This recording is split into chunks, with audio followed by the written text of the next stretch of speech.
Johnny Dollar. Niles Pearson, Johnny, at Universal Adjustment Bureau. Oh, how are you, Niles? Worried at the moment. Can you help me out? I don't know. What's on your mind? $65,000 worth of horse flesh. Ever hear of Duke Red? Yeah, I think so. The futurity last year? That's the horse. Johnny, Columbia Indemnity is going to have to settle a claim on him. Why? Duke Red was seriously injured and had to be destroyed. Did you say 65,000? Yeah. No wonder you're worried, Niles.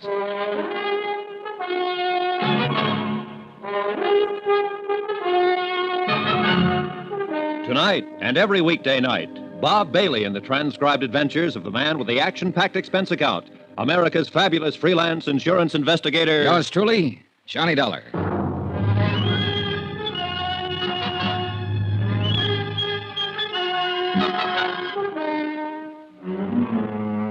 Expense account submitted by Special Investigator Johnny Dollar to the Universal Adjustment Bureau, Universal Building, Hartford, Connecticut. The following is an accounting of expenditures during my investigation of the Duke Red matter.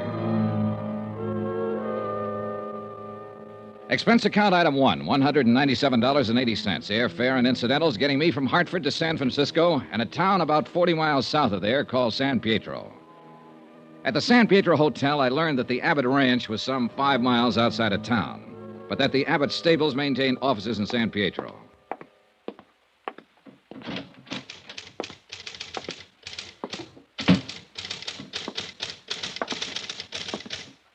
Hello.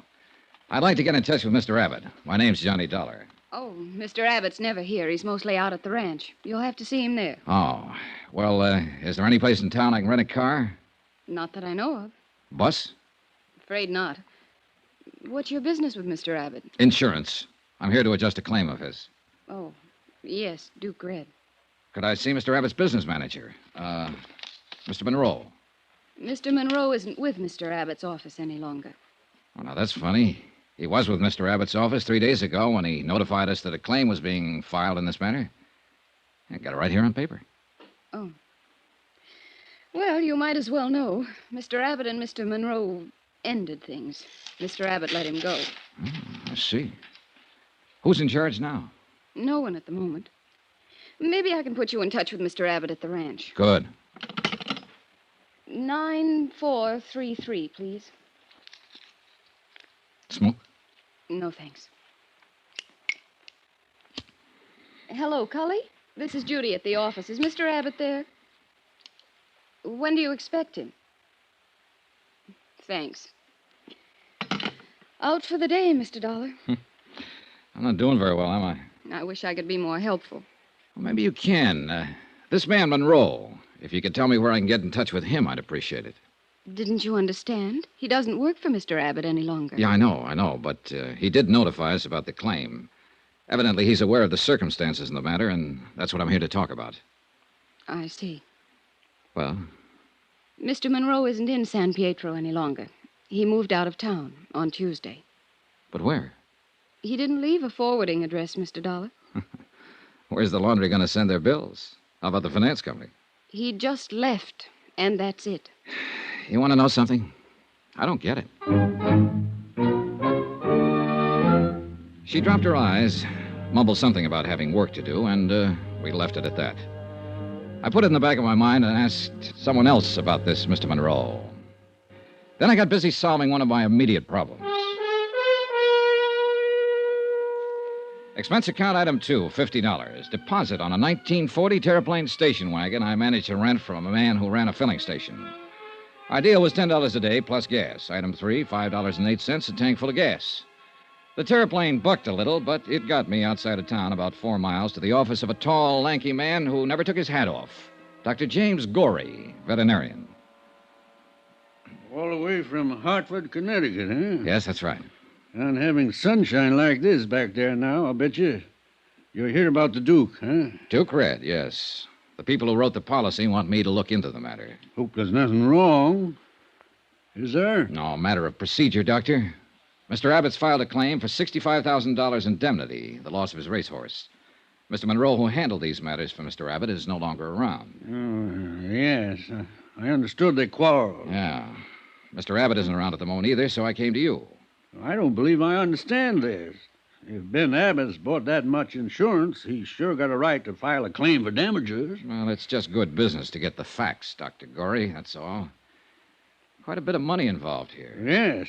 Red was worth lots more than that, though. Oh? That horse would have won over $500,000, in my opinion. Full racing terminal. Yeah, well, it's too bad about all this. I understand from Mr. Monroe's correspondence that you treated the animal, Doctor. Yes. I take care of most of Ben's stock when they're here, when he's not on the road racing. Uh-huh. I'd like to know exactly how the accident happened, Doctor. There was something about a piece of machinery? A tractor with the blades up. Huh? Duke Red stumbled back into it hard. Cut through his right hamstring all the way to the bone. I see. Do you make out a report in a case like this? In any case, Mr. Dollar, an animal is just like a human. This one's more valuable than most, I guess. Any of them liable to get sick or hurt sometime. Here's the report. Thanks. They're pretty careful out there with all those animals. Naturally, they constitute a considerable investment on Ben Abbott's part. Yeah, sure. Oh. Most of the tendons cut, huh? Yes. Them as wasn't severed were ruptured. Mm-hmm. Uh-oh. What? Well, there's notation about the carcass. Cremated on the premises? Yeah? Well, let's see. The accident happened Sunday night, cremated same night. Why so fast, Doctor? Ben Abbott wanted it that way. Can't blame him, I guess. Maybe not. But it'll make my job a little more complicated. Unless some x-rays were taken of the injury. There was no need for me to go into x-rays. Paralysis had already set in by the time I got there. Yeah, but that doesn't help me much, does it? Huh? What do you mean? No carcass, no proof of the extent of injury to the animal. Lord, man, the animal was in a bad way. It was a mortal injury. How was he destroyed? Shotgun. Could he have lived? I mean, long enough for me to... You don't understand, Mr. Dollar. It'd have been wrong not to destroy him with injuries like that. Mr. Abbott called you in right after the accident happened, did he? Yes, I got out there maybe 15 minutes later. Ben was alone with the horse. The minute I laid eyes on that animal, I knew he was finished, that he'd have to be destroyed. You advised Mr. Abbott the horse had to be destroyed? I didn't have to. He knew it. He knows horse flesh as good as any vet alive. Well, did you consider calling in someone else? What? Another doctor for consultation? I tell you, man, there was no use in going into anything like that. Did Mr. Abbott ask you to call in another vet? No, he did not. Who else was there? Nobody. No stable hand? No member of Mr. Abbott's family? No. Well, who saw the accident? Mr. Abbott. Who else? I don't know, Mr. Dollar. Like I said, just Ben was there when I got there. I haven't any proof that the animal was injured. You just read my report? I've got $65,000 to worry about, Dr. Gorey. I'll need more than just a report. Young man, I've been in business here over 30 years. I've done business with Ben Abbott over 20 years. You come here asking me if I called in another vet, if I did this, if I did that. There isn't a man around here who won't take my word. Why don't you? Part of my job, Dr. Gorey. Huh? I can't take anybody's word for anything. Mr. Dollar, I'd be obliged if you'd get out of here.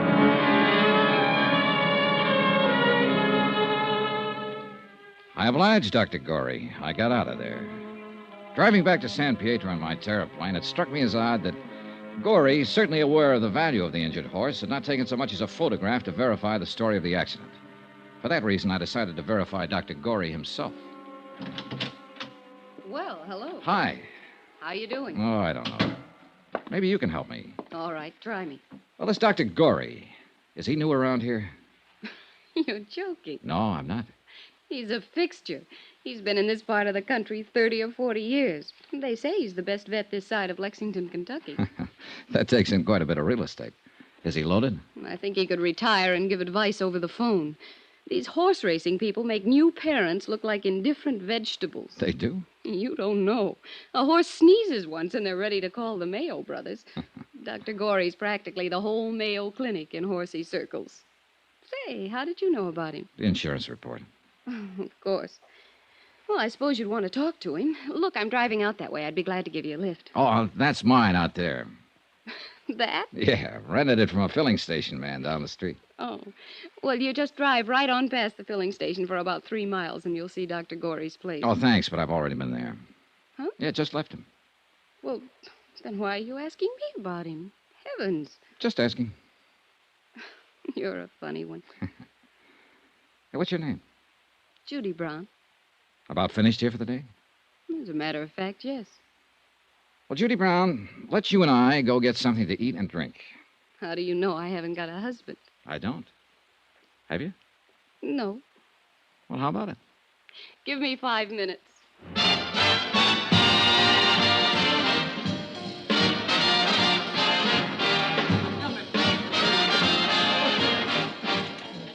Judy, I'm going to get right to the point. How long have you worked for Mr. Abbott? A year and a half. Why? You're from San Pietro? No, San Francisco. I answered an ad. I wanted to get out in the country for a while, away from the city life. Mm-hmm. All right. What happened between Monroe and Abbott? They had a quarrel. A loud quarrel. Mr. Abbott's very good with a quarrel.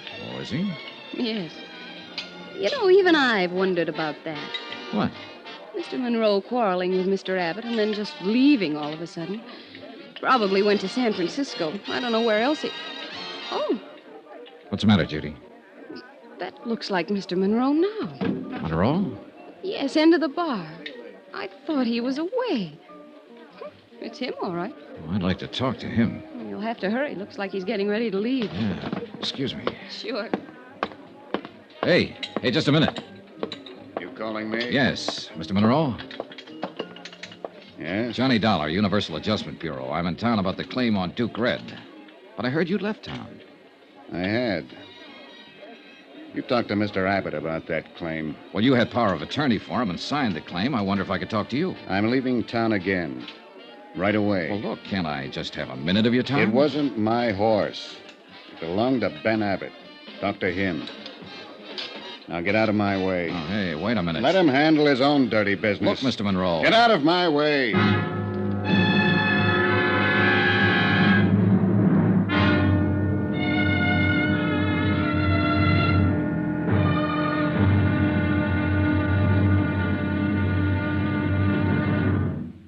Now, here's our star to tell you about tomorrow's intriguing episode of this week's story. Tomorrow, there's proof that things are just about as wrong in this case and as dangerous as they can get. Join us, won't you? Yours truly, Johnny Dollar.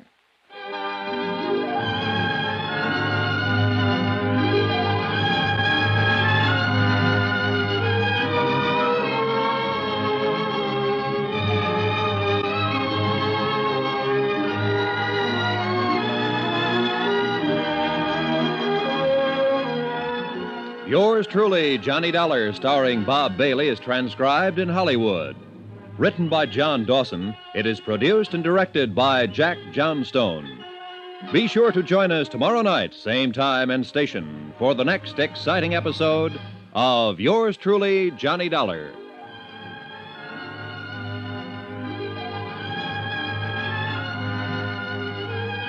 This is Roy Rowan speaking.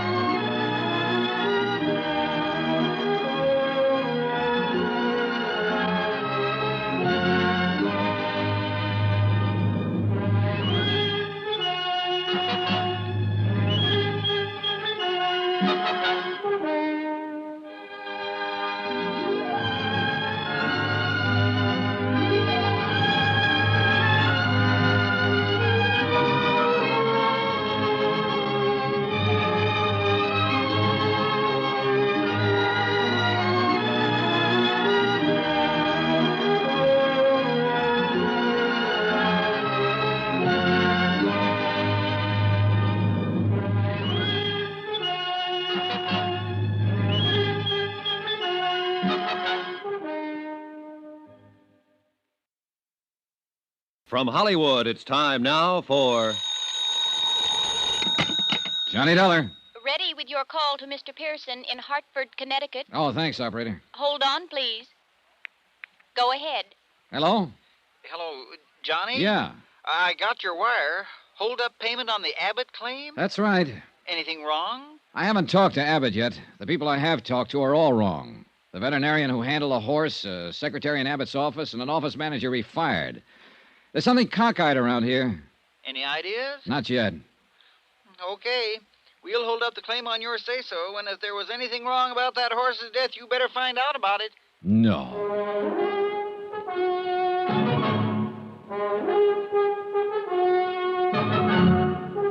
Tonight and every weekday night, Bob Bailey in the transcribed adventures of the man with the action-packed expense account, America's fabulous freelance insurance investigator. Yours truly, Johnny Dollar.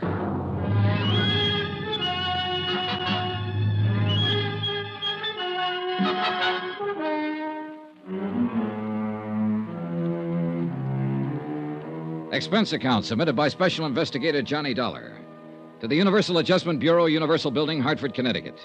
The following is an accounting of expenditures during my investigation of the Duke Red matter in San Pietro, California.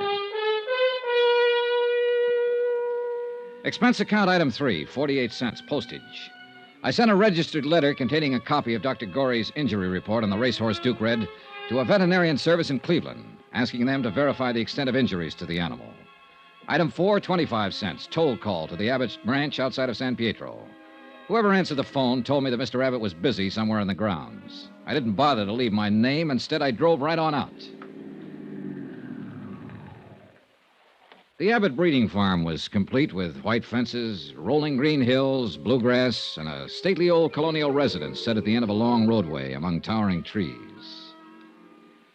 From the porch of the house, I was able to see the stables and a trainer working with a horse out on the ranch track.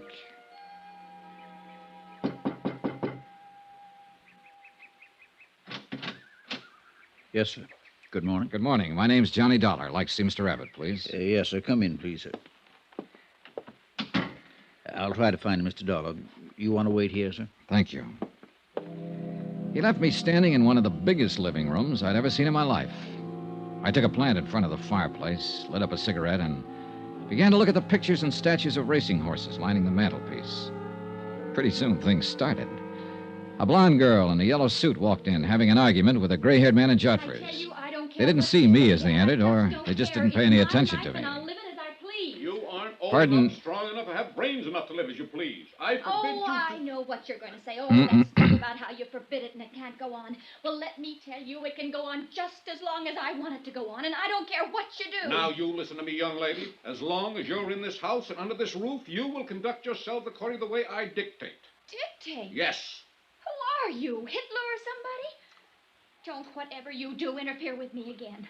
Ever. Terry. I'm sick of it. Do you hear me? Sick of it. That was as much as I heard. But then it didn't last long. I saw them go out and walk around the garden once, shake fists at each other, finally part. He disappeared up a narrow stairway. And then, about a minute later... Wait a minute. Who... Hello. Hello. How long have you been here? Too long. Oh. Why didn't you speak up?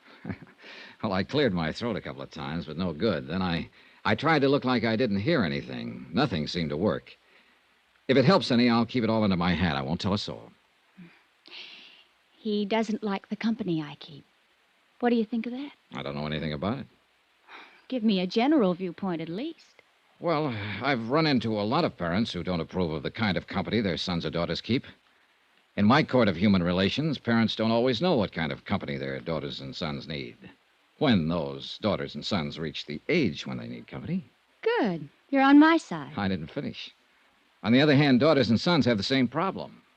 They don't seem to know either. You're a coward. Who are you? Johnny Dollar. I'm here to see Mr. Abbott about insurance. Was that Mr. Abbott? Yes. You're not an insurance salesman. You're here about Duke Red, about what happened to him, aren't you? That's right. I'm Terry Abbott. Glad to know you. How much money did Daddy have Red insured for? $65,000. $65,000. I don't suppose you have a cigarette. Sure.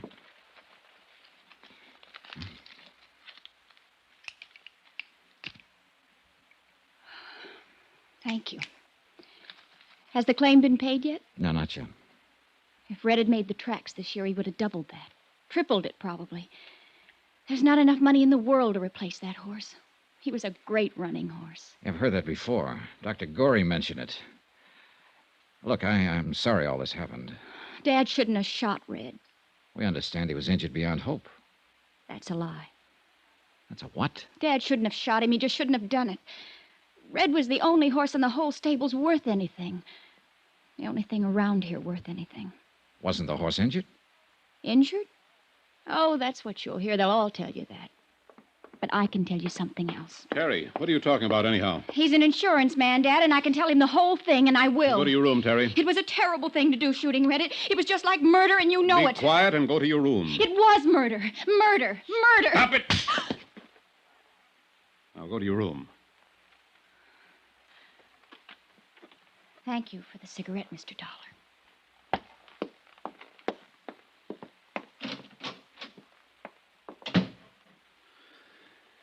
Oh, she's been terrible about all this. Very upset. Any time I've had to destroy an animal around here, she gets like that. Been that way ever since she was a little girl. I see. I knew I'd have to put up with her acting like this, but I'm reluctant to apologize to you for her actions or for mine. Jim Gorey told me you were in to see him yesterday afternoon. I wish Dr. Gorey hadn't told you that. I intended to tell you myself, Mr. Abbott. If I've offended you, I'm sorry for it. Makes me look I'm doing something shady. You could have come right to me instead of going to Dr. Gorey. I tried to. You were out. Then you could have waited till I came in. If this is the way that insurance company operates, I might have to find a different one. Look, Mr. Abbott, there's quite a bit of money at stake here. We have to go to everybody during an investigation. Dr. Gorey ordered the horse destroyed. It seemed very reasonable to go to him and ask why he took that action. We want to know all the circumstances. If you talk to Gorey, you know them. Why are you bothering me? What do you want? I want all the information you can give me about the accident. The time, date, people who saw it, exactly what happened, where it happened. Do you always handle a case this way? It's the way I'm handling this one. I don't like it very much, sneaking around behind my back. No matter what you think of me or my methods, Mr. Abbott, I'm the man assigned to handle this claim. My report has to be completed before the matter can be settled. They don't know what they're doing, sending a man like you out here. You filed a claim. What did you expect? A little decency and respect and courtesy. That's what I expected. That fool Monroe filed the claim. I understand he had power of attorney as your office manager to do that. Well, he did it too soon. I would have waited until things calmed down around here a bit. What do you mean? Well, you saw how my daughter acts. Losing a fine racing animal like Red can have a bad moral effect on the entire ranch. That's what I mean. Monroe didn't use his head. So you fired him? Well, that's one of the reasons, yes. Another reason is I don't like him. Never did like him. But what business is that of yours? Are you here to accuse me of something? Mr. Abbott, we'll pay off your claim when we're satisfied the circumstances were proper. We're not satisfied now. Let's discuss those circumstances. I'm not afraid of you, Dollar, or your insurance company. I don't like you snooping around my office in town, talking to my friends about me, talking to my daughter about me. No man would. If I don't get my information from you, Mr. Abbott, I'll get it somewhere else. That'll drag this whole matter out. What I've seen of you so far and what information I do have isn't exactly in your favor. I don't like that kind of talk. You don't seem to like anything about this. Now, how about it? Do we keep this up or do we get down to business? The trainer was bringing Red back from his afternoon exercise. Outside the stall, Red got scared. A mouse or something. He reared back and jammed into the blade of the tractor we use out on the track. It cut into his Achilles tendon, hamstrung him. When Dr. Gorey got here, he said that Red didn't have a chance, so I shot him. I'd like to talk to the trainer. What's his name? Tom Warner. Where can I find him? He isn't around anymore. I fired him right then and there. Told him to get off my property and stay off. Where'd he go, Mr. Abbott? I don't know. He took his things and cleared out as fast as he could. He knew better than to hang around here. Well, what do you mean by that? What I said. He knew better. That's what I mean. Well, I'll have to find him and talk to him. Who else was there when it happened? No one. Just me. The rest of them were up at the house having dinner. No stable hand, chore boy? I just told you. No one. How about right afterwards? I went to the office in the stable and called Dr. Gorey. Before or after you fired Tom Warner? After I fired him. You were there alone with an injured horse? You didn't call up to the house for help, send for anyone up there? You went in and called Dr. Gorey? Yes, we handled it together. Any objections? It would have been better. Perhaps we could have avoided all this unpleasantness if you'd left the remains for us to examine. Dollar. I've got maybe 150 head on this farm. Now and then accidents happen. If one of my stock is dead, I get rid of it as fast as I can with as few people as involved as possible. I do that for a number of reasons. That's the way I operate. Nevertheless, you were aware the insurance company would ask you for proof of loss in this matter, and if you... The insurance company does not run my farm. I run a dollar, and I take orders from no one. Look, I'm trying to tell you the problem we face. We have no carcass to examine. Therefore, we have to ascertain the facts from other sources. Did your daughter see any of this? The accident or destroying the horse? Terry. Yeah. Of course not. You mean those crazy things she was saying when I walked into the room? Well, in view of the crazy circumstances, what she was saying might be worth listening to, Mr. Abbott. Huh. I had the impression that she saw the accident. Pipe dreams. She wasn't even around. I'd like to talk to her just the same. Cully! Cully! You talk to anybody you like, Dollar. I don't care. But I hope you made notes today because you've already got all the information you're going to get from me. Yes, sir, Mr. Abbott. Yes, sir. Cully, I want you to look at this man. Yes, sir. His name's Johnny Dollar. Yes, sir. If he comes knocking at this door again, if he even comes to the front gate, if you see him on the grounds ever again, throw him out. I don't want him around here.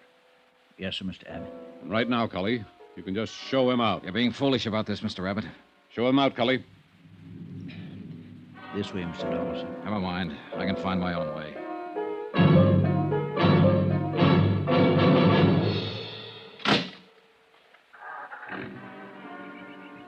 Mr. Dollar, sir. Mr. Dollar. Huh? Just a minute, sir, if you please, sir. Sorry about that in there, sir. I don't believe Mr. Abbott really meant it. Sounded that way to me, Cully. I know how it sounds. He's just, well, not himself. You understand, sir. Not quite, no. Losing the horse and all. Sounds to me more like he's losing his mind. Does it, sir? Huh? Do you think Mr. Abbott's losing his mind? Do you? Yes, sir. Yes, sir, sometimes I do.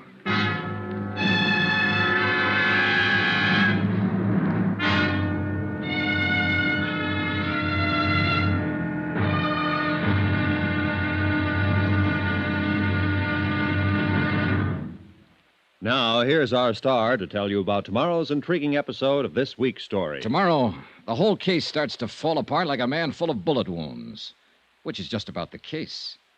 Join us, won't you? Yours truly, Johnny Dollar.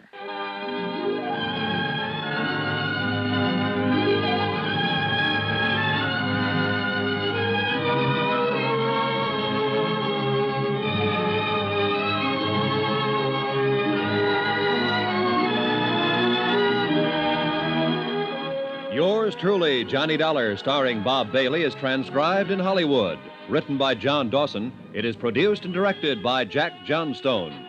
Be sure to join us tomorrow night, same time and station, for the next exciting episode of Yours truly, Johnny Dollar. Roy Rowan speaking.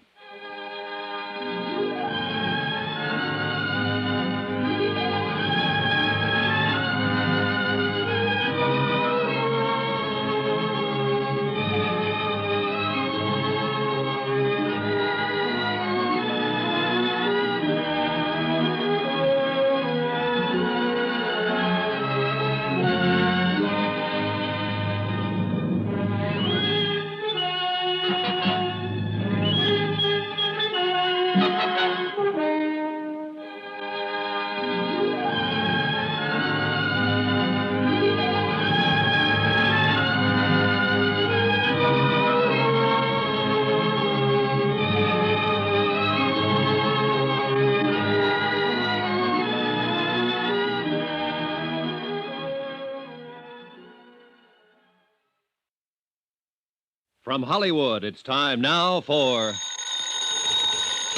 Johnny Dollar. Who? Johnny Dollar, the insurance investigator. This is Miss Abbott, isn't it? Yes. What are you doing in the stable office? Waiting for you to call me. Your father threw me off the farm a few minutes ago. A man named Cully who works for your dad said he really didn't mean it. Said he'd fix it up for me to talk to you. Cully. I guess that's why he asked me to phone the stable office. You told me the horse wasn't injured, shouldn't have been destroyed. Oh, I hope you didn't believe all that, Mr. Dollar. Well, now, look, I've got to settle a $65,000 claim on the death of a racehorse. The carcass was cremated, and I have no evidence that the horse was destroyed or even injured. I don't know what to believe yet, but I can tell you this. Don't ever talk to an insurance investigator the way you did earlier today, not unless you can back it up. My, you sound grim. You sound like it's a laughing matter. Hardly anything's a laughing matter. I'll be right down.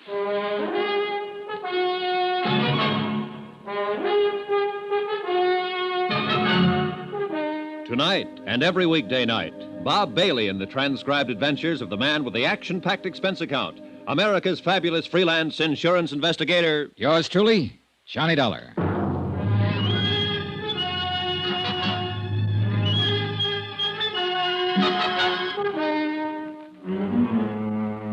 Expense account submitted by Special Investigator Johnny Dollar. Location, San Pietro, California. To the Universal Adjustment Bureau, Universal Building, Hartford, Connecticut. The following is an accounting of expenditures during my investigation of the Duke Red matter. 15 minutes after I spoke with Terry Abbott on the phone, I looked out the window of the stable office and saw her starting down toward the stables. She'd changed clothes. This time she was wearing blue jeans and riding boots. She carried a quirt in one hand, a cigarette in the other. There was a scarf or some such tied around her hair. All in all, it was a classic impression. Rich girl, racing horses, and fast cars. She wore a disdainful pout, also classic. Hi. How do? Father asked me where I was going, and I told him I was going for a ride. Why'd he throw you out? He didn't like questions I asked him, I guess. I don't know. Maybe I won't like the questions you ask me. Possibly. Probably. You don't really work very hard trying to please anyone, do you? Industrial hazard in my business. Hope it doesn't bother you too much, Miss Abbott. Nope, I like it. You're so darn sure of yourself, and you know so darn little, and you look like you might be thinking all kinds of things. How tall are you? No, let me guess. 6'1"? Not quite. Well, you're tall enough, I suppose. Do you like this office? I suppose you've been opening the files and going through all of Father's papers. That's what you're supposed to do, isn't it? Nope. Well, unless you know something about horses, the papers around here wouldn't mean much to you. Times, weights, whole schedule and chart for every bit of stock on the place. Do you know anything about horses? Just one. Duke Red. Oh. He was insured for $65,000. And he's dead now. You know, I didn't think I'd ever see you again. I wanted to talk to you before I left. What about? I didn't insure Duke Red. My father insured him. Your business is with my dad, not me, Mr. Dollar. Pardon me if I seem a little confused, but earlier today you were very anxious to tell me something about all that. Was I? Yes, you were. Hey, what is this anyway? I wish we hadn't met. But we did, and you mentioned there was no need to destroy Duke Red after he'd been injured. Now, did you say something like that to me because you were angry at your father? Or did you say it because there was some truth to it? Well, now, what's that supposed to mean? Do you just stand around and pout when people ask you questions? Did you mean that horse wasn't injured, or that he was injured, but that he could have been saved? Well, did you have any reason at all for saying the things you did? I've been very upset lately. All of us around here have been very upset. Yeah, I'm getting that way myself. Duke Red was the best horse we've had around these stables in 5 years. His father was a real champion, Earl Red, and maybe you've heard of him. He earned $190,000. We've all been counting on Duke Red since he was a colt. He had it then. This was going to be his big year. When this stupid accident happened, it just turned all of us upside down. Uh-huh. Is that your explanation for the things you said to me? Yes, for the moment. Now, please, don't ask me any more questions right now. One more. What? Your father fired a couple of people I wanted to talk with. One of them was a Howard Monroe. Dad's office manager. Yes, I met him a couple of nights ago. He wouldn't talk. He was too mad. Said something about letting your father handle his own dirty business. What? Now, I don't know what that meant, and I don't think I care just now. But the other man who was fired was a horse trainer named Warner, Tom Warner. According to your father, it was Warner's neglect that caused the horse to stumble and back into the tractor blades. What? Warner isn't around here now, but he must be somewhere, and I want to talk to him. Now, where can I find out his address? He's from Baltimore, Maryland. Baltimore. What about his address? Well, it'd be in the personnel files. You can get those at the office in town, in San Pietro. Okay. Do you think he went there? I don't know. And what's more, I don't care.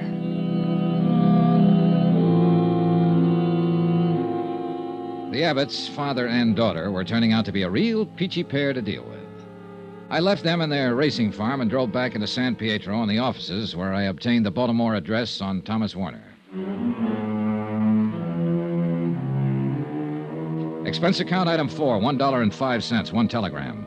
To Hartford in the office of Niles Pearson, requesting a complete record of Benjamin Abbott's financial status. Item 5, $1.60, another telegram. To Thomas Warner, horse trainer, requesting him to contact me as soon as possible at the San Pietro Hotel. Meanwhile, I did what I could to establish Abbott's local credit standing. I started with the bank. Dollar? That's right. What's it about? I'm an insurance investigator. I'm working for Universal Adjustment Bureau. We have a claim in on a property of Benjamin Abbott. Duke Red? That's right, $65,000. Wow. Yeah. That's quite a load. What can the bank do for you? Tell me about Abbott's credit situation, for one thing. Oh. He does bank here, I presume. Yeah, for years. My name's Dale Ryan. We better go in my office. Sure. Grab a chair, Dollar. Thanks. Miss White? Yes, Mr. O'Ryan. Bring in Mr. Abbott's file, please. Up to date. Yes, sir. It'll take a few minutes, Dollar. All right. Maybe you can give me a rundown on how things are generally. Maybe. This is all confidential, I suppose? Absolutely, Mr. O'Ryan. I have no axe to grind. You must have something to grind, or you wouldn't be here. People usually try to cheat insurance companies for money reasons, don't they? Well, usually, yes. Have you been cheated? I don't know. I don't know if there's any reason for us to be cheated. Look, maybe it'll put your mind at ease if I just tell you that a man with a $65 claim has his financial situation checked as a matter of course. You're a careful bunch of cut-ups, aren't you? Well, business being the way it is, yeah. Well, I don't think you'll find too much to raise an eyebrow about with old Ben. He's got one of the largest balances in town. Roughly, it'd be in the $100,000 area. Yeah, racing horses is quite a business, and he knows what he's doing. I doubt very much if he'd try to bamboozle you people out of a tiny little $65,000. Well, that's small change to Ben Abbott. That ranch, the stock, his investment there must come to well over $1 million. He meets a weekly payroll in the $10,000 class. Terry must run him a couple of thousand a month or so. You mean his daughter? Yeah.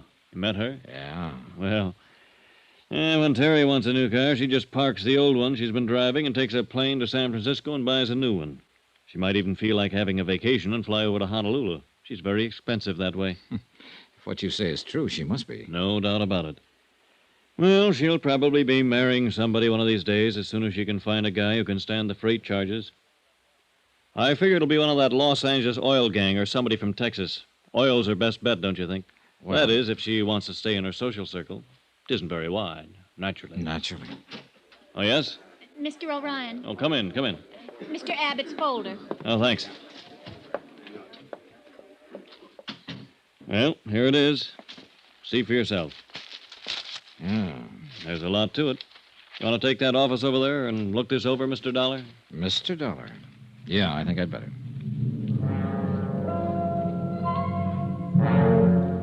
I spent the rest of the afternoon going over Benjamin Abbott's local bank standing.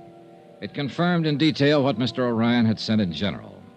His assets were many, his cash on hand plentiful. Also, and this has a bearing, the activities of his daughter Terry were indicated in some of the expenditures. There was only one item I had to question O'Ryan about when I'd finished looking it all over. Yes, Dollar? I noticed a check was drawn 5 days ago payable to Howard T. Monroe, $5,500. Yes? It's marked bonus. Monroe handled business affairs for Abbott a year or two, and Monroe left a few days ago. Probably severance and things like that. Yeah. Anything wrong? I don't know. For all I can gather, they didn't part company under the best of terms. As a matter of fact, they had kind of a row. It seems strange he'd pay Monroe a balance after he kicked him out. He's a strange guy. Check cleared all right. No question on it. Oh, yeah, I noticed. Something else, then. Monroe was fired last Tuesday. Monday, a man named Thomas Warner was fired, too. Tom Warner, the trainer? Yeah. Abbott told me Warner was responsible for the accident with Duke Red. Funny. What? Well, according to these books, Abbott should still owe Thomas Warner a month's salary, $700. Let me see. Yes. No bonus, no salary, no severance. Seems to me Tom Warner's got a kick coming. Why doesn't he kick, Mr. O'Ryan? I don't know. I would. Most anybody would.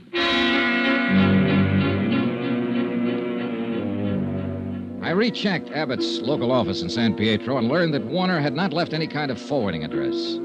As a matter of fact, he told no one he was leaving. Expense account item 6, $1.98, dinner, alone, in the dining room adjacent to the lobby of the San Pietro Hotel. I wasn't enjoying my chef's special with a limp green salad when the clerk came in. Mr. Dollar. Hmm? I thought you might be in here. A long-distance call for you, Baltimore, Maryland. Oh, yeah, fine. Where can I take you? Use the lobby phone, Mr. Dollar. I'll plug you in from the switchboard. Yeah, go ahead. They're on the line now. Good, thanks. Thanks very much. Hello? Hello? Hello. Is this Johnny Dollar, the man who sent the telegram? Yes, who's this? This is Thomas Warner's father. The wire I opened it said it was important for Thomas to get in touch with you. I thought I'd better call and tell you where you could reach him, Mr. Dollar. Well, that's very kind of you, sir. I come home from work. I think this is best. You call him in San Pietro. He worked near there for a man named Benjamin Abbott. Ben Abbott, training horses. You get in touch with Thomas. Oh, Mr. wait a Abbott. minute. I'm in San Pietro now, Mr. Warner. Your son left here 4 days ago. Didn't he come home? No. Are you sure Thomas is not at Mr. Benjamin Abbott's farm? Positive. Do you have any other ideas where he could be? No. Not sound like Thomas, though, Mr. Dollar. He would not go off away without letting his mother and me know. Are you sure? I am sure, certain. Thomas, my son, he always let my wife and I know where he is, so we don't worry. Something is wrong, Mr. Dollar? What? Is something wrong? Yeah. Maybe there is. Yeah. Plenty.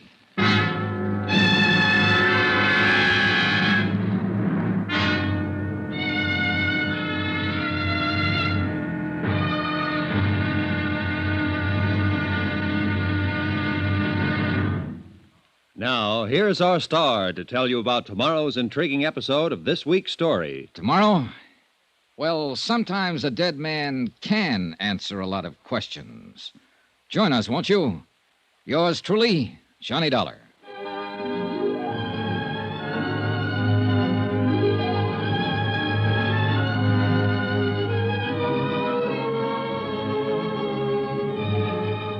Yours truly, Johnny Dollar, starring Bob Bailey, is transcribed in Hollywood. Written by John Dawson. It is produced and directed by Jack Johnstone. Be sure to join us tomorrow night, same time and station, for the next exciting episode of Yours truly, Johnny Dollar. Roy Rowan speaking.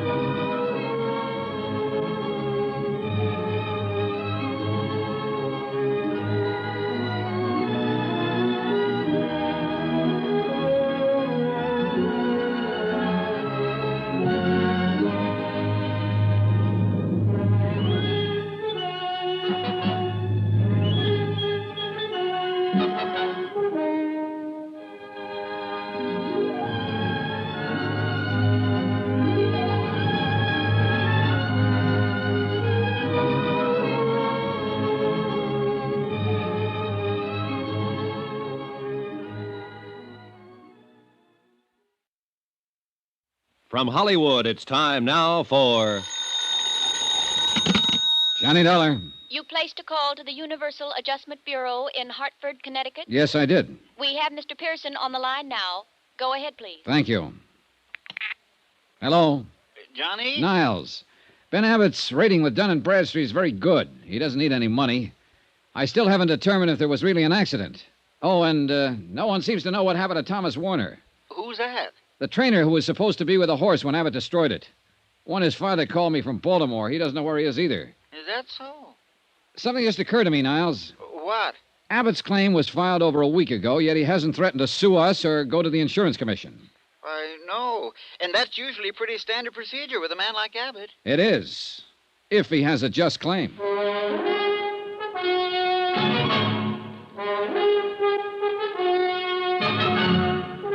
Tonight and every weekday night, Bob Bailey in the transcribed adventures of the man with the action-packed expense account, America's fabulous freelance insurance investigator. Yours truly, Johnny Dollar.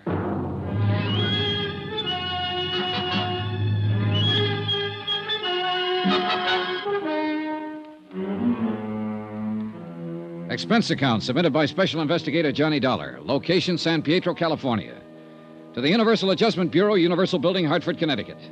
The following is an accounting of expenditures during my investigation of the Duke Red matter. I had a strong suspicion that the death of Duke Red, a racehorse, had not happened as reported. The one man who could possibly answer my questions was missing. He had left the Abbott Ranch in San Pietro without collecting a month's back pay and without telling anybody about his forwarding address.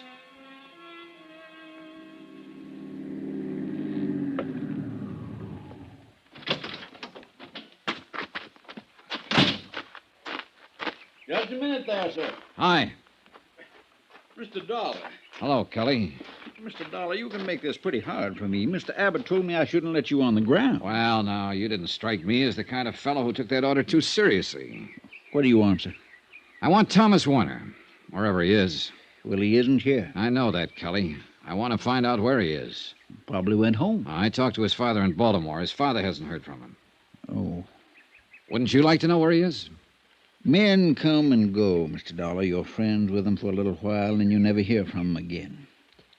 I reckon that's the way we have to look at it. Now, maybe you better go now, Mr. Dollar.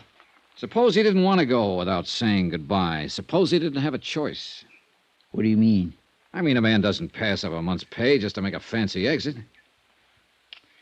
We can't talk here, sir. Where did Thomas Warner stay? He had a room off the stables, his own place. How about there? All right, Mr. Dollar. You wait for me, sir. I walked on down to the stables again and found the little apartment Thomas Warner had used for living quarters. The door was locked, and I waited outside, looking over the workout tracks and the acres of rolling green turf that made Abbott Farms. A little while, Cully appeared. I shouldn't be doing this, Mr. Dollar. Mr. Abbott would skin me alive if he knew I was having any truck with you after that big row you had with him yesterday. Well, I'm not about to tell Mr. Abbott, Kelly. I appreciate your help. This is where Mr. Warner stayed all the time he worked for Mr. Abbott. Uh-huh. You can see for yourself. It's all cleaned out, not a stitch left. Yeah. Did you happen to see Warner leave here that night? Right after the accident, he was gone. Mr. Abbott came up to the house about 9 o'clock. He told us all that Duke Red had been hurt, he had to shoot him, and that he had taken care of the rest. You mean destroying the carcass? Yes, sir. That's a pretty big job for one man. Well, I believe Dr. Gorey helped him with it, sir. He was with Mr. Abbott. Oh. Then Mr. Abbott told us that Mr. Warner was to blame for the accident and that Mr. Warner wasn't with us anymore. I wonder if any of the others saw him actually leave the premises. Well, now, we talked about that amongst ourselves. Nobody saw him go, Mr. Dollar. We thought it was kind of funny. Tom was a friendly, quiet sort of man, but he had a lot of friends here. Mm-hmm. It kind of disappointed us all, I guess. Did he have many things in this room? Clothes, mostly. He was a light traveler, Mr. Dollar. Horse training was just one thing. He worked on ships and in mining camps and lumber mills, I know that much, and he read a lot. Always seemed to be studying, finding himself. Did he have a temper? No, sir. No, sir. That's one thing Mr. Tom didn't have. Good horse trainer can't afford to have a temper. Even Mr. Abbott he could handle. All except that night, I guess. Mr. Abbott got powerful mad, I'm sure. Mr. Abbott is not an easy man to work for. How long have you been with him, Cully? 23 years, sir. We were together in Maryland before he moved the stables to California. His bad temper hasn't bothered you? Mr. Abbott was different than he is now. I mean, when Miss Abbott was alive. But then when she died and raising Miss Terry, he hasn't had it so easy. I mean, easy with himself. You know what I'm trying to say. Yeah, I think so. I worry about Mr. Abbott, Mr. Dollar. He don't seem to run himself well sometimes. You know what I mean. Yeah. Maybe Duke Red being gone now will help. Mr. Abbott counted on that animal a lot. Counting on a racehorse is not just being anxious overnight or for a week, but being anxious for years, from the time they're colts to when they first step out. Now, he don't have that worry at all. Maybe it'll do him some good. What about his other horses? Them? Well, none of them like Duke Red. Not the same at all. They'll race and make money, but nothing like Duke Red. Yeah. Mr. Warner said he was a fine horse. Tell me, what kind of a car did Mr. Warner drive? Well, he didn't have a car, Mr. Dollar. How do you suppose he left here? He must have been carrying luggage. I reckon so. He could have lugged him out the highway and flagged himself a ride or waited for the bus. They come by all the time. Think he might have called a cab in town? Didn't use the house phone. Maybe the one down in the stable office. Maybe someone drove him in, Cully. Miss Terry might have, sir. Huh? Miss Terry drove Mr. Warner around now and then. Did Mr. Abbott approve of that? No, sir. He did not. After my talk with Cully, I took a chance and hung around the stables trying to get a line on Thomas Warner. Ben Abbott's belligerent attitude seemed to permeate the whole farm. The horse handlers I talked with were grumbling and complaining. I was able to learn nothing from them. I decided to tackle Abbott himself again. He wasn't in, but his daughter was. Well, you came around just the right time, Mr. Dollar. We haven't had too much excitement around here all day long. I think they're supposed to toss you out on your ear when you show up. That should be interesting. Would you like a drink? No, not right now, thanks. Not right now, thanks. Now, isn't that the end, the bitter end? So precise, so efficient, so determined, so anxious to do a good job. To be a sober, steady, substantial, expert bore. Now, what is it? Who are you mad at, Terry? Tom Warner? Why should I be mad at him? Horse trainer. Because he left and didn't say goodbye? Maybe. You know, when I first came in this house 2 days ago, you were arguing with your father. I couldn't help overhearing it. Was that about Tom Warner? Yes. Dad said he wasn't good enough for me. I'm all right now. Something else that day. That business you were telling me about before. It'll have to be looked into. Why, for heaven's sake? Because you intimated that your father and Dr. Gorey might be lying about the whole thing. Do you realize that if there's any truth to it, your father'd be liable for criminal charges? I know. I was just trying to put Dad in a bad light with you. It was just for good old-fashioned first-class spite. Him telling me about not seeing Tom and all. We've been arguing for weeks about it. When I saw you the other day, I thought it was a good chance to get back at Dad. I see. Tell me about the trouble over Warner. Why tell you? Well, let's say I'm an interested party. I like you, Terry. Well, Tom and I saw quite a bit of each other, and Dad never liked it. I suppose because I'm all he has left. Mother and Bob, he was my older brother, were killed in an airplane accident a few years ago. Dad's always expected me to marry one of the Long Island horsey set, the turf, something, I don't know. Anything but a horse trainer. He's been looking for an excuse to get rid of Tom. Your father doesn't strike me as the kind of man who'd have to give an excuse to fire someone he didn't want around. Well, he found an excuse. He blamed the accident on Tom. Do you think he's mad? What's that? Nothing. Do you suppose your father will ever calm down so I can talk to him? I don't know. The Abbotts have always been a terribly angry group of people, very emotional. There doesn't seem to be much of a let-up these days.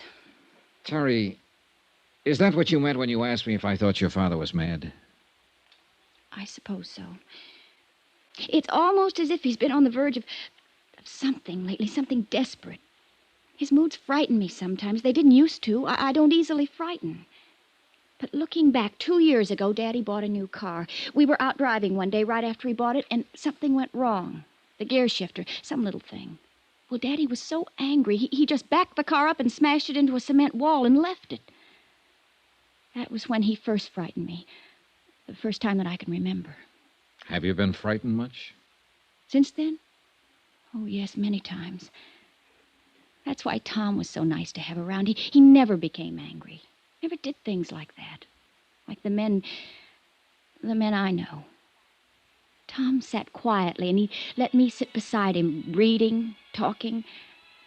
I'm not that kind, really, of course, but I liked it with Tom. I liked it very much. You asked me about him, Johnny. Well, I'll tell you. If he'd come to say goodbye to me, there would have been no goodbye. I would have gone away with him anywhere. I was in love with him from the first day he came to work here. I still am. I always will be. Well, that's all there is to tell. Did he know this, Terry? Yes. And he knew I meant it.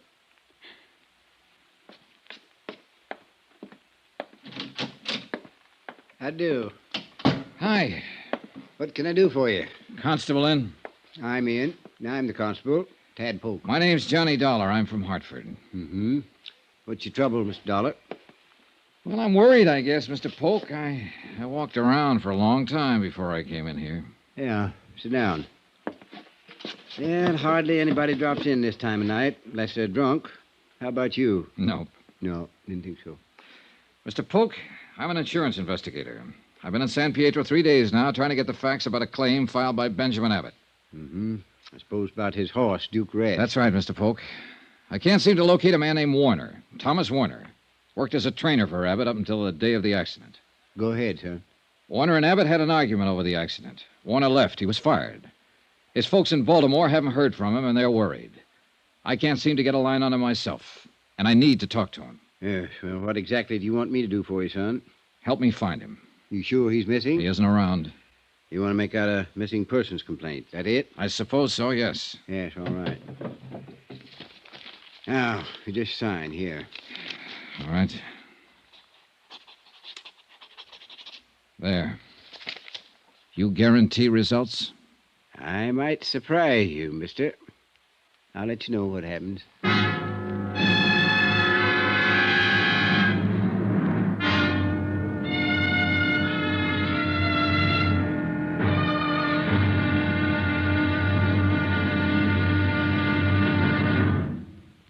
Now, here's our star to tell you about the final intriguing episode of this week's story. Tomorrow, well, it all hinges on a decent man who knows he's loved and never said goodbye. Join us, won't you? Yours truly, Johnny Dollar.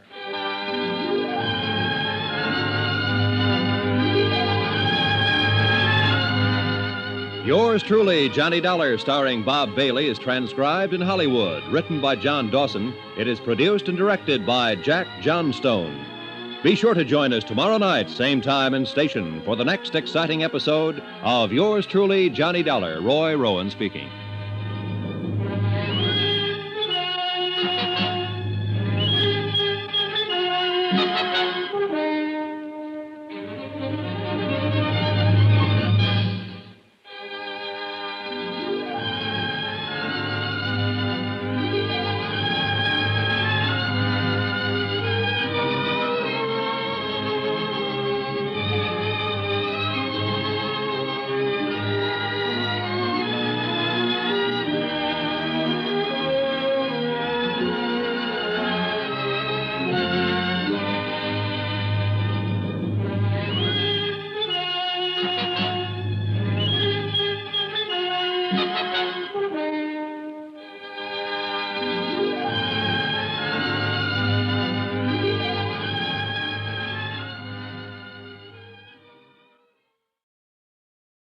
From Hollywood, it's time now for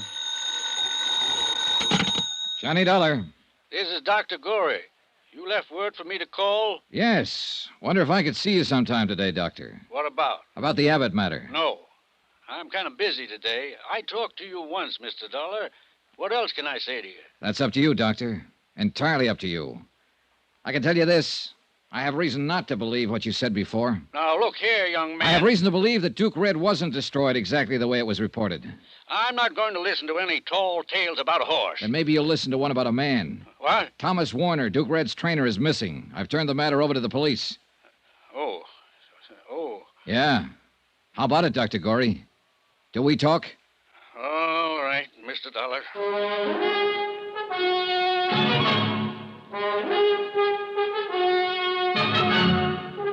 Tonight and every weekday night, Bob Bailey in the transcribed adventures of the man with the action-packed expense account, America's fabulous freelance insurance investigator. Yours truly, Johnny Dollar.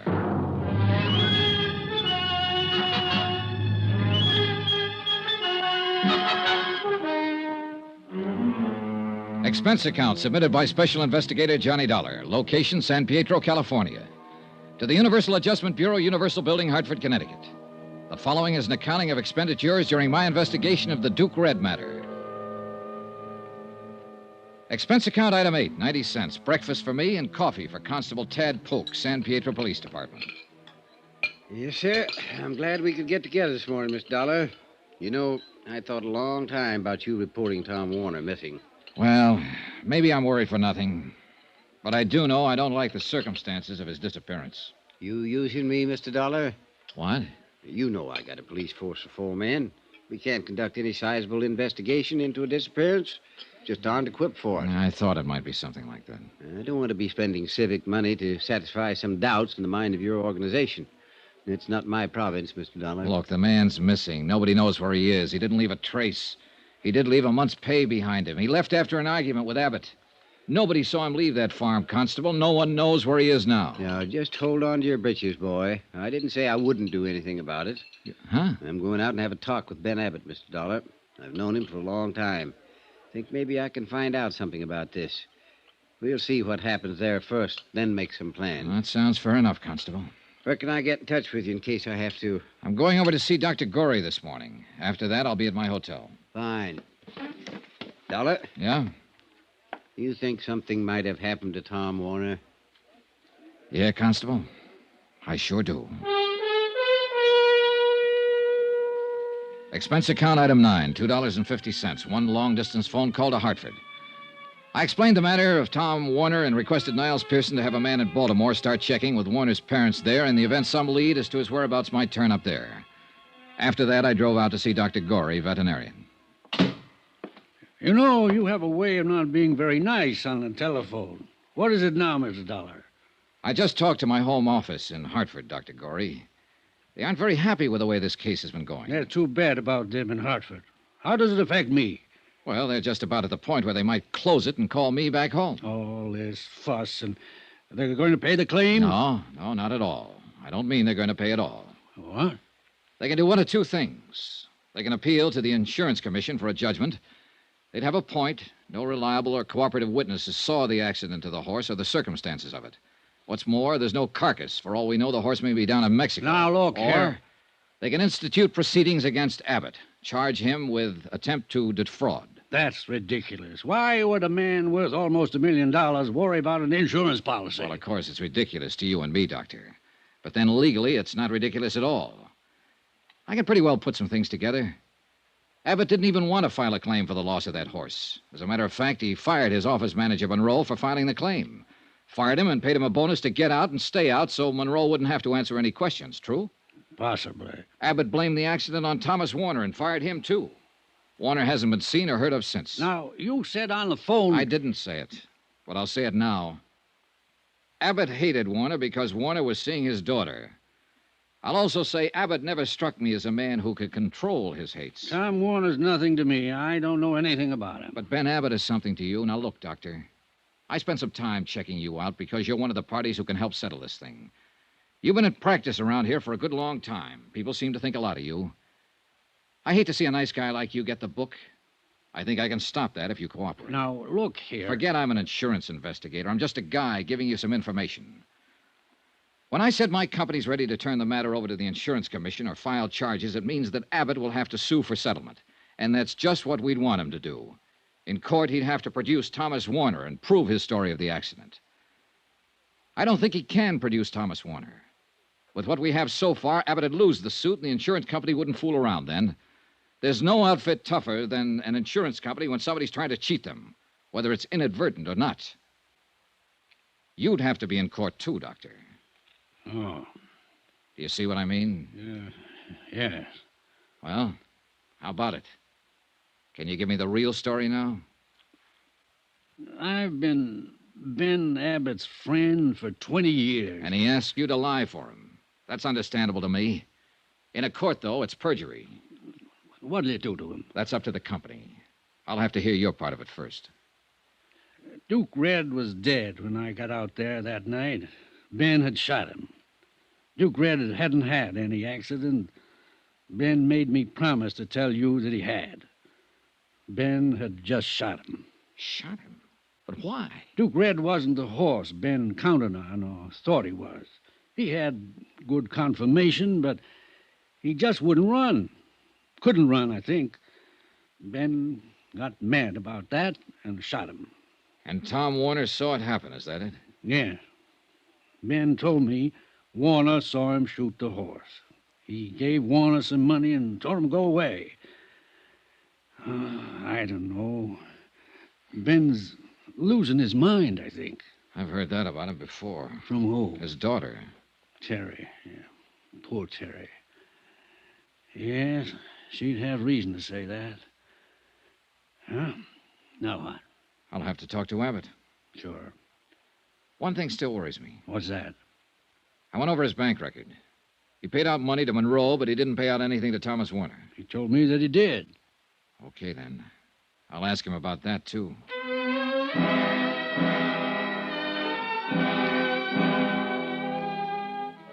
Expense account item 10, 35 cents. I lost it in a payphone trying to get in touch with Ben Abbott. No one answered, so I drove on out to the farm. The short winter day was over when I got there. Darkness had already come over the fields. Darkness and loneliness. Hey. Hey in there, open up. Open up. Open up, somebody. Open up.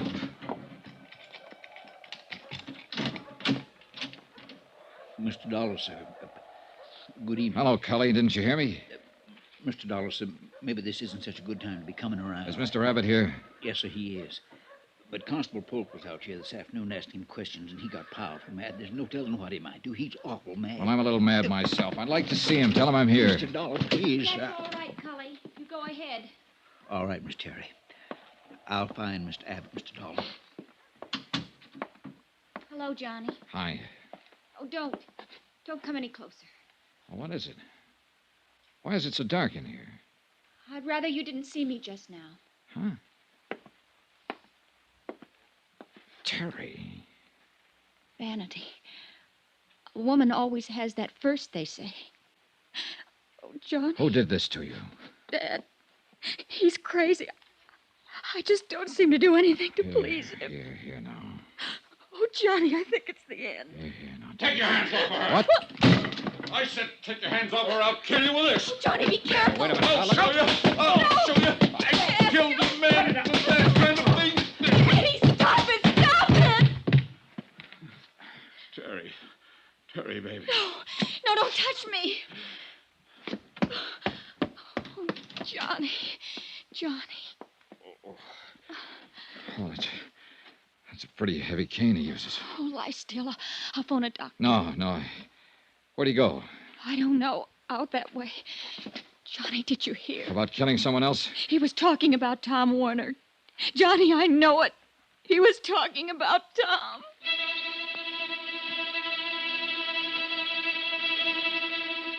I placed a call to Constable Polk's office, told him what happened. He said he'd start right away. After that, I took a look around the grounds. All the cars were still in the garages. Then I heard some sort of disturbance down by the stables. Dollar! Don't come any closer. I've got a shotgun this time. I have a gun, too, Mr. Abbott. Go away from here. Get in your car and go away from here. The police will be here in a few minutes. Look, this won't do you any good. Abbott, did you hear me? It'll be better for you if you're in the house ready to make a statement for them when they come. I know that Dr. Corey lied for you, Abbott. I know that you killed that horse deliberately. Abbott! I told you to get away from here. You said you'd kill someone. You were talking about Tom Warner, weren't you? You killed him because of Terry. Last warning. Go away. I won't go away. But you'd better throw that gun away and come on out here. I'm not afraid of you, the whole bunch of you. You're just being foolish, Abbott. Like you were the day you smashed up a new car because some little thing on it didn't work. The way you killed that valuable horse because you didn't like his running. The way you killed Tom Warner without reason. You're smashing your whole life now this way. Put down that gun and come out. Abbott! That's enough.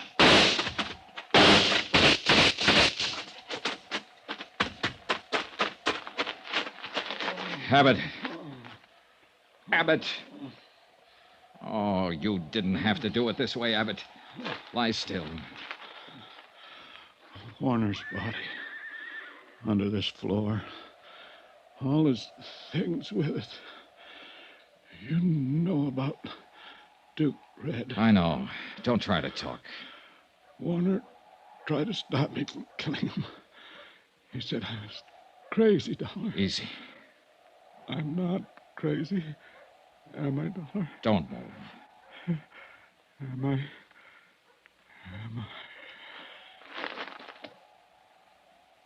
No. You're not crazy. Not anymore.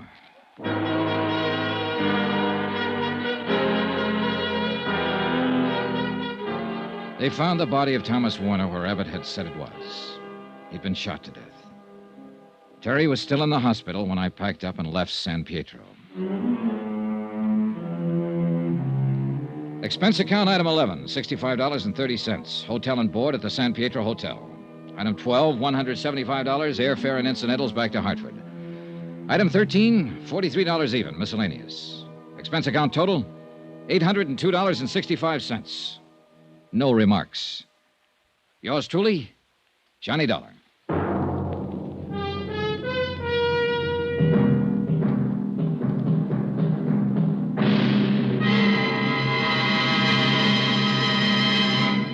Remember, there'll be another intriguing story for you beginning next Monday night. Next week, the Flight 6 matter. A story involving a girl so beautiful that men were willing to kill for her. Join us, won't you? Yours truly, Johnny Dollar.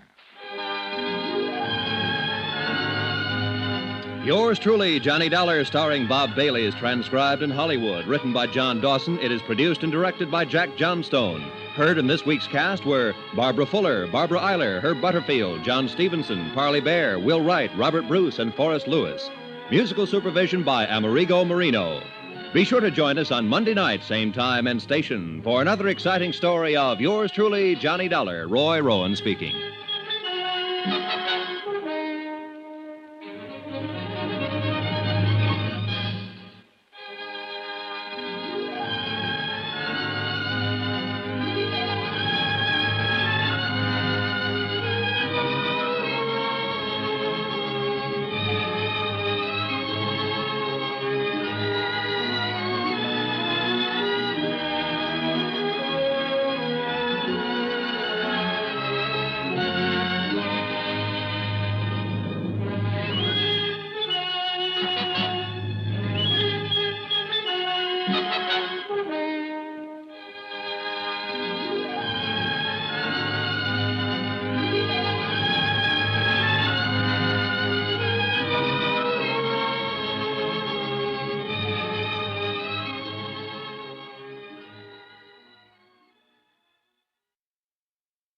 From Hollywood, it's time now for...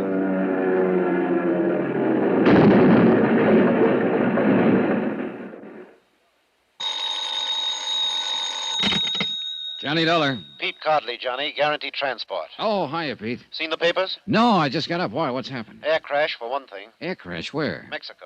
Flight 6, Aztec Caribbean line, Mexico City to Havana. Crashed in the mountains 10 minutes after takeoff.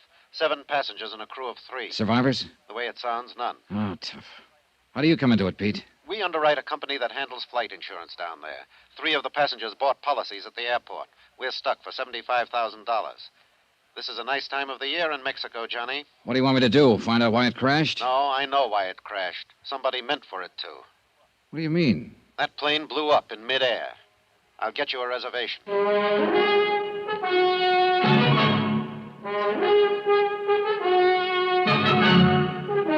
Tonight and every weekday night, Bob Bailey in the transcribed adventures of the man with the action-packed expense account, America's fabulous freelance insurance investigator. Yours truly, Johnny Dollar.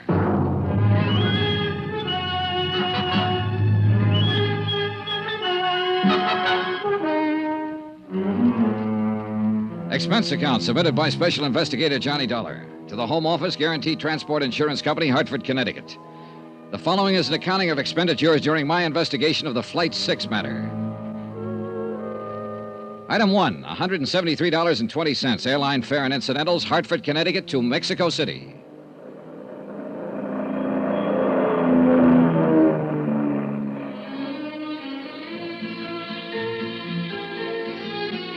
I checked my baggage through customs and started making inquiries, and more inquiries, and then some more.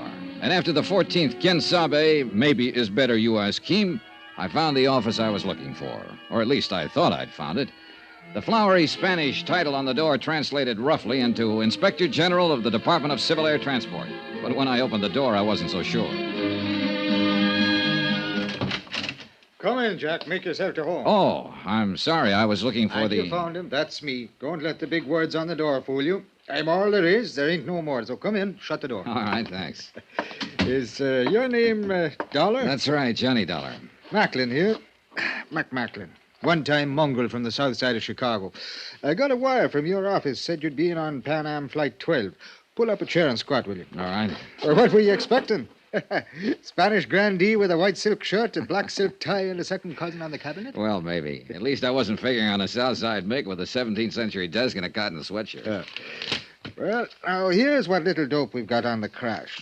Most of it you probably know already. I left on 20-minute notice. All I've seen is one newspaper item. I can use a lot more. Well, you won't get much more out of that report. We got a crew over at the wreckage around 2 hours ago. Survivors? No, he didn't have a chance.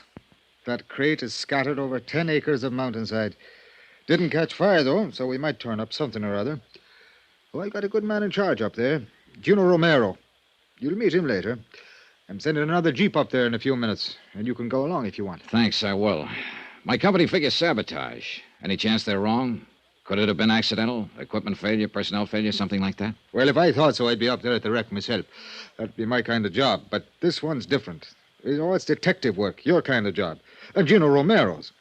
Now, he talks as soft as a girl out of finishing school. Looks a little like one, in fact. But underneath it, he's as sharp as a tack and tougher than an old boot full of nails. What actually happened when the plane went down? All I've heard is that it blew up in midair. That's right. Well, a few Indians were the only ones who saw it. They were burning charcoal up on a slope at about 9,000 feet. They were watching the plane circle, gaining altitude. Then one big flash, the tail blew off. Pilot didn't have a chance. He rode it straight into the side of the mountain. The tail? That sounds like the baggage compartment. That's the way I figure it. An explosive of some kind, a time bomb smuggled on board before the takeoff. I'm covering that angle from this end. I'm rounding up every one of the baggage gang, the maintenance crew, anybody who had a chance to get near that plane before it left the field out there. And what have you found out? Well, so far, nothing. We're trying to check back, too, on the individual passengers, the plane crew, trying to find out who might benefit by having any one of them dead. Well, I guess that'll be your angle, too. Yeah. Yeah, at least as far as insurance is concerned. Well, there were 3 flight policies issued, and the names are in the reports here somewhere. Yeah, I know. I've got them. The Home Office gave them to me, along with the names of the beneficiaries. I haven't talked to any of them yet. I figured that you know how to go about it better than I would. And there's another possible insurance angle, and that's the cargo. Do you know if there was anything valuable on board? Worth destroying for the insurance, you mean? No, it was done by somebody who deliberately set out to kill one of the 10 people on board that plane. And who didn't mind killing 9 others to get that one. It was premeditated, cold-blooded. Now, you get him, Johnny. Get him for me, and then just leave me alone with him for about... Come in. One of you is Senor McLean, Inspector General de Departamento... Yes, that's me. What can I do for you, Jack? They will not give to me any information, Senor McLean. Not the police, nor the airline office, nor Oh, any... who are you, and what information do you want? I am Ramon de Lagos, Senor, and I am here... De Lagos? Wait a minute. That's the name of one of the... Yes.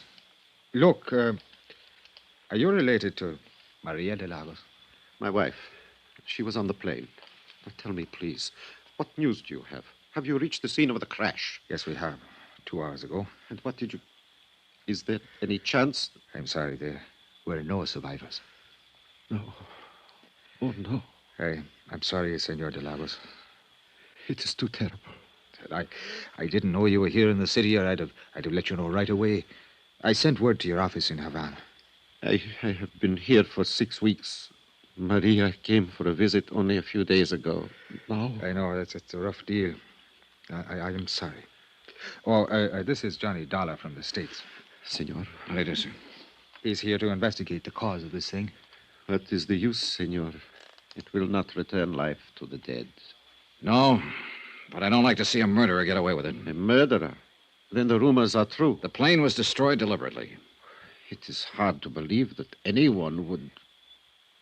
Senor McLean, what arrangements are being made? The bodies will be brought down to the Federal District Hospital, and I'll see that you're notified. Gracias, Senor.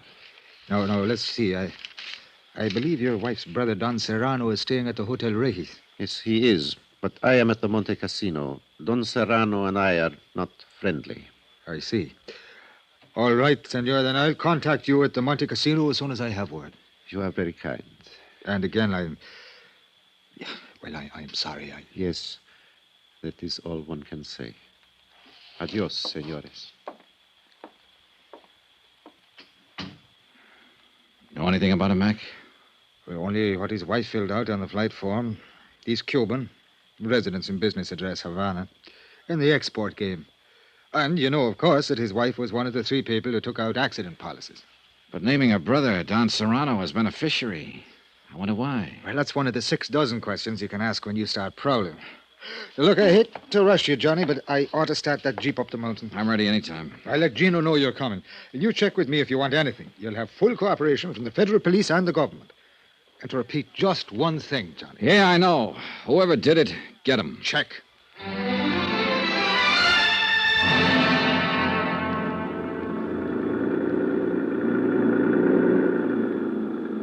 The Jeep driver was a young Mexican boy who'd been brought up in the best and wildest chauffeuring traditions of the capital. He knew only one way to drive, with both accelerator and horn wide open. Since most of the other drivers were playing the same game, it was a sheer miracle that we ever got through the narrow streets of the city and finally reached the open valley. Maybe the colored postcard pasted on the dashboard, a picture of the Virgin of Guadalupe, had something to do with it. We finally left the last cart road and bumped along a narrow woodcutter's trail, cleared and widened enough now so that we could drive into the crash area and miss the 1.5-mile walk the first rescue party had been forced to take. For some reason, only a small part of the wreckage had caught fire and burned, and the rest was strewn piecemeal along a great raw gash through the trees and brush. Men in uniforms of the Mexican Army searched through the tragic debris, lifting, sorting, and collecting. And nearby, a silent group of Indians were watching, with the age-old sadness in their eyes. You are Senor Dollar, no? Yes. Gino Romero, senor. Oh, glad to know you, Gino. It's a terrible thing, no? Yeah. Any ideas yet? Not of importance, but it's certain now this. It was caused by one explosion which has occurred in the baggage compartimento. Véngase. Come on. We have found many pieces which can be identified, can be known which part of the plane they are in before the crash. I see. Toward the front, these pieces are more large, but in the back, near the tail, they are very little. Here, you look. These are pieces of the baggage, muy pequeño, very tiny. Oh, yeah. The crash itself wouldn't have done this. It had to be an explosion. Seguro. Look, it's burnt a little, each one of these pieces, but these more big ones from the seats of the plane, they are not burnt. Here, you smell these ones. Yeah, I see what you mean. Either dynamite or nitroglycerin. Was dynamite. We have found little tiny pieces of red paper from the wrappings on the sticks. Was dynamite. Any idea how much? How big a charge? One of the soldados, Pascual, who have used much explosive, is think maybe 30 or 40 pounds. Light enough to be put on board in a piece of luggage. It's going to be tough, Gino. Plenty tough to. They're bringing out the bodies. The Indians set up a low, wailing dirge, and one of them tapped softly on a native drum. A wordless terror before the ancient mystery, death. One by one, the bodies passed us, borne by the silent soldiers. Madre de Dios, may they find peace. Then, for the first time, I noticed the girl, standing alone some distance away, watching without expression as the stretchers passed her. She was young, blonde, and beautiful. Not conventionally so, but beautiful as a young animal is beautiful. And she looked very much out of place. You are observing the señorita, no? What's she doing up here? ¿Quién sabe? She's strange, that one. Always she's look for danger. She's what you say, the daredevil. But it's like she's always have the charm. Death has never find her. So perhaps she has come here to look on his face. Do you know who she is? Pues sí. She's American. Her name is Marvel Terrence. Marvel Terrence? You have heard of her, senor? I'd heard of her, all right. And I'd wondered what kind of a girl would have a first name like Marvel. And now I knew, partly at least. And I planned to find out a whole lot more. 3 of the people who died on that plane had taken out flight policies. Maria de Lagos was one of them. The other 2 were men, both of whom had named as beneficiary Marvel Terrence.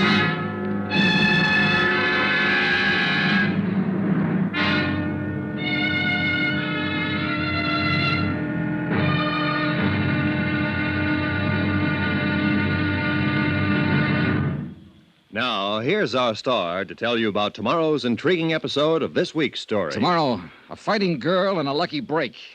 And then murder cancels the score. Join us, won't you? Yours truly, Johnny Dollar.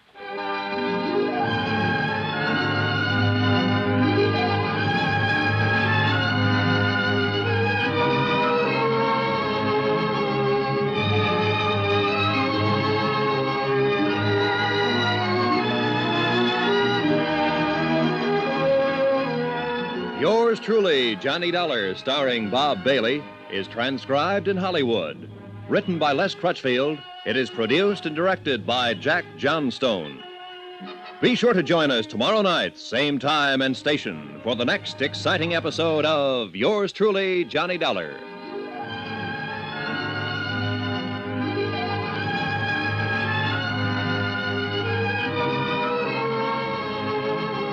This is Roy Rowan speaking.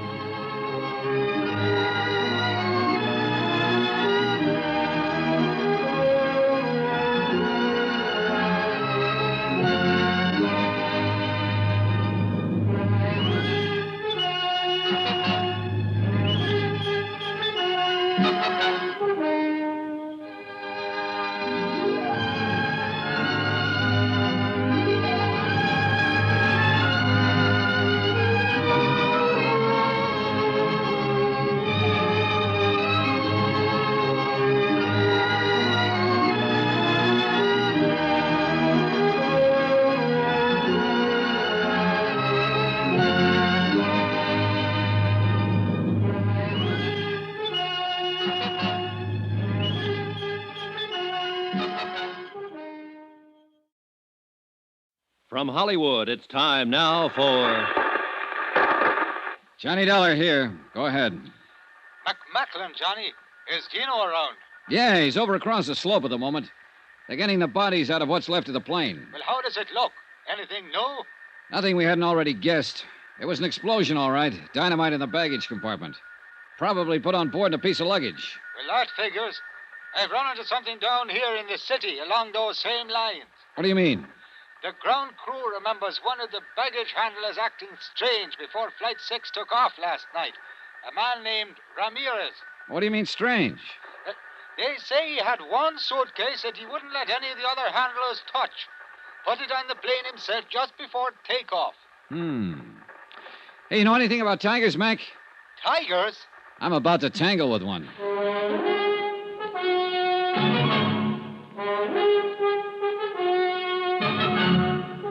Tonight and every weekday night, Bob Bailey in the transcribed adventures of the man with the action-packed expense account, America's fabulous freelance insurance investigator. Yours truly, Johnny Dollar.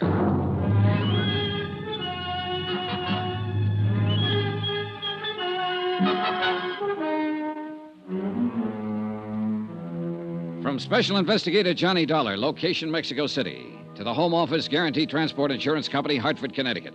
Assignment, the Flight 6 matter. Expense account continued. I was taking Gino Romero's word for it that the girl was a tiger. His word and my own instincts. At first glance, she seemed soft, shy, and lovely. Then you sensed a wildness about her, a kind of suppressed violence that brought you up short and made you stop and reappraise her. She leaned against a tree, watching the bodies of the plane crash victims being carried down the slope and placed in the Army Jeep, with no sign of emotion on her face. Cool, detached. She had no reason to be here, and I wondered why she was. The only way I knew of finding out was to ask her.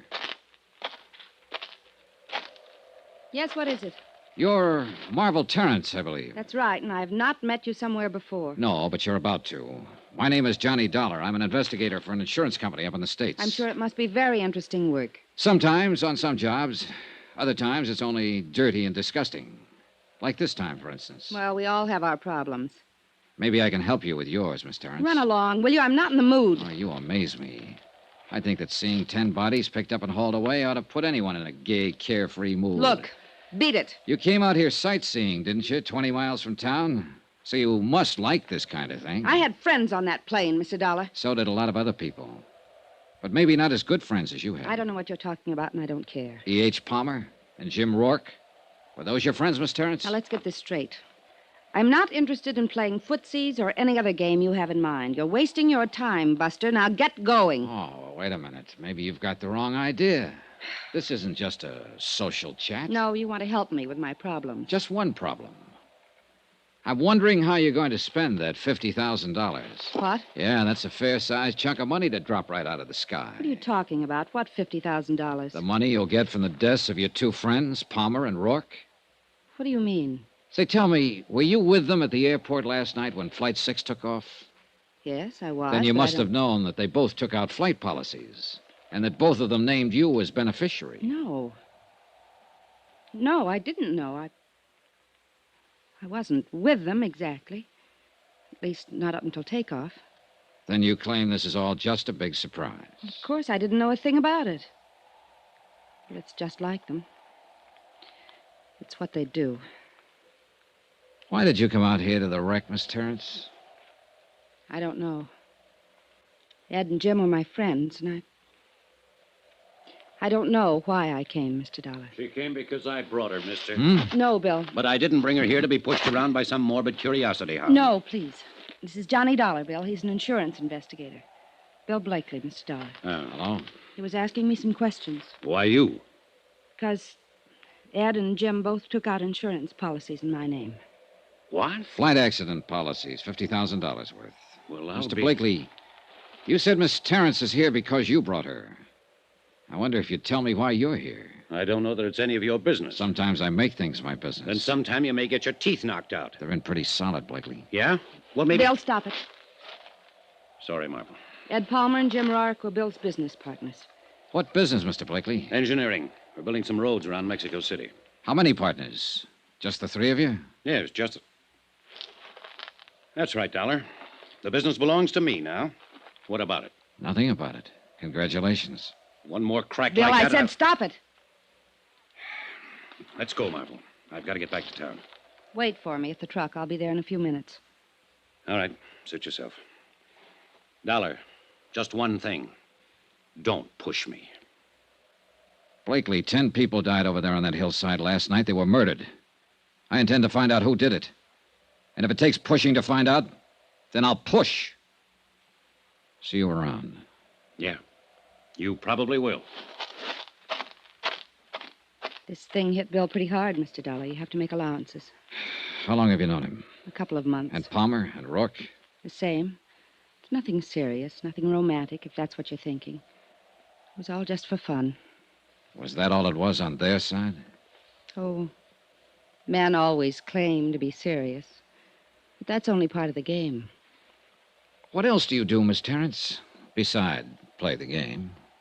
That's all. I'm a wealthy orphan, Mr. Dollar, and my only career is drifting around the world playing the game. I'm ornamental, irresponsible, and rather useless. Maybe not entirely useless. Just being ornamental has some importance in this world. So you play too, huh? No, I meant it. I guess I was pretty obnoxious when you spoke to me a while ago. Well, I suppose I asked for it. I'm staying at the Hotel Monte Cassino. Are you? I'd like to see you again. I could teach you the game, Johnny. Well, that's a very attractive offer. Outside of business hours. But you think I'm mixed up in this? No, I'm not sure. Well, think about it, Johnny. You can call me at my hotel. The Monte Cassino. That's where DeLagos is staying. Happen to know him? Ramon? Well, yes, of course. Why? Well, one of the passengers killed in that plane was his wife. Didn't you know? I saw the name DeLagos, but I didn't even know he had a wife. Another just for fun? I think you've got some wrong ideas about me, Johnny. Come see me and I'll straighten them out for you. All right. I will. And something else. You'll find it out anyway, so I may as well tell you. Tell me what? I had reservations on Flight 6, too. I was going over to Havana for the weekend. I canceled out at the last minute. I see. Maybe that's why I came out here, to see for myself. I'm not afraid of death. I've tempted it too many times to be. But it does fascinate me. I stood there watching and thinking. Could have been me being carried down that slope. Except for luck. Why did you cancel out at the last minute? I was talked out of making the trip. By whom? Bill Blakely. I watched her swing down the slope, lithe, erect, and lovely. A strange girl, with an air of aloneness about her. An air that I felt would be with her even in the crowd. Strange, but also compelling. Exciting. She might be involved, or she might not. I didn't know. But I was sure of one thing. In either case, I was going to see her again.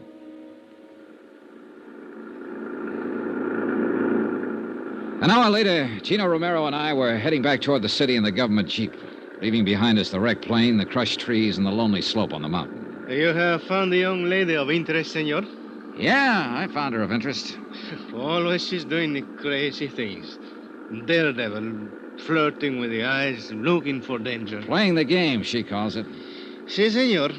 Playing the game. Que lástima. It is too sad that 10 persons are not be playing the game now anymore. Oh, it's all right, Gino. I'm not that much under her spell. Que dice?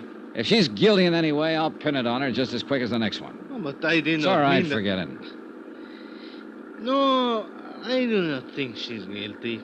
It is not the thing she would do, and she does not need the money. She's very rich. Do you know that? Everybody says so. Well, that's what I mean. It's worth checking into. Es posible, but I still do not think she would do such a thing. It is too terrible. And she's too beautiful. Maybe I ought to give you the advice, Gino. Before the beauty of a woman, senor, we are all as brothers, like Senor Blakely. I see he will look very disturbed. Yeah, he did get a little hot under the collar. What do you know about him, Gino? Almost nothing. He's come here for 3 months now, making the road. And his partners, Palmer and Rourke, were killed in the plane crash. What do you know about them? The same. Nothing. They all arrive together. Always they work together, play together.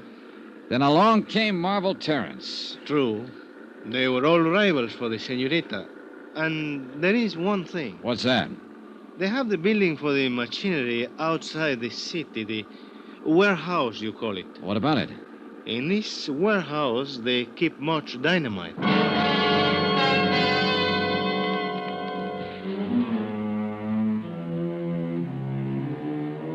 Gino dropped me at my hotel, the Del Prado, on Avenida Juarez. I changed clothes, cleaned up, sent some telegrams to the States. And about that time, Mac Macklin phoned up from downstairs and asked me to join him in the bar.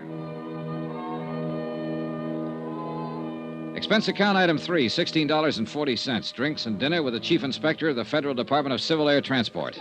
And then some more drinks.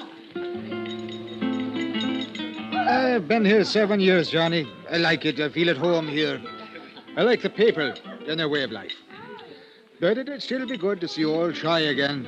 The snow piling up along the loop, and the wind ripping in off the lake. The crazy little joints along Baker Street. When were you there last, Mac? 1932. Oh, then you're about due. Well, why don't you take a couple of weeks and fly up there? No. Too much water under the bridge, Johnny.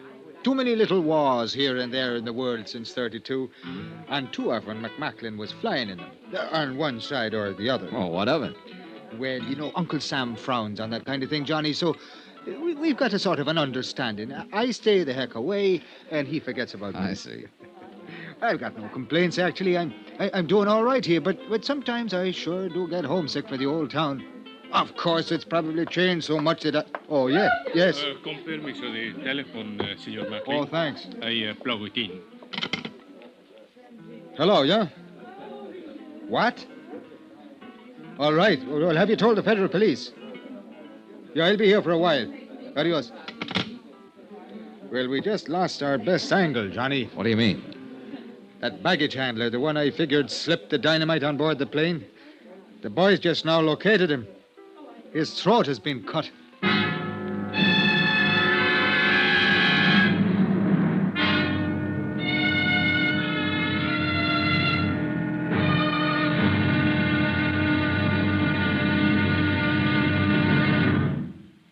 Now, here's our star to tell you about tomorrow's intriguing episode of this week's story. Tomorrow, a bereaved relative lies.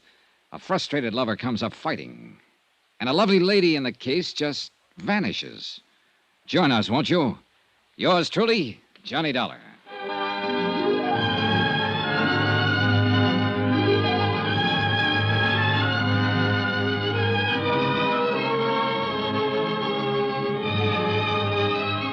Yours truly, Johnny Dollar, starring Bob Bailey, is transcribed in Hollywood. Written by Les Crutchfield, it is produced and directed by Jack Johnstone.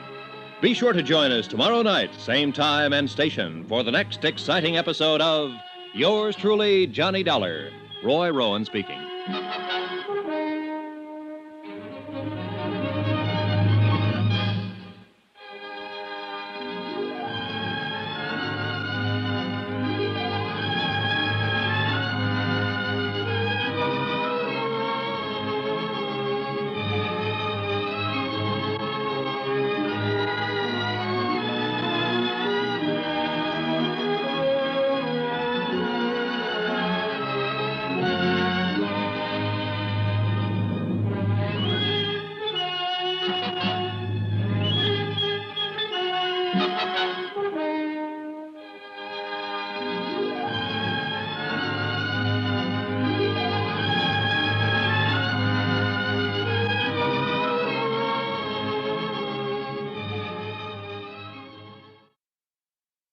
From Hollywood, it's time now for Johnny Dollar. This is Don Serrano de Almeida y Pico. Oh? We have not met, Senor Dollar. No, all right. I've been sure to remember the name. Don Serrano. Oh, wait a minute. You're Maria Delago's brother. That is correct. I was planning to call on you this morning, Don Serrano. That will not be necessary, Senor, since I am taking the liberty of calling on you. I am downstairs in your hotel at this moment. Oh, I see. I believe I may be able to cast some light on the unfortunate tragedy which overtook my poor sister and the other passengers of that ill-fated airplane. Do you know something that hasn't come out? Rather a great deal, Senor. I know the crash which resulted in the deaths of 10 innocent people was the evil work of a diabolical maniac. Yes, well... A product of the warped mind of a scheming, worthless, unspeakable dog, a sneaking, money-hungry snake, a scurrilous, unprincipled... Don Serrano. Si, Senor. Come on up.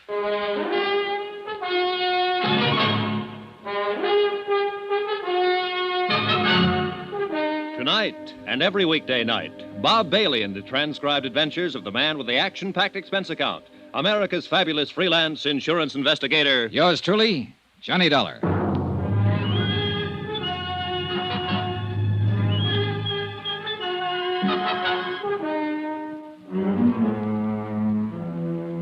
From Special Investigator Johnny Dollar, location Mexico City, to the Home Office Guaranty Transport Insurance Company, Hartford, Connecticut.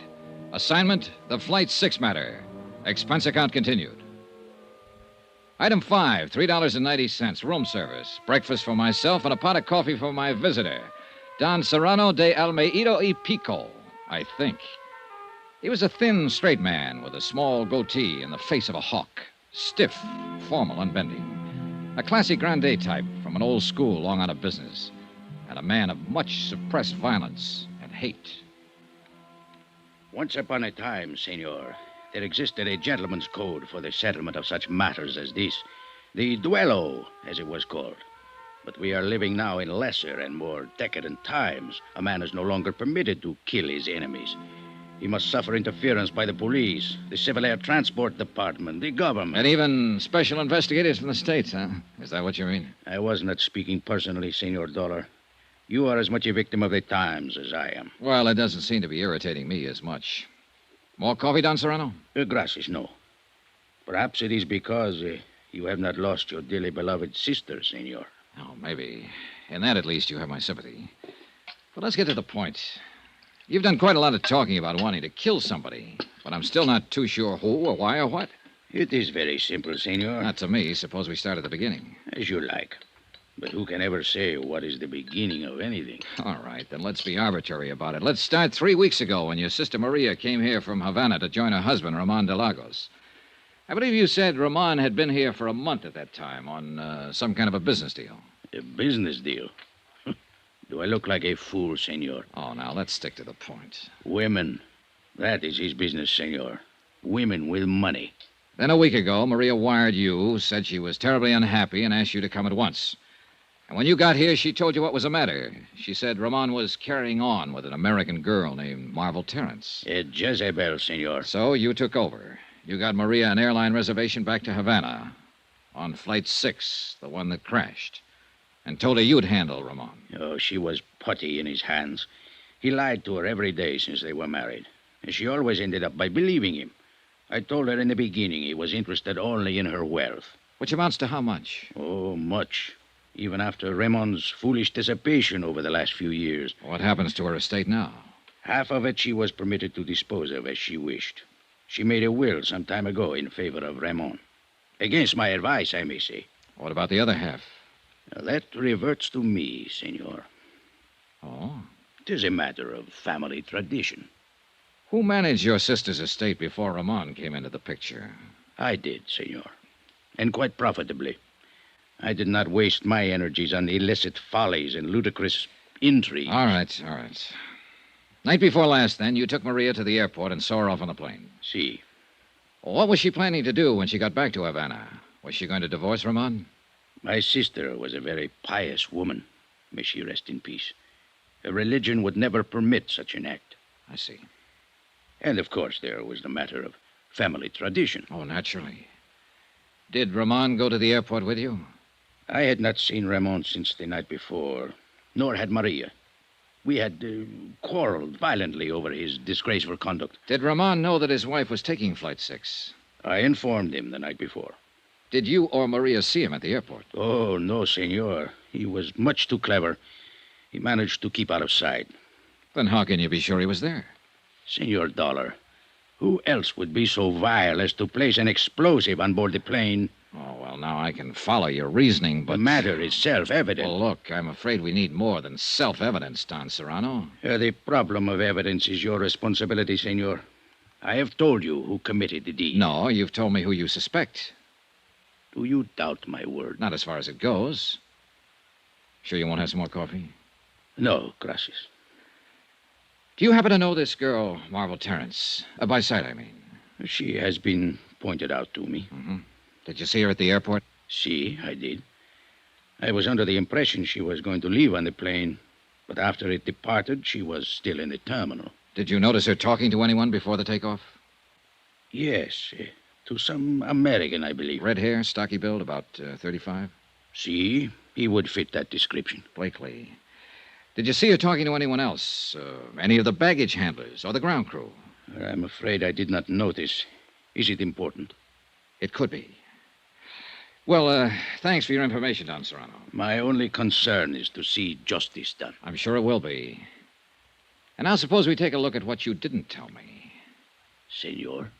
The fact that Maria took out a flight accident policy for $25,000 and named you as her beneficiary.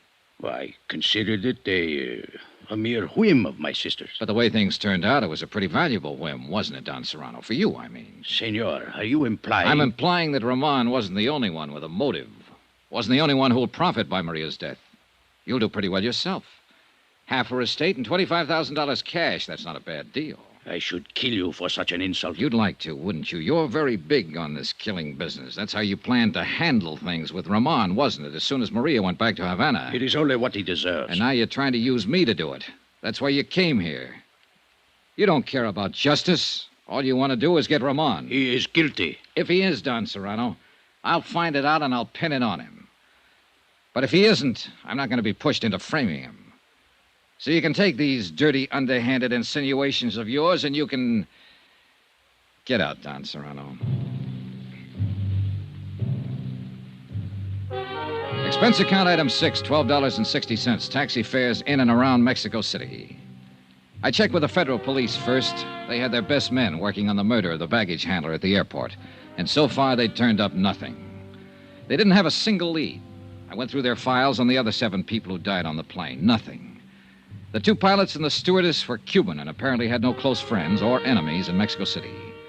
2 of the passengers were Brazilians and were only traveling through en route from the States. And as far as the other 2 were concerned, there seemed to be no motive. So it came right back again to the 3 I was already working on. Maria de Lagos and the 2 business partners, Ed Palmer and Jim Rourke. The 3 people who'd bought flight insurance policies. And that left me with 4 possible suspects. Ramon de Lagos, Maria's husband, Don Serrano, her brother, Marvel Terrence, and Bill Blakely, the partner of Palmer and Rourke. I checked with Inspector Mocklin, but he'd made no progress. With Gino Romero, no progress. I tried to reach Blakely, but he hadn't shown up at his office. I phoned Marvel Terrence and got a reluctant agreement from her to meet me for lunch. I waited for her at the Vendôme for an hour. She didn't show up. Finally, at 1 o'clock, I went to her hotel. Oiga, mozo, traiga el equipaje del cuarto número 85. Ahorita vaya. Ándale, pues. Si, senor. What can I do for you? I'd like to see Miss Marvel Terrence. I wonder if you... Miss Terrence. Que señorita tan bonita, tan hermosa. Yeah, well, if you'll... She's the most beautiful woman where I ever stay at this hotel. Yeah, she's pretty gorgeous, all right. Would you mind Sometimes I think everybody in the world is in love with this señorita. All day long, it is one man after another which call up to talk to Miss Terrence. Well, would you ring her and tell her I'm waiting... 2 times so many calls we get on the switchboard while the señorita is live here. That's very interesting. And now would you You please... must forgive me, amigo. When I think of Miss Terrence, I lose all sense in my head. All right. You're forgiven. Now, if you... What is it you wish, senor? Will you ring Miss Terrence and tell her I'm waiting down here in the lobby? Immediately, senor. Your name, please? Johnny Dollar. Johnny... D-O-L-D-O... How do you spell it, please? D-O-L-L-A-R.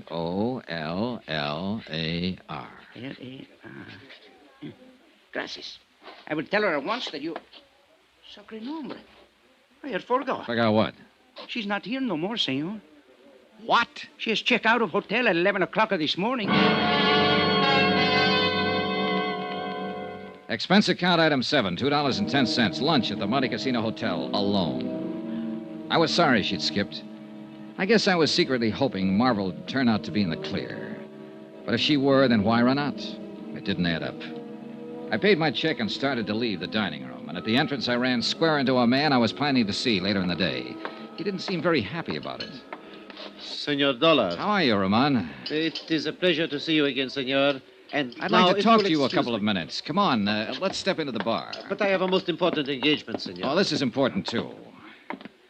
I understand you're a friend of Marvel Terrence's. Si, it is my honor and pleasure. Well, she's checked out of the hotel here. Do you know where she went? Senor, I do not discuss the private affairs of my friends. Oh, knock it off, Ramon. This isn't a tea party. 10 people have been murdered by an explosion aboard a plane. One of them was your wife, remember? I cannot help you. I know nothing of Miss Terrence's plans, and now... I talked to your brother-in-law this morning, Ramon, Don Serrano. He tells me you're the one who put the explosive on board the plane. It is a lie. He seemed pretty certain of it. He tells me you stand to inherit half of your wife's estate. Then he is better informed as to the details of the matter than I am. I do not know what happens to the estate, senor. He seems to think you wanted to get your wife out of the way in order to have a free hand with Miss Terrence. Don Serrano, as you may have noticed, is a bigoted and jealous old fool who thinks only of money. He knows better than that. What do you mean? Maria was different from the women of your country, senor. She understood such matters as my friendship with Miss Terrence. And accepted them? Except such times as Don Serrano goaded her into being foolish, yes. It is a difference of the Latin temperament, senor. I see. Then there was no trouble between you and Maria. None of importance. The trouble was Don Serrano. He has hated me from the day of our marriage, because from that moment on, he no longer had any control over Maria's fortune. If you wish to discuss this further, senor, I will be happy to do so later, but I must leave now. Con su permiso. I watched him hurry out of the hotel. I had no real reason to stop him and no authority to. On sudden impulse, I crossed the lobby to the public phones, called the Hotel Regis, and asked for Don Serrano de Almeida y Pico. Don Serrano had checked out. No forwarding address. I called the Del Prado and asked for Bill Blakely. Mr. Blakely had checked out. No forwarding address. I left the phone booth and hurried back to the desk. The clerk was very sorry. Ramon de Lagos had checked out earlier in the day. No forwarding address.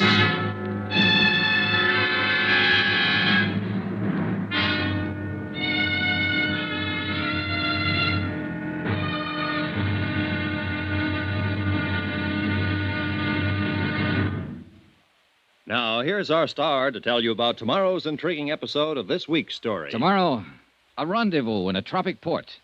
And a lot of things come together. Things like romance, desire, and death. Join us, won't you? Yours truly, Johnny Dollar.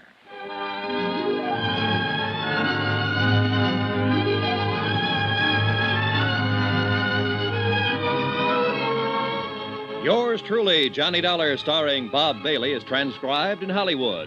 Written by Les Crutchfield, it is produced and directed by Jack Johnstone. Be sure to join us tomorrow night, same time and station, for the next exciting episode of Yours truly, Johnny Dollar. Roy Rowan speaking.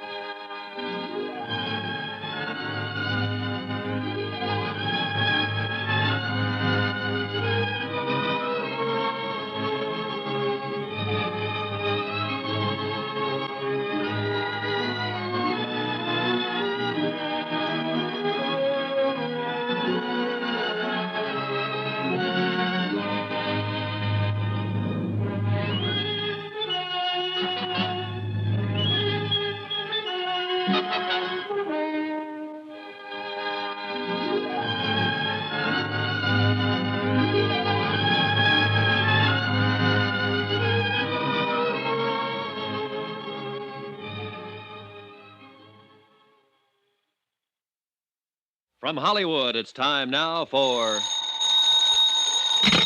Johnny Dollar. Inspector Mucklin's office. Gino Romero. Oh, Gino. What did you find out? Did you locate any of them? Beneficiaries of the crash of Flight 6? Si, senor. It was an affair most simple. A matter of making a telephone call to the airport. Then they've left Mexico City. Si, senor. The senorita Marvel Terrence has taken the 10 o'clock plane this morning to Acapulco. Oh? Senor Blakely has taken the 11:30 plane to Acapulco. Senor Ramon de Lagos has taken the 2 o'clock... Plane to Acapulco. And what about Don Serrano? Oh, with him, he's different. At 2:45, he's depart from Mexico City in a special charter plane. Look, Gino, is there another flight to Acapulco this afternoon? But, of course, at 4:30. Already I have 2 reservations. Good. I'll meet you at the airport. What's the flight number? Gino. I'm scared to think of it. This one is also called Flight 6.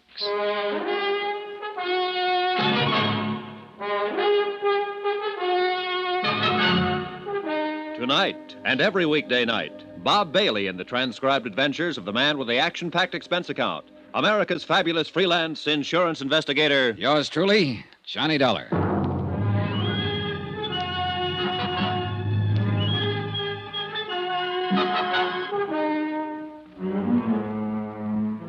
From Special Investigator Johnny Dollar, location Mexico City, to the Home Office, Guaranty Transport Insurance Company, Hartford, Connecticut. Assignment, the Flight 6 matter. Expense account continued. Item 9, $63.45. Incidentals in Mexico City and plane fare to Acapulco. One more of the sharp contrasts of Mexico. We left the stiff formality of the city behind us, the cool, thin air of the high plateau, and 50 minutes later, we stepped off the plane and into the steaming heat of the tropics. Barefoot tourists in shorts and barefoot natives in white cotton dungarees. Soft brown skins and flashing teeth. Mangoes, papayas, and the heady scent of tropical flowers. Blue sky, blue Pacific, and a burning sun. And a bay so bright and beautiful it breaks your heart. Acapulco.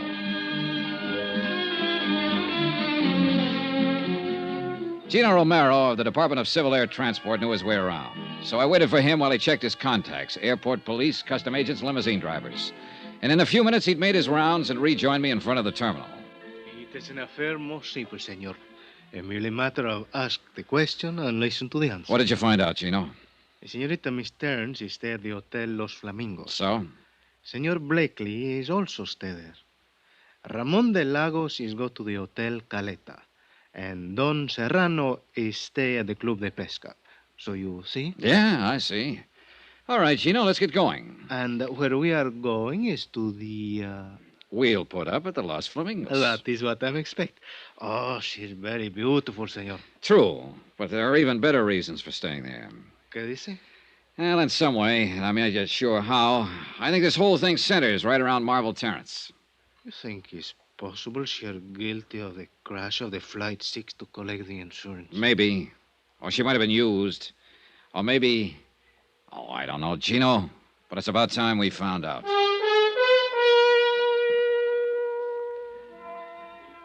Expense account, item 10, $1.50. Limousine fare from the airport to the hotel.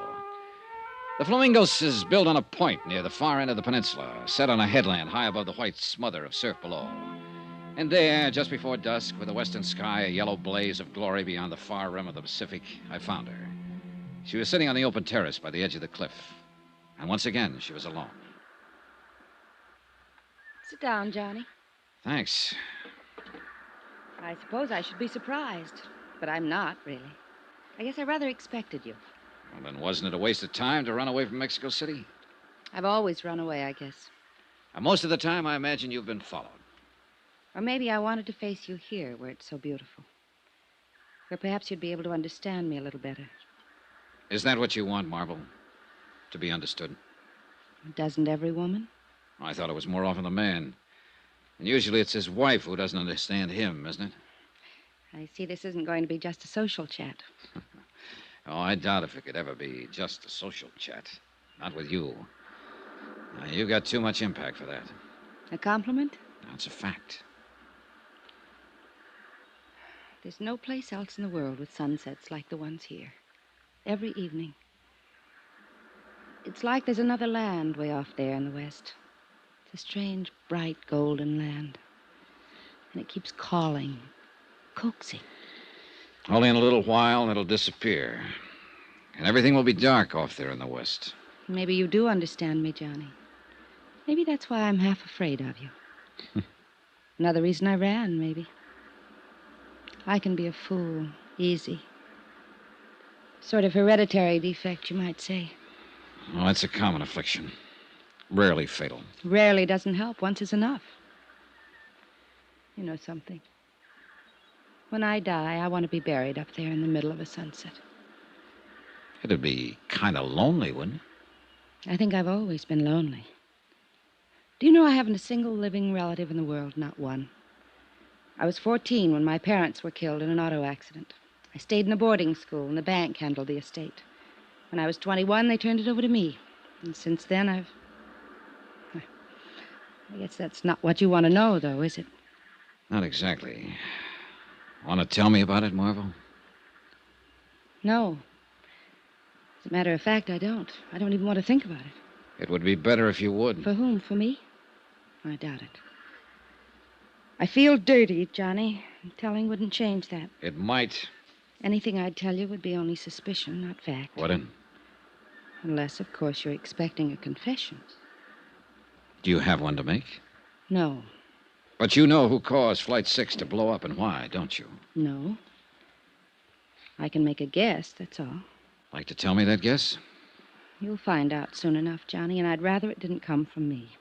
11 people have died, Marvel. I know. 10 on the plane that crashed, and the baggage handler who was murdered later, and You whoever... don't have to remind me of it. I couldn't forget it if I wanted to. I told you how I felt, now drop it, Johnny. All right. I didn't know. That's all I can claim. I just didn't know. What do you mean? Nothing. Look. It's dark out there now. And sunset's gone. There's always another one. I wonder. Have you ever met Don Serrano, brother-in-law of Ramon de Lagos? No, but he was pointed out to me. Did you see him at the airport the night Flight 6 was blown up? I don't remember. I don't think so. Did you see Ramon? No. Did he know you'd canceled your reservation that night? He didn't even know I had one. Have Ramon and Bill Blakely ever met? Yes, they met. And detested each other on sight. Well, that's understandable in view of the circumstances. Oh, I guess, but why are people like they are? Did you arrange for Blakely to follow you here? I didn't tell anybody I was coming. And he was a good guesser. So was Ramon and Don Serrano. I know. They're all here. Why? They don't even know me. They don't want to know me. Not in any real way, but they're here. Oh, yeah, they're here. And I think you ought to tell me what you know, Marvel. Tomorrow, maybe. Not tonight. Let me have just one night, Johnny. All right. Take me to dinner. Dance with me. Laugh with me. Give me just one evening. Will you, Johnny? Sure. And thank my lucky star for the chance. You're sweet. I'm saying it now, without any strings. No matter how things work out, I'll still mean it. You're a sweet guy, Johnny. Give me time to change.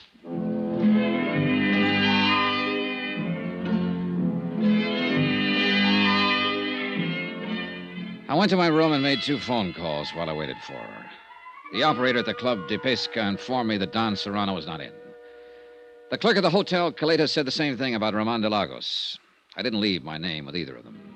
Bill Blakely was staying in room 23, a few doors on down the terrace, so I decided to go have a talk with him before I went out to dinner with Marvel Terrence. But as it happened, I didn't have to go to that much trouble. Yeah, who is it? Blakely, I'd like to talk to you. Come on in. Do you always cover your visitors with a gun? Only when I spot them listening outside my door. I don't know I what saw you're- your shadow against the shutter there. You've been standing outside for the last 5 minutes, Blakely. You listened to me make a couple of phone calls. Did you learn anything you wanted to know? Dollar, suppose you were suspected of sabotaging an airliner and killing 10 people. Wouldn't you want to know what kind of a case was being built up against you? What makes you think you're under suspicion, Blakely? I know I am. Ed Palmer and Jim Rourke were my partners. When they died on that plane, I became sole owner of the firm. There's the motive. I've got a warehouse full of dynamite in Mexico City. There's the method. I can go even farther than that. What do you mean? You mentioned one motive. Why didn't you mention the other one? What other one? Marvel Terrence. That crash not only eliminated a pair of business partners, it wiped out a couple of rivals. Just one thing wrong with that, Dollar. Marvel had a reservation on that plane herself. She only decided at the last minute not to go. I wouldn't have been gaining much if I'd killed her along with my rivals, as you call them. Uh-huh. Maybe that's why you cornered her at the airport and argued her out of going. Yes, I did talk her out of the trip. But not because I'd planted an explosive on board. How do you feel about her, Blakely? I'd give my left arm. It wouldn't do any good. I'm just not the guy. I never have been and never will be. Maybe you are. She says she's having dinner with you tonight. That's right. She is. How do you feel about her, Dollar? I don't know. Expense account item 11, $26.40. Taxis, dinner, drinks, and dancing for 2. The Copacabana with its blue lights and the surf right at your feet and a million stars low enough to touch. The warm water of the bay lapping softly at the pilings. The Las Americas, the Casablanca, music, champagne, and the tropic night. And then finally, much later. Good night, Johnny, and thank you. Tonight, for the first time I can remember, I wasn't alone. And then, only an hour afterward, I was wakened out of a sound sleep. Senor Dollar. Right with you, Gino.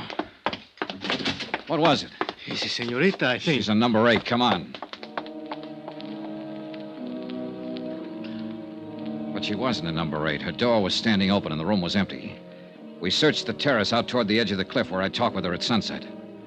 We saw the broken section of railing and found one of her slippers and a pack of her cigarettes lying nearby. In pitch darkness, we slid and scrambled down the steep path to the beach. And there by the edge of the surf, we found her. The warm foam reached out for her, as though to carry her away, to that last sunset she'd loved so much.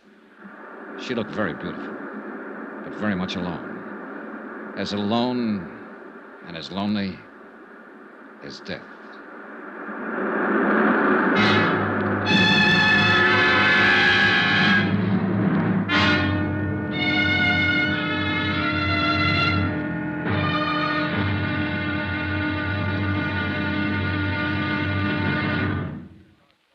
Now, here's our star to tell you about the final intriguing episode of this week's story. Tomorrow, a desperate killer is cornered and strikes back in a deadly counterattack. Final showdown. Join us, won't you? Yours truly, Johnny Dollar.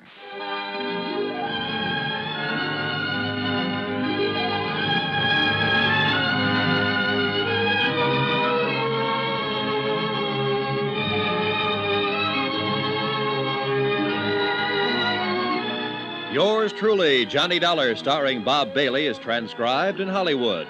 Written by Les Crutchfield, it is produced and directed by Jack Johnstone. Be sure to join us tomorrow night, same time and station, for the next exciting episode of Yours truly, Johnny Dollar. Roy Rowan speaking.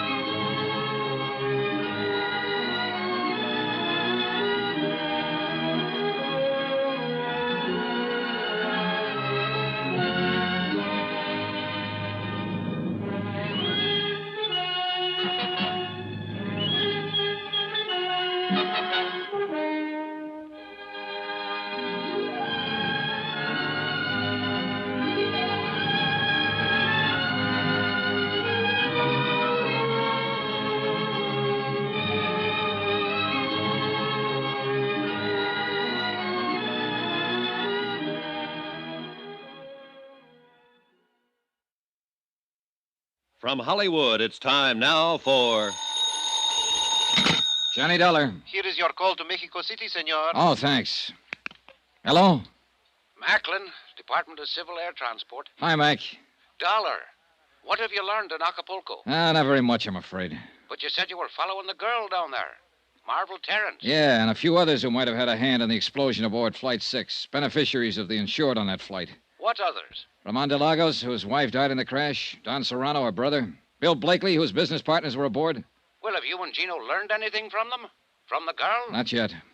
But you said she might know who caused that explosion aboard the plane. Right, and she promised to talk. Well?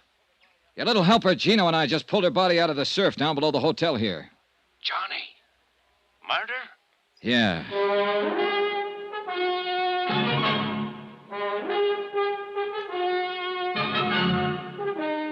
Tonight and every weekday night, Bob Bailey in the transcribed adventures of the man with the action-packed expense account, America's fabulous freelance insurance investigator. Yours truly, Johnny Dollar.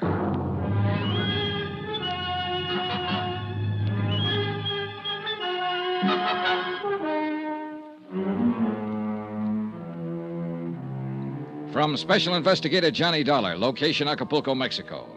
To the Home Office Guaranteed Transport Insurance Company, Hartford, Connecticut. Assignment, the Flight 6 matter. Expense account, final page. Item 12, $1.80 for the phone call to Mac Macklin in Mexico City. I had to get Mac out of bed to tell him what had happened. That Marvel Terrence had been murdered. That somebody had silenced the girl around whom the whole case had seemed to center, since Flight 6 had exploded in midair 3 nights before and carried the passengers and crew to their deaths. Mac was shocked and offered any additional help I might need. But he had no new information at his end, and it was obvious now that any answers would have to be found right here in Acapulco. As I hung up the phone, Gino Romero came rushing in from the hotel terrace. Senor Dollar. What is it, Gino? A prowler is out on the hotel grounds. The police cars go to block off the road at the bottom of the slope. Good, come on. The stairs are over this way, senor. Right with you. A little light wouldn't hurt anything down here. It's no time. This way, into the brush, is a footpath. All right, lead the way. Over there is only 100 feet to a cliff. The other side is the road for the hotel. Here is the only place anybody can go. It's down this slope. Yeah, but there are plenty of places to hide. Si, senor, but it's a matter... Oh, wait. Huh? Listen. Listen. We could hear someone moving through the jungle growth a few yards away, moving swiftly but cautiously. Then a sudden silence. Whoever it was had also stopped and was listening for Gino and me. We waited for the fugitive to move again, straining our ears, trying to tag the location. Seconds passed. Then a slight rustle ahead of us. Gino nudged me, and we slipped quietly toward the sound.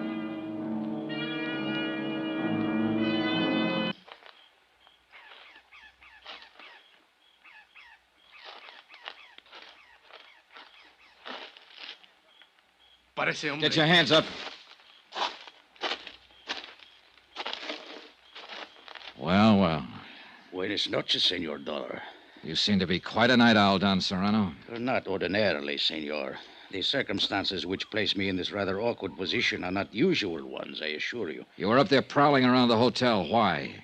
I was looking for my unmentionable brother-in-law. Ramon de Lagos, why? What made you think he'd be here? I went to his hotel. He was not in his room. I knew he had not been able to see Miss Terrence since she had spent the evening with you. So I assumed he might be waiting for her here, at her hotel. And my assumption has, of course, been proven correct. Did you see him? No, but I heard the police discussing the murder of Miss Terrence. It was obviously Ramon's handiwork. Still after him, huh? My feeling about Ramon is not a secret, senor. Nor his about you. So why did you go to his hotel? To kill him. Why else? Time was running out, so we took Don Serrano back to the hotel to the police. One very important person hadn't put in an appearance. Gino went down to Bill Blakely's room, knocked on the door, then opened it with a passkey and went in. Blakely wasn't there. We searched the room. The bed has been sleeping, senor. Yeah, I notice. But for how long, that's the question. It's possible he was wake up when the senorita screams before she is killed. He might have been. He must have dressed. His pajamas are there on the floor. I wonder. Quien sabe if it was a quarrel of lovers, the jealousy. He did not like it when the senorita was go with you tonight. I don't think it's that simple, Gino. Let's get this bag open, have a look inside. Maybe we can... It's not even locked. He seems to have been traveling light. There on the top, senor. Yeah, I see. What is it? Box of .38 caliber cartridges spilled open. And that piece of oilcloth. He had a gun packed in here. No, it's gone. He got up, loaded a gun, and left. Took the gun with him. If it was before the scream, that's one thing. But if it was afterward, then... What are you thinking, senor? I think we'd better take the police with us, get over to the Hotel Caleta, and check up on our third suspect. Ramon? But Don Serrano said he is not there. Don Serrano could say anything. I think we'd better get over there, Gino, and do it fast.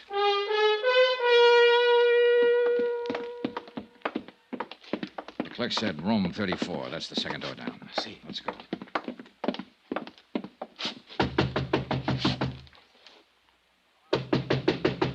Ramon. Ramon. Who is it? Johnny Dollar, open up. Watch yourself, Gino. See. Come on in, Dollar. You're Blakely. Yeah. Better hand over the gun, Blakely. You won't get a chance to use it now. The police are out in the lobby. Okay. All right, thanks. Ramon didn't show up, huh? I wish he had. That's all I was asking. Just one clear shot at him. Are you sure he's the one who killed her? Sure enough. Did you see him? No, but he's the one. She was scared of him, Dollar. She told me earlier in the afternoon, before you got down here to Acapulco. Told you what? She said Ramon had followed her here from Mexico City, that he'd been acting strange.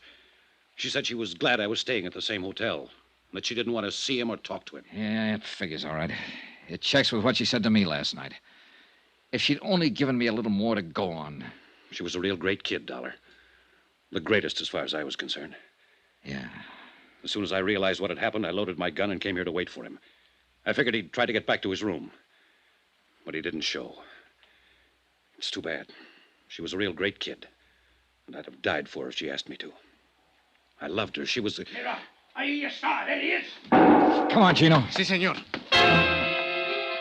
Ramon had been spotted. He started to enter the hotel, saw the police, turned and ran. He was armed with a pistol. He'd fired a shot at one of the police officers and then jumped over the balustrade and disappeared into the dark curve of Caleta Beach. The police cars quickly threw a cordon along the bayfront street and blocked off both ends of the stretch of shoreline. For the moment, Ramon was trapped somewhere on that beach.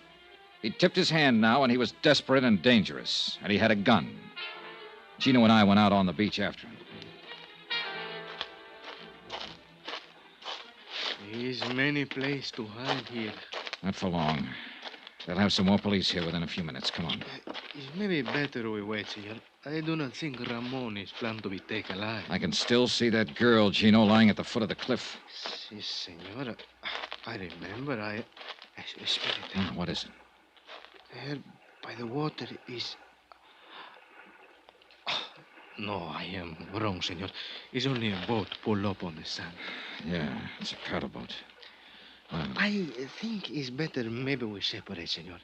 I look in the pavilion, the cabañas. You stay close by the water. In this way, we'll have him between us. Good idea, Gino.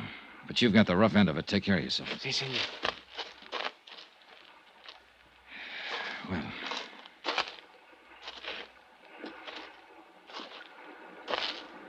much cover along the shoreline here. Do not move, senor. Do not make a sound. Well, Roman. So you were hiding behind that boat. I have nothing to lose now, senor. If you make one move or try to call out, I will kill you. Yeah, I think you would. All right, then, what comes next? This boat. You will push it into the water, but be very careful. If you make any noise, even by accident, I will kill you. Quickly now. Hurry. Relax, Roman. You don't have a chance anyway. We will see. Careful now. Be quiet. Good. Now get in, quickly. Sure. Take the paddle, head out across the bay, and be very quiet, or I will kill you. All right, Roman. You're just wasting your time. They'll have a police launch out here within 10 minutes. I do not think so. They will not know. Quiet! Quiet! One more sound from that paddle and I will shoot. Marvel Terrence. Why did you kill her, Roman? She made me crazy. So beautiful. And with so very much money. I thought she would be most easy once Maria, my wife, was dead. Then it was you who blew up the airliner in order to kill your wife and have a clear field to go after Marvel. Marvel did not know I was married, and Maria was going to tell her. So you sabotaged a plane and killed her, along with 10 other innocent people. And what happened tonight? Did Marvel turn you down? He said she was suspicious of me, and she was going to tell you about it in the morning. And she said she was falling in love with you. She made me crazy. I wish you had got back into that hotel, Ramon. I wish you'd got there before I did, while Bill Blakely was still waiting for you with a loaded gun in his hand. Be quiet and paddle faster. We must get farther up the coast in order... What is that? Police launch. What did you think? I told you didn't have a chance. No, they could not get here so soon. Well, I forgot to mention the fact that they'd already phoned for one. And then they do not know yet we are out here. Good. Keep paddling. Quickly. He half turned his head to look back toward the launch. I took a chance and swung the paddle. His shot went wild, and he didn't get a second try. I caught him back of the air, and he dropped like a log.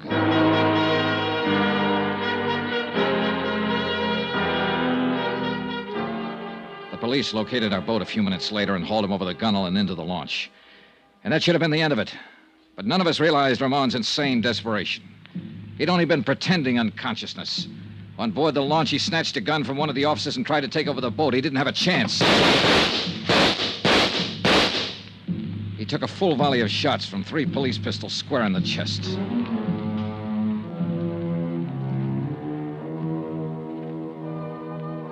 Expense account item 13, $312.20. Hotel and incidentals in Acapulco and Mexico City and plane fare back to the States. Expense account total, $608.10. End of expense account, end of report. Remarks? I'll never see another sunset now without thinking of her somewhere out beyond it. I hope she doesn't feel alone anymore. Yours truly, Johnny Dollar.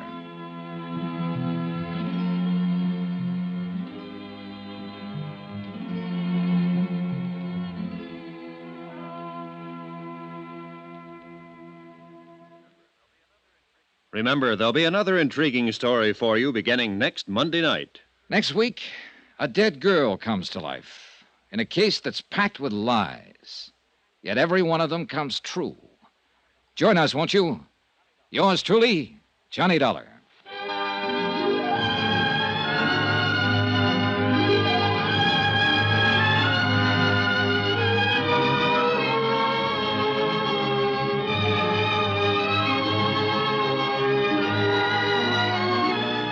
Yours truly, Johnny Dollar, starring Bob Bailey, is transcribed in Hollywood.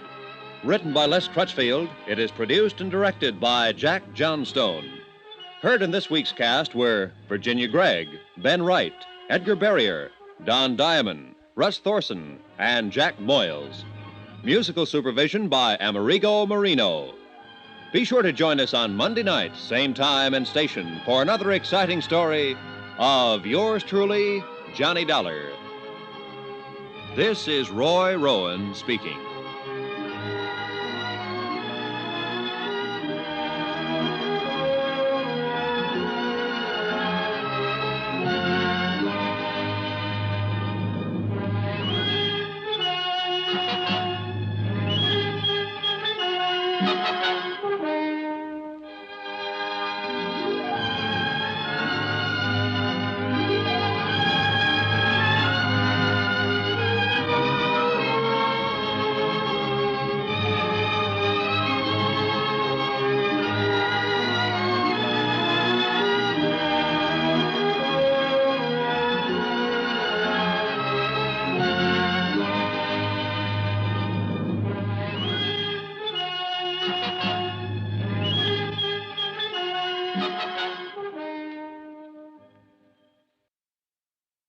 From Hollywood, it's time now for Johnny Dollar. This is Don Taylor down at Tri-State, Johnny. Hello, Don. Happy New Year. Belated, of course. Same to you, Johnny. Listen, would you like to come over to my office and meet a pretty girl? Sure. Is she interesting? Very. As a matter of fact, she just told me the most interesting thing I've ever heard. Oh, what's that? She just told me that she was dead.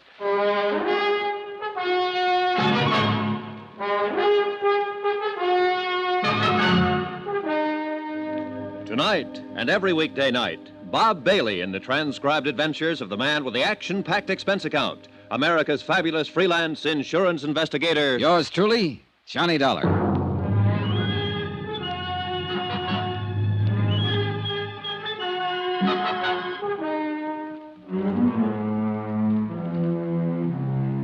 Expense account submitted by Special Investigator Johnny Dollar to Tri-State Insurance Underwriters, International Building, Hartford, Connecticut. The following is an accounting of expenditures during my investigation of the McLean matter. Expense account item $1, cab fare to the International Building in Don Taylor's office. He was sitting behind his desk when I walked in, talking to a tall, dark-haired girl in her late 20s who was standing casually looking out the window at the street below. She was pretty, she was quiet, and she was well-dressed. Hello, Johnny. Thanks for coming right over. I'd like to have you meet Mrs. McLean. How do you do? Hello. Sit down, Johnny. Make yourself comfortable. Take my desk. Ah, well, where are you going? I'm going to let Mrs. McLean talk to you alone. She has a most unusual story. Yeah, something about being dead, isn't that what you said? Yes, something about being dead. Mrs. McLean, Mr. Dollar will be handling this matter for Tri-State. I wish you'd tell him exactly what you've just told me. Ring the buzzer when you're through, Johnny. Oh, sure. Would you like to sit down? He thinks I'm crazy. That's what he thinks. Well, isn't it? Well, I doubt that. Well, sit down. Let's talk it over. Of course he does. It's the first I've told it to anybody. It's fantastic. What'd he say your name was? Johnny Dollar. Dollar. What do you do? I'm an insurance investigator. Oh. For him? For anybody who hires me. Here. Try one of these, Mrs. McLean. Thank you. I suppose I'll be put in jail, don't you? Look, Mrs. McLean, why don't you try to tell me some of the facts about, about whatever it is. The facts are, I'm legally dead, Mr. Dollar. And my husband collected on my insurance policy. Mm-hmm. When did all this happen? 2 years ago in Los Angeles. How much money did your husband collect on your insurance policy? $10,000. Where is your husband? In Los Angeles. I suppose you tell me how it worked, Mrs. McLean. My husband's a doctor, Mr. Dollar. His name's Dave McLean. One night he had a patient come in, a girl. Oh, she was in pretty bad shape. She'd been drinking somewhere, and she just came in off the street. Saw his shingle outside the office. I was there helping Dave as a receptionist. Oh. Dave took her into one of the examining rooms to see what the matter was. She had a heart attack. She died on the table. Oh, there was nothing he could do for her. Nothing anybody could do for her. Mm-hmm. She died on the table, and then what? Well, Dave came out and told me what had happened. We looked in her purse to find out who she was and where she lived. There wasn't anything but an address in Jersey City. No Los Angeles address? No. Her name was Teresa Corbett. She was from Jersey City, and that's all. Then what? Well, Dave called long distance to the place in Jersey City. It was an apartment. He talked to the manager there. I see. Go on. Well, Dave didn't say anything about Teresa Corbett being dead. He didn't have a chance, really. The manager was very upset. He told Dave that Teresa's mother had died very suddenly 2 days before.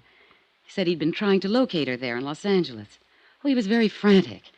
Go on. It was just one of those crazy things. The apartment house manager was just about out of his mind. Teresa's mother had died in one of his apartments on his premises. He himself had assumed responsibility for the body.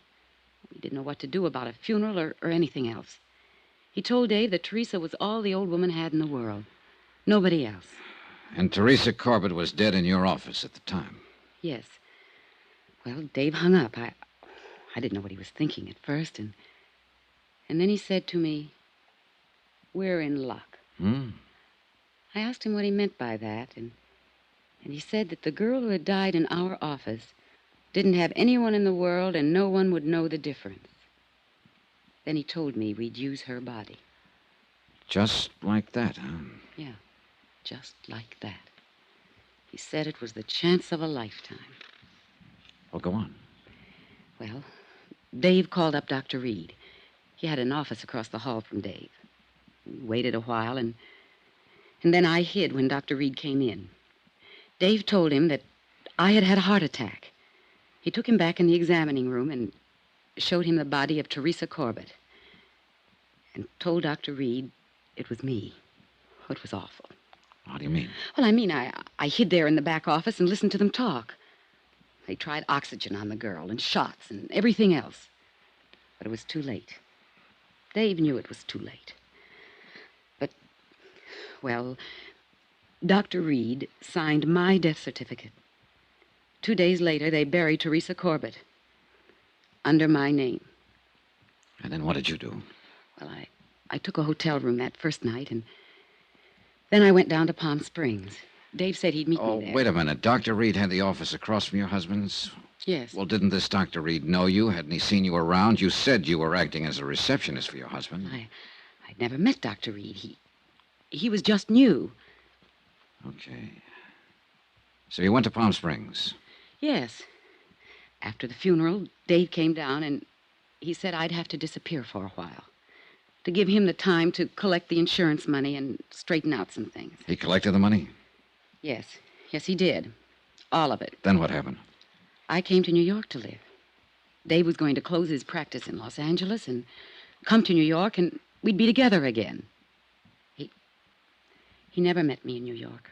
Do you know why he never met you in New York? No. Did he write to you? Yes, for a while. For about 3 months after I left.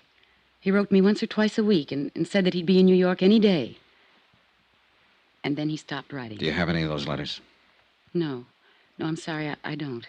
Do you know why he stopped writing to you? No. I have no way of finding out. I couldn't call anyone in Los Angeles and ask them to look into it for me, could I?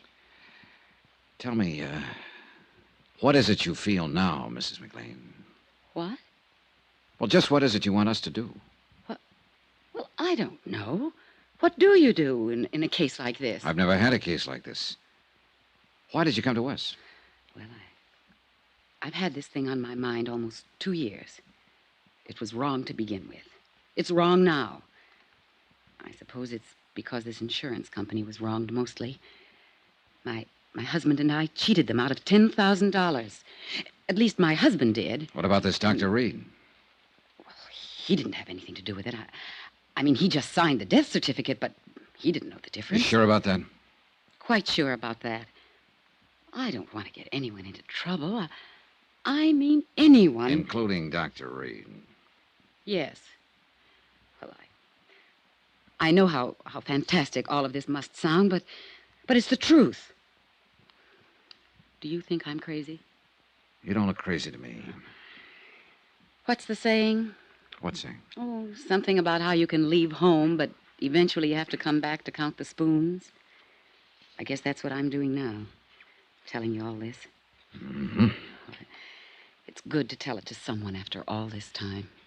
Did you get any of the insurance money, Mrs. McLean? Not a dime. Were you supposed to? I suppose so, yes. If Dave had met me... Would you say the whole thing was his idea? Yes. Yes, I would. I didn't know what he had in mind that night after he hung up the phone. You've been living in New York for the last couple of years since it happened, is that right? Yes. 2257th Street. Apartment 23. Well, what have you been doing? How do you live? I've been working. I took a job in a medical lab. Under your own name? No. I used the name of Patricia Kennedy. Is there any way you can prove you're actually Doris McLean? I could in Los Angeles. How? Well, People there know me. Friends I've had all my life. Were you ever fingerprinted there? No, I don't think so. During the war, did you work in a defense plant, maybe? No. How about a California driver's license? I don't drive, no. Would you be willing to furnish me with a list of names of people who might be able to identify you? People in Los Angeles? Yeah, sure, anywhere. Well, yes, I would, if it's necessary. It's necessary.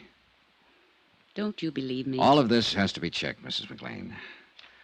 Now, what was the reason for trying to cheat the insurance company? Oh, Dave was badly in debt. He needed so many things. It seemed a good way to get them without too much trouble. You mean burying a girl named Teresa Corbett under your name? Yes. A girl without any family anywhere, with a mother who died 2 days before. Yes. Very few people in this world are without somebody, somewhere, Mrs. McLean. Teresa Corbett didn't have anybody, Mr. Dollar. I know that. Do you know any more about her than what the apartment house manager said on the telephone to your husband? No. Do you remember the name of the apartment house manager in Jersey City? No. The address? No. Is there anything else you'd like to tell me about all this? Well, I can't think of anything. No. Before I ask Mr. Taylor to come back in here, I want to ask you again, why did you come to the insurance company? What? Why did you come here to Hartford to the insurance company? You asked me that once, and I told you. The insurance company were the people that were wrong. Now, look, obviously, you've been living and working in New York and getting along. No one knows anything about this. There was no need for anyone to know anything about it. No need for us to know about it. Now, you'll pardon me, but you don't seem like the type of person who wakes up one morning with a big pain in the conscience. Not at all. Now, you sat here and told me about your husband, how your husband thought of the idea, how your husband hung up the phone, how your husband called in a Dr. Reed to sign a death certificate, how your husband handled every detail, all of it. Not you, Mrs. McLean, your husband. He's the one you want us to get, isn't he? Yes. He didn't have to meet me in New York once he got his hands on that money. He didn't have to do anything about me. I was dead on paper, and I couldn't go back. I buy a Los Angeles newspaper now and then, and I saw a notice yesterday that he's going to get married again. I see. But I'm still his wife. He tricked me. You helped him to do it. Who's he going to marry there? I didn't recognize her name. How old are you? I'll be 30 next June. I'm going to ask you something else, Mrs. McLean. Have you ever been in trouble before? No. Well, you're in trouble now, if all this is true. Well, it is true. Now, Would you be willing to sign a statement in front of witnesses containing all the information you've given me here today? Yes. Yes, I would. Okay. Yeah, Johnny? You can phone your legal department, Don. Mrs. McLean is willing to make a statement regarding this whole matter. All right. Mrs. McLean, you can make your statement in front of Mr. Taylor and whatever witnesses he wants to use. I'll see you in about an hour or so, Don. Good. You're all through with me? No, there's one more thing, Mrs. McLean. Do you realize that if what you've told me is true, both you and your husband will be criminally charged? Oh, yes. Yes, I realize that. Oh, Johnny, for heaven's sake, you're trying to scare us. I just wanted that part understood. I'll see you. Johnny, wait a minute. Don't worry. I'll be around. Plenty.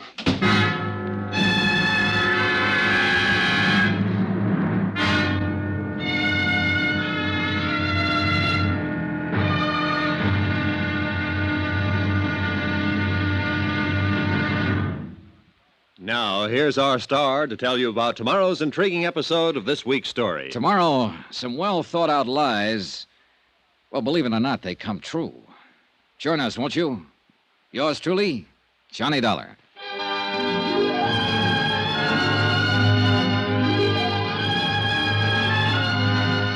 Yours truly, Johnny Dollar, starring Bob Bailey, is transcribed in Hollywood. Written by John Dawson, it is produced and directed by Jack Johnstone.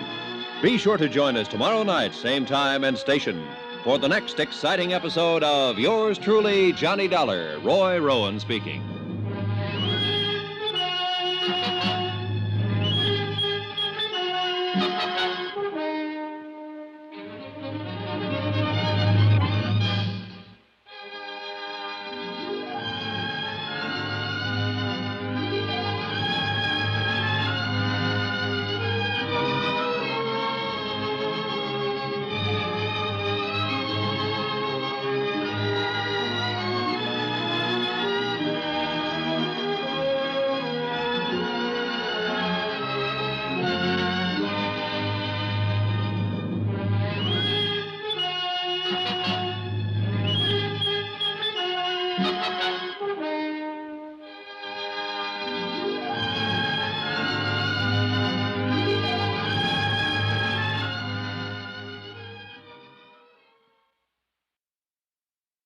From Hollywood, it's time now for Johnny Dollar. Don Taylor, what do we do about Doris McLean? Find out if she's telling the truth about being legally dead and having her husband collect her insurance, Don? No, Johnny. I mean right now. You can't press any charges against her or him until we get some facts. Well, she gave us a statement admitting everything. Can't we file charges on that? I'd rather not. Huh? Why? Oh, just a feeling. Call it a hunch if you like. Now, wait a minute. Don, I don't think she's told us the truth.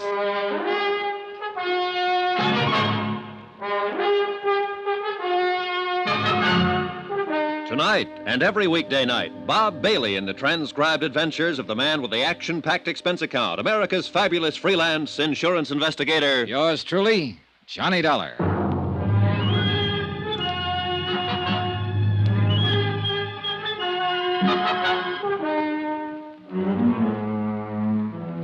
Expense account submitted by Special Investigator Johnny Dollar to Tri-State Insurance Underwriters International Building, Hartford, Connecticut. The following is an accounting of expenditures during my investigation of the McLean matter. A dead girl who was very much alive. Expense account, item 2, $5. Lunch at a little place called the Copper Kettle for myself and Don Taylor.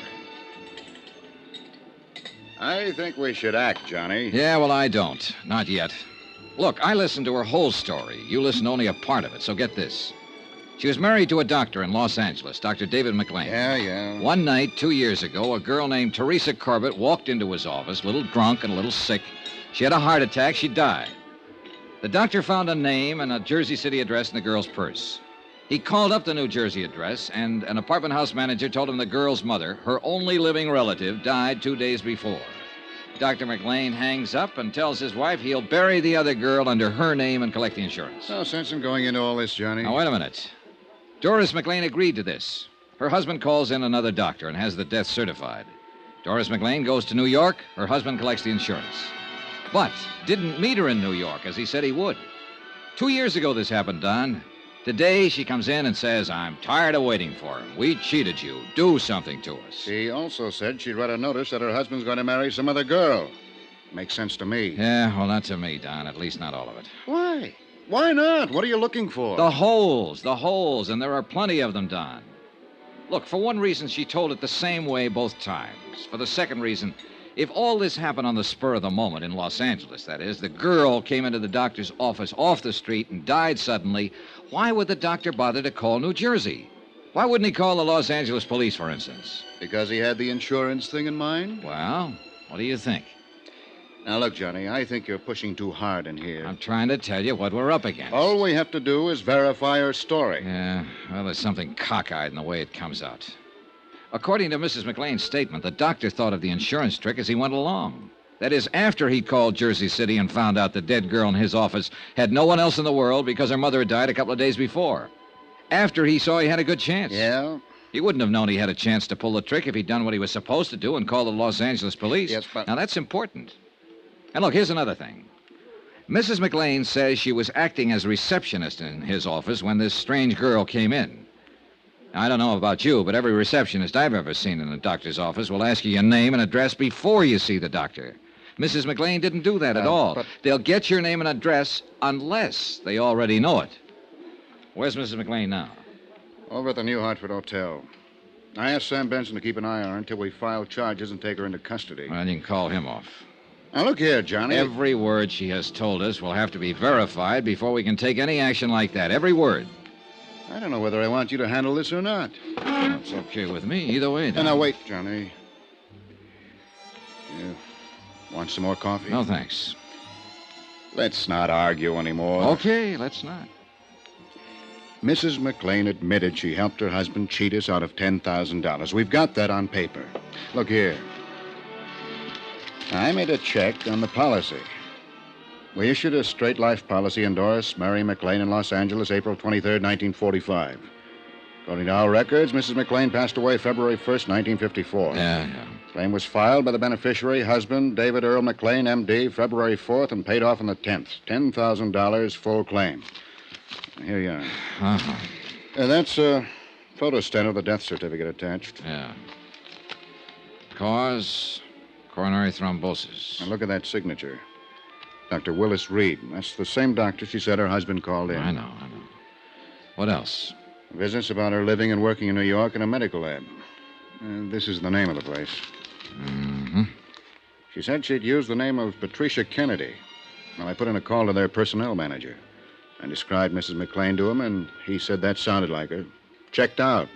He'd been with him almost 2 years. Yeah, that's about it. Well, I called the airport, and they'll get me out to Los Angeles by tomorrow morning. Thought it'd take a few hours in New York to check some other things out. Sure. That looks pretty definite to me, especially with her statement and all the things she said. So what have you got to worry about, Johnny?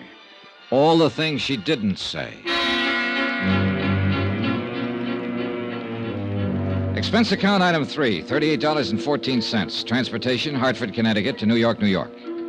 I checked my bag at Idlewild and took the limousine in as far as the Waldorf. Expense account item 4, $3, cab fare and tip. Number 22, 57th Street.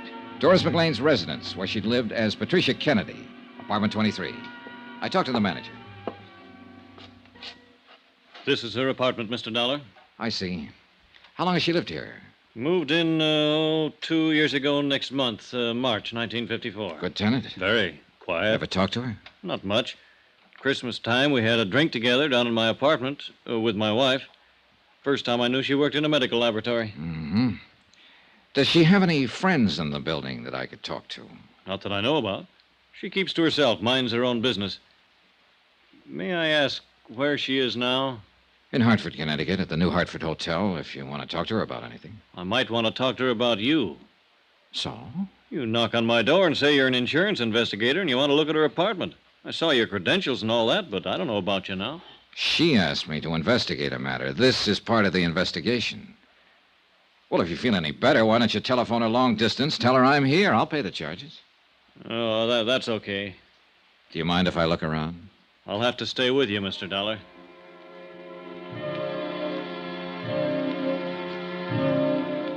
An hour later, I located a Mr. Platt at the Hyde Park Laboratories, where Doris McLean had been working using the name Patricia Kennedy.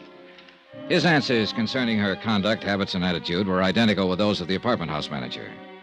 I talked to 3 people who had been working with her in the lab. Same result. Expense account item 5, $2.25. Long-distance phone call to Don Taylor in Hartford. Yeah?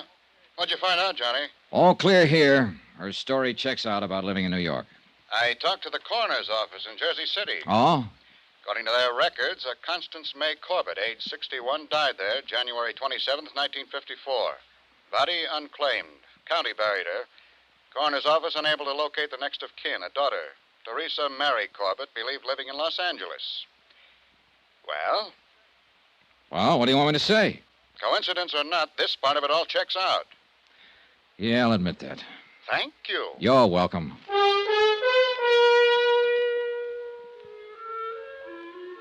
Expense account item 6, $113.65. Transportation, New York to Los Angeles. We landed at International Airport in a heavy fog at 8:35 in the morning. By 9:35, I was in my room at the Statler Hotel sleeping. At 4 o'clock in the afternoon, I got up and showered and shaved and had something to eat. There was a special delivery airmail folder for me at the desk from Don Taylor. It contained a flash picture of Doris McLean, a sample of her fingerprints and handwriting, along with the names and addresses of several people in Los Angeles Mrs. McLean thought might be able to identify her. Expense account item 7, $50. Deposit on a rented car to get around Los Angeles. The first 3 addresses furnished by Mrs. McLean were blanks. No one home or whoever had been there had moved a long time ago. It was beginning to get dark by the time I got to the 4th one, an address on Berendo Street in Hollywood.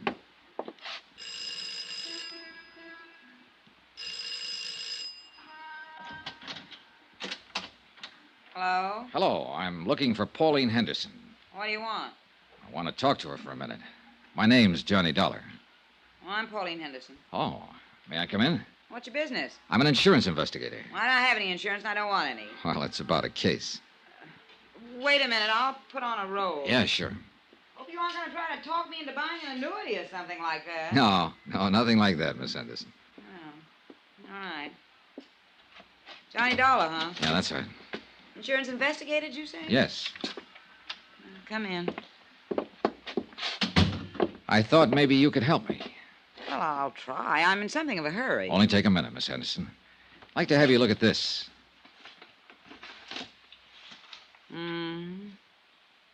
Have you ever seen the woman in that picture before, Miss Henderson? She looks terribly familiar. Is the light all right? Yeah, I can see it. My lord, yes, I know her. Who is she? Well, that was Doris McLean. You're positive. Yeah, she was married to Dave McLean. He's a doctor here in Los Angeles. She died a year or so ago, very suddenly. Yes, so I understand. How well did you know Mrs. McLean, Miss Henderson? Oh, we were friends. I mean, we worked together in a medical lab here before she married Dave. How long did you know her? 5 or 6 years. What is all this? Just wanted to make sure this was Mrs. McLean. Pictures of her, all right. Yes.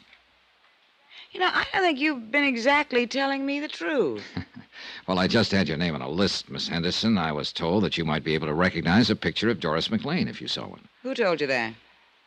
I'd rather not say. My, so mysterious. Well, I don't mean to be. You look nice enough. Is that all you want to know? Yes. Well, one more thing. When did you hear about Mrs. McLean's death? The day after it happened. I read about it in the paper. It was quite a shock. Doris was always so healthy. How did Dr. McLean take it? What? How did her husband take her death? Looking at a picture and saying yes or no is one thing. I wish you'd tell me what this is all about. Let's say I wanted to make sure this was Doris McLean, and I wanted to make sure she died 2 years ago. If I'm any authority, you can be sure of it. How about the other part? Dave McLean? Yeah. Well, he got over it, I suppose. Don't you know? Well, I haven't seen him since the funeral. What's your name again? Johnny Dollar. Where do you live? Hartford, Connecticut. I'm at the Statler Hotel here right now. Why? It just occurred to me. If you wanted someone to look at the picture and identify it, you'd go to Dave McLean and ask him. After all, he was married to her. You'd go to him. I would. Yeah. You go to him before anybody else. I think I'll call him and tell him about you. What do you think of that? That's all right with me, Miss Henderson. Expense account item 8, $3.15. Long distance phone call, Los Angeles to Hartford. Don Taylor. Hi, Johnny Dollar. Doris McLean still at the New Hartford Hotel? Yeah, why? Better call your private eye pal, Sam Benson, and tell him to keep an eye on her 24 hours a day. Huh? What are you talking about? The cat's getting out of the bag here. What? I could be wrong, Don. But if I'm right, somebody might want to kill her.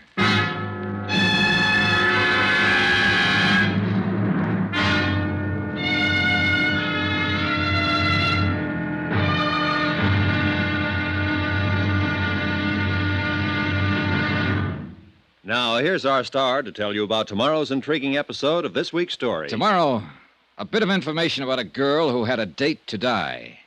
That's right. Join us, won't you? Yours truly, Johnny Dollar.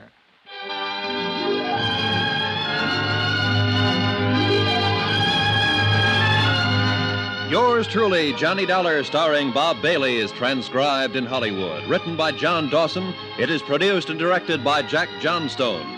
Be sure to join us tomorrow night, same time and station, for the next exciting episode of Yours truly, Johnny Dollar. Roy Rowan speaking.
From Hollywood, it's time now for... Johnny Dollar. This is the desk, Mr. Dollar. Your number's ringing now. Good.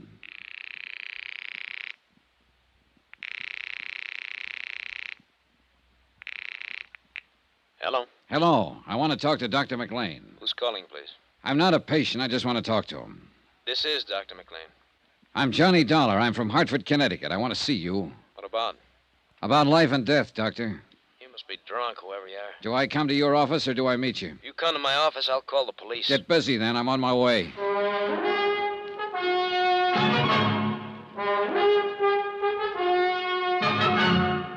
Tonight and every weekday night, Bob Bailey in the transcribed adventures of the man with the action-packed expense account, America's fabulous freelance insurance investigator. Yours truly, Johnny Dollar.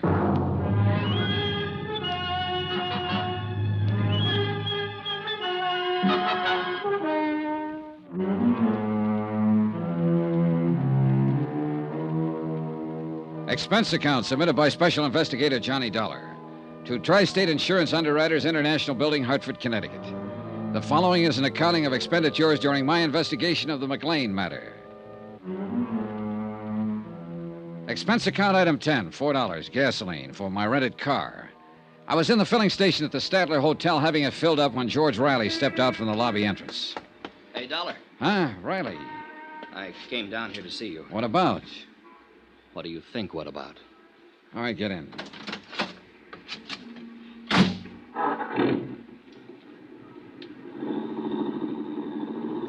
I got to thinking after you left me today about my girl, Terry. And you know what happened? No. The police came to see me. They told me practically the same thing you did. They said they were getting up a court order to exhume the body. Her body, they don't know for sure yet. They'll have a job making the identification. My girl, Dollar. Yeah, you mentioned that. We both know it'll be her, don't we? Sure we do. They have to go through with all this legal stuff, huh? This has to be right. That has to be right before they can do anything. That's right. Yeah. Hey, where you driving? Around the block. Dollar, you know what I'd like to do? I'd like to get my hands on the bird or put it down on the ground that way with somebody else's name. He was a doctor, wasn't he? That's what it looks like. Doctor who? You'll find out soon enough. Let me ask you something. How would you feel if you got the kind of news I got today, huh? You'd feel pretty lousy. Well, I feel pretty lousy. I was going to marry Teresa Corbett a couple of years ago. I built her a nice house on a hill, and she disappeared. Just walked out. Yesterday, you come in and you say she didn't walk out. She walked into a doctor's office one night and had a heart attack. You say this doctor gave her another name, his wife's name. He buried her and collected some insurance. And that's how she disappeared. Now, what about me? Huh? They came around to see me after she disappeared. They came around a lot asking questions. And now they think they found her. You and me know they found her, don't we? Yeah, I guess we do. I spent 2 years waiting to find her, and now she's dead. Why is she dead? I can't answer that yet. Well, this doctor, he can't answer it, can't he? He took her and buried her under another name. Just took her like she was some sort of clay doll, something used and something no one wanted anymore. He took her and buried her, and that was supposed to be that. Now, what's his name? Riley, you better go home for a while. Yeah, sure. I'll phone you later. Dollar. She wasn't any clay doll. She wasn't something you'd give a phony name to and put in the ground. She was what I loved and wanted and needed. Did she walk into his office and die with her heart trouble, or did it happen another way? I don't know. You got ideas? I don't know. Dollar, you gonna find out? Yes. If you don't find out, I will.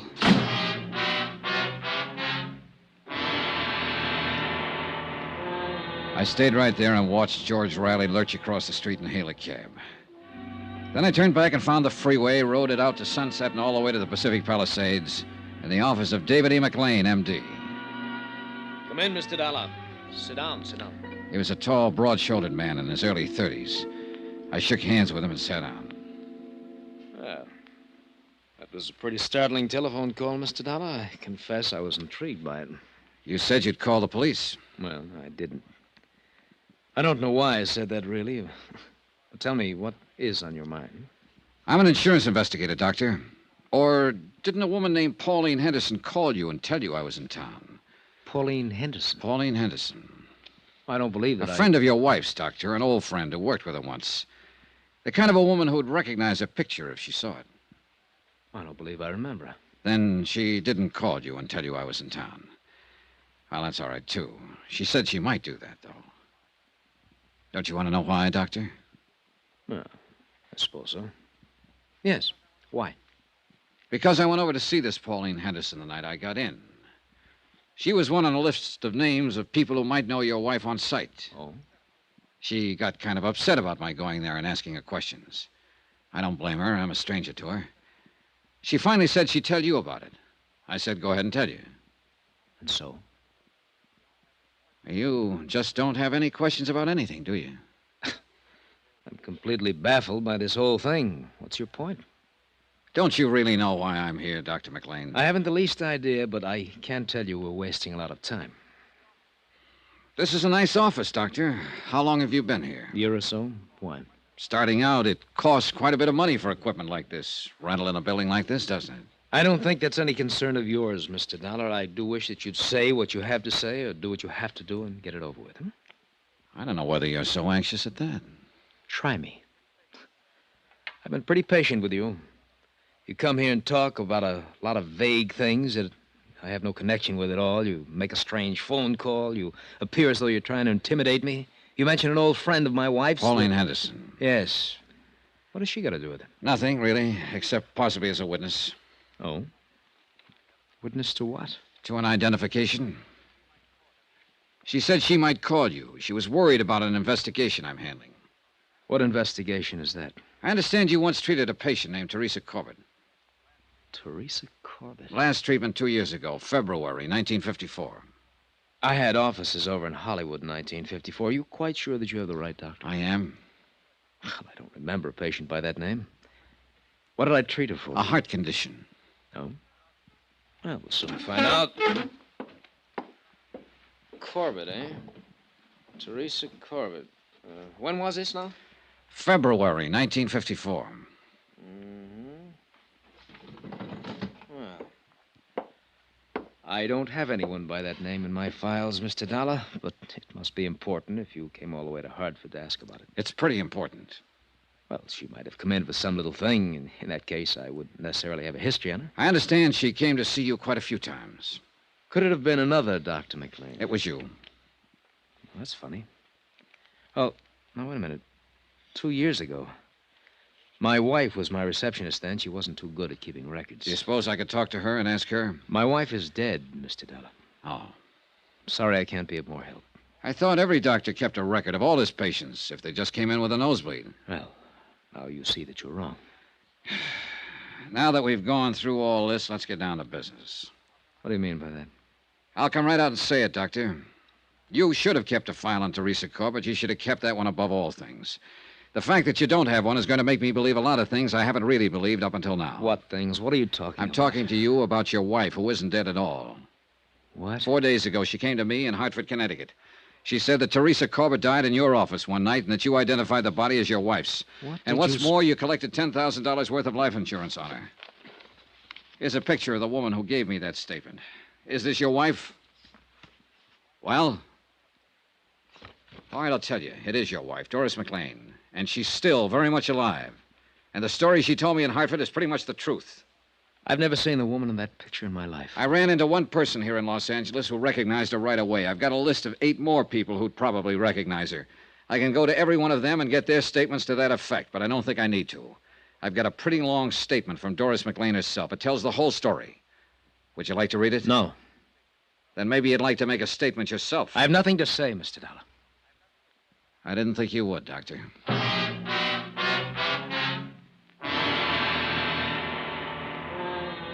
On the strength of the evidence already assembled, I preferred charges against Dr. David McLean. He was taken into custody and arraigned for defrauding an insurance company. He refused to talk at the arraignment and afterwards when he was held in the city jail. Expense account item 11, $2.20, telegram. I wired Hartford advising Don Taylor of the events in Los Angeles. The following morning, I received an answer from him to the effect that he was bringing Doris McLean to Los Angeles. That should have made the case complete. That and the fact that the coroner's office had exhumed the body and it had been identified as Teresa Corbin.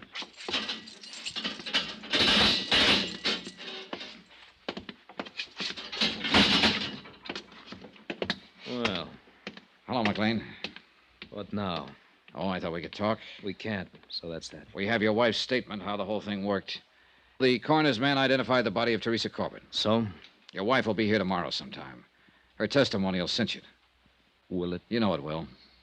I want a statement from you. Look, we aren't in a courtroom now, McLean, but we will be. It'll be a tough case from top to bottom, but we'll get you, and we'll get you good. A statement from you right now might save you some trouble, save you 2 years in your sentence. Oh, you're here to give me a break. No, I'm here because my job says I'm supposed to be here. I wouldn't want to save you anything, brother. The longer they send you up, the better I'm going to like it. But I'm not going to push too hard for a statement from you. I'm just giving you the chance to have your say-so right now and suggest that you go into court with a guilty plea. It's up to you. You know something? You'll never get me into a courtroom. Expense account item 12, 10 cents, one morning newspaper, which carried a complete story of the McLean case as well as the information that Dr. McLean had denied all charges and was freed on bail. That, along with his remark about not appearing in court, worried me. An hour later, I was out in the Palisades looking for his San Vincent home address. It happened to be a 2-story building, but I didn't get up to his apartment soon enough. Hold it! Stop!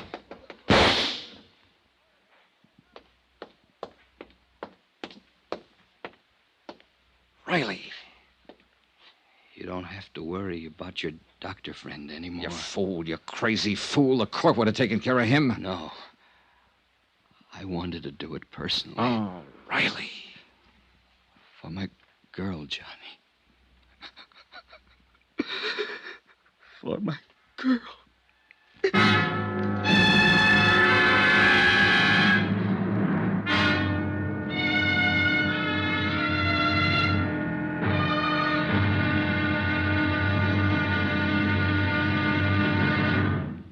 Now, here's our star to tell you about the final intriguing episode of this week's story. Tomorrow, a brand new, a rather startling statement from Mrs. McLean, without lies.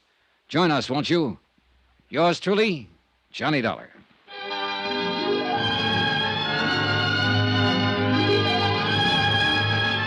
Yours truly, Johnny Dollar, starring Bob Bailey, is transcribed in Hollywood. Written by John Dawson, it is produced and directed by Jack Johnstone. Be sure to join us tomorrow night, same time and station, for the next exciting episode of Yours truly, Johnny Dollar. Roy Rowan speaking.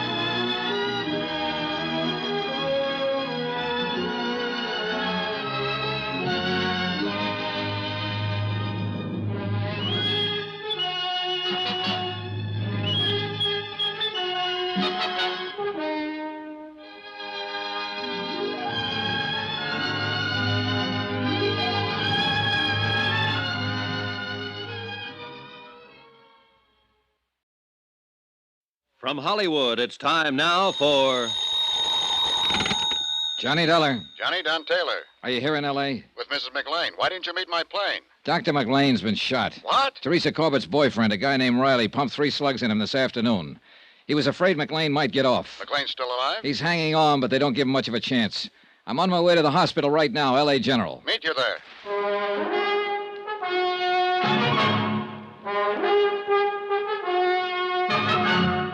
Tonight and every weekday night, Bob Bailey in the transcribed adventures of the man with the action-packed expense account, America's fabulous freelance insurance investigator. Yours truly, Johnny Dollar.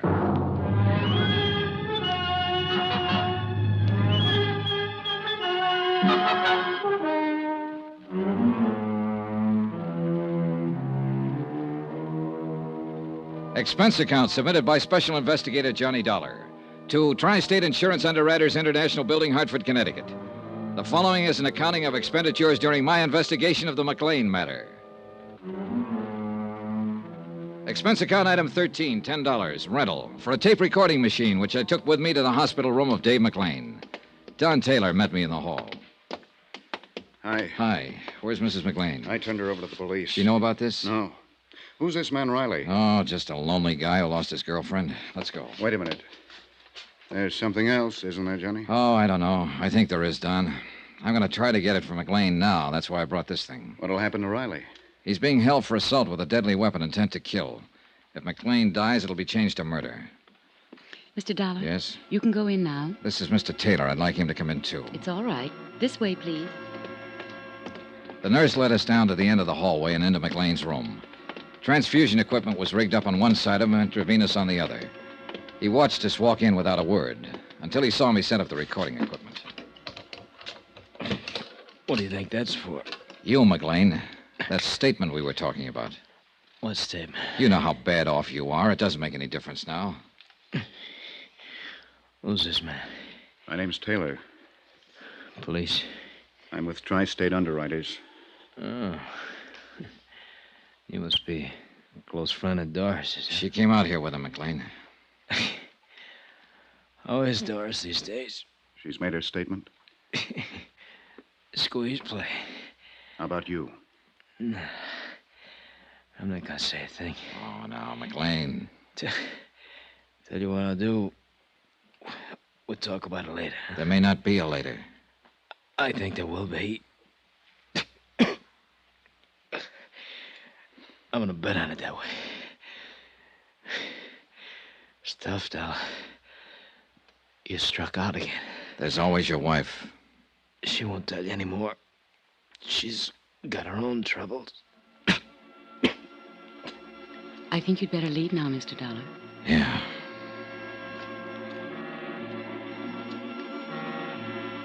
McLean's chances for recovery were 1 in 10. That isn't very good odds. But as he said, he was going to bet on himself. And he won. 3 days later, he took a turn for the better. Within a week, he was walking around the hospital. The trial date was set for him to answer charges of defrauding an insurance company. Mrs. McLean was named co-defendant. All set. When do you take off, Don? About 5 minutes. Good night for flying. Yeah. Now, what's the matter, Johnny? Oh, I don't know. This whole case, the people in it, I just don't know. You ought to be satisfied. You've certainly done your job. McLean's are going to stand trial, and there's no doubt they'll be convicted. You testify in court, and that's about it. I know. Don. Yeah? There's more to it. What? I know there is. There has to be. McLean's slick enough not to open his mouth. He hasn't admitted anything. His wife's done all the talking. Sure, that's true, but what she said was enough for us. Was it? Well, wasn't it? Not for me, Don. Johnny, what is it? Riley, I suppose, and that poor girl, Teresa Corbett. A couple of little people who walked into it. Riley's suffering worse than the McLeans, than they'll suffer. He lost somebody he loved. She died naturally. He would have lost her sooner or later. The McLeans had nothing to do with that. Didn't they? No. Well, I've been thinking about it. Just go in and testify in court and come home and try to forget about it, will you? Maybe you're right. Flight 913, Chicago, New York, and Well, Boston, now boarding. see you in a few days, Johnny. Okay. Bye. One thing, Don. Yeah? Suppose Teresa Corbett had been my girl. So long, kid.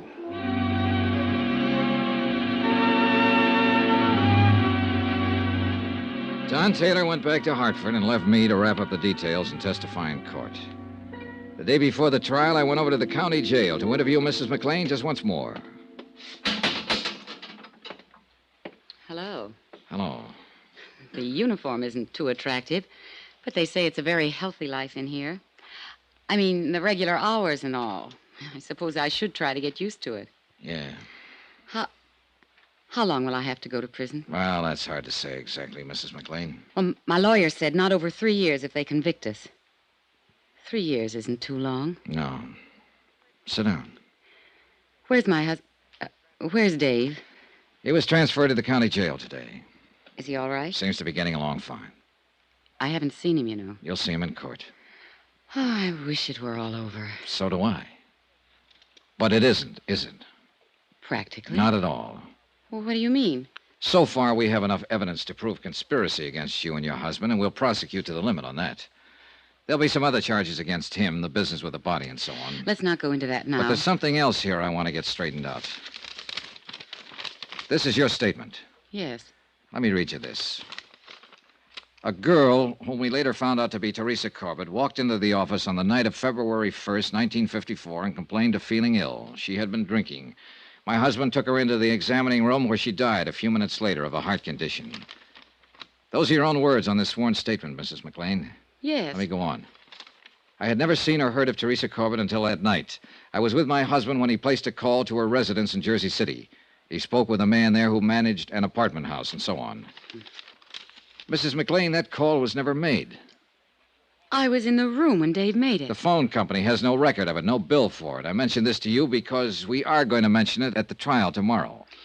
You have my statement. Are you trying to make a liar out of me? The fact remains that call wasn't made.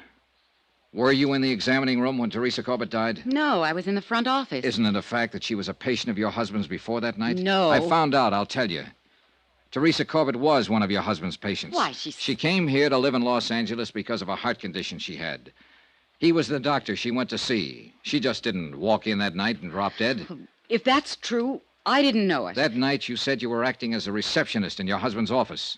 When Teresa Corbett walked in, she must have given you her name when she asked to see the doctor. Well, she didn't. Frankly, I thought she was just a little drunk.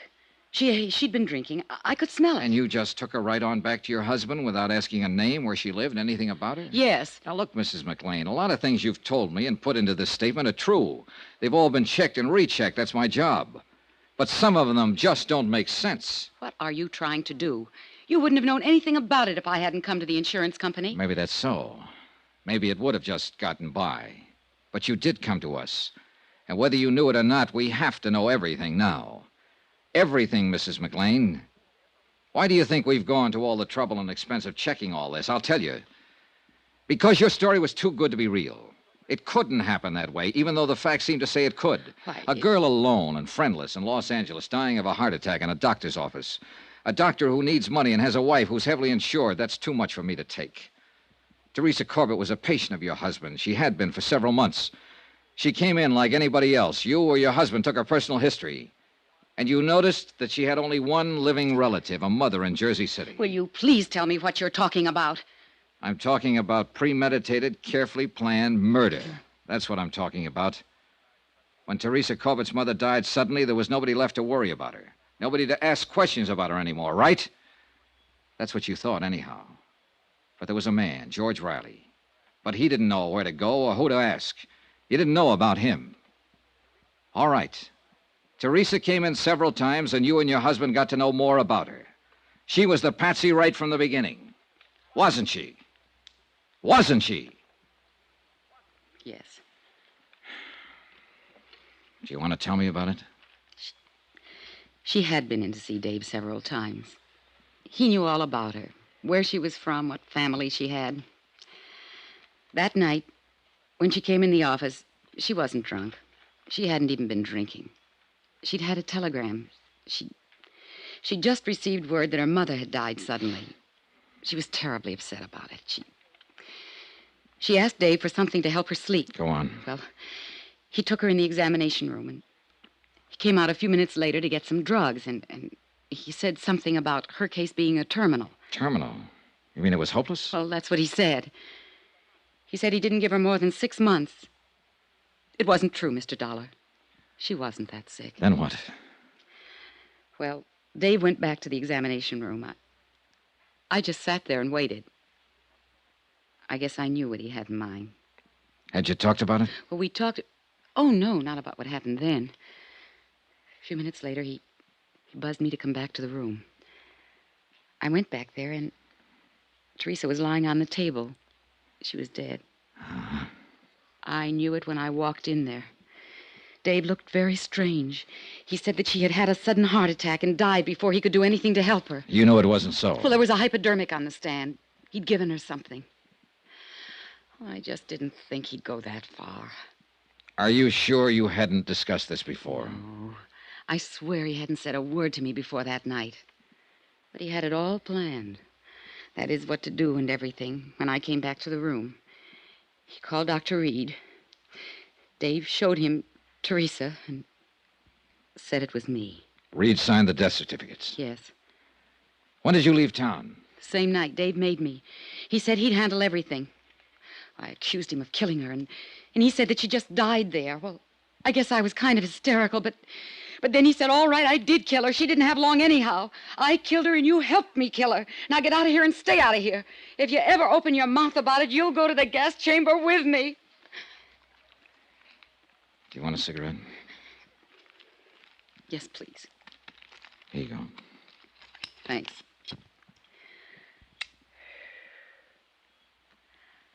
I told you that story. I mean, about the phone call and all. To get back at him. I never thought that I'd tell you this part, too. Oh, I'm glad I did. I'm glad it's all over.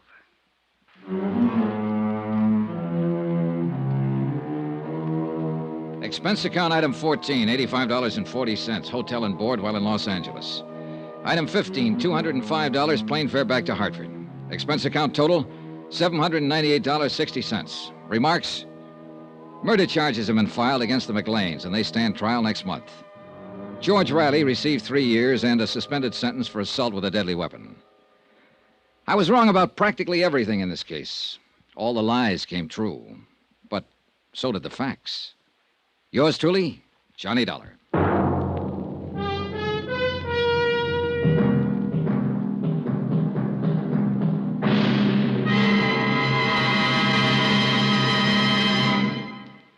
Remember, there'll be another intriguing story for you beginning next Monday night. Next week, cui bono.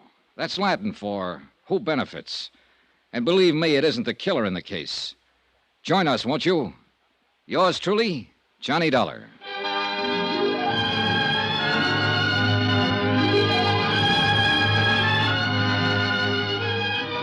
Yours truly, Johnny Dollar, starring Bob Bailey, is transcribed in Hollywood. Written by John Dawson, it is produced and directed by Jack Johnstone. Heard in this week's cast were Lucille Meredith, Betty Lou Gerson, John Stevenson, Bob Bruce, Victor Perrin, Tony Barrett, and Herb Ellis. Musical supervision by Amerigo Marino. Be sure to join us on Monday night, same time and station, for another exciting story of yours truly, Johnny Dollar. Roy Rowan speaking.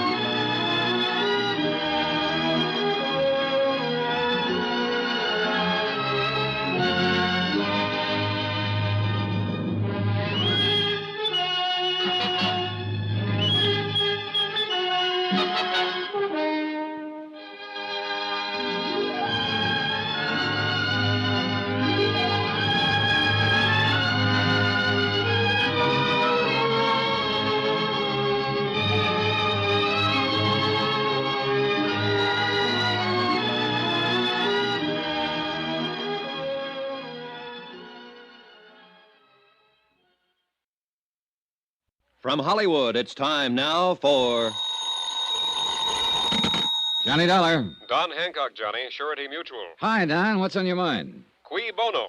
Qui who? It's Latin, kiddo. Cui bono. Who benefits? All right, I'll bite. Who does? A little doll named Luann Parker down in Green Pass, Virginia. $100,000 worth, Johnny. Double indemnity. Wow, what did she do? Answer the question? She sure did, with a 38. 2 bullseyes right in her foster papa's heart. Well, then if it's an open and shut case, you don't Oh, need... it's that all right. She's the gal what done it. She admits it. But the coroner is about to call it an unavoidable accident. Seems little old Magnolia Blossom thought Papa was a prowler. And what do you think? Just what I said. Cui bono. So? I think you'd better put yourself on the payroll.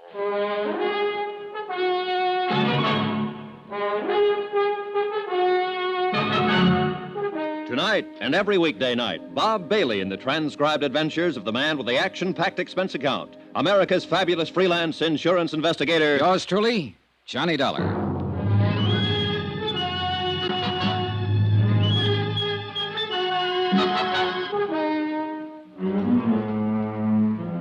Expense account submitted by Special Investigator Johnny Dollar.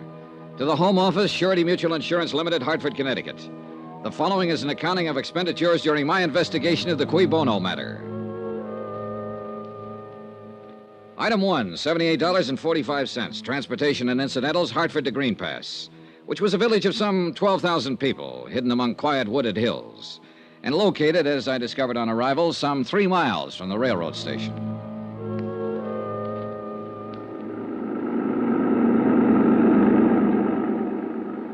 Nice weather we're having. Yeah, it's fine. You from New York? Well, near there, Hartford. Bet you ain't been having weather like this up there. No, it's been pretty cold. You say your name was Dollar? Yeah, Johnny Dollar. I'm Jake Deagley. You here on business? That's right. Well, I wouldn't count on finding much here. Green Pass is what you might call a one-horse town. One hotel, one bank, one taxi, that's me, one newspaper. And one county attorney. Yep, just one. Oh, and you've heard about our tragedy, about Dan Parker getting shot. Yeah, that's why I'm here. I'm an investigator for an insurance company. I see.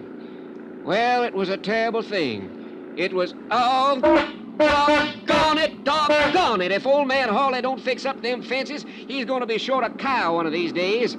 That's the third time this week they've been out the road. How do people around here feel about Dan Parker? Was he well-liked? Well, he'd been re-elected for 5 straight terms. No personal enemies? Not a one. There ain't a man in Green Pass that... Hey, what difference does it make whether he was well-liked? You know how he was killed, don't you? Yeah, I understand he was shot accidentally by his stepdaughter. That's right. And what difference does it make whether he had any enemies? Well, none, probably. But when an insurance company holds a policy as large as the one they carried on Dan Parker, they want to know the full circumstances surrounding the death. Well, there ain't no mystery about it, Mr. Dollar. That poor girl took him for a burglar and shot him, that's all. And it might have near broke her up. Say, what about her, Jake? Is she well-liked? Well, let me put it this way. I'm 52 years old. I got a grandson, 17. And we're both in love with Lou Ann Parker. I see. And there's 5,000 other males in Green Pass that feel the same way. She get along all right with her stepfather? They worshipped each other. She was all Dan had since Mrs. Parker died 9 years ago. They was thicker than thieves, them two. Rode horseback together, went fishing, took trips together. Well, then it's understandable that she'd be pretty broken up. It was terrible for her. She went clean out of her mind when she realized what she'd done. So tell me, was Dan Parker a wealthy man? No, fairly well-to-do for these parts, but no ways wealthy, the way you'd think of it in New York, for instance. Then I imagine the Parker girl would think of $100,000 as being a pretty sizable fortune. Mr. Dollar, let me give you a little advice. Oh? You got a job to do, fine. But if I was you, I'd be mighty careful how I went about doing it. Why so? Well, people up here in the hills are kind of standoffish at best. And if you go around hitting what you seem to be hitting at, you're going to get yourself a mess of trouble. I don't deal in hints, Jake. All I'm trying to do is dig up all the information possible. Let the company know exactly what happened. That sounds fair enough, Mr. Dollar. But you take my advice. Dig easy.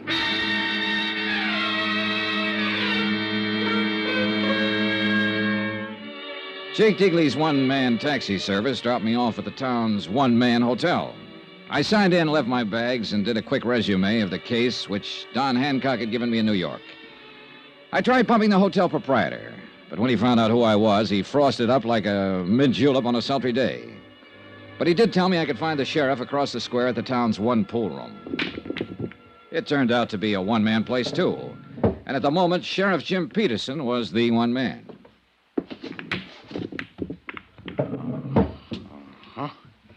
Well, glad to know you, Mr. Dollar. Just a second now. Watch me get that there 3-ball down there. Good shot. No, that was a setup. You couldn't miss one like that if you wanted to. Got something on your mind, sir? Yes, I'm an insurance investigator. I'm here in connection with the Parker case. I'll see. Doggone it. Well, I don't think I'd call it a case exactly. It was an accident. Ain't no mystery about it, far as I can see. I didn't mean to imply that there was, Sheriff. As it stands now, this is a routine investigation, nothing more. I just like to get the facts, find out exactly what happened. In order to furnish my company with the report, they need to pay the claim. I'd appreciate your cooperation if you've got the time. Oh, I got the time all right, sir. Yeah, how much you know about it? Well, not much. Dan Parker, as I understand it, was your county attorney here. His stepdaughter, Luann Parker, who is the beneficiary under our policy, mistook him for a prowler, shot him, and killed him. Well, that's about it. Well, the thing happened 3 nights ago. Dan been up to Richmond on business, and he come back in on a midnight train. He walked down from the station. Walked 3 miles at that time of night? Well, it's a little over 2 to his place. It's outside of town a ways. Well, that's still quite a walk. Why didn't he call this taxi driver, Jake Deagley? Yeah, well, he probably did try to, but Jake wasn't expecting any business, so he took a night off. He was out at Happy Hollow. See, that's a kind of a roadhouse about 5 miles up the highway. Does Dan's daughter have a car? Yeah, she does.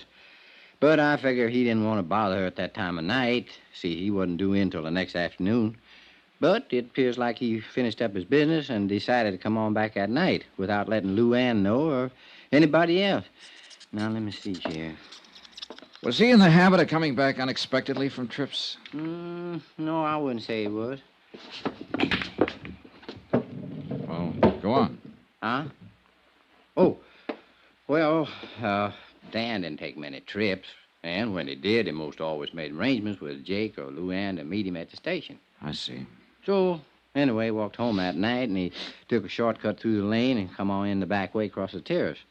And right there was his fatal act. Oh, what do you mean? He bumped against the lawn chair. And the sound woke up Luann. And then she heard him fumbling with the lock of the back door and heard him come on in the house. She took a .38 pistol from a drawer of her night table and went to the head of the stairs. When she heard him start up, she fired twice and killed him. Mm-hmm. Were there any lights on in the house? No, she was afraid to turn on any light. And I reckon Dan was trying to keep from waking her up. 2 shots, 2 bullets in the heart, firing down a stairway in pitch darkness. That's pretty good shooting, Sheriff. Oh, well, she can outshoot me, Mr. Dollar. And I'm known as one of the best in these here parts. Who taught her? Well, Dan taught her himself. He figured a girl ought to be able to protect herself. So tell me something, Sheriff. Did she have any reason to think it might be a prowler? Have you had any trouble of that kind around town? Oh, 3 weeks ago, there was a house broke into over on the south side, and twice since then, Dan called me in the night to come out and take a look around his place. Oh, why? Well, seems Luann thought she heard somebody trying to break in. And did you find anybody? Nope. Was Luann alone in the house the night of the shooting? Well, Mary Jackson was there. Who, Well, she'd been housekeeper for the Parkers for the last 15 years. What's her version? Same as I told you. She heard the shots, saw the lights in the hall come on, and heard Luann scream, "Father." How did the girl and her father get along? Well, it couldn't have been any closer. She pretty broke up about it. You talked to her yet, Miss Dollar? No, not yet. No, I didn't think so. What's that supposed to mean? Well, I mean, if you had, you wouldn't be asking a lot of these questions. Or at least you wouldn't be asking them in the way that you are. What way, Sheriff? Well, like you figured the Parker girl was actually guilty of something. Well, she did pull the trigger, didn't she? And with sufficient reason. She was nervous. She'd heard prowlers around before, or at least thought she did, which adds up to the same thing. She thought she heard somebody break in. She knew she couldn't count on Mary for any help. She had a gun, knew how to use it, so she got up her courage and done a natural and normal thing. She used it. And she'll regret her mistake the rest of her life. Yeah, that's the way the picture seems to work out. At the moment, at least. You got any reason to doubt it? I get paid to doubt things, Sheriff, until I satisfy myself that there's no reason to doubt them. And that's all I'm trying to do. It's all the insurance company expects me to do. I'm not out to pin anything on this girl or to get out of paying her claim, provided it's legitimate. It is. Well, then she's got nothing to worry about. If the thing happened as you just told me it did, then I have as much sympathy for her as you do. It'll be a pretty rough memory to live with. I just want to be sure, that's all. All right, Miss Dollar. You look around. You talk to people. Ask any questions you have a mind to, but you're going to come out right back where you started at. You're probably right. Dan and me'd been friends for years. Good friends. Now, if I thought there was the slightest doubt about this, I would be the first one to kick up a fuss and go after the truth. Even if the evidence pointed toward Luann Parker? No matter where it pointed to. Well, now, look, I want to talk to the housekeeper and to Miss Parker herself, and I'd like to attend the coroner's inquest if you don't mind. No, I don't mind, but you're a little late. Huh? It was held this morning. What was the verdict? Death by misadventure, unavoidable accident, with no recommendation for prosecution. I see. Would it be possible for me to see a copy of the transcript? It would. I'll ring the coroner and tell him to expect you. But let me give you a little piece of advice, Mr. Dollar. All right. Folks in these here parts love that girl. So when you start walking around asking questions, walk easy.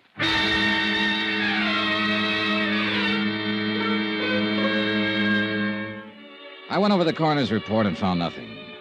Luann had been called as a witness and appeared to have answered all questions in a frank and a straightforward manner. I checked her school record. She was regarded as an unusually bright girl and had stood at the head of her class all through high school. She'd been elected cheerleader in her junior year, won the lead in the class play, had been chosen queen of the senior prom. She was the town's darling. They worshipped her. And I could see that casting any aspersions on her would be like an attack on the crown jewels. I began to feel like a peeping Tom, like a louse, like I was wrong. And yet, cui bono? Who benefits? 2 bullets in a man's heart and a $100,000 payoff. I had to be sure.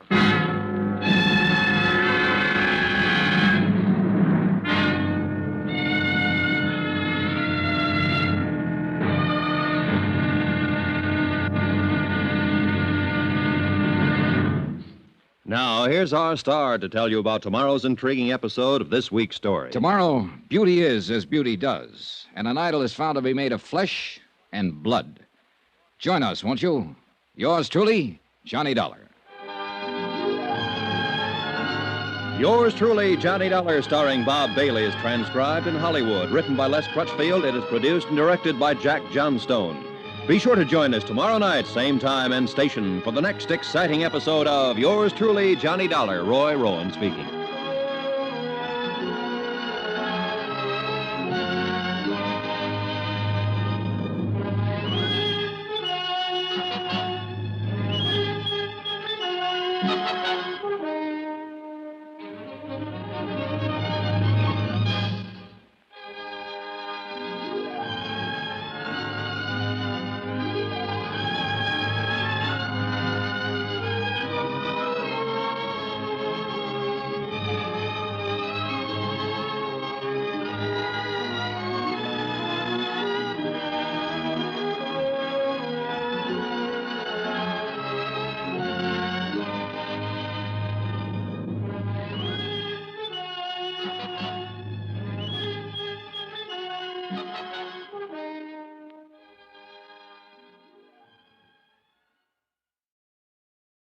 From Hollywood, it's time now for...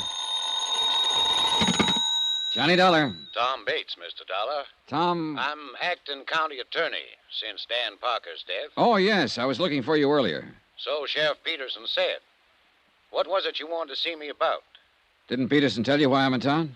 Yes, of course. You're an insurance investigator. You're here in connection with Parker's accident. Accident, did you say? I thought the sheriff straightened you out on that. He tried his best. Well, I'm afraid I can't tell you any more. Mr. Bates, are you in your office at the moment? Yes, I am. Stay there, then. I'll be right over.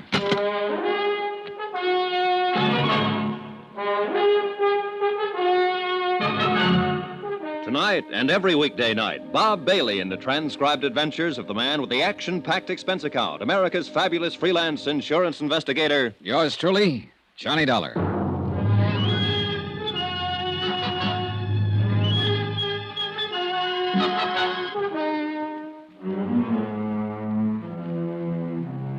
From Special Investigator Johnny Dollar, location Green Pass, Virginia, to the Home Office, Surety Mutual Insurance Limited, Hartford, Connecticut. Assignment, the cui bono matter. Expense account continued. Item 4, 5 cents for a copy of the Green Pass Weekly Sentinel. I glanced through it as I walked across the square from the hotel to the courthouse. The big news, of course, was the tragic death of longtime county attorney Dan Parker. And 2 columns of the editorial page were devoted to eulogy and sympathy for the dead man's adopted daughter, Luann, who had mistaken her father for a prowler and shot him to death with his own gun. But neither the editorial nor the front page mentioned the fact that Luann, because of her mistake, stood to collect $100,000 worth of insurance. Come in. Are you Tom Bates? That's right. My name is Dollar. I just talked to you on the phone. And I told you I had nothing to say. Mind if I sit down? Now, look here. You look, Mr. Bates. I've been in the business of insurance investigation for quite a while. And I probably know the legal rules and responsibilities of your office about as well as you do. Get out, Dollar. Well, for 2 cents, that's exactly what I'd do. And if I did, you'd find yourself in a real tight spot. What are you talking about? The company would have a battery of high-powered legal eagles in town by 8 o'clock tomorrow morning. And they'd have a subpoena, a restraining order, an order to show cause so quick it'd make your eyes bug out. And that's where it would start to get embarrassing, Mr. Bates. When you tried to explain to the court why you were withholding evidence and refusing to cooperate. What do you mean, refusing to cooperate? I haven't refused a thing. It sounded that way to me. I don't care how it sounded. Look, I know what you're up to. Peterson told me why you're here. Oh? You're out to muddy this thing up. You're trying to pin something on Miss Parker so you can get out of paying the insurance claim. And subpoena or no subpoena, you'll get no help from my office on a crooked deal like that. Any reason for you to think something could be pinned on her, Mr. Bates? Of course there's no reason. You saw the transcript of the coroner's inquiry, didn't you? I did. Well, did you find one single hint of suspicion anywhere in it? No. Not much of anything else, for that matter. Are you always as gentle with your witnesses as you were with Miss Parker? The girl was half out of her mind with grief, on the verge of a breakdown. We got the facts. What more do you want? Maybe we should have thrown her in jail, beat her up with a rubber hose, starved her till she thought of something to confess. Is that the way you'd have done it? Oh, relax, Mr. Bates. You're not in a courtroom. No, and by heaven, I'm not going to be. Not on this case. Because there's no reason. How long have you been in love with the Parker girl? Ever since I... What difference that make? It might help to account for your attitude about this. What is it you're thinking? That I'm helping her get away with something? Covering something up for her? Or that all of us are, maybe? Everybody at the inquest? Well, it wouldn't surprise me too much, the way this whole town gets up on its high horse the minute you ask a simple question about the girl. Well, what do you expect when you go around insinuating Insinuating nothing, Mr. Bates. I haven't accused Miss Parker of a thing. I have no reason to. And regardless of what you think or Sheriff Peterson thinks, I didn't come here to frame her, to pin something on her. I want just one thing. The complete detailed story of Dan Parker's death, and I'm going to get it one way or another. Well, nobody's trying to prevent you. I'm glad to hear it. Then how about some cooperation? What do you want to know? How long have you been Mr. Parker's assistant? Almost 3 years. And now you automatically become county attorney, is that it? Yes, until the next general election. Do you intend to run for the office at that time? Possibly. I don't see... How did you and Parker get along? Fine. Why? Well, did he approve of your interest in his daughter? Well, he certainly preferred me to... Well, anybody else in the running. Who else is in the running? Nobody, actually. Are you engaged to her? Not officially. She doesn't think she's quite ready to settle down. Uh-huh. But if she had been ready, you think Mr. Parker would have welcomed you as a son-in-law, huh? I think so. I didn't kill him, Mr. Dollar. Ever have any arguments with him? No. None of any importance. Who were his enemies, Mr. Bates? He didn't have any. A county attorney without a single enemy? That's a little remarkable, don't you think? That was the type of man he was. He'd usually let sleeping dogs lie. Easy going. Too much so, maybe. That was half the... Half the reason the two of you argued? Is that what you started to say? There were times when he should have gotten tough, or at least let me do it. Well, you'll have your chance now. And I'm going to take advantage of it. In one case, at least. Oh, what case is that? The Happy Hollow Roadhouse. That place should have been closed 2 years ago. But Mr. Parker wouldn't hear of it. And the sheriff wouldn't touch it without Parker's okay. Who runs it? A dirty little... His name's Sammy Drake. A cheap 30-cent crook. Why should the place be closed, Mr. Bates? Because it's a menace to the community. Drake's got everything going out there, wide open. He ought to be run out of town. And before the month's up, he will be. Was Drake a friend of Mr. Parker's? Hardly. Is Miss Parker acquainted with him?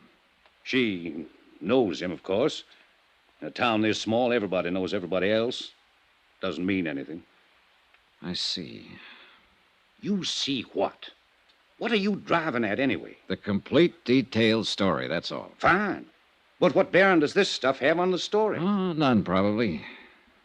The sheriff tells me Miss Parker is a dead shot with a pistol. Do you know if that's true? Absolutely. She can outshoot me any day of the week, along with most of the other men in the county. That's one of the ironies of the thing.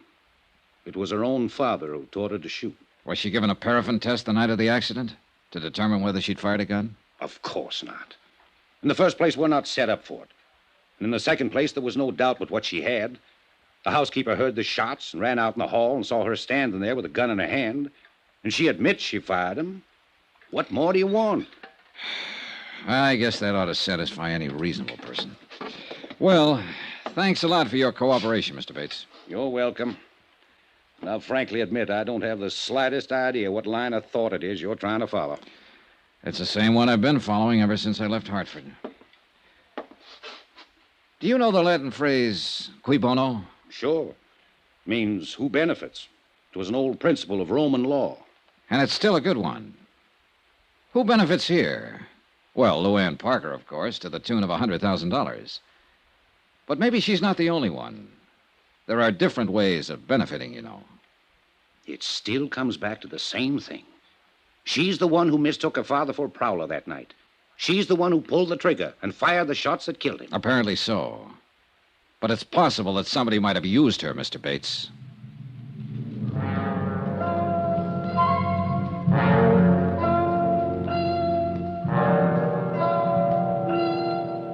Expense account, item 5, $6 even. Flat rate payment to Jake Deagley for a couple of hours' use of his battered old taxi.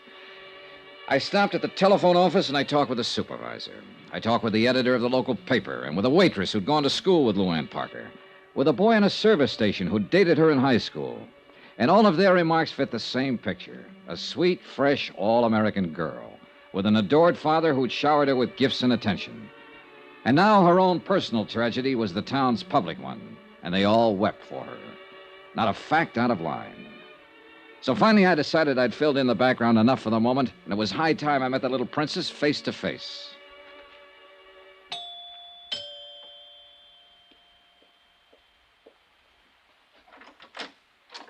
Yes, sir. Good afternoon. I'd like to see Miss Parker, please. Well, I'm sorry, sir, but she ain't here.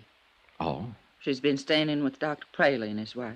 Seems like she just couldn't face this place after what happened here. Are you the housekeeper, Mary Jackson? That's right, sir. Well, I'd like to talk to you too, Mary, if you don't mind.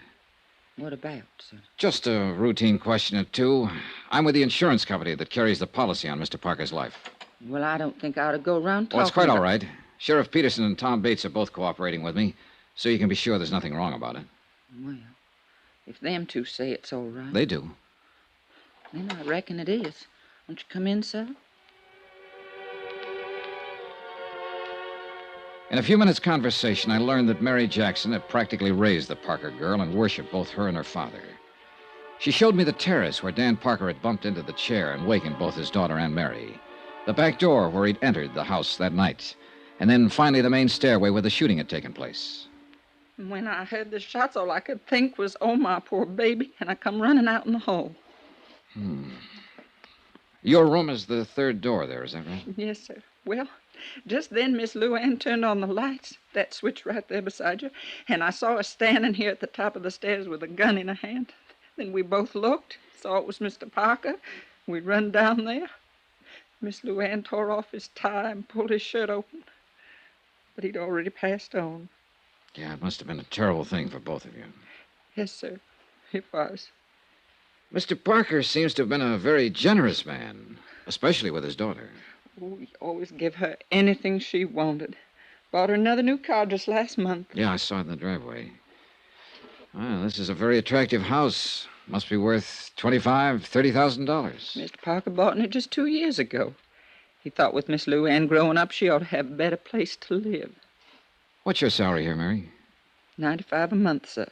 And my keep, of course. I wonder how he did it. Sir? Well, Dan Parker made $5,000 a year as county attorney. There's less than $600 in his bank account. The manager said it's never been much higher. And yet, This house, new cars, those clothes of Miss Parker's that you showed me, a $50,000 life insurance policy. How about that, Mary? I don't know nothing about it, sir. And still, with all this, they were always quarreling. How'd you find that out? Why, Mary? What did they quarrel about? Well, it's only been the last 6 months, and it wasn't her fault. It wasn't like her. It was that Sammy that put those ideas in her head. Sammy Drake, the fellow who owns the Happy Hollow? And she was a restless one with nothing to do, and he took advantage of it. Filled her head full of crazy notions. I know it was him. What crazy notions, Mary? Oh, going off to New York, getting on the stage, or dancing in some nightclub. It's the only thing Mr. Parker ever refused her. But he sure put his foot down on that. He said the only way she'd do it'd be over his dead body.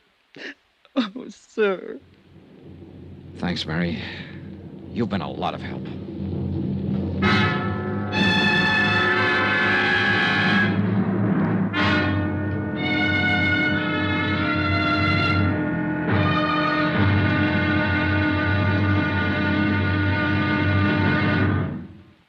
Now, here's our star to tell you about tomorrow's intriguing episode of this week's story. Tomorrow, the net tightens. A rat runs for cover.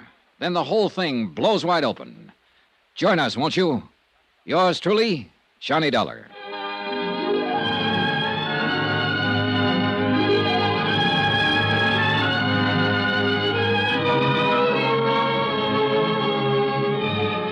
Yours truly, Johnny Dollar, starring Bob Bailey, is transcribed in Hollywood. Written by Les Crutchfield, it is produced and directed by Jack Johnstone. Be sure to join us tomorrow night, same time and station, for the next exciting episode of Yours truly, Johnny Dollar. Roy Rowan speaking.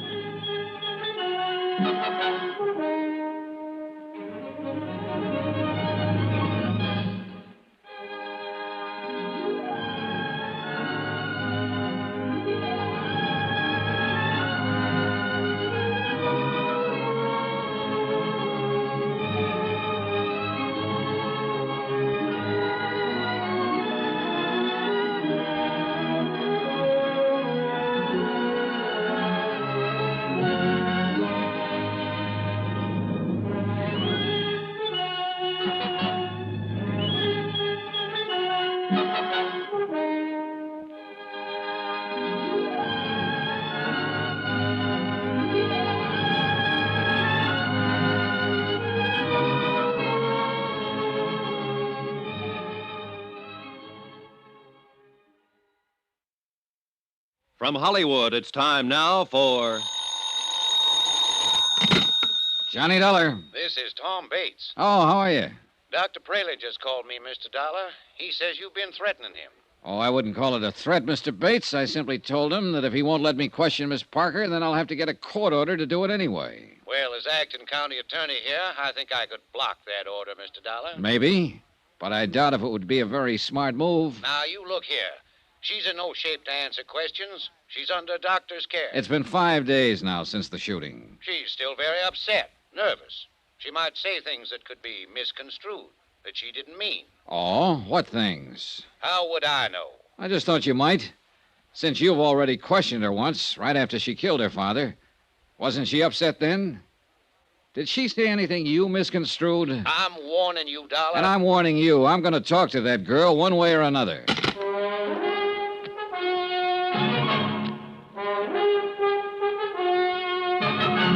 Tonight and every weekday night, Bob Bailey in the transcribed adventures of the man with the action-packed expense account, America's fabulous freelance insurance investigator. Yours truly, Johnny Dollar.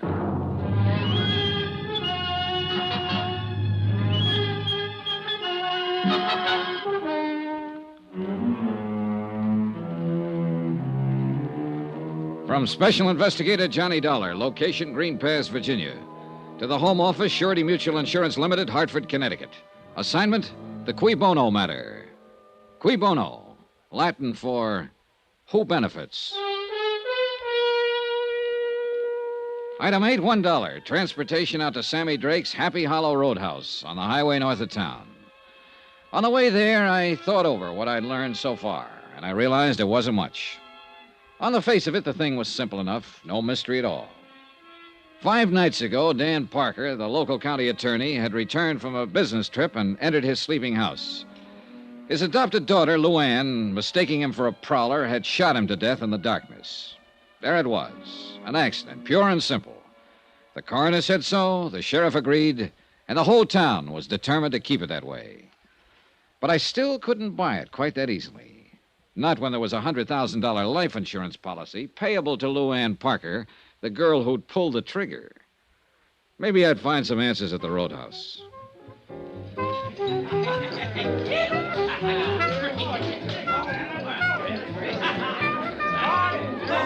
The Happy Hollow was like 1,000 other places of its kind.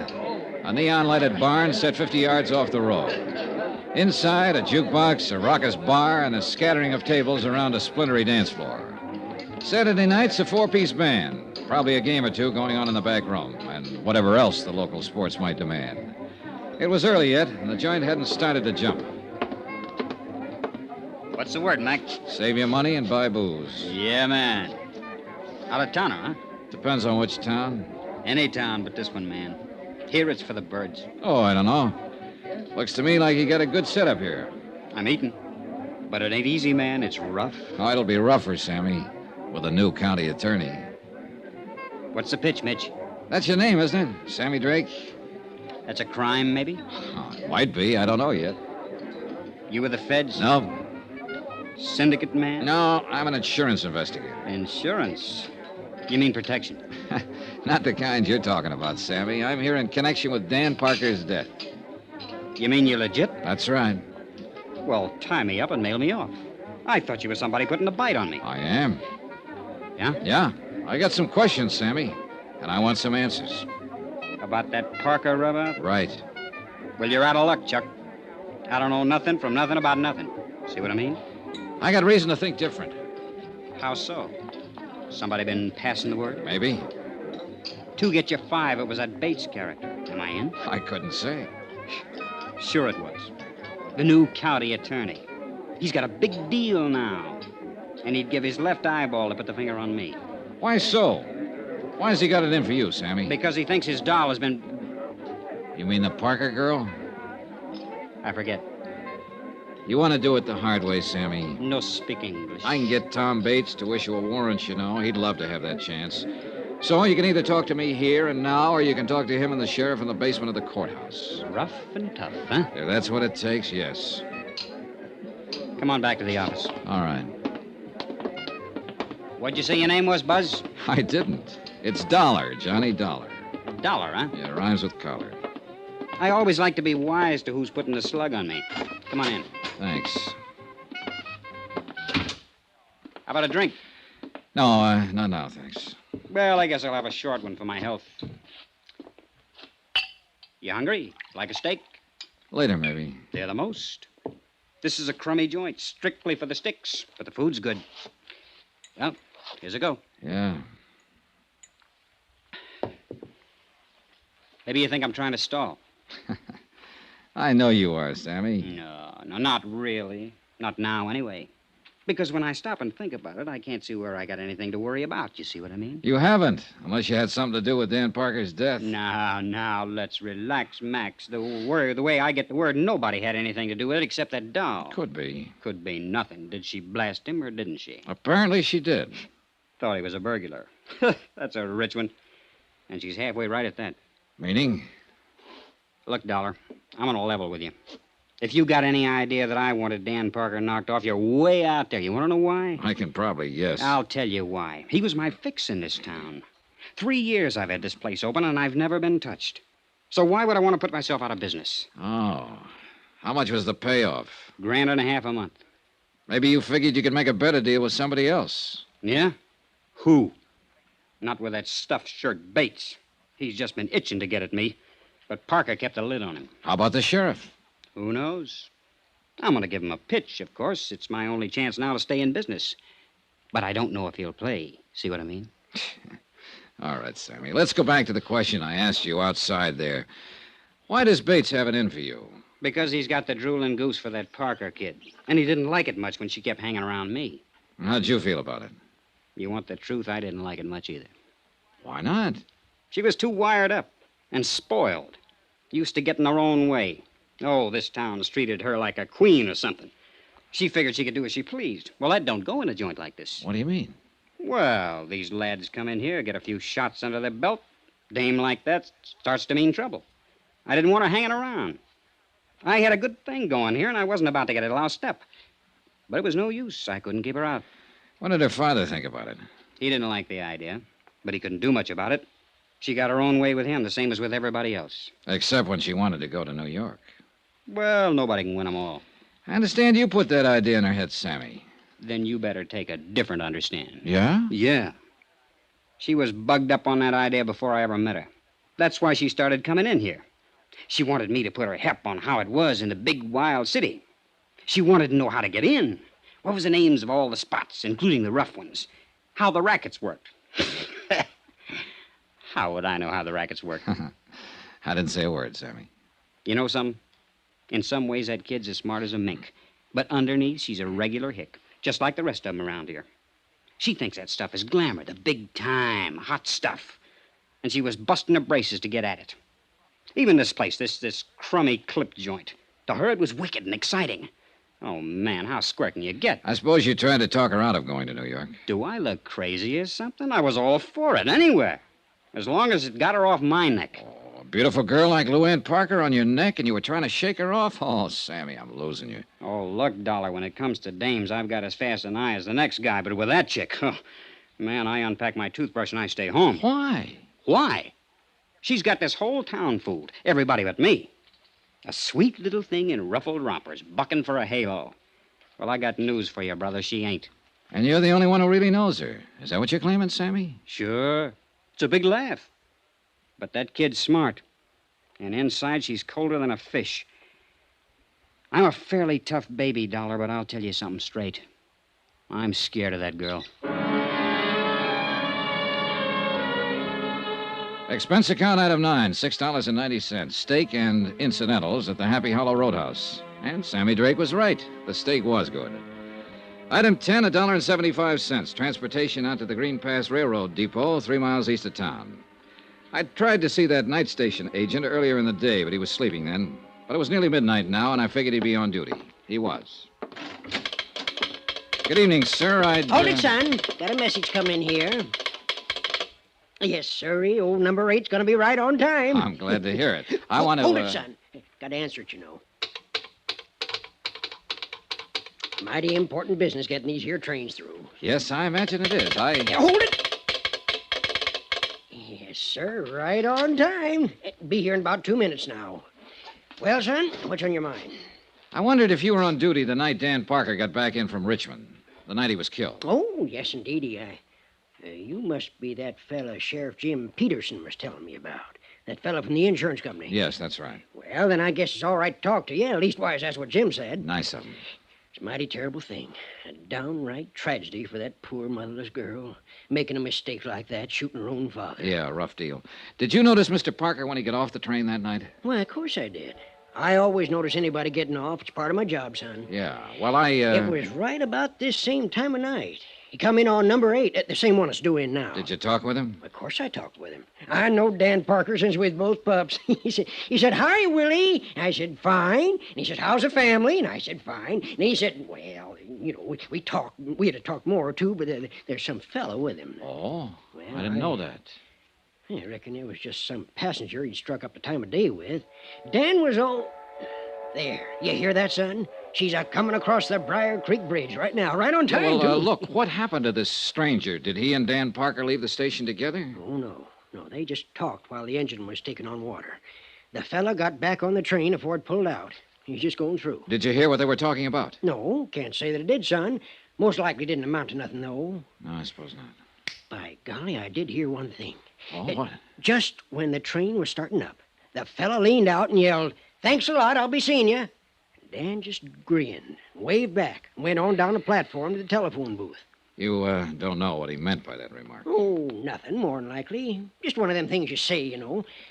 But that's life for you, because he won't be seeing him after all. See, she's coming around the bend there, son. I gotta get the mail sack out. You got any more questions, you're gonna have to ask him on a run. The mail's got to get through. I wouldn't think of stopping it. Hey, look, you said Dan Parker made a call from that telephone booth over there. You know who he talked to? Nobody, son. What do you mean? Why, he come back and said he had a busy signal. I guess he'd have to walk home. And that's what he done. That was his mistake. That was one of them anyway. You got any more questions, I reckon they'll have to wait. I haven't got any more. How's that, son? I said thanks a lot. What for? Well, there you got me. I don't know.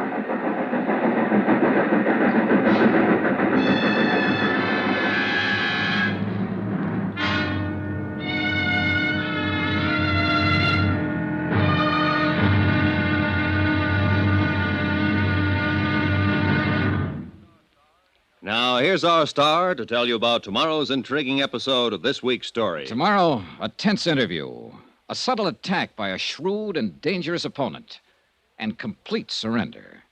Join us, won't you? Yours truly, Johnny Dollar.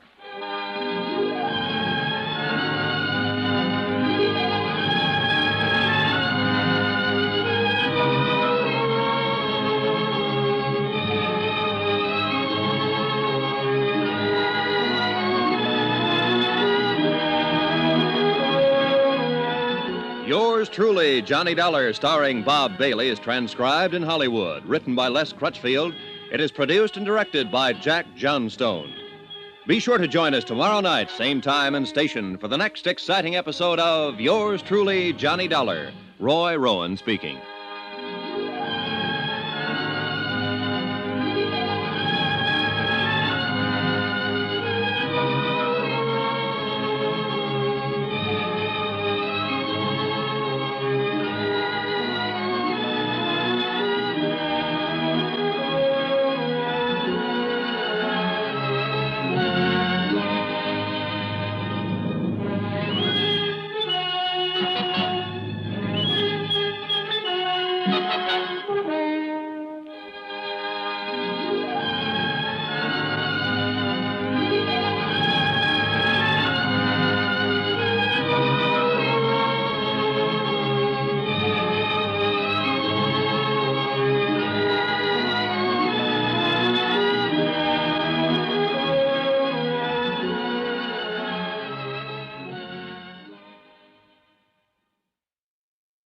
From Hollywood, it's time now for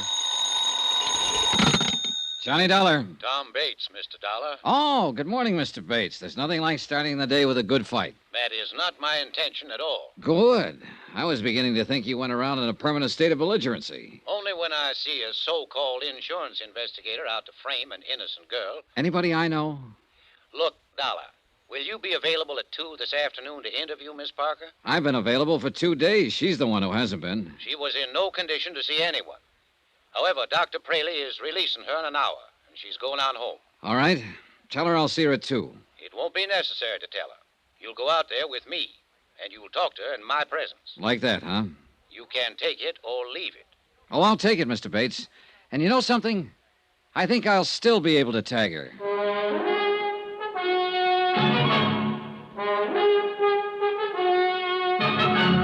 Tonight and every weekday night, Bob Bailey in the transcribed adventures of the man with the action-packed expense account, America's fabulous freelance insurance investigator. Yours truly, Johnny Dollar.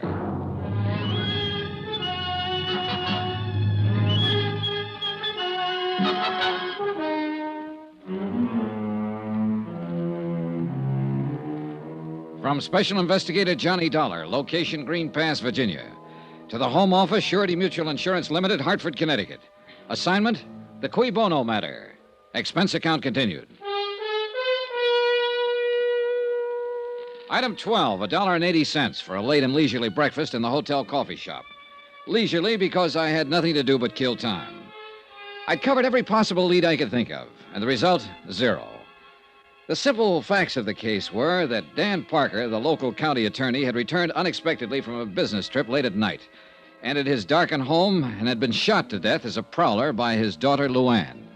Coroner's verdict, accidental death. Amount of insurance, $100,000. Beneficiary, Luann Parker. Why don't you give up, Dollar? Admit you're wrong. Wrong about what? About thinking you've got a chance of beating Miss Parker out of her insurance money? Oh, so that's what I'm trying to do, huh? That's what your company pays you for, isn't it? To find some angle, some Technicality that they can use to break the claim? No, they pay me for the unpleasantness of having to put up with bull-headed acting county attorneys, Mr. Bates. Sure. You'd a lot rather question that girl without me being around. Bates, I'd rather do anything without you being around. Well, the feeling is mutual. I just can't quite figure you. Usually, I get complete cooperation from the local prosecutor's office. But you've tried to block every move I've made here. I'm protecting Miss Parker's rights, that's all. Her rights haven't been challenged. I'm not out to get her. If I'm convinced that she's innocent and that her claim is legitimate, I'll report it that way. All the company wants is the facts. Look, I'm not hired as a claim breaker. And of course you know that. You've dealt with insurance cases before. So I wonder what the real reason is for your attitude. Suppose you tell me. Well, you're in love with her, of course, and that itself could be the explanation. Or maybe it's only part of it. Meaning what? Maybe you know more about it than you've admitted. Maybe you know she's guilty and are trying to cover up for her. I know she's innocent, sir. Or, it's possible your motives are a little more selfish. Maybe she's covering up for you. What do you mean by that? It's that old Latin phrase, cui bono, who benefits? Who gains through Parker's death? His daughter does. Of course, she gets the insurance. But so do you, Bates. In what way? Well, you got Parker's job, didn't you? And along with it, the chance to run Sammy Drake out of town without Parker stopping you. And in the long run, if Luann marries you, you'll get a good part of the insurance. Are you accusing me of murder? No, just speculating. But it's an interesting possibility. Don't you think so?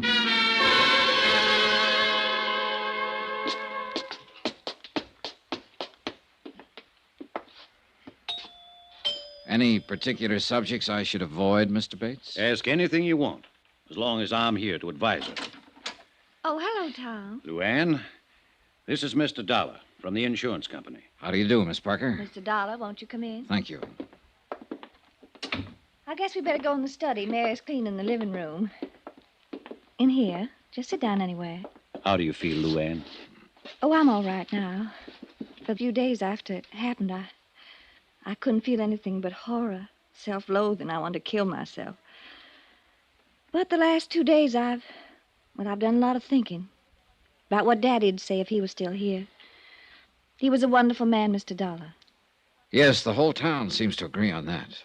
I'd give my life gladly to change what happened. But it can't be changed. Daddy used to say, Luann, remorse is only self-pity in disguise. The future is a question mark.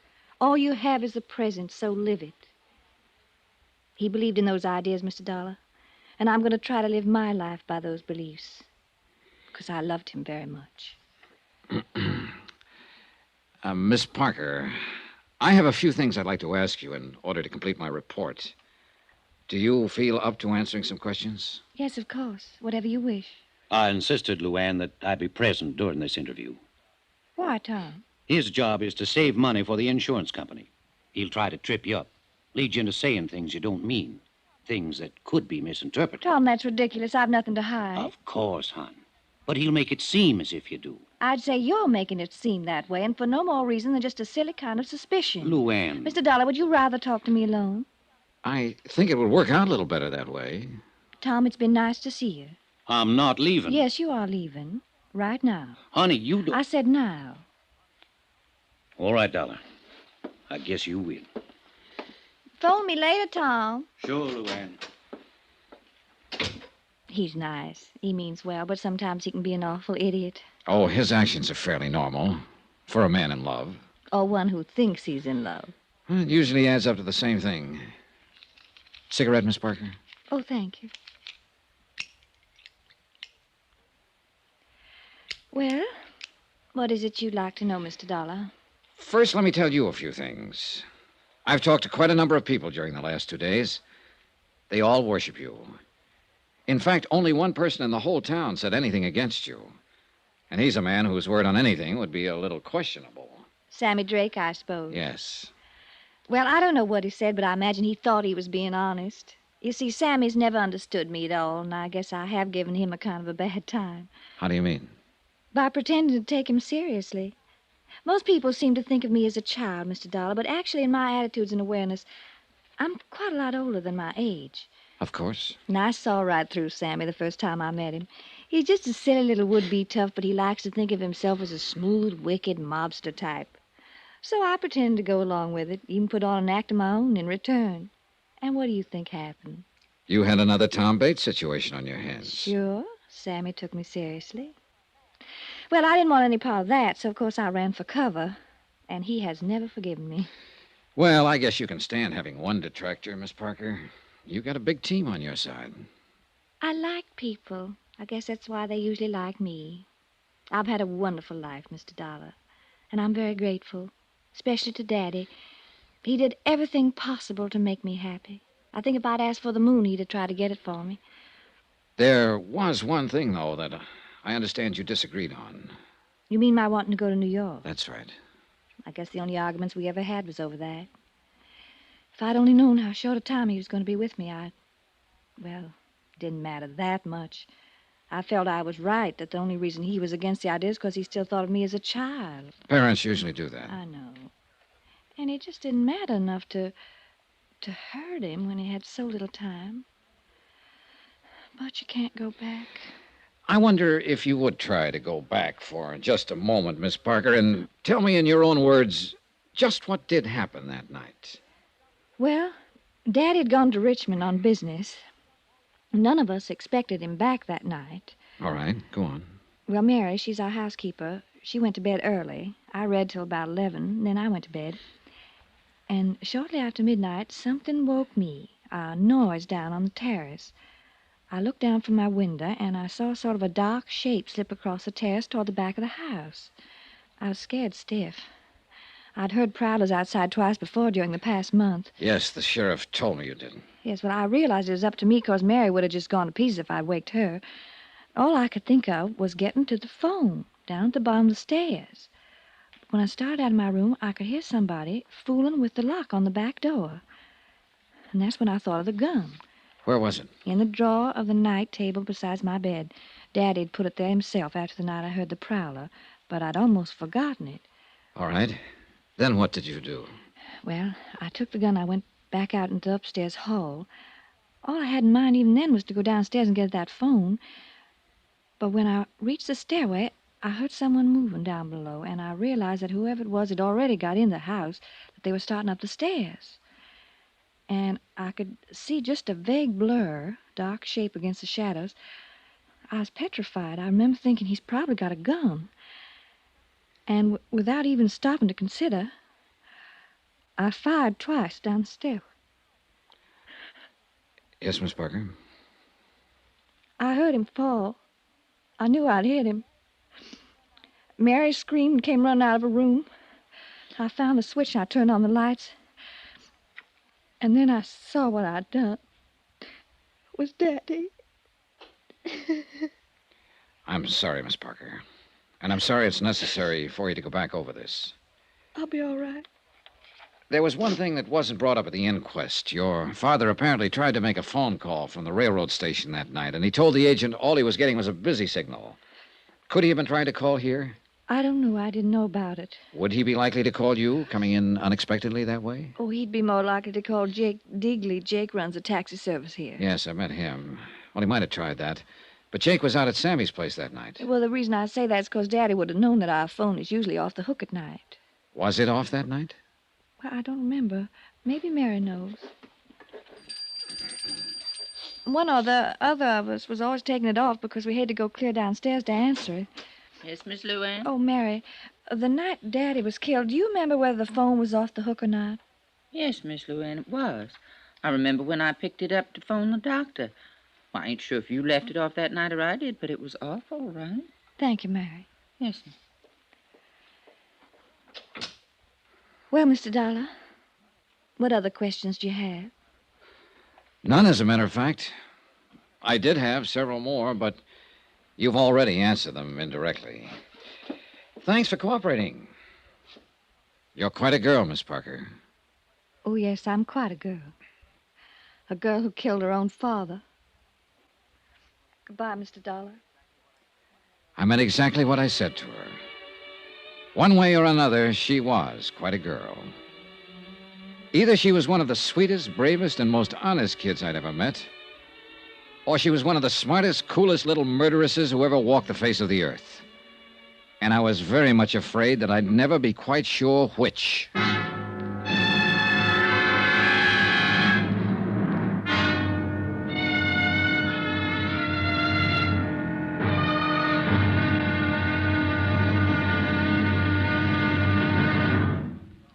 Now, here's our star to tell you about the final intriguing episode of this week's story. Tomorrow, one slip of fate, then the avalanche. And a wind-up that'll raise the hair on the back of your neck. Join us, won't you? Yours truly, Johnny Dollar.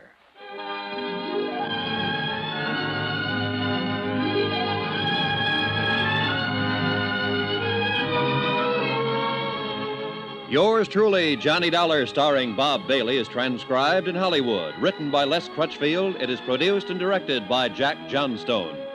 Be sure to join us tomorrow night, same time and station, for the next exciting episode of Yours truly, Johnny Dollar. Roy Rowan speaking.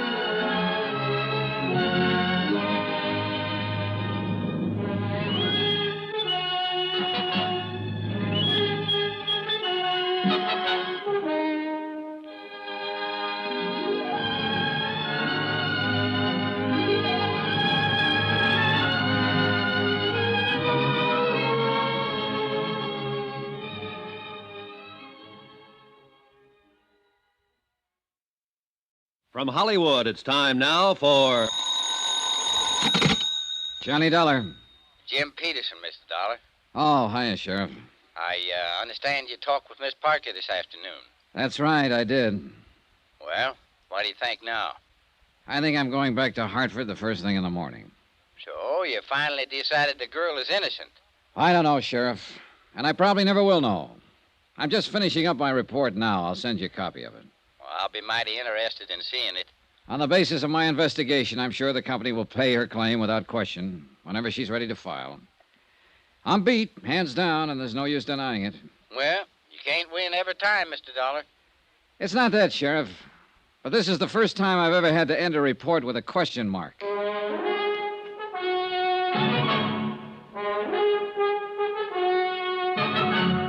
Tonight and every weekday night, Bob Bailey in the transcribed adventures of the man with the action-packed expense account, America's fabulous freelance insurance investigator. Yours truly, Johnny Dollar.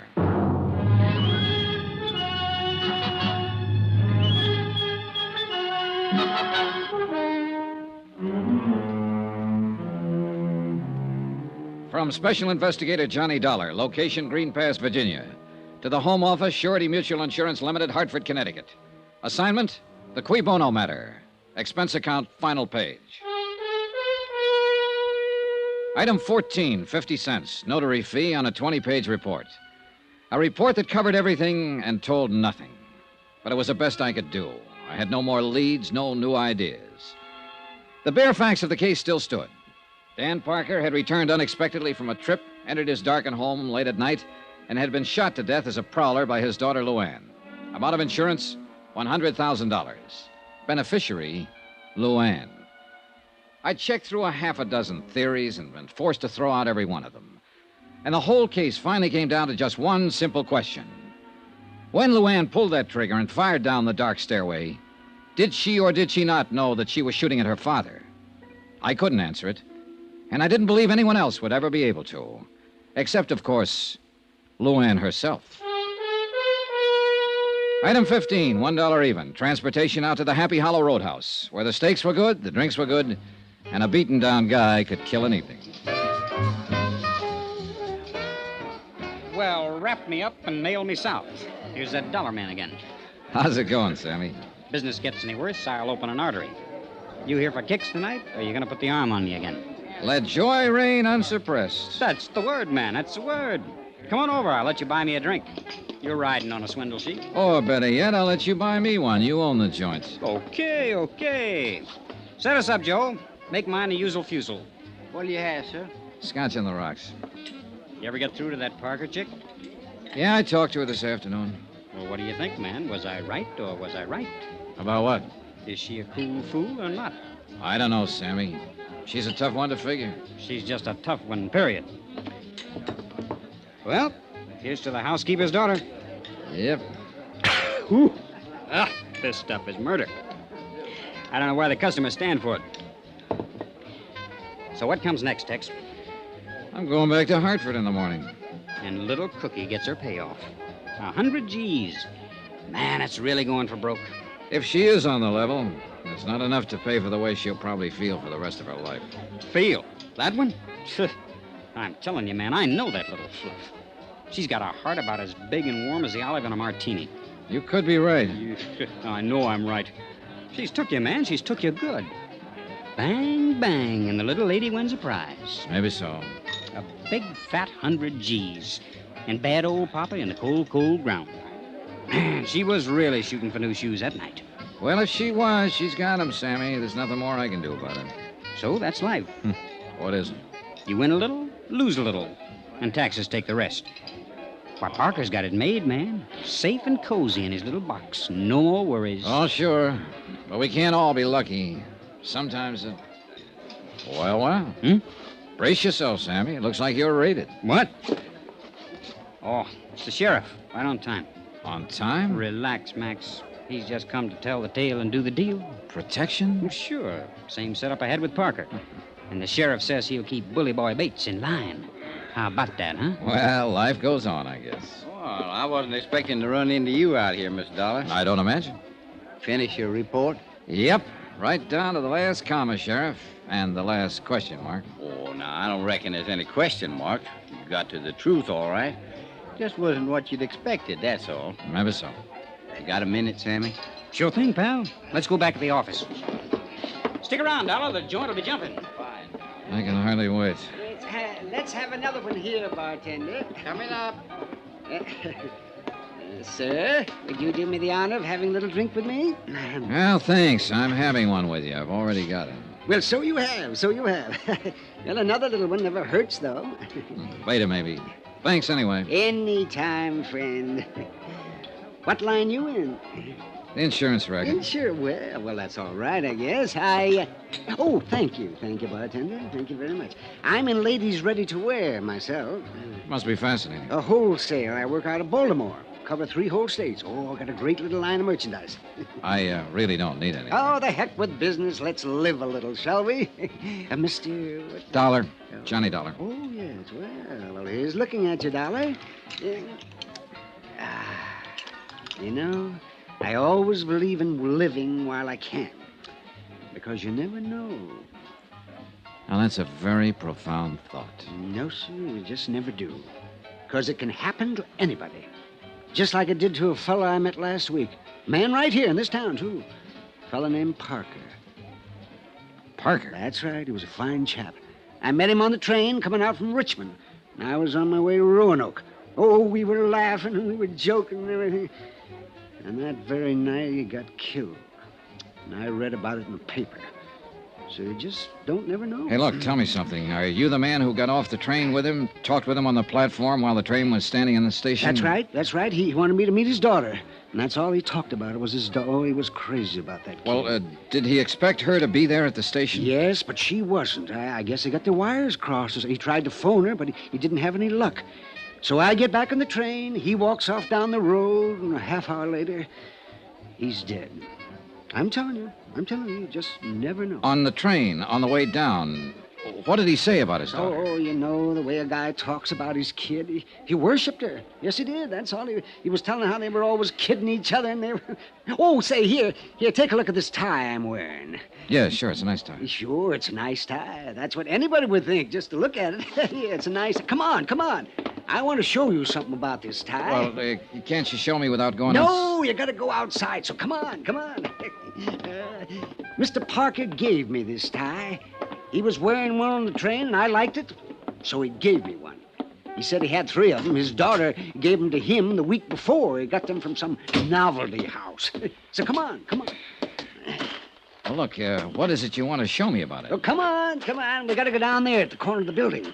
Oh, boy, this'll knock you out. No, I'm telling you, it's just real crazy. Yeah, it must be.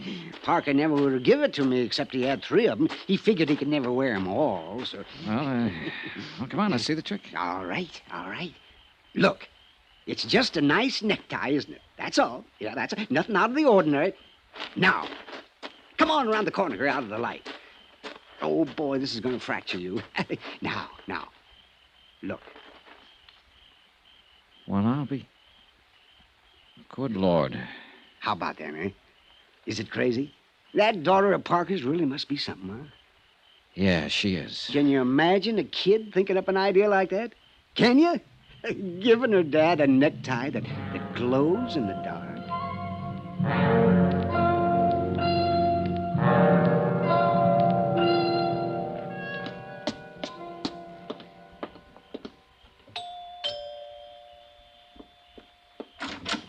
Good evening, Miss Parker. Why, Mr. Dollar, what are you doing out here this time of night? Mind if I come in? Please do. Thanks. Oh, I brought your gun back. The sheriff was finished with it. I never want to see it again. And how you feel? I'll put it here on the table. You'd better not leave it there, though. It's loaded. I wish Sheriff Peterson had kept it. Oh, it may come in handy sometime. Again. Mr. Dollar. I was planning to leave town in the morning, Miss Parker. I'd already made out my report and given you a clean bill of health. Well, I didn't even realize I was under suspicion. What was I supposed to have done, Mr. Dollar? Deliberately murdered your father in order to collect $100,000 in life insurance? You've got a pretty horrible mind, haven't you? Maybe, but I wouldn't trade it for yours. Haven't you noticed my necktie, Miss Parker? I thought you'd tag it the first thing. Why should I? Because it belonged to your father. A special gift from his loving daughter. He gave it to a man he met on the train, and I bought it for $10 this evening. So now you know what happened to the third tie. That's probably been bothering you. Because I imagine you carefully destroyed the other 2. I think you're a little more than slightly insane. Oh, it was a neat plan. Simple and sweet. You got the idea a month ago when the sheriff caught a prowler over on the south side of town.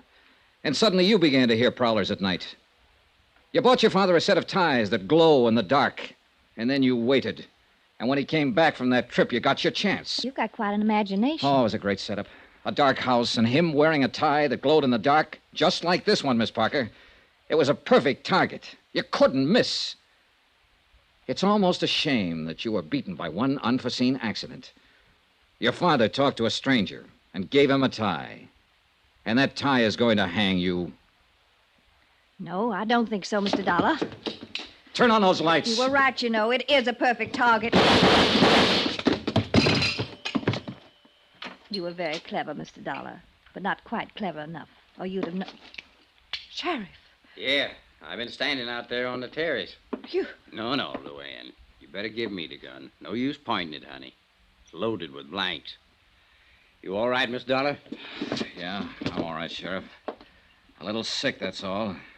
That anybody so beautiful could be so rotten. You faked it. You tricked up the whole thing just to frame me, you filth. You dirty evil. That's enough, Luann. That's enough.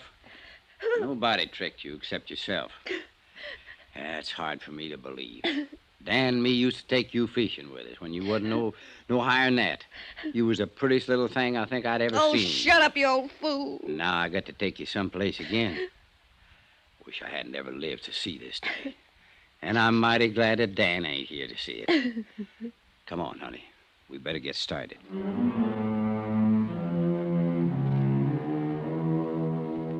Expense account item 16, $148.30. Hotel and incidentals and Green Pass and transportation back to Hartford.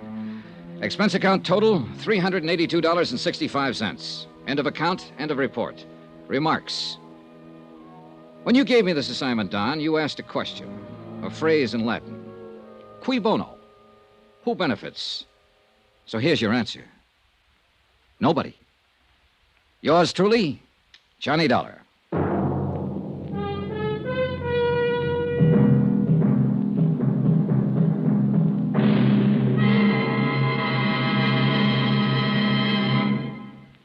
Remember, there'll be another intriguing story for you beginning next Monday night. Next week, a study in entomology. You know, bugs. And this one's the deadly variety. a firebug. Join us, won't you? Yours truly, Johnny Dollar.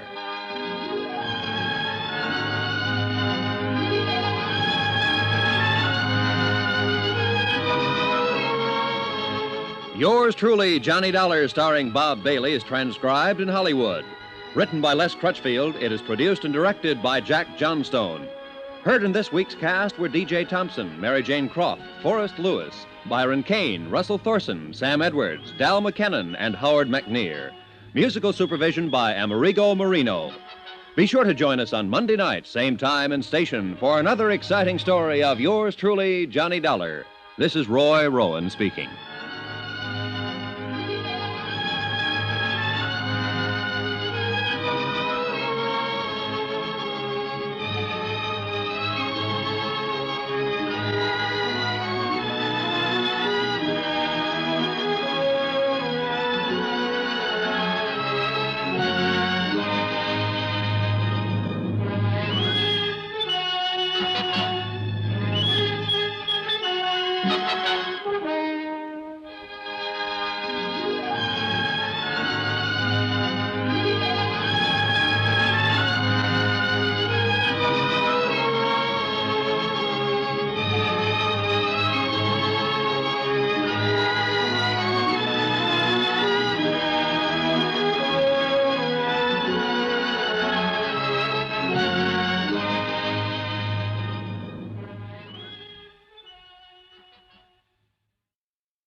From Hollywood, it's time now for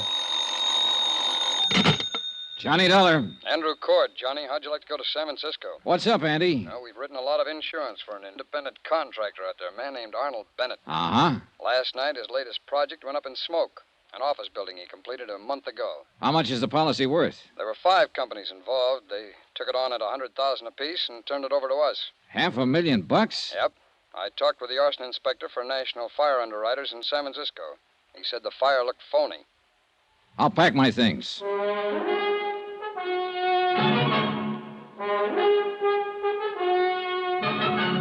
Tonight and every weekday night, Bob Bailey in the transcribed adventures of the man with the action-packed expense account, America's fabulous freelance insurance investigator. Yours truly, Johnny Dollar.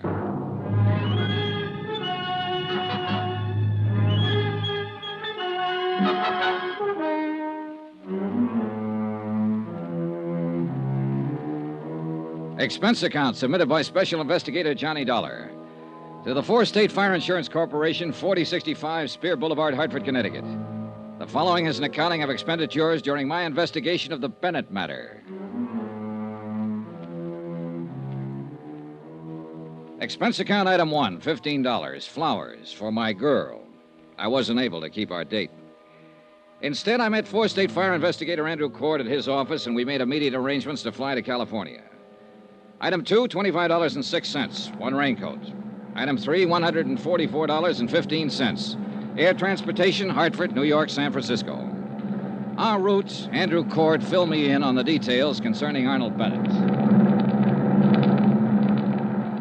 Oh, Johnny, as things stand now, Bennett hasn't filed claim yet, although I imagine that'll be coming through pretty fast if I know him. I met him once when he was in New York getting money to finance one of his big subdivisions. Yeah, it seems I've heard of him. Oh, he's made time and life a couple of times each. Oh, yeah. When I met him, I said to myself, Andy, look well on this man. He may be the last of his kind.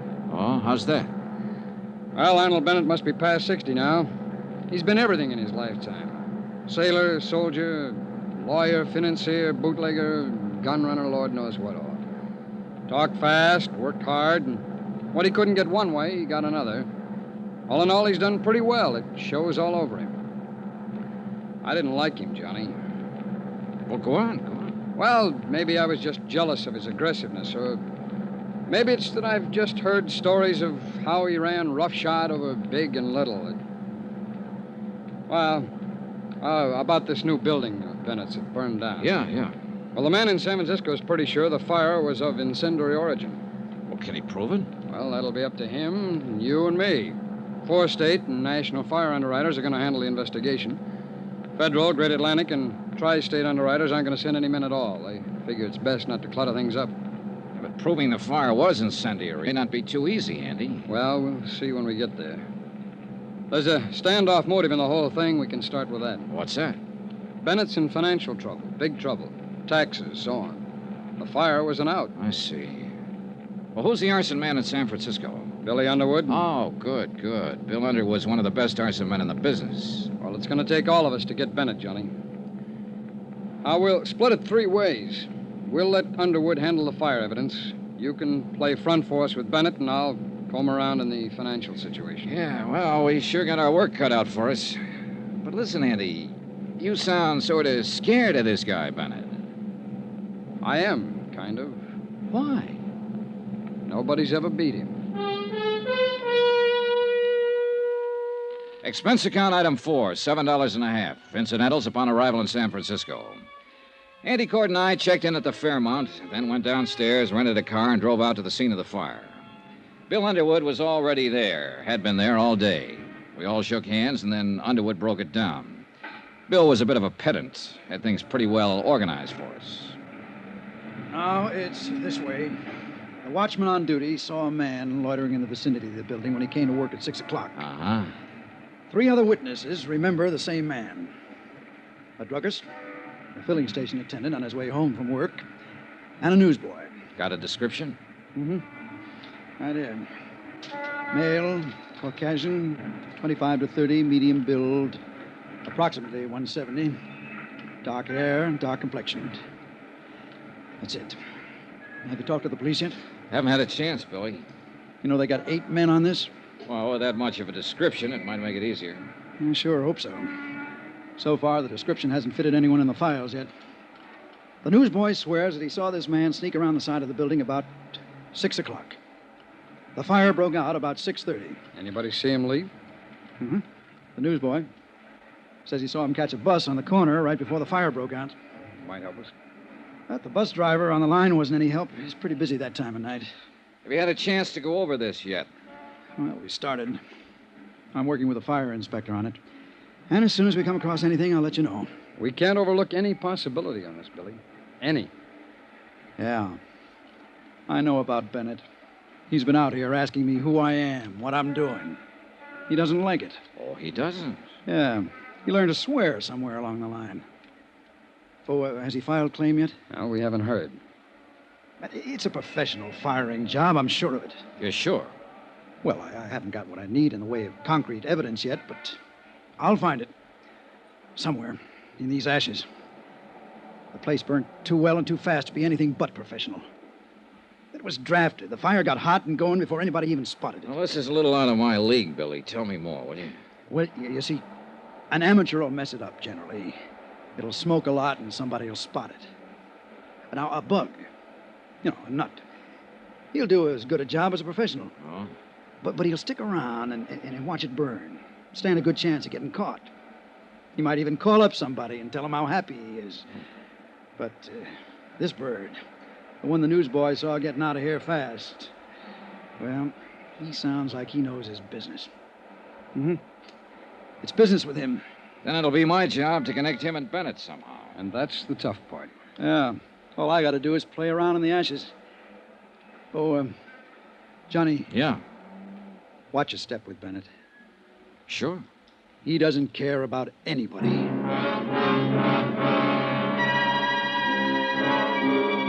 I spent another 2 hours with Cord and Underwood covering the ruins of the 10-story office building that had been gutted the day before. Underwood acquainted Cord and me with all of the necessary details, all he could. That night, we sat with the 3 witnesses at a special show-up in the Hall of Justice. 60-odd suspects were paraded out. There were no identifications. The next morning, while Cord and Underwood carried on with their part of the investigation, I went out to Arnold Bennett's real estate office near the Presidio.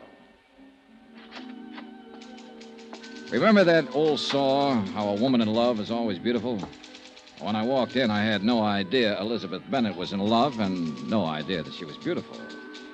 Her sallow face without makeup, framed in a wisp of stringy blonde hair, wasn't flattered by the shapeless black dress and low-heeled shoes she was wearing. Certainly not the going idea of beauty. Now, did her conversation reveal anything to indicate love? Yes, sir. May I help you? Mr. Bennett, please. My name's Dollar. Dollar? Dollar? He's not expecting me. Your business, Mr. Dollar. Four State Fire Insurance Corporation. It's about the fire that destroyed the office building. Oh, yes. Just a moment, please. Well, what is it, Liz? Mr. Dollar is here, Uncle Arnold. I don't want to see anybody today. I told you that, you idiot. Mr. Dollar's from 4 State. It's about the fire. Oh. Well, send him in. And go out to lunch. Yes, sir. It's all right, Mr. Dollar. Straight ahead. He always like that? He's nice today. Thanks, Elizabeth. That's your name, isn't it? Yes. I'm Elizabeth Bennett. Go straight ahead. Dollar? That's right. Mr. Bennett? Come in, come in. I'm not going to ask you to sit down. I know why you're here. You have insurance investigator written all over your face. Well, in that case, we can get right down to the business at hand. What caused the fire? They don't know yet. It was deliberate. What? Somebody started that fire, that's what. And I know who. Get him and you'll save yourself some work. Tony Midas. Tony Midas? Who's that? The crackpot that set fire to my building. He's out of prison now, and he swore he'd get me. Well, now, look, maybe you'd better tell me just who he is and why he'd want to get you. Tony Midas worked for me once. I caught him stealing money, and I prosecuted him. He was sent to prison for 5 years, and he's the one you want. You seem pretty certain of that. Of course I'm certain of it. I know what enemies I have, what friends. Don't tell me I'm going to have to pussyfoot around with someone like you and get any place in this whole affair. Well, there are some witnesses who got a look at the man who started the fire, or at least it's a good bet he's the one we're after. So tell me, what does this Tony Midas look like? I don't remember. I hardly ever remember faces. But you remembered his threat. You bet your last nickel I remember his threat. And he's the kind of screwy punk to carry it out. Last week there was a small story in the newspaper that he was being released from prison. Well, then we'll certainly look him up and have a talk with him. That's very good of you, I'm sure. Oh, now, look, this can be a very difficult thing all the way around, or we can all cooperate, Mr. Bennett. I'll cooperate. I know why you're in town. I know who you came with. I met that glorified fire inspector yesterday. Underwood, you people don't fool me, and I'm not trying to fool you. Get Tony Midas, and you've got your man. Did you tell the police about Midas? No, I was waiting for some bird like you to walk in here with your high-handed attitude. Now I've told you, now you can get out and get busy looking for him.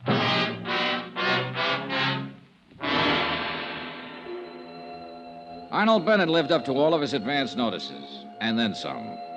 I'm paid very well to stand and take what I have to find out what I want to find out. Sometimes it's not enough money. A review of the trial and proceedings in which Tony Midas had been convicted of grand theft, his threats at the time of his trial substantiated Bennett's information. That didn't surprise me. What did surprise me was that one of the 3 witnesses identified Tony Midas's mug picture as the man seen in the vicinity of the building the night of the fire. An APB went out for Midas. The San Francisco police began to turn the town upside down looking for him. By 5 o'clock in the afternoon, the other 2 witnesses had made up their minds that he was the man they had seen after all. The case against Midas became stronger. It was imperative that he be located.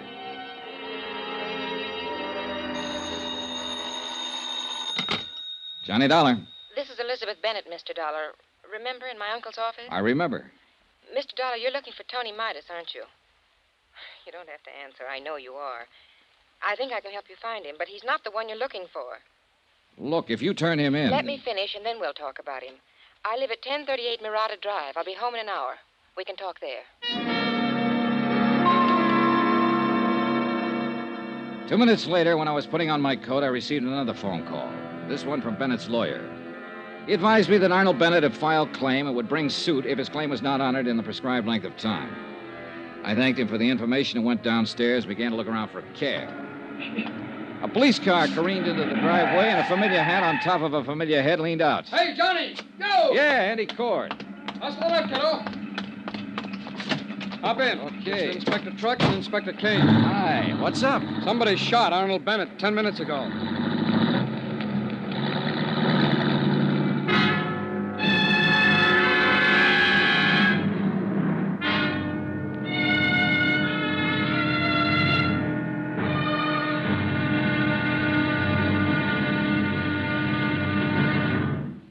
Now, here's our star to tell you about tomorrow's intriguing episode of this week's story. Tomorrow, the trail gets so rough, a couple of people just fall off dead. Join us, won't you? Yours truly, Johnny Dollar.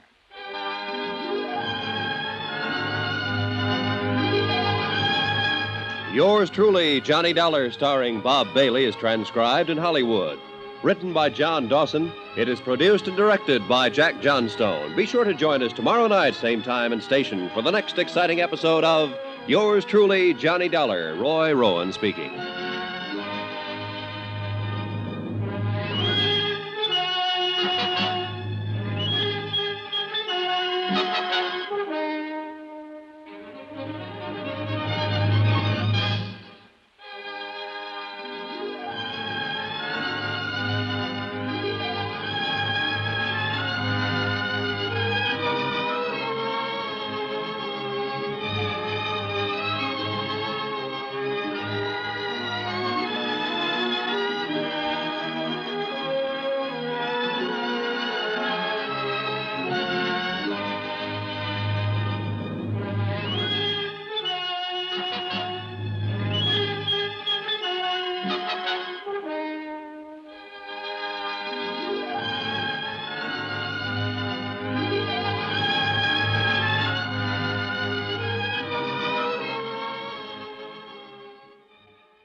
From Hollywood, it's time now for Johnny Dollar. Billy Underwood, Johnny. Been trying to get you all over town. The hotel said to call you at this Skyline number. I'm out at Arnold Bennett's house. He's been shot. What? That's right. Well, who shot him? Don't know yet. Think I'm a transfusion here before they take him to the hospital. Uh-huh. Look, Johnny, I got something to show you. Now, what? Some ashes we just analyzed. The Bennett building was fired by a pro. He used celluloid and a wick made out of paraffin. I can prove it. I hope Bennett lives to hear that.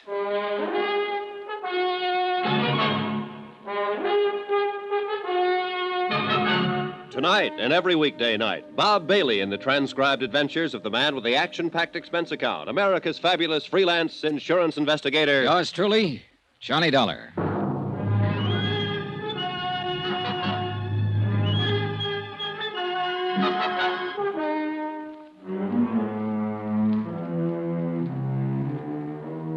Expense account submitted by Special Investigator Johnny Dollar to the 4th State Fire Insurance Corporation, 4065 Spear Boulevard, Hartford, Connecticut. The following is an accounting of expenditures during my investigation of the Bennett arson fraud. Arnold Bennett was removed to the hospital where he was given a 50-50 chance of recovering from a .38 slug that had entered his chest. There was no weapon lying about and no witnesses in the remote, hilly section of San Francisco where he lived to give any information concerning the attempted murder. The police were more anxious than ever to find Tony Midas, the man Bennett had put the finger on earlier. Their reasoning was that if he could burn down a building worth $500,000 to get back at Arnold Bennett, he also might shoot him.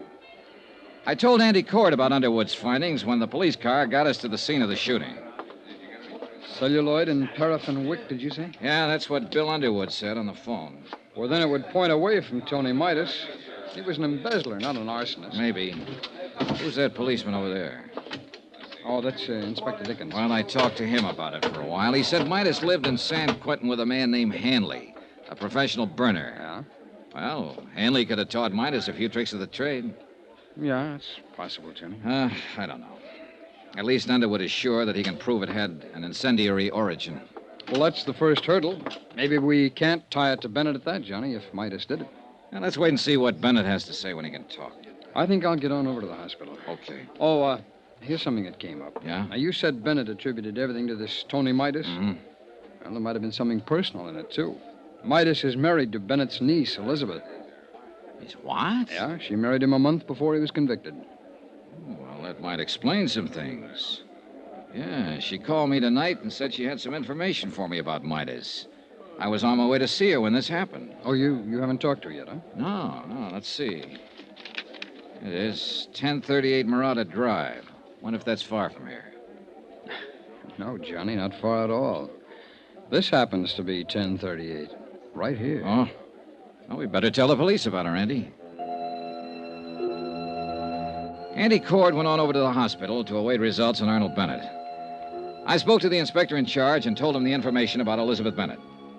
The police added the name to the APB already out for Tony Midas. And that's the way the case stood at midnight. By morning, the hospital reported that Arnold Bennett would recover from the gunshot wound. Elizabeth Bennett had not been located, nor had her husband, Tony Midas. I always fix my own dinner. Poached egg and half, ulcers. Name's Dollar. Yeah, that's right. Insurance investigator. You want something, do you? Coffee, maybe? No, thanks, Mr. Engel. Mind if I finish? Go right ahead. What led you to me? The notations about the trial, Mr. Engel. You were the defense attorney for Tony Midas. We're anxious to talk to him. I defended him, yes. I don't think I'm going to be much help, Dollar. I haven't seen him since he got out. I've no idea where he is. We'll find him, Mr. Engel. And what's it all about? Well, Tony Midas has been identified as the man who started a fire in the Bennett building. Or at least who was seen in the vicinity of the building when it went up. I'm sorry to hear that. Are you, Mr. Engel? Tony Midas was a nice kid who got in a little trouble. Everything was against him at the trial. Bennett poured it on. He didn't have to, but he did. He could have let him off. You were Midas's lawyer. Did you try to talk Bennett into letting Midas off? No, I didn't. Nobody talks Arnold Bennett into anything. Oh? Tony never would admit taking the funds. He said he was framed, but he didn't have a prayer with all the evidence against him. Yeah, I read a transcript of the trial. Then you know Tony Midas pleaded not guilty in the face of everything, and he went up. I wanted him to make a guilty plea and rest on the mercy of the court. It was his first offense. Well, he's out now, and it looks like he's trying to get even with Bennett for prosecuting him. All for a lousy 10 grand. Yeah. Did he ever get in touch with you? I told you, no. No phone call? No. Do you have any idea where he'd be in town, Mr. Engel? No, I don't. Okay. Then I guess I leave you to your eggs. Dollar. Yeah. If you find Tony Midas, I'd like to know about it. Why, Mr. Engel? Oh, just curious. I'd like to see him. I'd like to see what 5 years in prison does to a kid like that. Mr. Engel, Arnold Bennett was shot in his home last night. No. That's all you have to say? What else is there to say? Well, you could have asked, is he alive or is he dead, for one thing? Suppose I don't care. Okay, he's still alive. They think he'll pull through. Who do you think shot him, Mr. Engel? I don't know. They're looking for Tony Midas for that, too. Oh? Did you know Bennett's niece? Elizabeth? Yes, I met her. Well, they're looking for her, too. She's married to Tony Midas. Yes, I knew. I knew about that. Sit down, Mr. Engel. What is this going to be, an inquisition? That egg and that half and half doesn't interest you, no matter how much you look at it. Well, you ought to leave me alone and go find your firebug. Come on, let's have the story. I don't know any story to tell you. Was it spite that sent Tony Midas to prison because of him and Elizabeth Bennett? No, they proved him a thief. I'll throw one more thing at you, Engel. Bennett wasn't always too good about paying his taxes. Now, look here, Our accounting man has him pegged. Pegged him for exactly what he is, an opportunist, a dodger. A man out to get what he can for as little as he can, no matter what. Yeah, we cover everything in a case like this. You'll never get Arnold Bennett. He's too good for you, Dollar. Too good for your insurance company, your fire investigators, everybody. No man stronger ever lived. We've already got evidence that proves the building was fired. I'm here to get all the story, and I think you're the man who can tell it. Why me? Because you work for him. I never worked for him, never. All right, we'll let that go for now. But you can tell me this. Was Tony Midas the kind of man who'd start that fire? You can tell me if he really was an embezzler. You can tell me if he tried to kill Arnold Bennett. I can't tell you anything for a fact, Dollar. All I have is my own personal opinion. Well, that's what I want. I want that. I'd like your opinion. Now, there's something about Bennett's niece being married to Midas, isn't there? A wife can't testify against her husband. Everyone else in Bennett's office testified against Midas. She didn't. I see. Now the opinion. Oh, come on, Engel. Come on. You're right, Dollar. I have got ideas. All of them make me sick inside. Tony Midas stood there and told me he was innocent. He said it 1,000,000 times if he said it once. He said he thought Bennett was framing him. To cover up for income tax shortages? It's just surmise, but it fits. Midas was a green kid hired into the company by Bennett. He might have been hired to be framed on a phony embezzling charge that'd give Bennett a good excuse on his taxes for a while. I've been fooled a lot of times. Did Tony Midas fool you? I don't know. I wish I could have gotten him off. I tried, Dollar. Believe me, I tried to get him off. You come here to me and say he's out of prison now and getting even. He's burnt down a building and tried to murder Arnold Bennett. Tony was a nice boy, Dollar. But now his whole life's gone, and for what? I hope you don't find him or her. I hope they go far away and stay away and don't have to talk to anybody ever. They deserve that. I hope nobody ever finds him. But we did find Tony Midas. He was right under our noses all the time. When I got back to the hotel, there was a message for me to get down to the county hospital. Cord was waiting for me there. They took us downstairs, and then we were both standing in a room looking at Tony Midas before they took him across the hall to the morgue. It's a funny thing, Johnny. There's been an alarm out on this guy for 36 hours. Everybody's been looking everywhere for him, and he turns up right here. Only he's dead. Yeah. What killed him? TB. He had it awful bad up in San Quentin. It's in the sick ward his last 2 years. When his time was up last week, he made them release him. But he wound up here and died in this hospital. It's rough. He's just a kid. Yeah.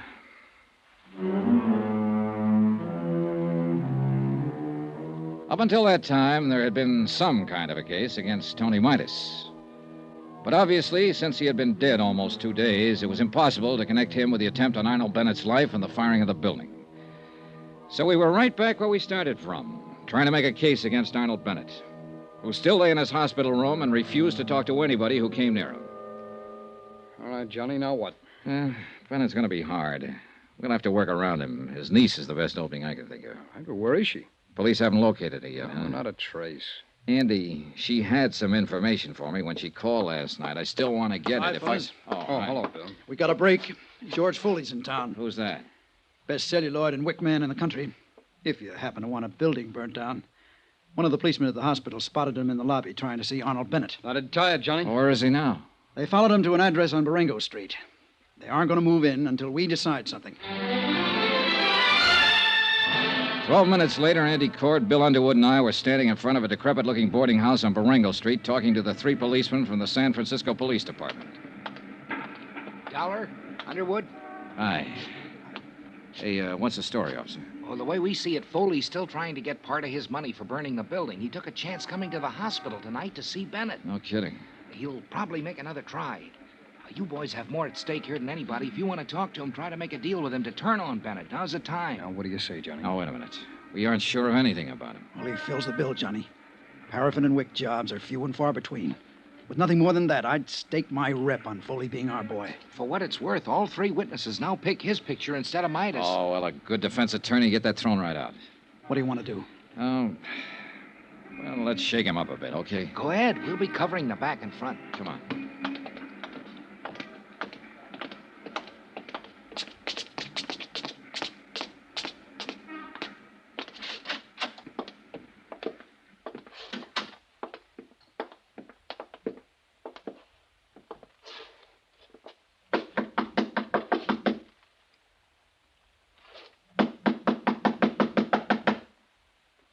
We know he's in there, Johnny. Let's bust it. No, wait.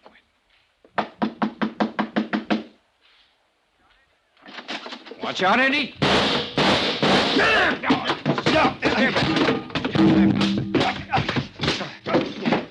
All right. That's enough. You okay, Bill? Andy? Okay. Yeah. All right, tough boy. Get on your feet and let's get out of here.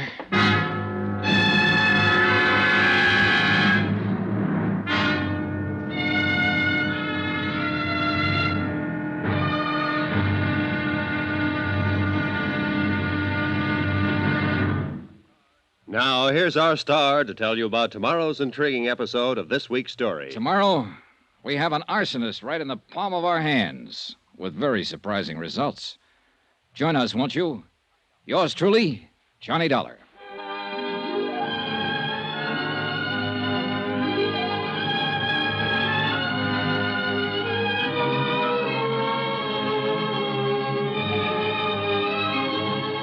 Yours truly, Johnny Dollar, starring Bob Bailey, is transcribed in Hollywood. Written by John Dawson.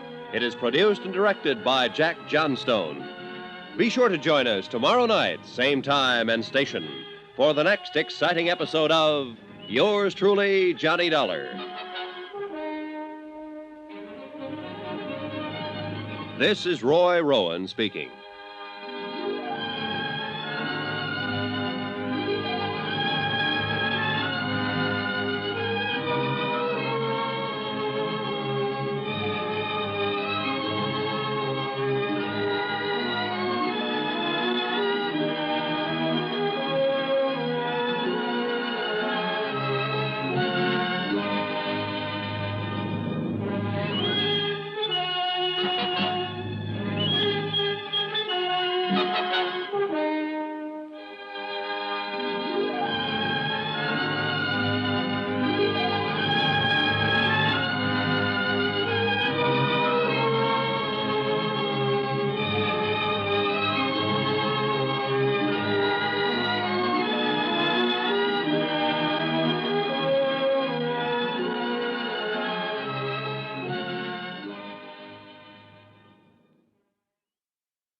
From Hollywood, it's time now for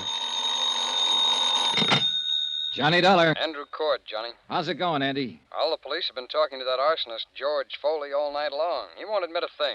Won't talk about anything. They're wondering now how long they can hold him. He's the man who fired that building, Andy. Well, we've got to have something more for the district attorney, Johnny. We haven't tied Foley to Bennett at all. If we can definitely charge him with firing that building, then we'll have a lever to go after Bennett. I got an idea. What? Meet you in an hour.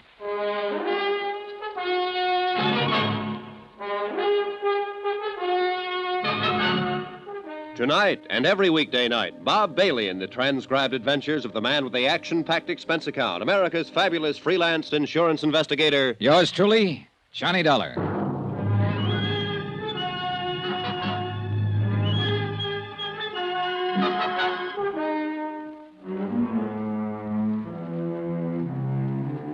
Expense account submitted by Special Investigator Johnny Dollar to the Four State Fire Insurance Corporation, 4065 Spear Boulevard, Hartford, Connecticut. The following is an accounting of expenditures during my investigation of the Bennett arson matter. Expense account item 6, $1, 2 drinks. Andrew Cord and myself in Cookie's Place, a half a block from San Francisco's Hall of Justice. Andy's a good insurance man, thorough. Well, it's pretty certain they'll have to release Foley unless he admits something, or we can find more evidence against him. How about Bennett? Still no word. Johnny, you can see what we're up against. Yeah. Want one? No, thanks, Johnny. Let's pull out. Listen, we had this case tied into Tony Midas until he turned up dead. A vengeance motive against Bennett for sending him to prison 5 years ago. Yeah? All right. Now we know it wasn't Midas, and we're sure it's this George Foley. At least according to Bill Underwood, and Bill certainly knows the arson racket. Yeah, no man better. All right, then. Who shot Bennett? Oh, I don't know, Johnny, but that's not our worry at the moment. Think, Andy, think. It might have been Foley. It couldn't have been Midas. But there is someone else. You mean Bennett's niece? Sure, his niece. She had a reason because of what Bennett did to Midas, who was her husband. And she's got a reason to help us. Yeah, but nobody can find her. Nobody knows where she is. They'll find her. And I want to make a deal. What? Sure. If I find her, I'll ask her what information she can give us about Bennett and Foley. Possibly she has something. She said she did once. Now, look, if she shot her uncle, she'll have to stand for assault and attempt to kill. Can we give her legal help in her case? Johnny, I don't know. I want to know if I can promise her that if I see her. Can I? Well, you can tell her that we'll do what we can, the very best that we can. Okay, good. Want another drink? No, thanks, Johnny. All right, I'll try and get in touch with Elizabeth Bennett. How? The police haven't gotten anywhere. Oh, I've been here 2 days, and I got friends all over this town. Expense account item 7, $1.05, cab fare. From the Hall of Justice to the apartment house of Marty Engel, lawyer, philosopher, and egg poacher. Again? Yeah. You better close that door and lock it, Mr. Engel. It's awful late for this. Are you drunk? Nope. Locked. Now what? You asked me if I ever found Tony Midas to tell you about it. We found him, Mr. Engel. He's dead. Oh, no. Oh, yes. And he didn't do any of the things we thought he might have done. I'm here to find out what you might have done. How did he die? Tuberculosis. He's had it for 2 years. Didn't know. No, I didn't know. I didn't know about it. I don't know how to figure you, Engel. I haven't been able to ever since I met you. Doesn't make any difference what I think of you, but it does make a difference how you answer one question. A lot of difference to you. What is it? Did you help Arnold Bennett frame Tony Midas and send him up to San Quentin? You say Tony is dead. Now, what difference? Did you help Bennett frame him? No, I told you I defended Tony Midas in court. I tried my best to get him off. That's the truth. You're sure of that? I'm an honest man, if not a successful one. I told you the truth. All right, then, if that's the truth, you're not in any trouble and you can unlock that door. But if it's not the truth, you might get yourself killed. Why do you say that? Because somebody took a shot at Arnold Bennett last night. But he was lucky. It didn't kill him, but it came pretty near. You know who that somebody was? Elizabeth? That's a good guess. She hasn't got anything to lose now. She lost her husband. She might be out getting even for him if he was framed. And she thinks you helped frame him. I tell you, I didn't frame him. I defended him. I think Bennett stacked everything against him. I told you that once. I think Midas was an innocent man, but there was nothing I could do. Oh, wait a minute. What? Shh. Who are you expecting? No one. Ask who it is. Go ahead, ask who it is. Who is it? Elizabeth Bennett, Mr. Engel. Tell her just a minute. Just a minute, Elizabeth. Okay, over there. Go on, get down fast.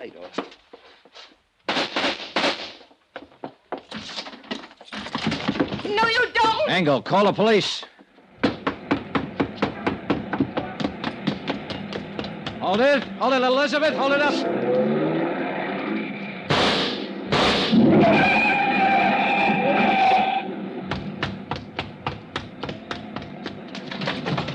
Are you hurt? You? Are you hurt? No, I'm all right. Did I kill him? Did I kill him? Oh, Elizabeth, you didn't kill him.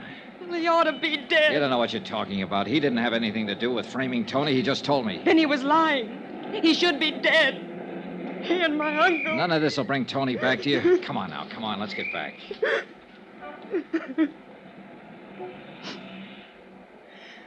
How many tramps have you met in your life, Mr. Dollar? A few. Come on, come on. When you met my Uncle Arnold, you met a real one. He stole money from himself and made it look like Tony did it. And that one in there helped him. Why didn't you let me kill him? You're wrong about Engel. He didn't help your uncle. He tried to help Tony, honestly. Well, then I'm glad I didn't kill him. How's my uncle? He's getting better. Will he go to prison? We have to prove he hired somebody to fire the office building. He hired George Foley. I know that.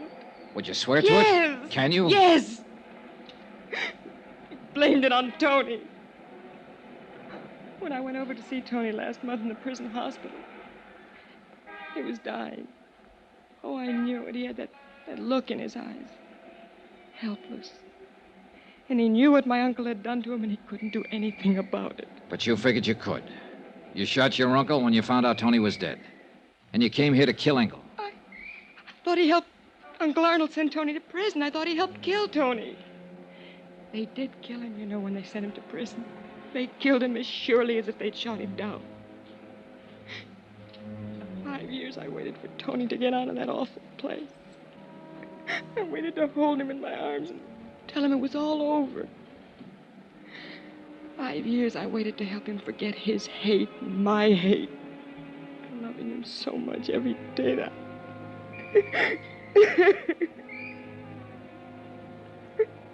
Now he's dead. What can you or I or anybody do about what they've done to Tony? Look at me, Mr. Dollar. I'm not what you'd call beautiful. I'm not even pretty. Nobody ever looked at me twice until Tony. He looked at me and he loved me. And now he's dead. And I'm dead inside. I'm dead inside, and I'll be glad when I'm dead outside.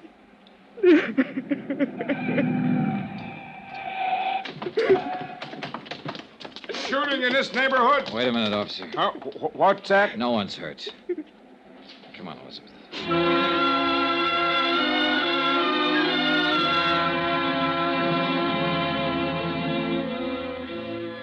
Elizabeth Bennett made a statement down at the Hall of Justice admitting she fired a shot at Arnold Bennett, hoping to kill him. She also admitted the assault on the lawyer, Marty Engel. Charges were immediately filed, and she was held in the women's section of the city jail. In a separate statement, she told how she had seen Arnold Bennett meet George Foley in a downtown bar. Foley still maintained that he had nothing to do with the fire in the Bennett building and denied any connection with Arnold Bennett. I gave Elizabeth Bennett's statement to Andy Cord, and he took it to the assistant district attorney. I was still in the Hall of Justice when Marty Engel came in.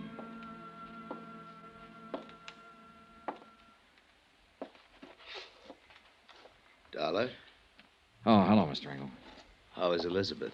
They're holding her. I'm not going to press any charges. Well, it's pretty decent of you, Mr. Engel. She's a pretty unhappy girl. I'd like to help her. Her uncle will probably press charges against her. I'd like to defend her. What? She needs a lawyer. I didn't do very well for her husband. Maybe I can do better for her. I hope so. Funny world, isn't it? Not tonight, it isn't. No, I guess not. Yeah. Well, I'll see you, Mr. Dollar. Right. Johnny? Oh, Andy, hi. Well, kid, you ought to pat yourself on the back.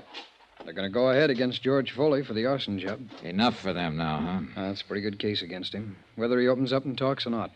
A statement from him would still be better. Always. But he's been around, Johnny. He hasn't given anybody the time of day yet. Yeah. Oh, about Elizabeth Bennett.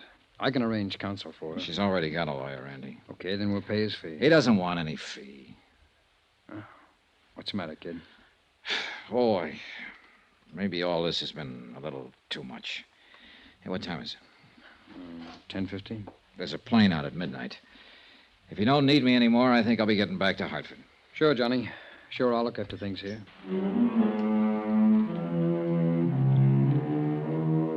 Expense account item 7, $49.65. Hotel and meals in San Francisco. Item 8, same as item 3, transportation back to Hartford. I caught the midnight plane and was in Hartford at 2 o'clock the next afternoon. I went directly to my apartment and went to bed. I was awakened the following morning about 7 o'clock. What the...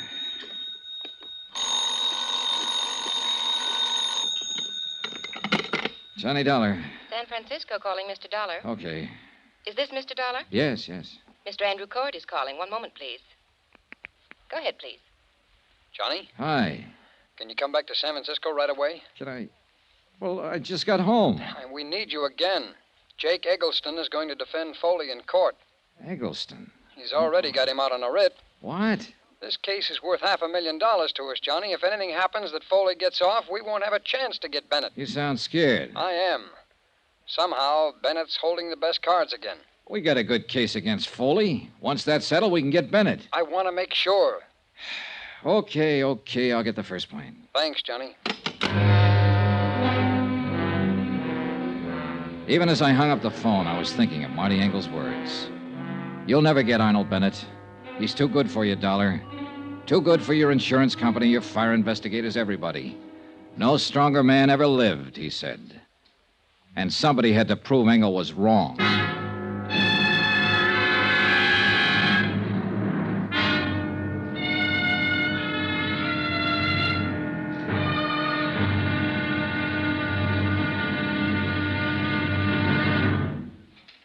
Now, here's our star to tell you about tomorrow's intriguing episode of this week's story. Tomorrow, a fight against a strong man and one of the cleverest lawyers in the country. Join us in court. Yours truly, Johnny Dollar.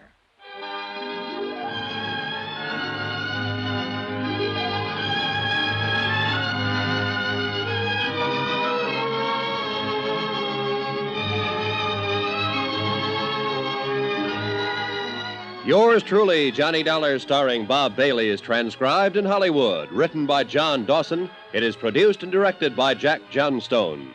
Be sure to join us tomorrow night, same time and station, for the next exciting episode of Yours truly, Johnny Dollar. Roy Rowan speaking.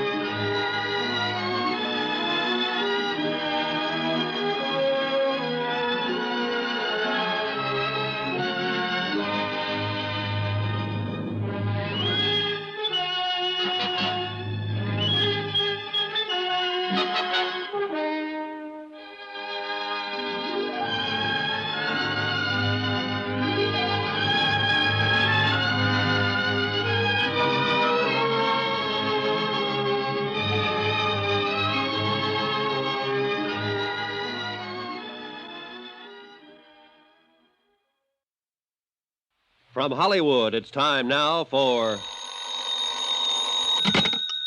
Johnny Dollar. Andrew Cord, Johnny. Did you have a nice trip back here to Frisco? I slept most of the way. How's it going? Good and bad, Johnny. Good that we've got George Foley on trial for setting fire to the building. Bad that we haven't connected him to Bennett yet. And Bennett's the guy we want. Well, once you get a conviction on Foley, you can go after Bennett. A A lot of expert testimony's been thrown around here, and the jury's been sleeping through most of it. Besides that, Foley's got one of the best defense men in the business, Jake Eggleston. Yeah, I've heard of him. He's pretty slick. He's going to make us lose this case, Johnny. Not if I can help it.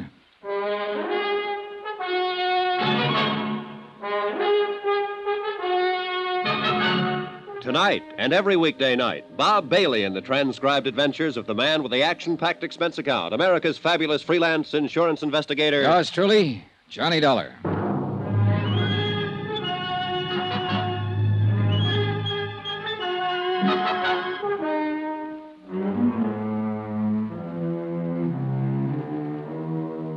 Expense account submitted by Special Investigator Johnny Dollar to the Four-State Fire Insurance Corporation, 4065 Spear Boulevard, Hartford, Connecticut. The following is an accounting of expenditures during my investigation of the Bennett matter. Expense account item 9, $124. Air transportation, Hartford back to San Francisco again, and the Bennett case, which I thought was finished with. I was at the Hall of Justice by 9:30. I met Andrew Court outside of the Superior Court.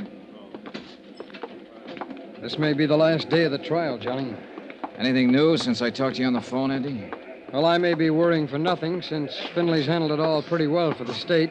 He's one of the assistant DAs, but Foley's still holding on to a not guilty plea. Well, isn't that just coaching? Well, maybe. But you remember Foley didn't make any statement when we took him, and the police got nothing out of him at all. Foley had something like 28 arrests besides 2 convictions. He knew the ropes. Yeah. Well, that's okay, yeah? Sure.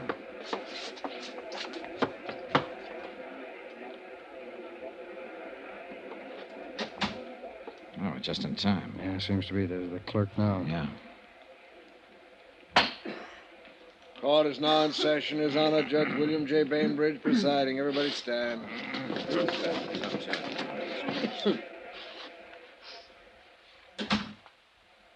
Be seated. John Dollar. Hey. Well, I didn't think they'd call you first. No.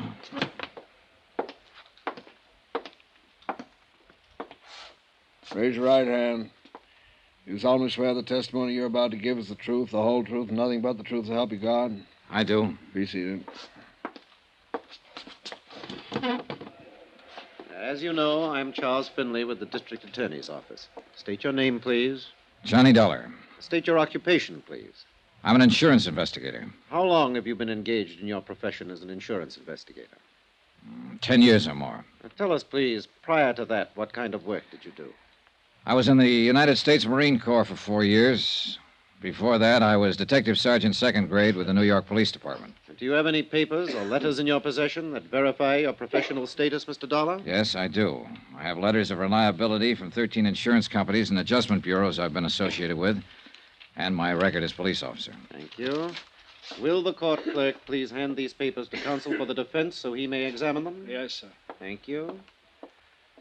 Now, tell us what your connection with this case is, Mr. Dollar. I was employed by the Four-State Fire Insurance Corporation of Hartford, Connecticut, to conduct an investigation in regard to one of their policyholders. Arnold Bennett. Yes, Arnold Bennett. Will you please tell the court what the results of that investigation were? The Bennett building was destroyed by fire. I worked with arson experts from my own organization and with the police here to determine the cause of the fire. Go on, please. At the scene of the fire, our expert, William Underwood, located certain items which we recognized as part of the paraphernalia generally used by professional arsonists. Will you please state what those items were? A scrap of celluloid and a paraffin wick. Anything else? Samples of the ashes, which were later analyzed and proved to be celluloid ashes. I wish to remind the ladies and gentlemen of the jury that the public fire adjuster, the gentleman from the Skyline Laboratories, and the 2 gentlemen from the Fire Inspection Department have previously testified as to the identity and uses of these items. Will you continue, Mr. Dollar? Well, these particular items suggested that the fire was of an incendiary origin. The next problem was to establish the exact method used in starting the fire. Were you able to determine that method? Yes, sir. In order to refresh the minds of the jury, would you mind describing what was established? A heavy woolen wick. This one, Mr. Dollar? That one, or one like it. Exhibit C. Please continue. This wick had been soaked in paraffin and then stuffed into a paper sack that was filled with celluloid. It's a simple method. The wick is lit, and and takes anywhere from 3 to 10 minutes to burn down to the celluloid. Now, once that happens, the celluloid flares up and fires anything combustible in the vicinity. And that is the method you determined caused the fire in the Bennett building? Yes.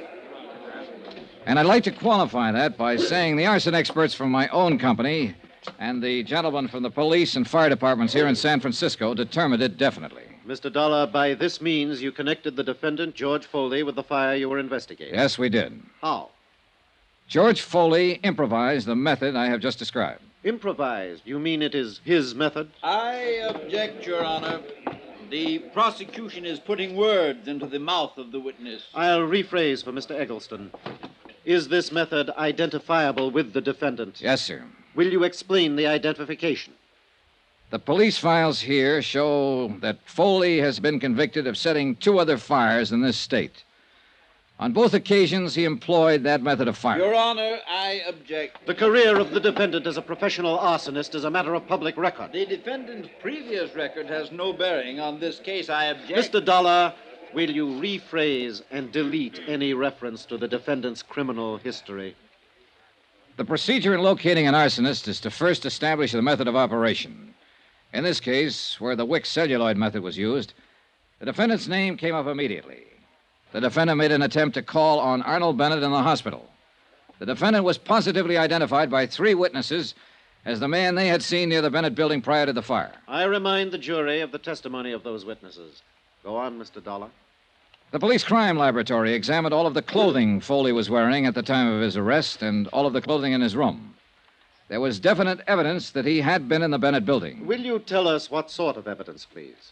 Well, paint smudges on the soles of his shoes and metal filings in cuffs of his trousers, compared with samples that were still available in the building, where certain painting and metal work had been in progress. You connected him with the improvised method of firing.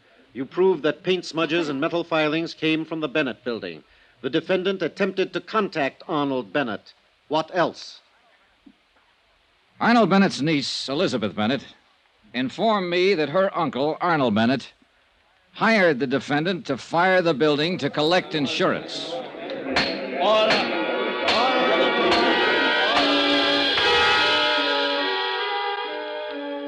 I was on the stand all the rest of the morning. When Finley ended his questioning, he turned me over to defense counsel Eggleston. Eggleston contested every bit of established testimony and recommended that my remarks be stricken from the trial records. The summations came right after that, and then the case went to the jury. Expense account item 10, $3, lunch for Andrew Cord and myself. Foley has to be convicted or we'll be on the defense when Bennett's insurance claim comes to court. And we'll probably get stuck with it. Hey, while the jury's out, why don't I go over to the jail and talk with Foley? Now, what good would that do, John? Well, Foley must know they'll give him the works if he admits something He'll to us. admit nothing. He sits there in court like they were talking about someone else. Oh, Johnny, it's too late. Yeah, but if he did, you could go ahead and file criminal charges against Bennett. Beat him to the punch. Well, I'd like that. Oh, we get Foley and we've beaten Bennett, and I like that. The job of getting to a prisoner who's standing trial isn't an easy one, especially when he's under the surveillance of a smart defense attorney like Eggleston. I talked to Judge Brainbridge in his chambers and told him what I had in mind. I broke down the case against Foley as the insurance company saw it, and the possible case against Arnold Bennett if Foley was found guilty. Judge Brainbridge arranged for me to see Foley. He was sitting on his cot. Eggleston was standing nearby. Hello, Dollar. Hello, Eggleston. Hi, what do you want? Well, I thought we ought to talk about this thing while there's still time. If it's okay with you, Mr. Eggleston. It's okay with me, Dollar. I'll be right here. Still time for what? To get you part of a break, Foley? Oh, that's a real good one, that is. You sit on a witness chair all morning, you tell them what a bad boy I am, then you walk in here and tell them you want to give me a break. I do. Go away. Now, wait a minute, George. It won't hurt to listen to him. Oh, you're a great one, you. I'm the guy who's sitting in this cell. Both of you can walk out of here and have a good steak for dinner tonight. All right, George. Listen to him. This isn't a courtroom. When you were first hauled in, Foley, you could have made a statement telling us Bennett hired you to fire that building, waived a jury trial, and thrown yourself on the mercy of the court. But you didn't do that. You made everybody work hard to give it to you. And that's exactly what they're going to do. That jury will come out pretty soon and throw the book at you. Hey, is that true? I'm not so sure of that, Dollar. Tell us precisely why you're here. You both know my company's after Arnold Bennett. He's filed claim against us for not paying off his fire policy. Foley, we know he hired you to fire that building. Yeah? And if you're smart, you'll send for the guard and make a request for the court to come back in session before the jury returns. You can tell them Bennett hired you. You can change your plea to guilty and throw yourself on the mercy of the court. It'll probably save you 5 years on your sentence. And so I turn hero and make everything nice for you to go after Bennett. If you do that, his claim will be thrown out by the insurance commission and we'll prefer charges against him. And he'd be right up there with me, huh? Making little ones out of big ones. That's right. You're overstepping your province here, Dollar. Oh, now, look, there isn't much time. Dollar, Foley, this man can advise you to wait until the jury comes in, and that won't be very long. But then it'll be too late for you to help yourself. I don't like this high-pressure stuff. I don't care what you like or dislike, Mr. Eggleston. Now, listen, Foley. They've got an 8-point case against you in there. Is he right, Eggleston? It doesn't make any difference. The jury You decides. say it saved me 5 years on my sentence. Yes. George. What do you think? Up to you, George. I've told you what I think. Ah, swell spot, swell. Oh, come on. What is it? I'll risk it. You're crazy. There's a chance those 12 clunkheads will walk out and tell everybody I'm not guilty. Come on, get out. Those last 5 years will be pretty hard ones. Guard. Thank you for the offer just the same, Dollar. You don't use your head much, Foley. If it hadn't been for you, I wouldn't be in here. So don't worry too much about what happens to me. If it weren't for guys like you, I wouldn't be in business. And I'm not worried. Dollar. Yeah? Yeah, I hope they let me loose on this one. For your sake. Don't plan on it. On account of... I'd like to kill you or something.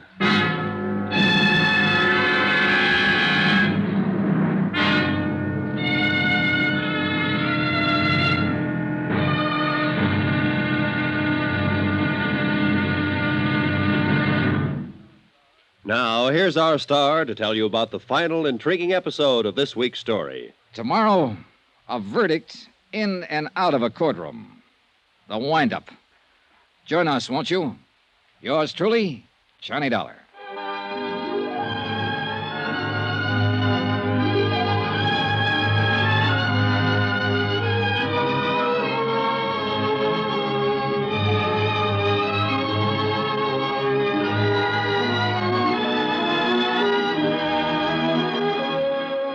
Yours truly, Johnny Dollar, starring Bob Bailey, is transcribed in Hollywood. Written by John Dawson, it is produced and directed by Jack Johnstone. Be sure to join us tomorrow night, same time and station, for the next exciting episode of Yours truly, Johnny Dollar.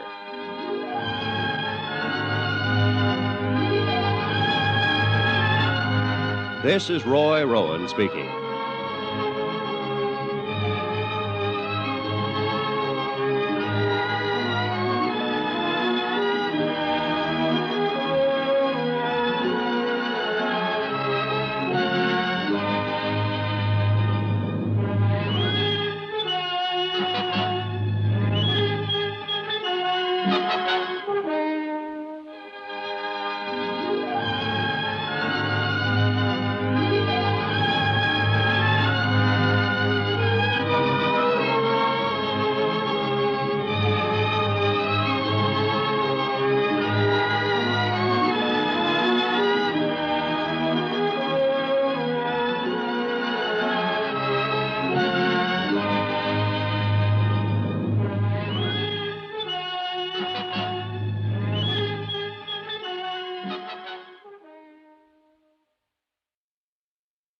From Hollywood, it's time now for...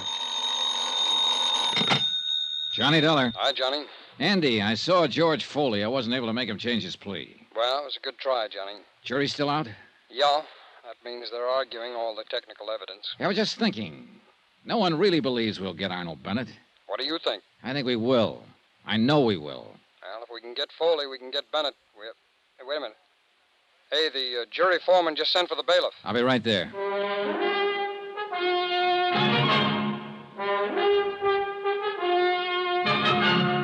Tonight and every weekday night, Bob Bailey in the transcribed adventures of the man with the action-packed expense account, America's fabulous freelance insurance investigator. Yours truly, Johnny Dollar.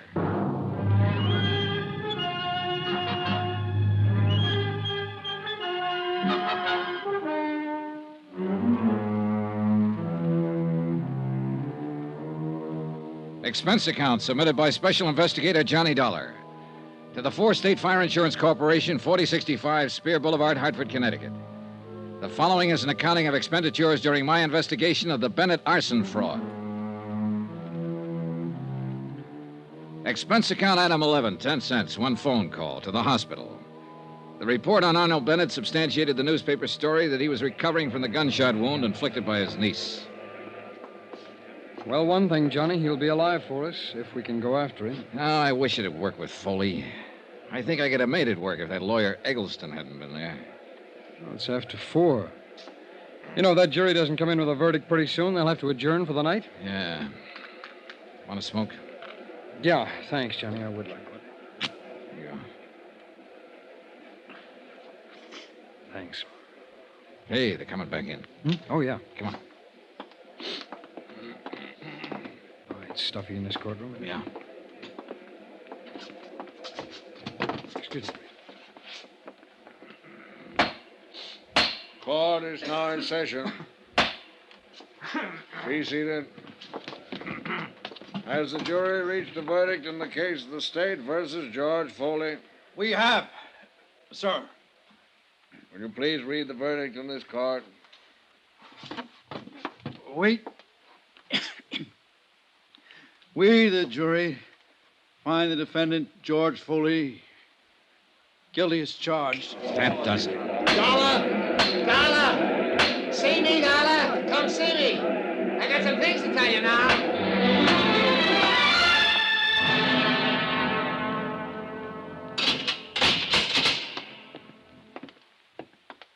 Who's this with you, Dollar? Andy Cord with the insurance company. Oh. Now, look, I haven't got any deals to offer, Foley. You know that. Yeah, I know.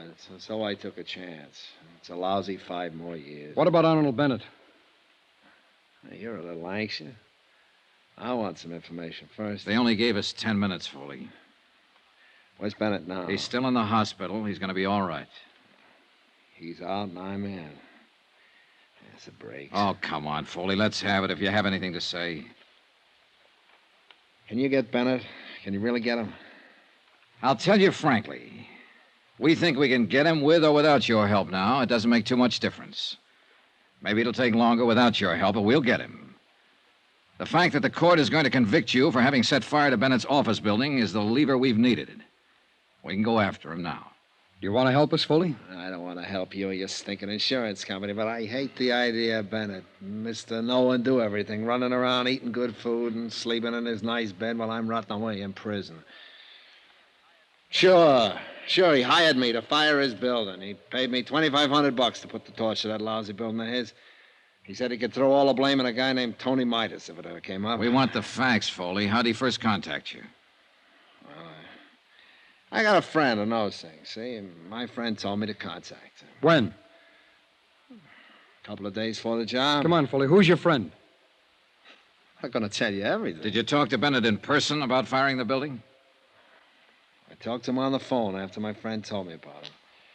Bennett said he wanted the place to go down because he's having money trouble, taxes and all, and he offered me $1,000 for the job. Now, wait a minute, Foley. You just said you got $2,500. I did. I hung up on him when he offered me the $1,000. I called him back later on and told him I wanted $4,000. Well, we argued about it and finally hit on the $2,500. Did you meet him then? Sure. No, I never met him. I saw him once, and I walked by the building and looked it over, but I never met him. Bennett's niece said she saw you two together, Foley, a sworn statement. Yeah, she's a liar. How about the money? How'd he pay it to you? He left it for me in the check stand at the bus terminal over on 4th Street. I told him how to do that and when to leave it. Now, let me get this straight, Foley. You made the deal to fire the building over the phone. Then you went ahead and looked at the job. You never talked to Bennett in person? That's right. And you made arrangements for him to pay you $2,500 by leaving it in the check stand at the bus terminal? Yeah. When did you make these arrangements? The day before the job. How'd you work it?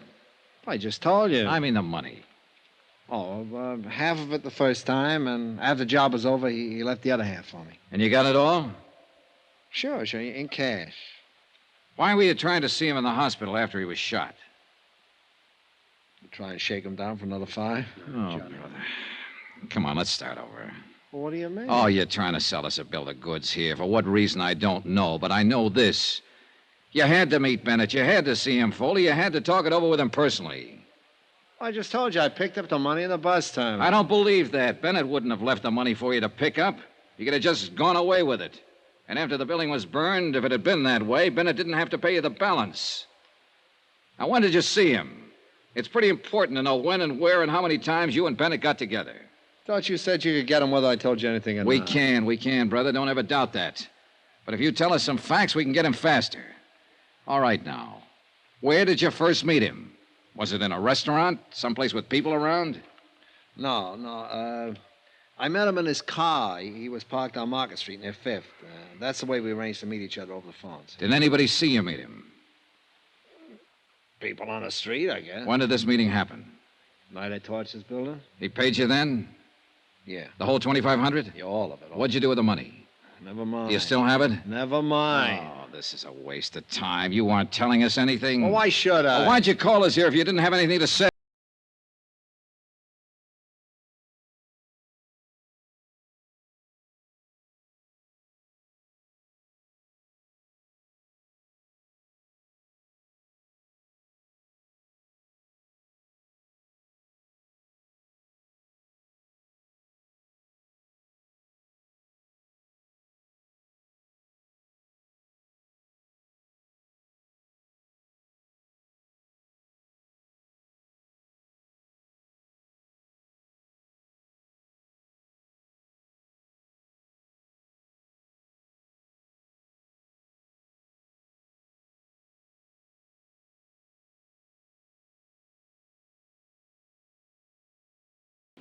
$1,000. You told us $2,500 one time. Another time you said $5,000. Now, come on, what was it? $1,000. And when did he pay you? Right after I fired the building. I met him right afterwards down on the street in his car. He asked me if it was all set, and I told him to listen for the sirens. And pretty soon, somebody put in the alarm, and the fire engines come out. He paid me then, all right. The place was 3/4 gone by that time. He knew I did a good job. Where was this you met him now?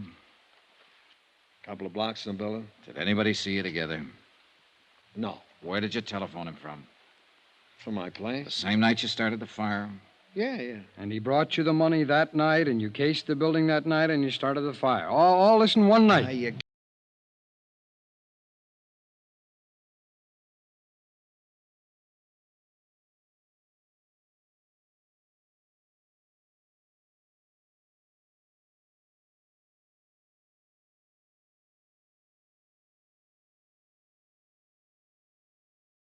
It's an old trick, and with arsonists, where sanity is questioned from the beginning, a good one.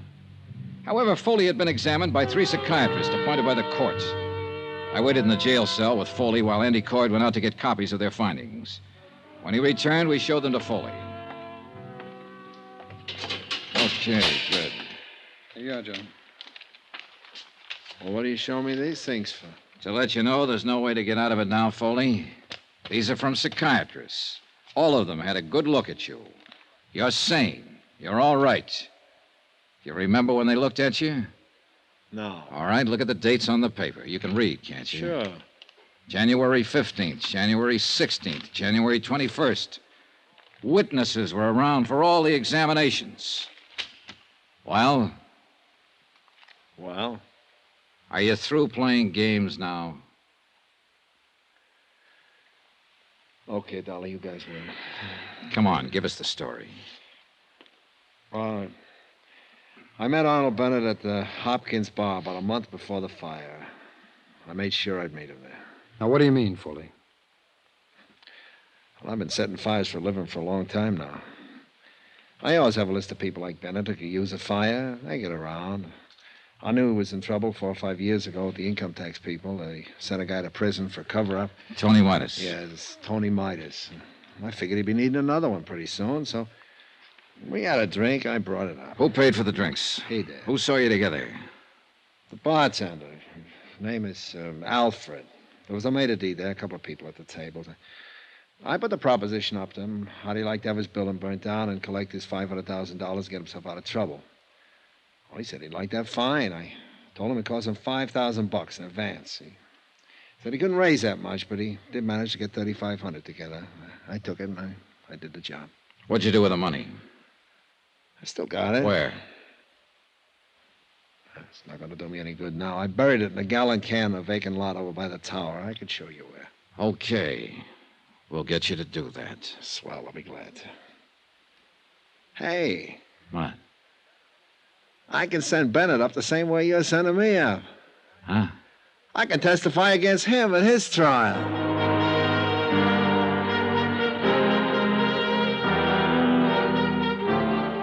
The next morning at 10:30, George Foley received the maximum sentence. 2 hours later, charges were filed against Arnold Bennett, naming him for conspiracy, arson, attempted defraud, and collusion. A warrant was issued for his immediate arrest, but it was never served. Arnold Bennett died in the hospital that night. In a way, you could still say that no one ever beat him. He beat himself.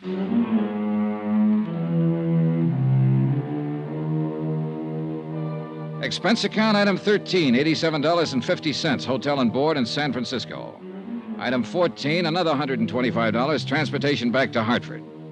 Item 15, $35, miscellaneous. Expense account total, $1,440.37. Remarks? Nothing. Yours truly, Johnny Dollar.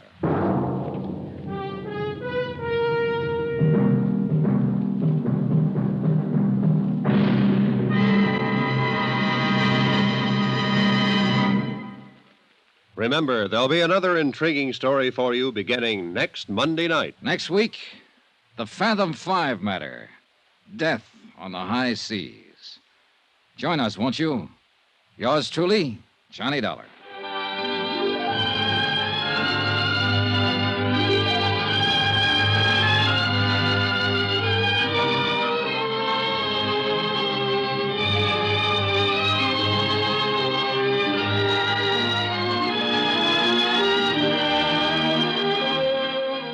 Yours truly, Johnny Dollar, starring Bob Bailey, is transcribed in Hollywood. Written by John Dawson, it is produced and directed by Jack Johnstone. Heard in this week's cast were Lillian Baeff, Stacey Harris, Chet Stratton, Will Wright, Marvin Miller, Hans Conried, Edgar Barrier, and Parley Bear. Musical supervision by Amerigo Marino. Be sure to join us on Monday night, same time and station, for another exciting story of yours truly, Johnny Dollar. This is Roy Rowan speaking.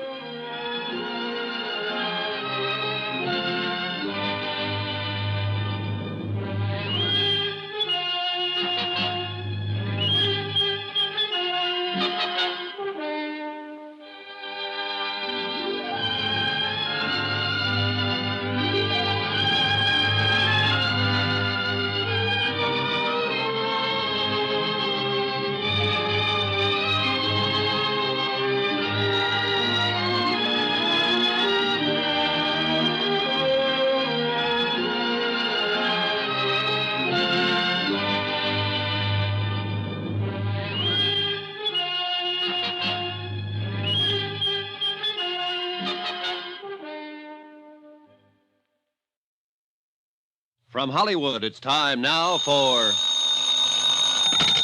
Johnny Dollar. Ralph Steedler, Johnny. Delta Liability. Oh, hiya, Ralph. What's on your mind? Poetry, you Philistine. The bard's immortal words. Which words? Full fathom 5 thy father lies. Of his bones are corals made. And Those are pearls that were his eyes. Yeah. What's the case, Ralph? Robbery? A pearl necklace? Life insurance. $75,000 worth of bones. Down on the bottom of the deep blue sea. Or so they say. So who say? The insured's wife. The insured's best friend. Oh, they're quite positive about it. But you're not, is that it? Johnny, if I'm going to be stuck for 75 G's, at least I ought to get the straight dope, shouldn't I? All right, I'll get it for you. Give me the who and where. It happened in Miami Beach. Check with the DA's office there. The insured was a man named William Markey. And the beneficiary? His wife, poor wretch. Oh, you're biased, Ralph. Sure, I'm paying alimony. So look it over, Johnny, and keep in touch.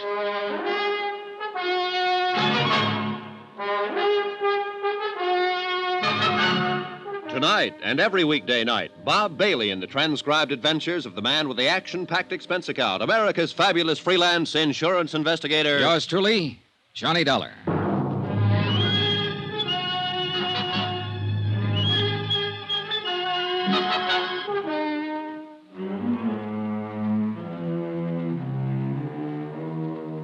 From Special Investigator Johnny Dollar to the Home Office, Delta Liability, Hartford, Connecticut.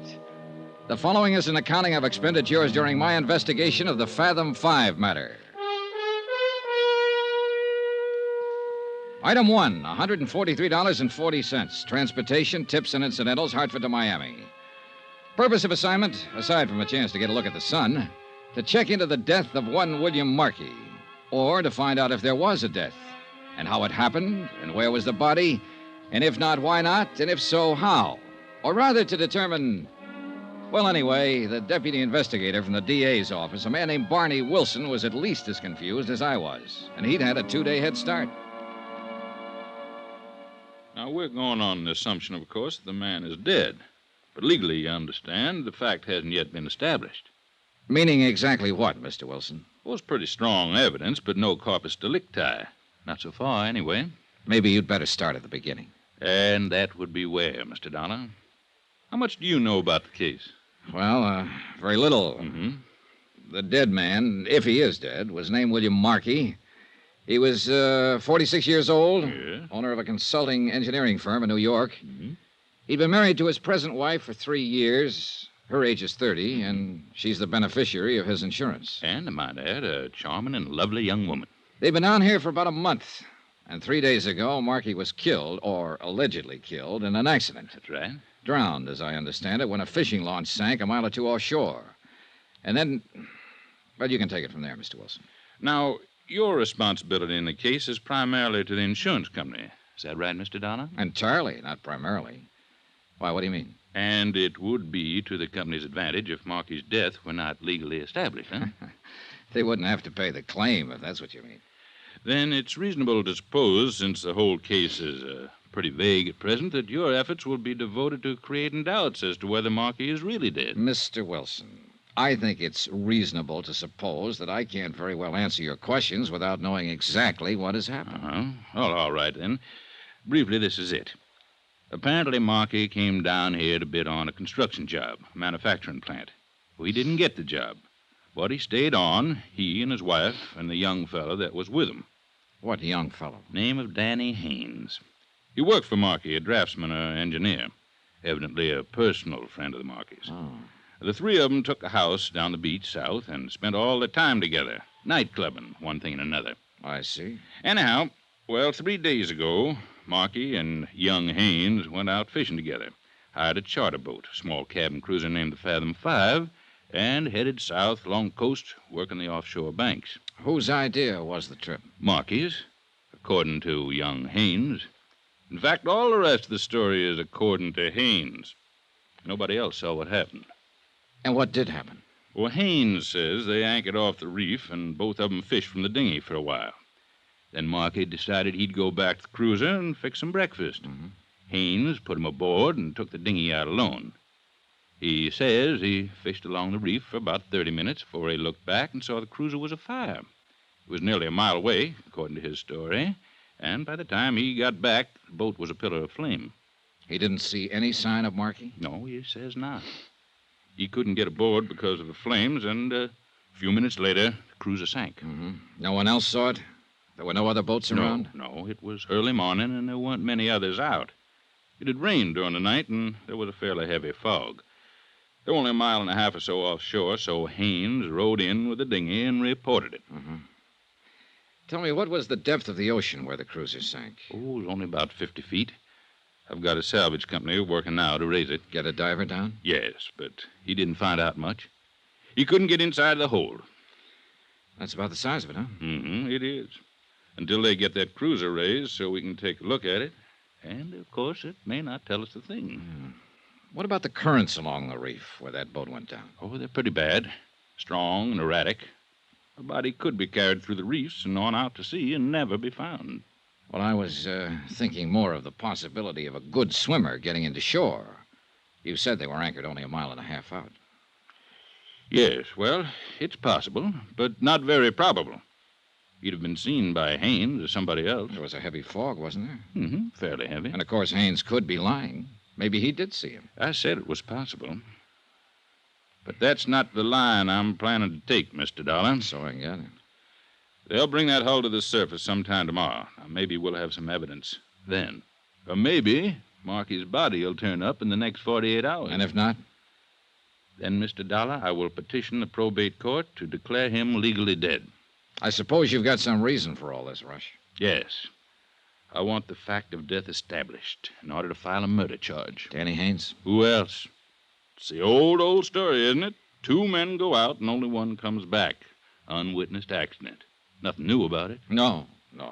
And it's never been an easy one to prove. Well, it'll be a lot tougher a year from now if you people put up a fight and force the decision up to the Superior Court. Suppose Haynes himself fights it. I wish he'd try. Be the next thing to an admission of guilt. Oh, Mrs. Markey. She has legal status in the case. She could do it, but she won't.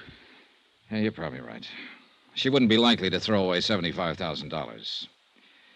Well, I can't tell you what we'll do yet, Mr. Wilson. I'll have to look around first, talk to the people involved, get my feet on the ground. Fine. Well, you just do that. Here, I'll give you the addresses. Oh, good. Mrs. Markey is still at the beach house. Young Haynes has moved into a hotel near there. All right, thanks. Say, how did the 3 of them get along during the month they've been here? Like peas in a pod, from all appearances. Of course, what was going on behind the scenes might have been another story. It usually is. I think that's where we'll find the motive. Not that Mrs. Markey encouraged Haynes at all. She's a fine woman. I know, and she's beautiful. And this is the South. How's that? So long, Mr. Wilson. I'll keep in touch.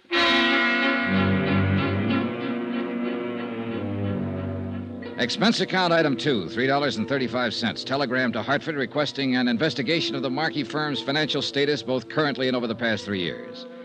And a similar check of Markey's personal financial status. Item 3, $4.10. Taxi to the Pompano Beach Hotel to talk with the DA's prime suspect, Danny Haynes. Look, Mr. Dollar, I've been over the whole thing with the police a half a dozen times. I'd still like to ask you a few questions, if you don't mind. They've got the whole story, all I know about it.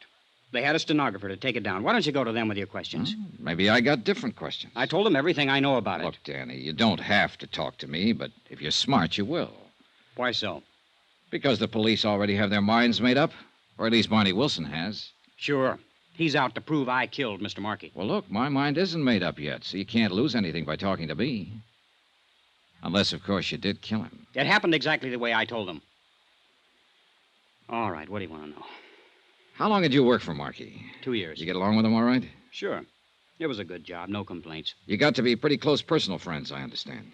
Well, I used to go to their apartment in New York once or twice a week for dinner, drinks. And then the 3 of you came down here together on a vacation. It wasn't a vacation. Mr. Markey came down to bid on a job. Did he need you along for that? Well, he thought there might be some sketches or plans to draw up. And were there? Well, no. As it turned out, they weren't necessary. Funny, Markey wouldn't know that ahead of time, being an engineer. Well, actually, it was sort of Edna's suggestion of Mrs. Markey, I mean. I see. Yeah, no, I see. Now, look, don't get the idea there's been anything between us.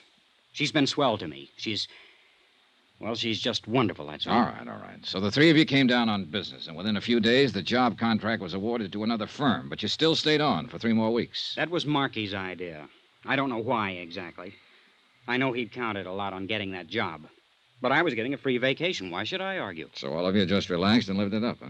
Yeah, that's about it. Mr. Markey, too? No apparent worries on his mind?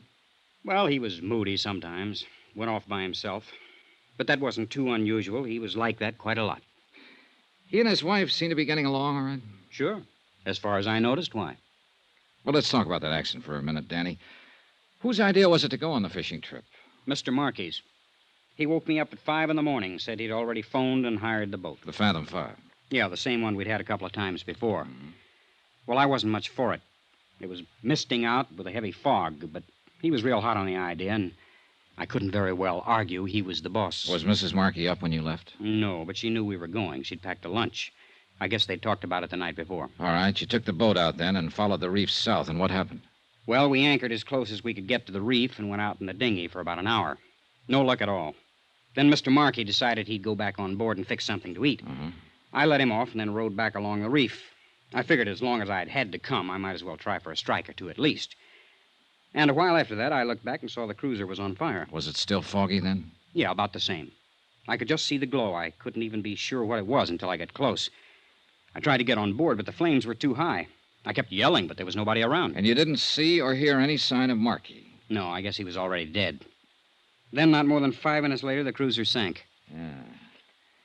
Danny, do you have any theory as to what caused the fire? Well, there was a hot plate on board.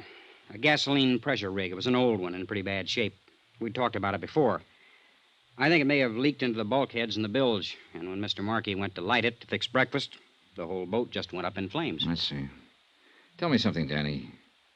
Do you think Markey could have committed suicide? Suicide? Why? For what reason? Oh, maybe losing that contract. You said it was pretty important to him. Or maybe he thought he was losing his wife.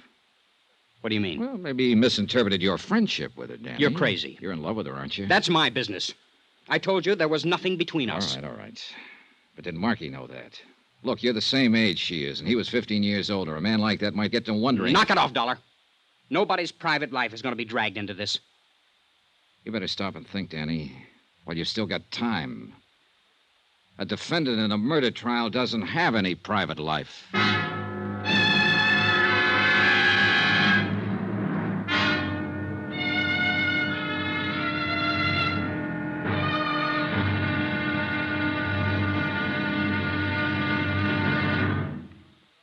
Now, here's our star to tell you about tomorrow's intriguing episode of this week's story. Tomorrow, a lady weeps, a lover curses, and a strange, grim relic is brought up from the sea. Join us, won't you? Yours truly, Johnny Dollar.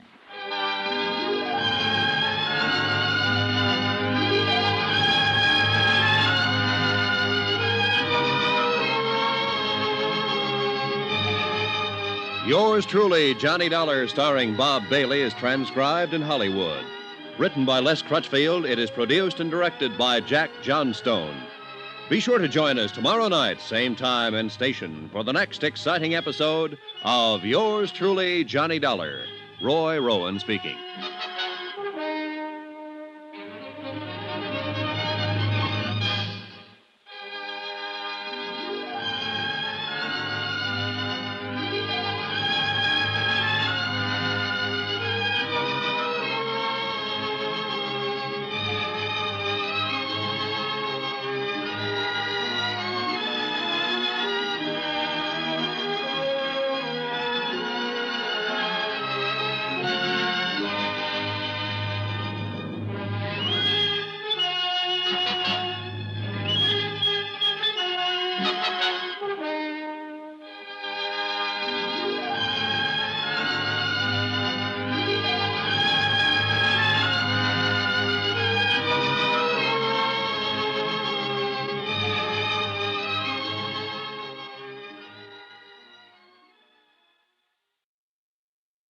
From Hollywood, it's time now for...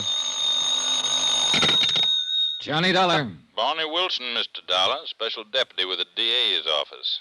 I understand you talked to Danny Haynes. You've got a good grapevine, Mr. Wilson. Oh, tolerable. Well, what do you think? Well, I'll go about 6 to 5. He hasn't murdered anybody. Well, that's close to even money. So you're not too sure, huh? No, I'm not too sure.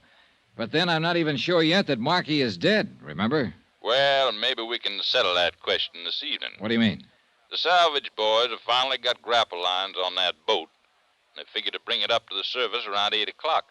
I'm going out in one of the harbor launches. You'd like to come along? My company's got a 75 grand stake in this. Sure, I'd like to come along. All right. You meet me at Harbor Police Headquarters at 7:30. I'll be there. Good. I'll introduce you to the late William Markey. Somehow, I sort of doubt that, Mr. Wilson.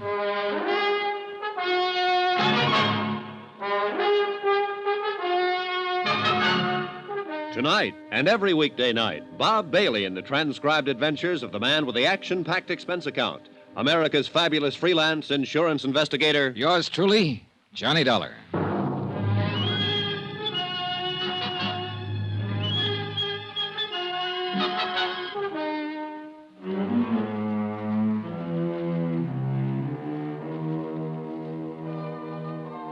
From Special Investigator Johnny Dollar to the Home Office, Delta Liability, Hartford, Connecticut. Assignment, the Phantom 5 matter. Location, Miami, Florida. Expense account continued.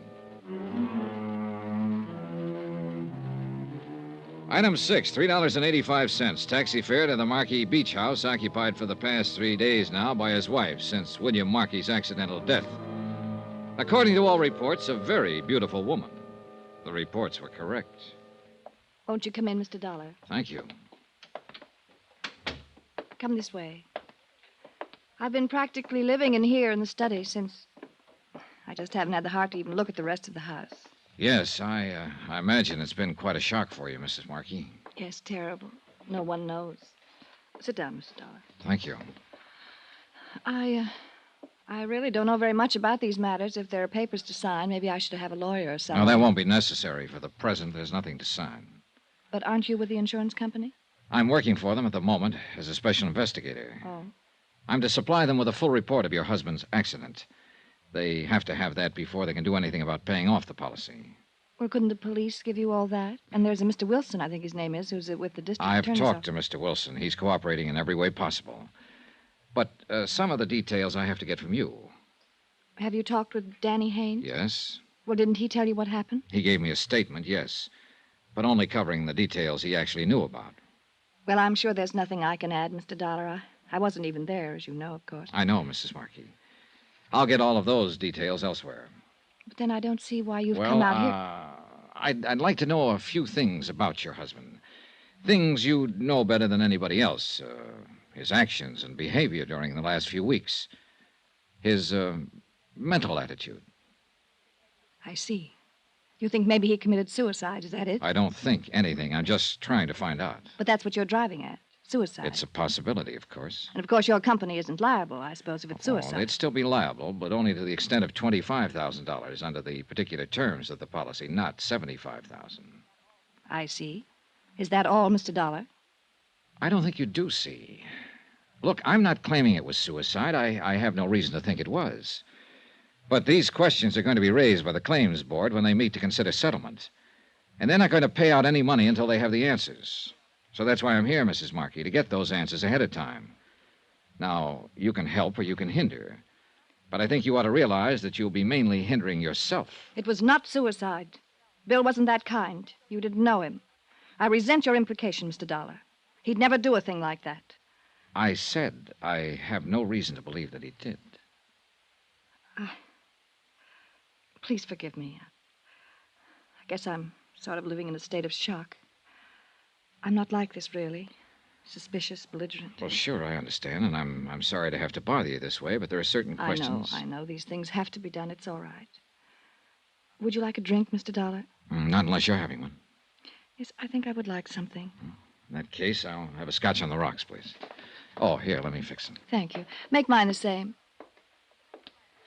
I guess it was the mention of suicide that set me off. Bill and I were married for 3 years. We were completely happy every minute of it. Nobody in the world had less reason than Bill to do a thing like that. What about financial problems? None that I knew about. Did you work before your marriage, Mrs. Markey? I was an entertainer. Chorus? Yes. I suppose that gives you the usual impression. Well, do I seem like a visiting fireman? No, but... I just thought you might have been a dancer because you carry yourself so well. Lithe and graceful. Well, I've been away from it for quite some time. It doesn't show. Here's your drink. Thank you. Maybe it'll help me relax a little. I think it might. Tell me, Mrs. Markey, how did your husband and young Haynes get along? Well, that should be obvious. We brought him down here with us. Had him living here in the house for a month. But I understood that was primarily your idea. Who said that? Did you suggest bringing Haynes along, or was it your husband? Well, I might have. I don't remember how it came up now, but Bill was all for it. Otherwise, he'd have put his foot down. Any possibility that he resented Haynes' presence but kept it to himself? Of course not. Why should he? I don't know. Well, if you're trying to imply something... I'm not. I'm just asking. I understood your husband had spells of brooding during the last few weeks, and I was trying to find out the reason for it. If he did, I'm sure I didn't notice it. What are Danny Haynes' feelings towards you? I think you're pretty insulting. I wasn't intending to be. Well, what would you call it? Just another routine question. I wasn't meaning to imply that you encouraged him in any way. I certainly didn't. But he's young, impetuous. You're very attractive. Maybe he cooked up crazy notions without any encouragement. He thought of me as a friend, that's all. No attitudes on his part that your husband might have misinterpreted. I don't believe I care to answer any more questions like these, Mr. Dollar. Look, I'm not just asking them for my own pleasure, Mrs. Markey. I I'd a lot wonder. rather not ask them, but I've got a job to do. Well, I fail to see why it's necessary to probe into our private lives. All right, I'll tell you why. Your husband supposedly died out there beyond the surf when a cruiser burned and sank. What do you mean, supposedly? His body hasn't been recovered, so at present the evidence of his death is purely circumstantial. In fact, there isn't much evidence one way or another. But who could possibly doubt it? The insurance company will doubt it, Mrs. Markey, and they'll hold up processing any claim for payment until one of two things happens.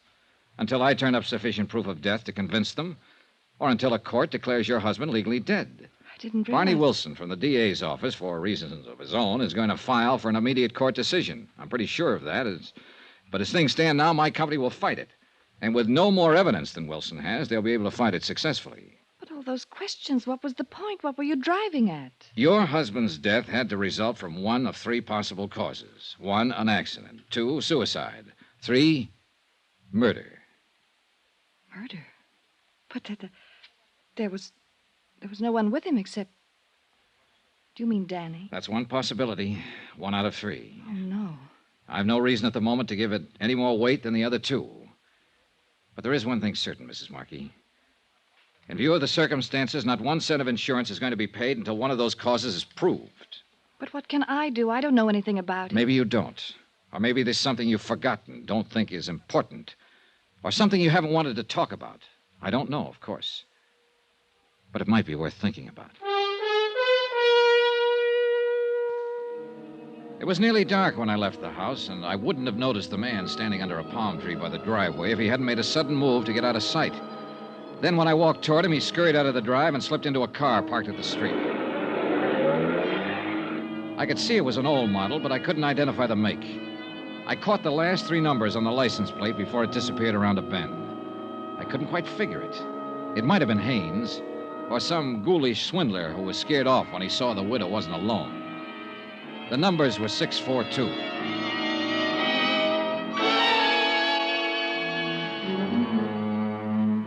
Expense account item 7, $3.75. Taxi back to my hotel. Item 8, $6.25. Dinner and incidentals there. And item 9, $1.40. Taxi again to the waterfront headquarters of the Harbor Police. 30 minutes later, I was in a police launch with Deputy Agent Barney Wilson, several miles down the coast, skimming across the water toward a bright cluster of spotlights where a salvage barge was working into the night to raise the burned hulk of the charter cruiser Fathom 5. You still got your mind set the same way, Mr. Dollar? What way was that? That there hasn't been any death or any murder? Oh, come now, Mr. Wilson. You're mistaking an honest scientific skepticism for a set of mine. Well, that's very pretty, Mr. Dollar. What does it mean? Well, I haven't taken any definite position yet. But I've got to see more evidence before I'll consider proof of death to be established without a question. That means you'll file a demurrer against a declaration by the courts, huh? It's not up to me. It's up to the company. But I can tell you right now that if you petition, they'll move to block it. You have no real evidence, Mr. Wilson. I'm getting it, though, piece by piece. The sea is starting to give up its prey, Mr. Dollar. What do you mean? The boys found his shoe late this afternoon, washed up in the surf, just about where you'd expect to find it if it had been carried in by the current. Identifiable? From the same New York shop that Marky's other shoes came from. Same size, same style. Well, it's something, all right. But it's still not conclusive. What do you ask? That Marky walks up and tells you he's dead? No, I guess I'd settle for just seeing him that way. Oh, by the way, I wonder if you could have an auto license checked for me. A partial license on a used car, Florida plates. The last 3 numbers are 642. Well, it might take a while with no more than that to go on. Well, I've got an idea the car may have been purchased within the last 3 weeks or so. Maybe that'll narrow it down. You got an idea it may mean something? Look, I have no idea at all. I'm just playing the hunches. But it's about time something in this case started meaning something. We edged the launch up the side of the barge, tied up to a stanchion, and climbed on deck. The power winches on the derricks were still grinding away, and the sunken hull of the burned cruiser was nearing the surface. A crew of men waited with salvage pontoons, ready to float the supporting cradle into place as soon as the waterlogged hulk was raised. Wilson and I stood by the rail, watching, not talking, wondering, I suppose, what answers the wreck might supply us with. The taut steel cables inched their way slowly up from the depths. And finally, the boat itself broke the surface of the water. Then the men moved in with the pontoons, and other crew members dropped a suction hose into the water-filled hull and started to pump to empty. Finally, the whole thing was high enough so we could see that the cabin and the deck were badly burned, almost destroyed. But strangely enough, the hull itself seemed to be undamaged. Then Wilson and I both noticed something at the same time, a solid column of water spouting from a round hole near the keel of the boat. And we both realized what it meant. Look, Dollar. Look there. Somebody opened the seacocks. Somebody left them wide open. So one thing is certain. It wasn't an accident. She was sunk deliberately. That's exactly what I've been trying to tell you right from the start. Huh? William Markey was murdered.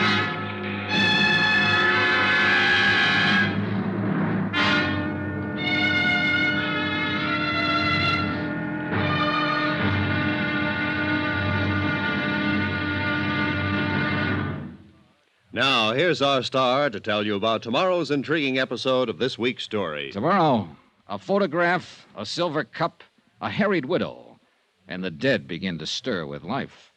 Join us, won't you? Yours truly, Johnny Dollar.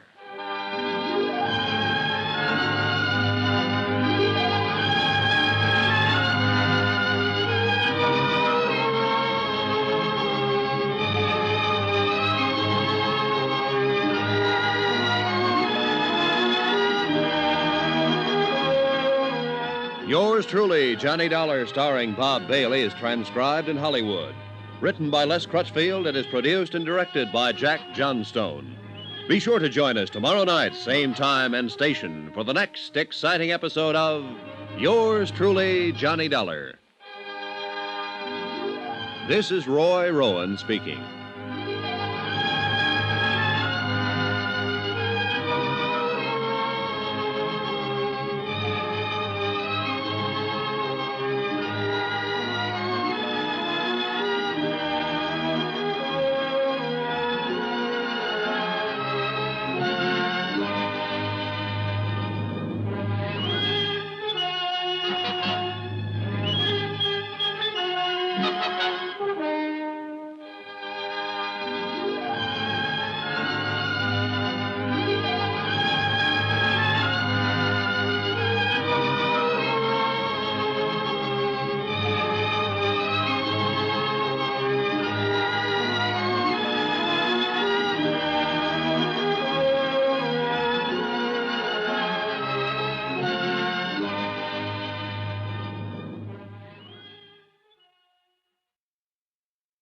From Hollywood, it's time now for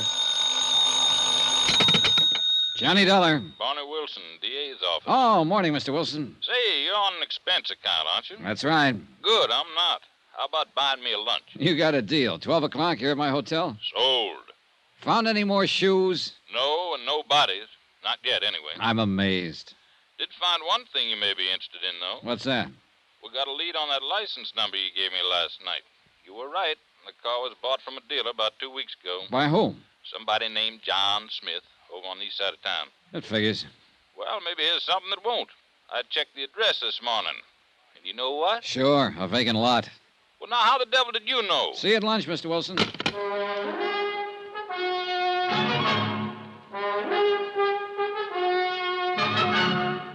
Tonight and every weekday night, Bob Bailey in the transcribed adventures of the man with the action-packed expense account, America's fabulous freelance insurance investigator. Yours truly, Johnny Dollar.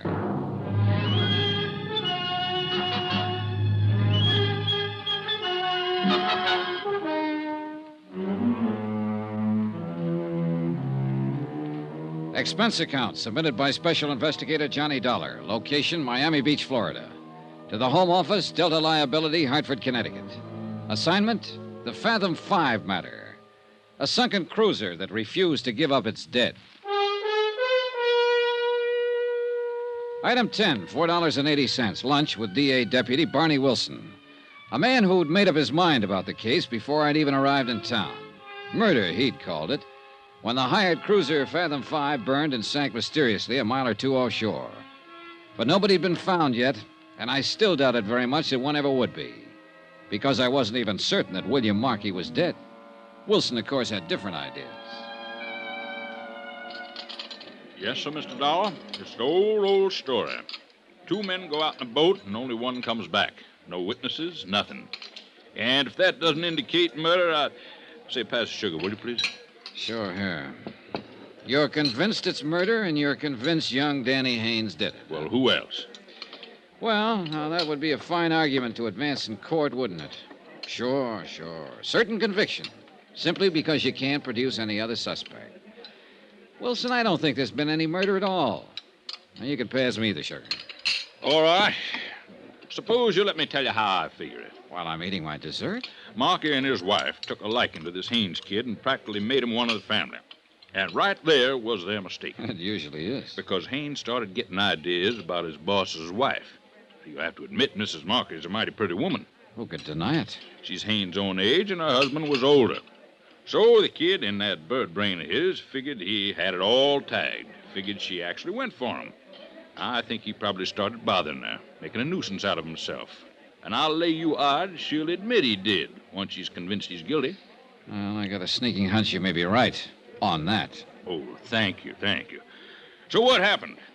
Markey finally noticed the kid was getting a little out of line. Probably didn't even take it seriously at first, but eventually he must have decided he'd better get Haynes straightened out. So, you took him out on that fishing boat in order to talk to him alone, is that it? Now you're with a dollar. But the thing backfired. Haynes probably got mad, maybe started a fight, knocked Markey out, and that gave him his big idea. Spur of the moment, huh? Yes, sir. Now, with the boss out of the way, he'd have a clear field with the widow. So he threw Markey overboard, set fire to the cruiser, opened the sea cock so it'd be sure and sink, and then rowed away in the dinghy. And how could he be sure the body wouldn't be found, washed ashore by the currents? Oh, he couldn't be sure. But what if it was? There was a heavy fog. Nobody saw what happened. He knew it'd be mighty tough to prove anything on him. Oh, brother, that's an understatement. As a matter of fact, it'll be impossible to prove that story. Yeah, well, once he's arrested and interrogated, I figure he'll break down and tell us the whole thing. Not unless he's completely simple-minded. No, you haven't even got the shadow of a case, Mr. Wilson. All you've got is a wild theory that doesn't even fit the facts. You got a better theory, I suppose. I think so. And would it be the kind that would take your company off the hook on that $75,000 life insurance policy? Now, by coincidence, it just so happens that it would. In fact, that insurance policy is the key to the whole thing. Uh-huh. I sort of thought you might say that. I didn't have any pet theory at first, but I do now. I'm pretty sure this thing is an out-and-out insurance fraud, and Danny Haynes is being used as the fall guy. Oh, do tell. And what are you finding for evidence, Mr. Dollar? Oh, a lot of little things that are sort of starting to add up. For one thing, I got a long telegram this morning from a firm of confidential investigators in New York. I forwarded a request through Hartford yesterday. Yeah, they turned up quite a lot on Markey. Such as? His financial status for the main thing. Oh, well, go on. Well, when he and Mrs. Markey were married 3 years ago, the firm was in first-class shape. But they've been living high, living up his capital. If he'd got that contract he came down here after, it might have pulled him through, but he didn't get it. Net result, he was flat broke. So what? A lot of people are broke. But not many of them have a $75,000 policy. I thought that's what you were getting at. What I am getting at is what I think happened. And I think Danny Haynes is telling the truth.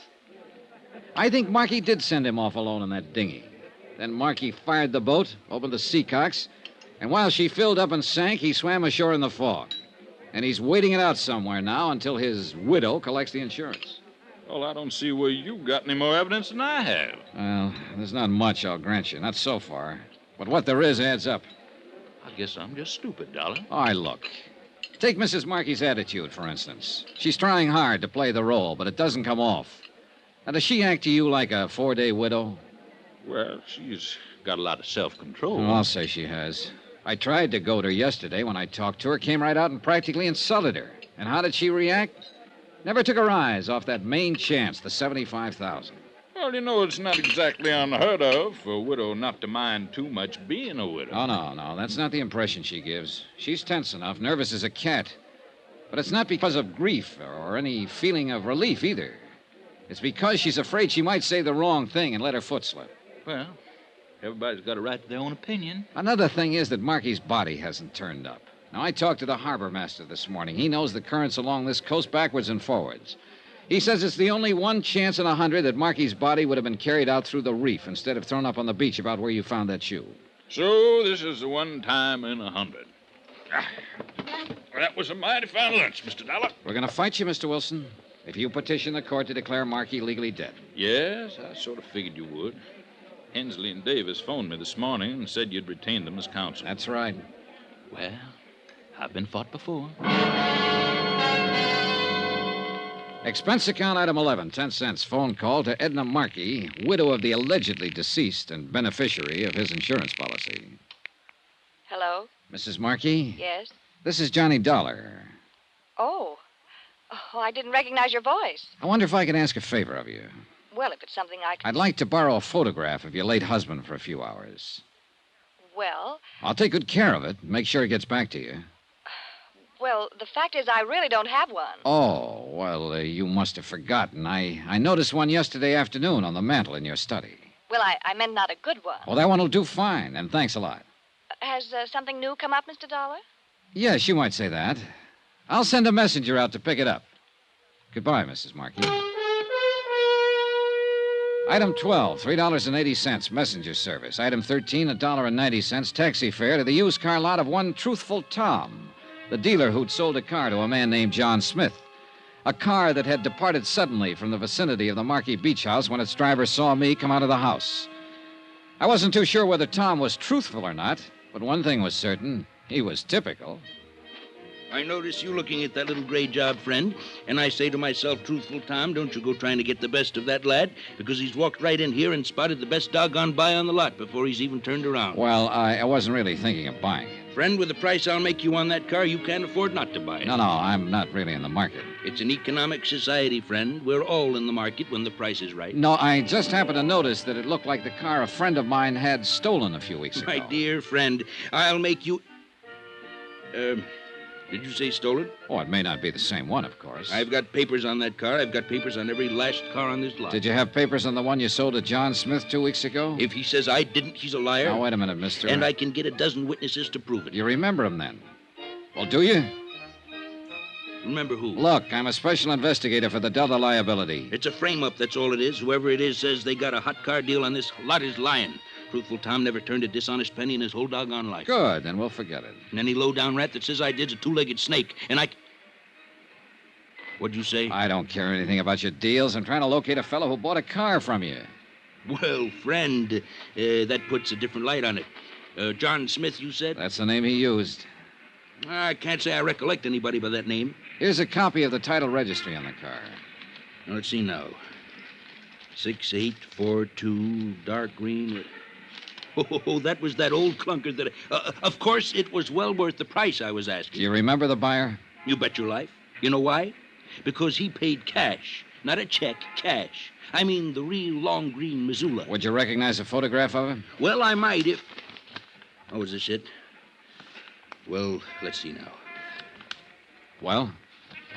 No doubt of it, friend. That's the lad, all right.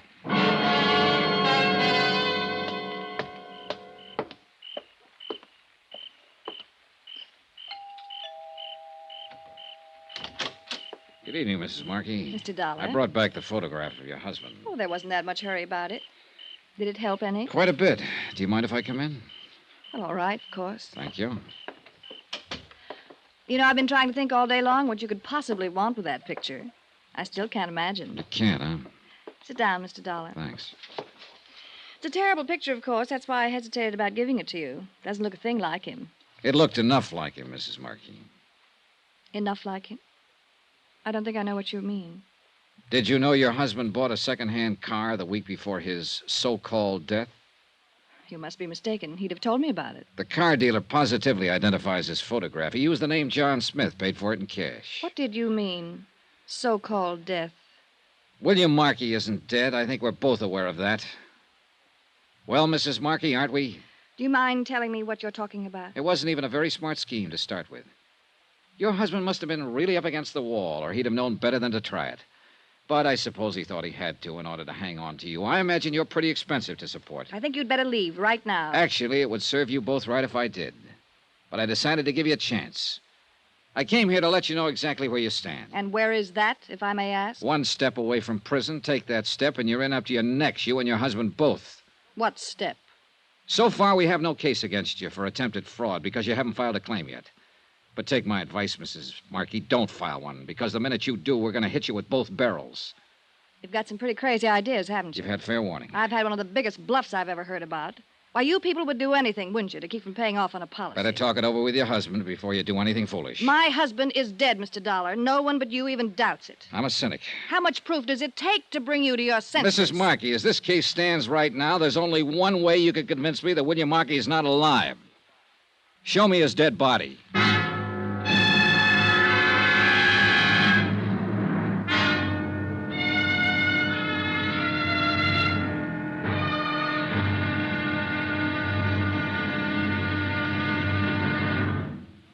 Now, here's our star to tell you about tomorrow's intriguing episode of this week's story. Tomorrow, a crazy kid in love, a right decision by a court, and then the whole case smashes wide open.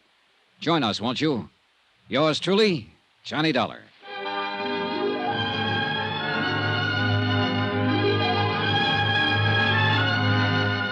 Yours truly, Johnny Dollar, starring Bob Bailey, is transcribed in Hollywood. Written by Les Crutchfield, it is produced and directed by Jack Johnstone. Be sure to join us tomorrow night, same time and station, for the next exciting episode of Yours truly, Johnny Dollar. Roy Rowan speaking.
From Hollywood, it's time now for... Johnny Dollar? Yes, just a moment. It's for you, Mr. Dollar. Thanks. Johnny Dollar. Barney Wilson here. Your hotel told me where to locate you. I'd rather you located that car. All the police agencies in the state have the license number and description. It'll turn up. Well, the sooner the better. It'll take more than a car to prove William Markey is still alive. The dealer who sold it to him identified his photograph. All right, but he bought the car 2 weeks ago. We know he was alive at that time. In case you've forgotten, Mr. Dollar, the Fathom 5 sank only 4 days ago. That's when Markey was murdered. Okay. We're not going to settle it by arguing. That's why I phoned. It's going to be settled tomorrow morning. You've petitioned for a hearing? 10 o'clock in Judge Campbell's chambers. You're making a mistake. See you in court, Mr. Dollar.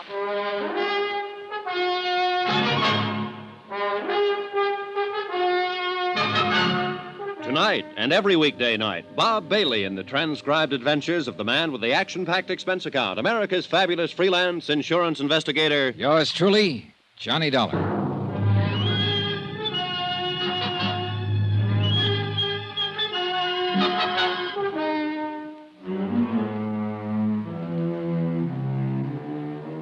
From Special Investigator Johnny Dollar, location Miami Beach, to the Home Office, Delta Liability, Hartford, Connecticut. Assignment, the Fathom 5 matter. The case of a cruiser mysteriously sunk off the Florida coast. I phoned the insurance company's legal counsel and told him that Wilson had petitioned a hearing to have William Markey declared legally dead. Then I rejoined Mrs. Markey in the study. She was tense and on edge, pacing the floor and smoking nervously. I watched her a moment without saying anything, fully aware of her beauty and appeal, and fully convinced also that she and her missing husband were trying to swindle my company out of $75,000 in life insurance. I felt a little sorry for Markey. She must have been a pretty expensive luxury for a man who was going broke. But then I stopped feeling sorry. I remembered that they'd tried to set up young Danny Haynes as the fall guy for murder. Well, why don't you go ahead and say it? Say what? Whatever it is you're thinking. I thought I'd already said it, and pretty bluntly, too. You made some wild accusations. Not so wild. I've got some fairly solid facts to back them up. Apparently the DA's office doesn't agree with you. Wasn't that Mr. Wilson on the phone? That's right. And didn't he say he would ask the court to declare my husband legally dead? He's going to try to, but we'll stop him cold. He hasn't got a leg to stand on. Well, that's what you're hired for, isn't it? To find some technicalities so they can get out of paying off on a policy? Attempted fraud isn't exactly a technicality, Mrs. Markey. Now, I'll repeat that advice I just gave you. Get in touch with your husband. Tell him the scheme is off. It won't work. And don't file a claim for that life insurance. You'd like that, wouldn't you? You'd just love to bluff me out of $75,000. No, I just kind of hate to see you go to prison, that's all. And that's exactly what is going to happen if you file that claim. You keep talking about some scheme. What scheme, Mr. Dollar? You want it laid right on the line, huh? I'd just like to know what you're talking about. And just how much I've figured out. All right, I'll paint it for you in black and white. Your husband was broke, flat broke. I'm not guessing there. I got a report on him from a financial investigator in New York. I knew nothing about his business affairs. That I wouldn't know. Anyway, he thought he saw a chance to pull off a swindle on the basis of the only thing he had left, that $75,000 life insurance policy. So the two of you worked it out together. Did your financial investigator tell you that? Or would you be guessing? Your husband bought a car under an assumed name and probably rented living quarters somewhere in the area under another assumed name. So it was all set. It was just a matter of waiting for a morning when a heavy fog was down. You have a fantastic imagination. Meantime, just in case the accident theory didn't go over, you kept playing young Haynes along so it would seem as though he had a motive for murder. And that part was a cinch. He was already halfway in love with you. You also have a rather nasty imagination. So finally, 4 days ago, conditions were just right. Your husband took Haynes out on that fishing trip in the Fathom 5. He anchored the cruiser and sent Haynes off along the reef in the dinghy. Then he set fire to the boat, opened the seacock so it would be sure to sink. He swam ashore and drove off in the car that he'd bought for exactly that purpose. As I understand it, Mr. Dollar, that cruiser was anchored a mile or two offshore. Are you actually suggesting my husband swam that distance? You mean that's something else you supposedly didn't know about? What? Oh, that report from New York was more complete than you seem to realize. William Markey has been a member of the Greenpoint Athletic Club for years. He won silver cups in the Long Island Sound Marathon swim 3 different times. I knew he belonged to the club, of course, but I assumed it was more social. Of course he could swim that far. That particular talent was probably what gave him the idea for the whole thing. There's no proof, you know. Not one bit of real proof. There will be, if you try to collect that insurance. We'll turn up enough proof to reach all the way from here to the state prison. So if you try to... Will you excuse me, please? Yeah, sure. I'll be right back. I lit a cigarette and waited for her, wondering why I even bothered to come here. I was fed up with it, sick of the whole thing. Fraud cases are like that, messy and dirty. You see people with a mask down and you get a look inside. And you get to wondering if everybody's like that. Wondering if you'd be like that yourself, maybe, if the price were right. And if you are, you hope you never find it out. All I wanted at the moment was to leave the house, wind the thing up, and get out of town. I'm sorry, Mr. Dollar. It was somebody looking for an address. I mean, they had a wrong address. I see. Well, I think we at least understand each other now. Yeah, I'm sure we do. And I can say only one thing. You're wrong. You're completely and absolutely wrong. Maybe. I wish you weren't. I wish my husband were still alive, even under the circumstances you believe. Maybe I wouldn't be on the verge of a nervous breakdown, trying to hold on to my sanity. Maybe I wouldn't be crying alone at night. You have my deepest sympathy, Mrs. Markey, for everything you're going through. There's no use at all in trying to talk to you, is there? Not unless you care to tell me where to find your husband. Good night, Mr. Dollar.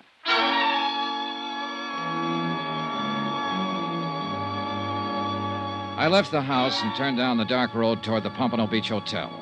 I'd planned to pick up a taxi there, but after that unknown visitor came to Mrs. Markey's door, I'd made a slight change in the plans. Whoever it was hadn't been a stranger, that I was sure of. She'd been too nervous when she came back into the room.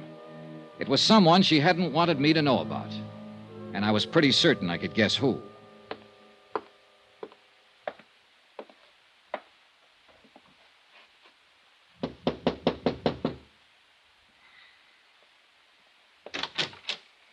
Evening, Mr. Haynes. What? Oh, you're Mr. Dollar, the insurance investigator. Mind if I come in? Well, all right, sure. You, weren't asleep, were you? No, I was just reading. Been here all evening? Yeah, sure, I've been here. Why? You haven't been out in the last half hour? I said I'd been here all evening. You weren't down the road at the Marquis place a few minutes ago? No, I wasn't. Now, look, I've answered just about all the questions I'm going to you or to anybody else. So what are you trying to get at? What's the point? All right, forget it, Danny. Sure, forget it. It looks like you're out to try the same thing Wilson's doing, trying to tag me on a murder rap. And you're trying to drag Edna into it, Mrs. Markey. Oh, she told me how you talked to her last night. And I suppose you've been over there again this evening. Oh, relax, Danny. I'll tell you one thing right now. You better leave her alone and stop trying to push her around. She doesn't deserve it. She's had too much of that kind of stuff as it is. Oh? From whom, Danny? From Markey, that's from whom. She tell you that? I suppose you'll claim she's lying. You think everybody is lying. But you don't know her like I do. She's a sweet kid, Dollar, and she's had a raw deal out of life. Such as? Markey. The way he treated her, things he made her do. Oh, not when anybody would see it, pin it on him. He was too smart for that. But she told me about it. And there were plenty of times I could hardly keep from smashing him in the face. Oh, brother, she's got you really set up good. What do you mean by that? If you talk this way to Wilson at the DA's office for 2 minutes, he'd slap a murder indictment on you so fast it'd make your head swim. I didn't kill Markey. Hating a guy is one thing, but I didn't kill him. Yeah, I know. Because he's still alive. Well, maybe he is. I don't know. All I know is what I saw out there that morning. And you saw only as much as he wanted you to see. Well, maybe so. But I'll tell you one thing. If he is trying to pull something crooked, he's doing it on his own. She's not in on it. It'd be a little hard for him to collect his own insurance, wouldn't it? Oh, maybe he figured to get it away from her afterward. I don't know what he might be planning on, but I know she's got nothing to do with it. She's a great girl. I've never known anybody like her before. No, I don't imagine you have. I'd lay down my life for her if it ever came to that. And I imagine that's exactly what they were counting on. Good night, Danny.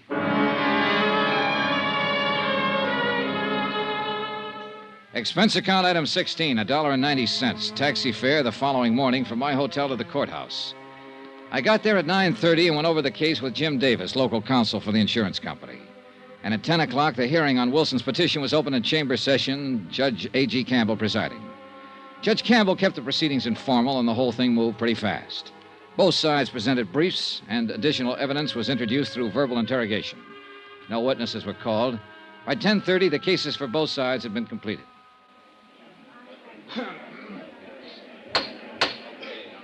Very well. There is no further evidence of fact or rebuttal. The court will make its decision on the evidence at hand. Now, in cases of this nature, where it is requested that the fact of death be established by legal declaration, it has been generally held that the substantiating evidence for said request must be essentially unchallengeable. The precedents in law are too numerous to bother citing. Now, in the case we are considering here, it seems to the court that the substantiating evidence is far from unchallengeable. In point of fact, it would seem that the bulk of the evidence indicates that William Markey may indeed be still alive. Now, the court would be powerless to act even in the face of a reasonable doubt. And the contrary evidence here is a good deal stronger than a reasonable doubt. Therefore, in the matter of the request made herein that William Markey be declared legally dead, it is the court's decision that the petition not be granted. If new evidence becomes available at some future time, the petition may be resubmitted. The court is adjourned.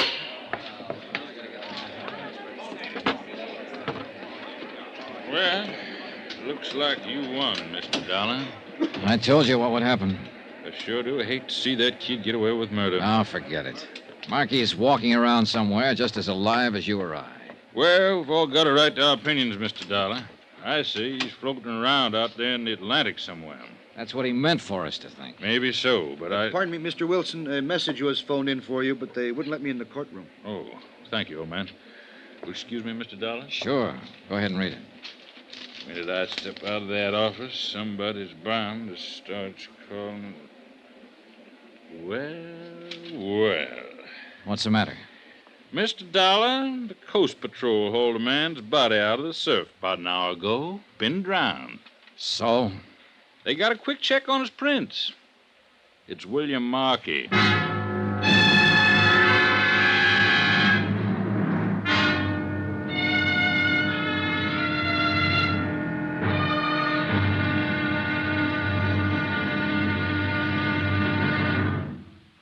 Now, here's our star to tell you about the final intriguing episode of this week's story. Tomorrow, a dead man tells a tale, but not the tale he was meant to tell, and thereby hangs the wind-up. Join us, won't you? Yours truly, Johnny Dollar.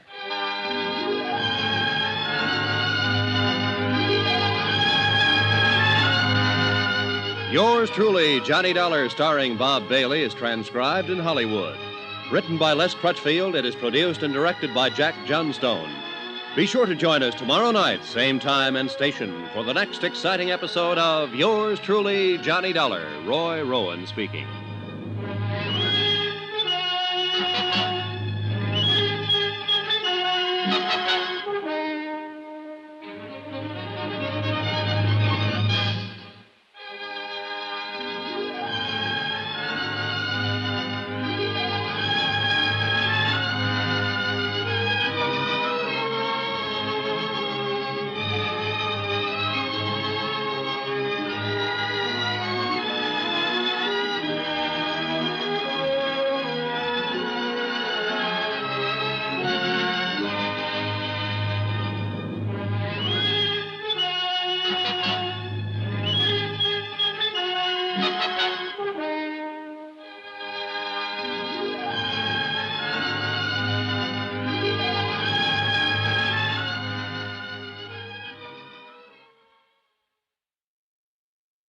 From Hollywood, it's time now for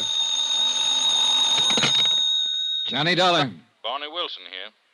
All right, Mr. Wilson, I'm braced. Rub it in. Well, you were a little overconfident. Overconfident? Let's face it, I made a jerk of myself. After I apologized to you, I've got to crawl out there and apologize to Mrs. Markey. I wouldn't be too hasty about it. I've been putting it off for the last 2 hours. After the way I talked to her, I'd rather walk into a cage of lions than face her again. But I thought her husband was alive, and I thought she knew it. Then your boys have to go and pull his body out of the surf. Well, that's why I called. I had a tag for an out-and-out insurance fraud. Mr. Dollar, the way it looks right now, I don't know what it is. It was probably murder. What else? Look, if you want to lose your mind, you come on over here to the morgue. Why? What do you mean? Mr. Dollar, I've been a detective for 20 years, but I've never hit one before that was as crazy as this.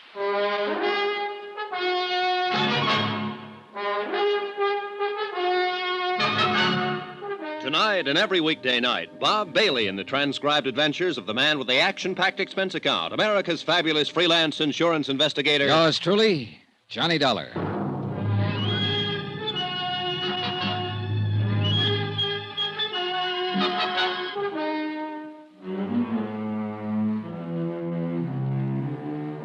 From Special Investigator Johnny Dollar, location Miami Beach. To the Home Office, Delta Liability, Hartford, Connecticut. Assignment, the Fathom 5 matter. It happened to involve a $75,000 insurance policy. Item 17, $1.60, taxi from my hotel to the county morgue. I couldn't figure what Wilson meant. When the cruiser Fathom 5 burned and sank and William Markey's body wasn't found, I thought I'd spotted an attempted insurance swindle. I'd even warned Mrs. Markey not to try to file a claim. And then, a few hours ago, Markey's drowned body had been washed up on the beach. Wilson should be happy. He'd been proven right. But instead, he'd sounded more mixed up and uncertain than he'd been before.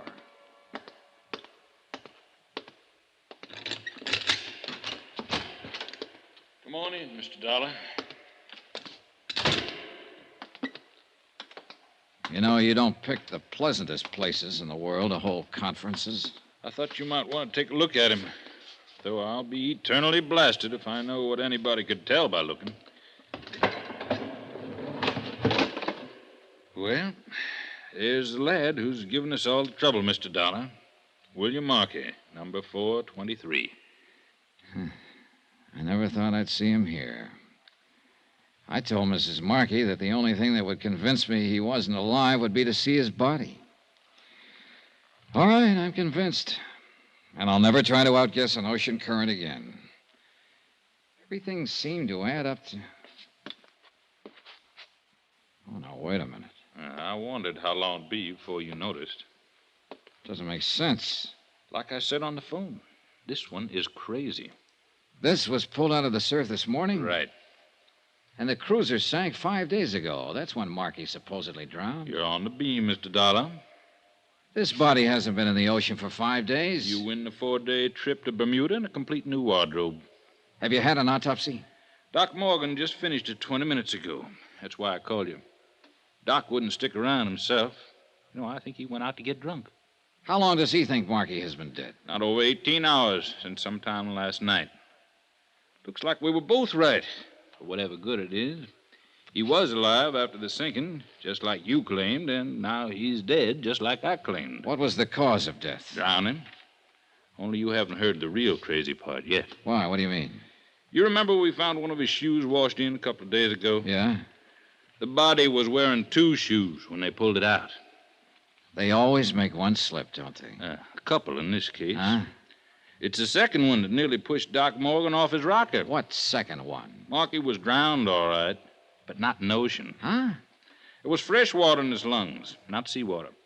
Was Morgan sure? Swore by it, and then at it. That's what threw him. Yeah, I imagine. When you get an 18-hour test on a man who's supposed to have been dead for 5 days and find fresh water when it ought to be salt. Well, I guess the late Mr. Markey can't tell us much of anything else. So, where do we go from here, Mr. Dollar? Good question. You haven't found the car yet, huh? The one Markey bought under an assumed name? No, but I gave the boys an extra prod to bear down on it. Half the town force is out looking for it now. Wonder where he was hiding out for those 4 days. What I want to know is who killed him and how and why. Oh, the why is fairly easy. It's the who and how that carry the question marks. That fingerprint ID was certain, huh? There's not the slightest doubt of what this is, William Markey. Oh, you're looking for an easy way out, Mr. Dollar. Yeah, I guess I am at that. Well, then it looks like our number one is the lad you've been after all along. Young Danny Haynes, huh? What do you say we go and have a talk with him?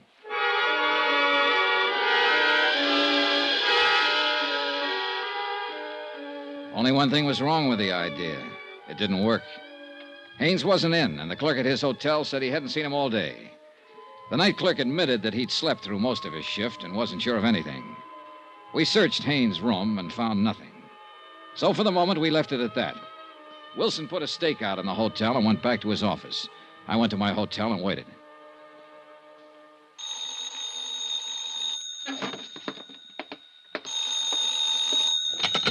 Johnny Dollar. Barney Wilson. Yeah, what's up? We finally got a break. The boys found that car. Where? Parked at the curb out on the east side of town.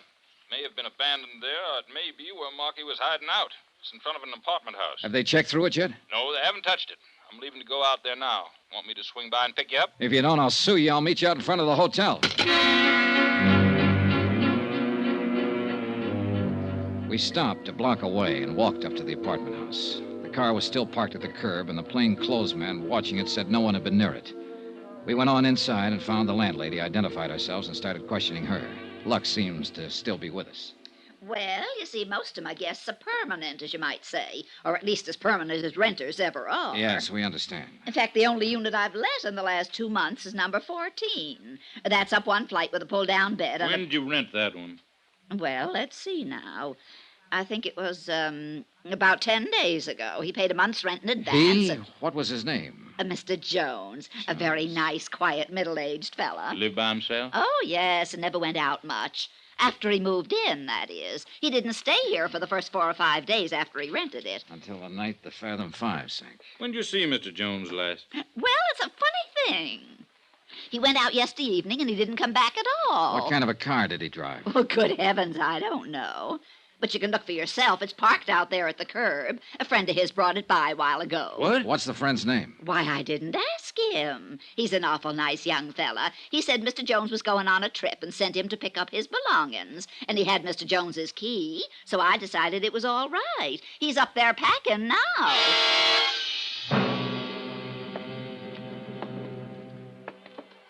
12, 13.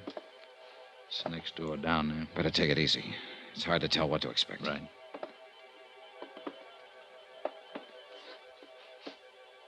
He's in there, all right. Try the knob. Easy. It's locked. And there isn't much choice. Who is it? Open up, Haynes. We want to talk to you. I said open up. Get away from that door. Watch it, Wilson. I'm warning you. Don't try to come in. Well, we know now what to expect. I'll cover the door here, Dollar. You go down and tell Dave to cover the outside windows and call in for a couple of squad cars. Right. Hey, he's going out that window. There must be a fire escape. Come on. Let's hit the door.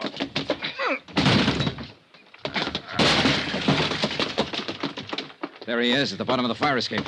Hold it, Haynes. Stay back. All right, Haynes, it's up to you. Throw down that gun or I'll drop you. I'm sorry, kid. He's down. Yeah.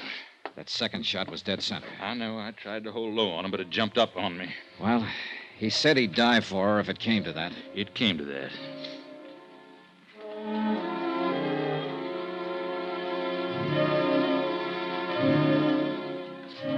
It was after dark when Wilson and I drove out to the Marquee Beach House. There were no lights on and nobody answered the doorbell. So Wilson forced entrance and we shook the place down. We found evidence of a struggle in the study and in the bathroom. Water from the bathtub had overflowed behind the tile and was still seeping out along the baseboard. We found a dressing gown of Mrs. Markey stuffed in the back of a closet, soaking wet. Piece by piece, Wilson collected his evidence, and the picture became more and more clear. He phoned in for a fingerprint crew and went on working. I left him there and went back into town to my hotel and took the elevator up to my room.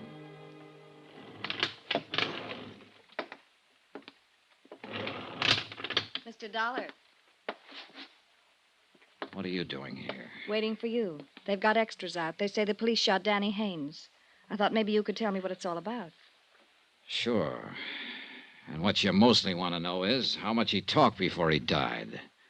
Isn't that it, Mrs. Markey? I don't know what you mean. Then go on out to your house and ask Wilson. He's out there with a fingerprint crew. And I imagine he can tell you anything you want to know by now.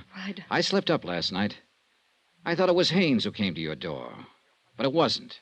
It was your husband. And you told him to come back later. Then when I left, you called Haynes and had him come over. If he said that, he lied. I even gave you the idea for it myself. When I said the only thing that could convince me your husband wasn't alive would be to see his dead body. So you talked Haynes into helping you provide the evidence I said I'd have to have. My husband's body was found in the ocean. They told me that this evening. Yeah, but he didn't die there. He was drowned in the bathtub at your house, and you and Haynes did it. You're out of your mind. Danny Haynes was lying. Then go tell Wilson.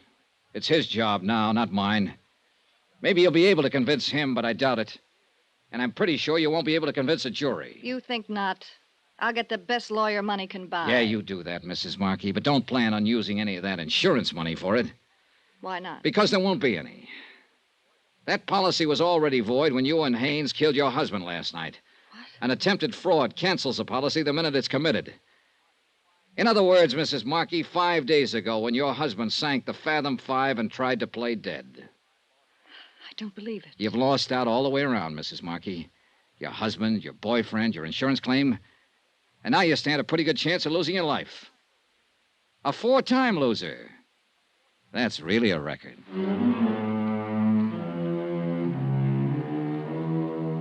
Expense account item 18, $321.60. Hotel and incidentals in Miami and transportation back to Hartford.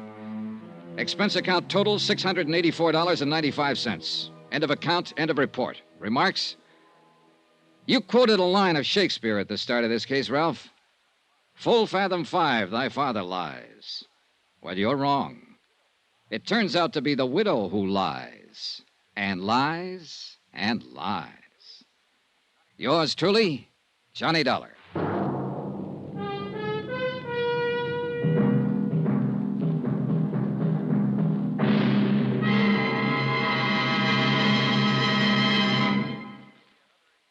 Remember, there'll be another exciting story of yours truly, Johnny Dollar, beginning next Monday night. Next week. Well, if I'd minded my own business, I wouldn't have heard the girl beg for help. And from that point on, I needed help. Join us, won't you? Yours truly, Johnny Dollar.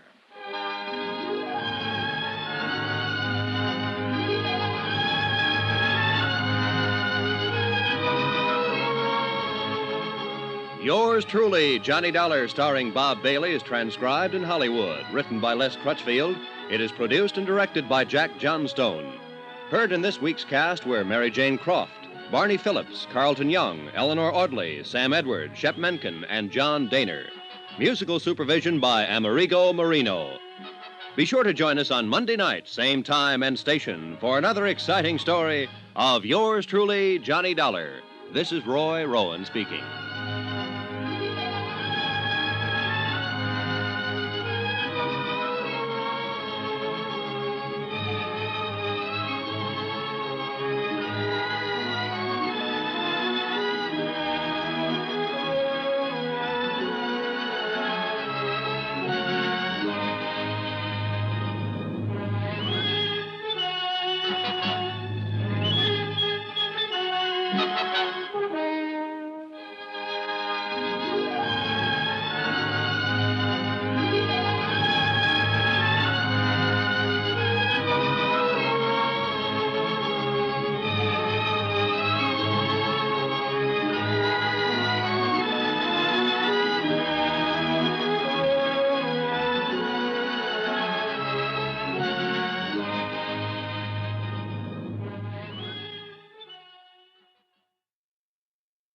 From Hollywood, it's time now for Johnny Dollar. This is Mr. Costello at the Plantation Hotel in Vicksburg, Virginia. You left word? Oh, yes, Mr. Costello. I'm acting for Eastern Seaboard Casualty Insurance. You know, investigation. Oh? I understand you had a burglary down there. We sure did, Mr. Dollar. Well, the main reason I wanted to talk to you, Mr. Costello, was to let you know I'm getting the first plane out of Hartford as soon as the weather clears. You're coming here to Vicksburg? Yes, that's right. Eastern Seaboard Casualties asked me to investigate the burglary for them. Good. Then I'll expect you when I see you. And I'll be there.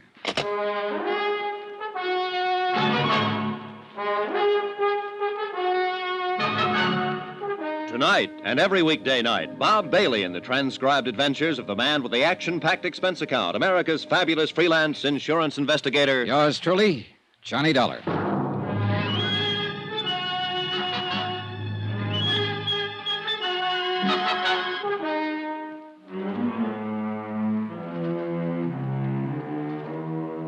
Expense account submitted by Special Investigator Johnny Dollar to the Chief Accountant, Eastern Seaboard Casualty Insurance Company, Providence, Rhode Island. The following is an accounting of expenditures during my investigation of the plant agent matter. Expense account item 1, $2 cab fare, my apartment to the Hartford airport. Item 2, $173. One airline ticket from Hartford to Vicksburg, Virginia, and back again. We took off in 10 below zero weather about 1:30 in the afternoon. By 5 o'clock, we circled into Vicksburg for a landing. Item 3, $5 cab fare to the Plantation Hotel, 3 miles outside of town. A pleasant, spacious, gentle old building set back among the wintry trees. 15 minutes after checking in, Mr. Costello appeared, wrung my hand, and reported that the Vicksburg police had apprehended the burglar who had rifled the hotel safe the night before. All of the loot had been recovered. As a matter of form, I spent 2 hours with the police itemizing the stolen property, which was all intact.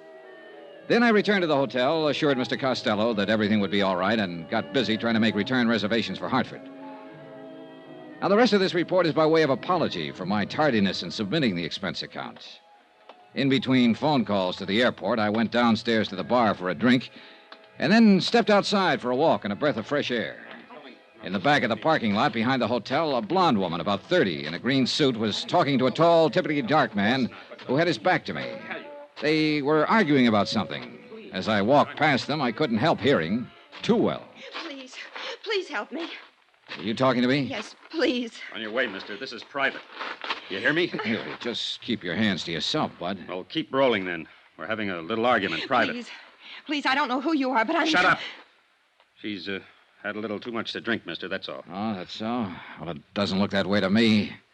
Now, what's this all about? I just told you, Nosy. She's had a little too much to drink. Now, go on, Bud. Get on your way. Wait a minute. I told you to keep your hands to yourself. Yeah. Honey, you want to keep it up? You hear me? Yes. I hear you. And I'll let it go this time, mister. Just this once. Do you want to have him hauled in, miss? Oh, no. No, that's all right. It's all right. Okay, then, okay. Come on, beat it, you. Now, listen, Beat Buster. it, I said. She's tired of you, and so am I. Go on, beat it. Okay.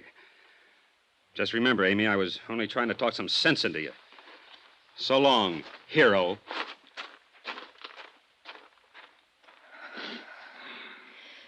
Thanks. Thank you very much. That was awfully kind of you. Okay, did he hurt you? Yes. Where it hurts the most, I guess. I'll never get accustomed to being disappointed in people. Oh, well, he didn't look like your type anyhow. So why don't you just... Oh, I'm sorry. Hey, look now. This is just the end of everything. Everything. Yeah, I know. Well, maybe it looks that way, but maybe it isn't. I'm sorry. I'm very sorry to have caused you all this trouble. Well, that's okay. It must look rather cheap and dingy. I mean, I don't know what I mean. Well, look, let me ask you something. Did you really have too much to drink tonight? No. No, I only had one drink with him. All right, then maybe you'll let me buy you one. How about it? You're very kind. You look like you should be with someone for a little while right now. So what do you say? How about it? You're a very kind man.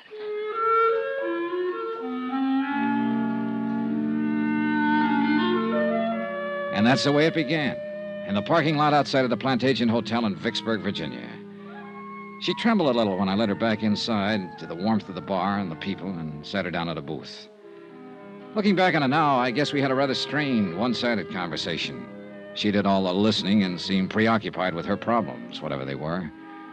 Even though I'm not the greatest wit in the world, I did manage to get a faint smile out of her. It was a nice smile from a warm, frank mouth. Item 4, 2 drinks for us.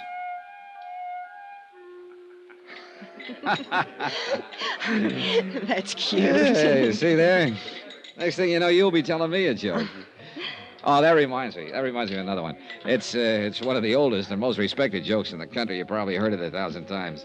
It seems 10 men were standing in the rain under an umbrella, and none of them got wet. Well, just about then, a fellow walked up. You've been very, very kind to me. Thank you again.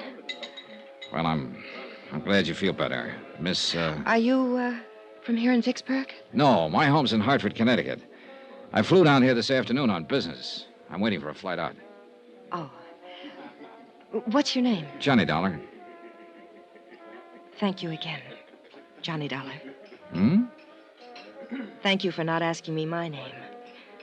For not asking me about the man in the parking lot. For not asking me to explain what my trouble is. Thank you, Mr. Dollar.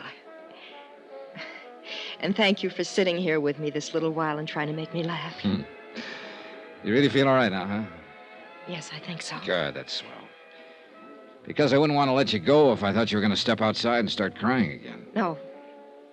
No, I won't do that, I promise. You sure? Positive. Okay. Ah, you want one more for the road? Oh, thank you, but I'd better not, Mr. Dollar. I really should be getting home. Well, will everything be all right at home? What? Oh, yes. He wasn't my husband, or my boyfriend, even. He won't bother me. Okay, then. Here, let me help you on with your coat. Thank you. There you are. You have a car? No, I'll get a cab. There's always one out in front. Good, I'll help you. Thank you. Say, look, I'm going to tell you something. I'm staying here in Vicksburg at the Plantation, and I doubt if I'll be able to get a plane out tonight. Probably not until tomorrow sometime. So, look, if you need me for any reason at all, why don't you just call me? Okay? Yes. Thank you. Good. Cab, taxi. You're still worried about him, aren't you? Why do you say that? The way you looked around when we stepped outside here just now? Would you like me to see you home? Oh, no, thank you. You've done enough already. And about him, I made a mistake, that's all. Oh, we all make mistakes, so forget about it.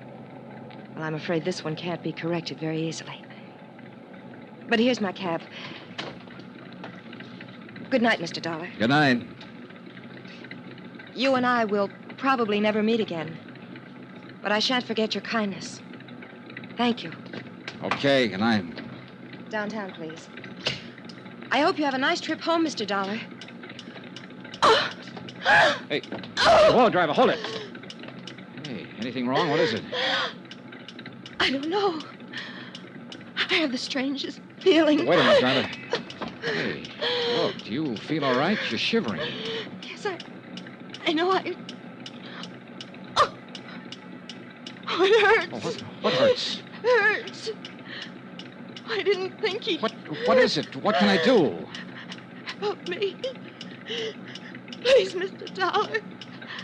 Help me. Let's go, driver. She fell back across the seat of the cab, writhing with pain. I took her in my arms and tried to find out what it was, but by that time she wasn't able to speak. In another 10 seconds, she was unconscious. The cab driver delivered us to an emergency hospital 5 minutes later. They carried her in through the ambulance entrance. I let the driver go and waited around the desk to see if I could learn what happened. Just waited. Vicksburg emergency. Waited. One moment, please. Go ahead, please. Vicksburg emergency. Not at this time of the night, sir. You'll have to call first thing in the morning. I'd suggest any time after 7:30. Yes, sir. Yes? Hey, look, would it be all right to go back and talk to the doctor now? I'm afraid not, sir. Well, could you bring him out here? I've been waiting for quite... I'm sure he'll be out in a very short while. He knows you're waiting to talk with him. I thought maybe he forgot me. No, sir. I just want to make sure she's all right. The doctor will be out. Vicksburg emergency. Just a moment, I'll connect you. Go ahead, please. Has she had many of these attacks, sir? Oh, I don't know. I just met her. Oh. Well, if you'd like, we could call you at home and let you know how she is. This isn't my home. I'm on my way out of town as soon as I can get a plane. I'll wait. Certainly. Excuse me. Yes, doctor. Yes, he's right here. Yes, sir, thank you. The doctor will see you now, sir. Good, thanks. End of the hall, room 111. Okay, thank you. I don't know what it was or why that hallway looked so long to me. Call it an old-fashioned premonition or what have you. That's what I had walking down the hall to see a doctor about a girl I'd known only a few minutes. There were 3 people in the room, 2 doctors in their white clothes and a nurse. I can still see the light burning above their heads, the way they looked tired, exhausted. All 3 of them had been working very hard. Doctor? Yes? Oh, you're the man who was with her. Yeah, that's right. How is she? When did this happen? About a half hour ago. I put her in a cab at the Plantation Hotel, and she complained of feeling sick. So I brought her here, but she lost consciousness in the cab. I see. Sit down, please. Oh, why? Some papers we want you to fill out, just routine. Oh. Your name, please? Johnny Dollar. And she is Mrs. Dollar? No. Oh, I see. You're a friend of hers, Mr. Dollar. Well, yes. Look, what is it, Doctor? What's the matter with her? I can't exactly tell you that right now, Mr. Dollar. What? Well, now, wait a minute. Why can't We have to contact her family first, Mr. Dollar. This girl is dead. Now, if you're willing to fill out... Picture it. Yourself in my position, I mean. I'd known the girl only a few minutes. I didn't even know her name. Yet somehow I'd become closely involved with her. Too much so, I guess. All I knew about her was that she was someone who had died while asking me to help her. Under the circumstances, what would you do?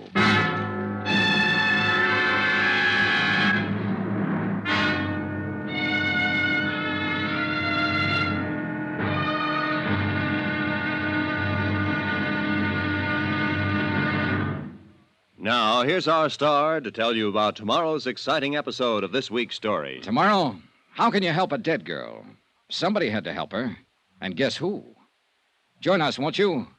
Yours truly, Johnny Dollar.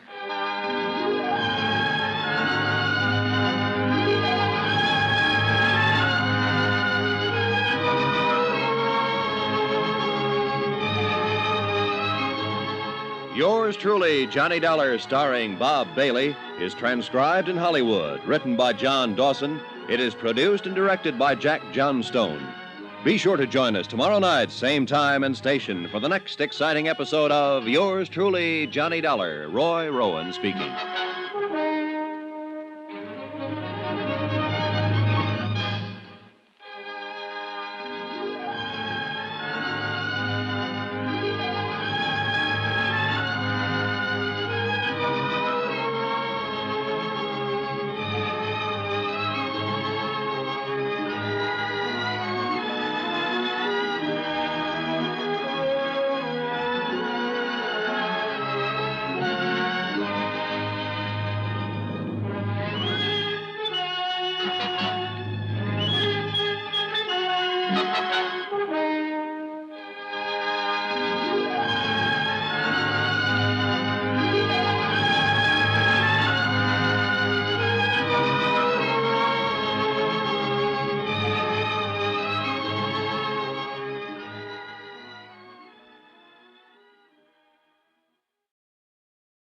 From Hollywood, it's time now for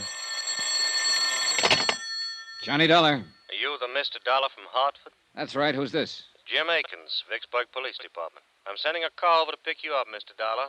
Some questions I want to ask you about that young lady you were with last night. I hope you weren't planning on leaving town. Of course I wasn't. I canceled my plane reservations last night. If you tell me where you're located, I'll come down by myself. No sense getting head up. You aren't in your own backyard now, you know, Dollar. I know where I am, the town where a girl died in my arms. If you can stop getting lacy with me for a minute, maybe you can tell me who she was. Why? Because I'd like to talk to her family. I was the last one to see her alive. Who is she? We haven't identified her yet. To us, she's still Jane Doe.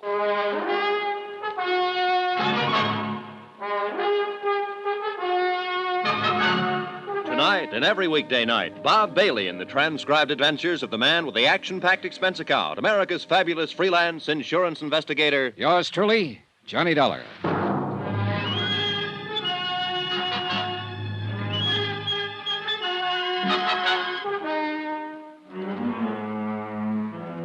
Expense account submitted by Special Investigator Johnny Dollar. Location, Vicksburg, Virginia. To Special Investigator Johnny Dollar. The following is an accounting of expenditures during my investigation of the Plantation matter. A real mystery about a very mysterious girl who happened to be dead. Expense account item 5, 10 cents. One morning newspaper, which carried a 2-inch story in a half-inch space about an unidentified girl who had died at Vicksburg Emergency Hospital the previous evening. I was reading it over in the lobby of the Plantation Hotel when one of the Vicksburg police force stepped up to the desk and asked for my room number. He was a swarthy man in a black suit, plain clothes type. Well? I beg pardon? I'm Johnny Dollar. Oh. Jim Akins. We talked on the phone a little while ago. You said you were sending a car. Well, you sounded so huffy about everything, I thought I'd drop over myself to say hello. I got the car outside. Okay, let's go then. Where are you from, Dollar? Hartford, Connecticut. I'm an insurance investigator. Look, I talked to a man in your burglary division yesterday about the burglary they had at the hotel yesterday. I was sent down here by Eastern Seaboard Casualty Insurance Company. You got any identification on you? Yeah, sure. Here. Okay. Look like who you say you are.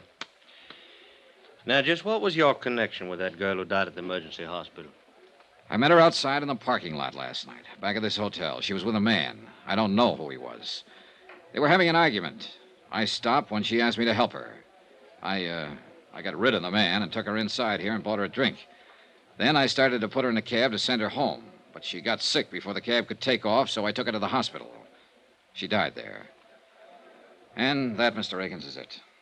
How long did you know her? About a half hour, all told. She didn't tell you her name? No. Where she lived? No. The name of this man she was with in the parking lot, who was he? I haven't the slightest idea. Well, what kind of trouble was she having with him? She didn't tell me that either. I didn't ask her. But you sat in the cocktail lounge over there and you had a drink or two. One. No name, no address, no nothing. Well, maybe we better do all our talking downtown. Anything you say, Akins. Let's go.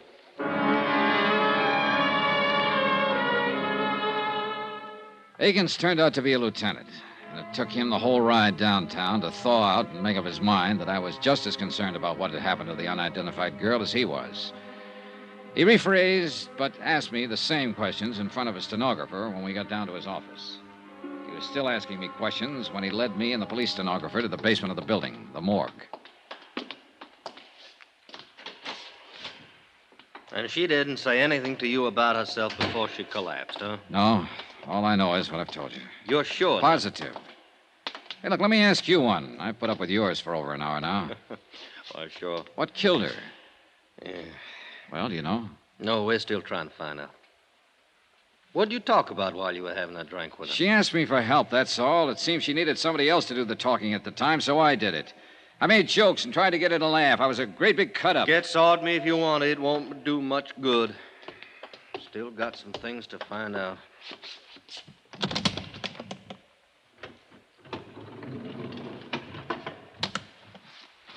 Yeah.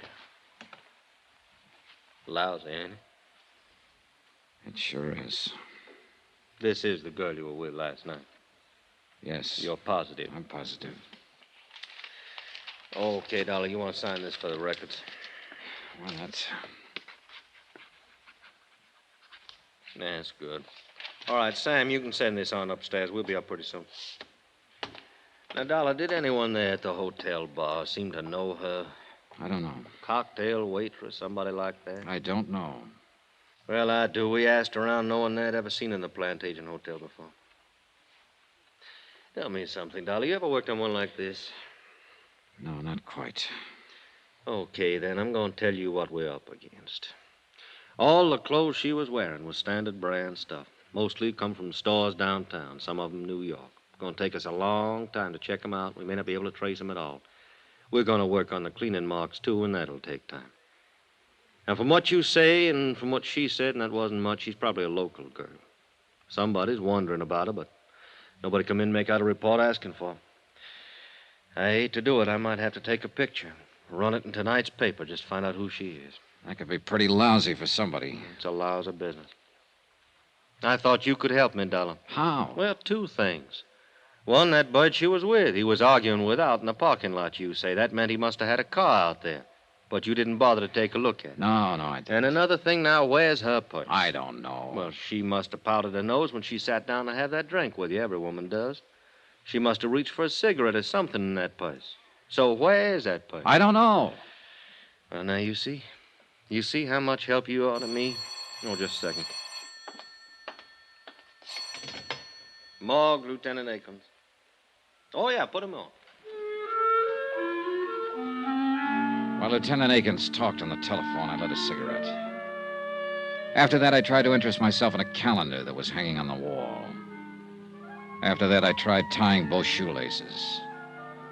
But wherever my eyes roved around that white-tiled room, somehow, they always came back to rest on the quiet, still form of the girl who'd asked me for help.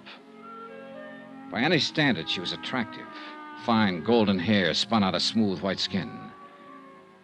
I remember her eyes had been very big and very brown. Now they were closed. But she looked more asleep than what she was. She looked as though she might wake up any minute and answer me if I said out loud what I was saying to myself silently. How can I help you? Let's get out of here, Dollar. Okay by me. That was the lab on the phone. Had a little trouble with analysis. What analysis? What kind of trouble? Identifying. They called in a toxicologist from the university. A drug called perimethol killed her. Perimethol? That's a new one on me. Yeah, me too. Petrol-based stuff. Now, they figured it had been in her stomach an hour or so before she collapsed. Could be a suicide, judging from the way she acted and talked to you. What about the boyfriend? Well, that seems to fit in okay. Told you she was disappointed in him, didn't she? Well, sometimes women want to end it all in front of a guy they're having trouble with.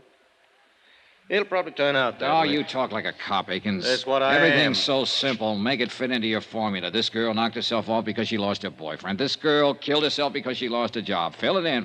Get it off the books. Whoa, Dollar, whoa. What's the matter with you? What are you getting at? Oh, I don't know. Forget it, will you, Lieutenant? No, now, wait a minute.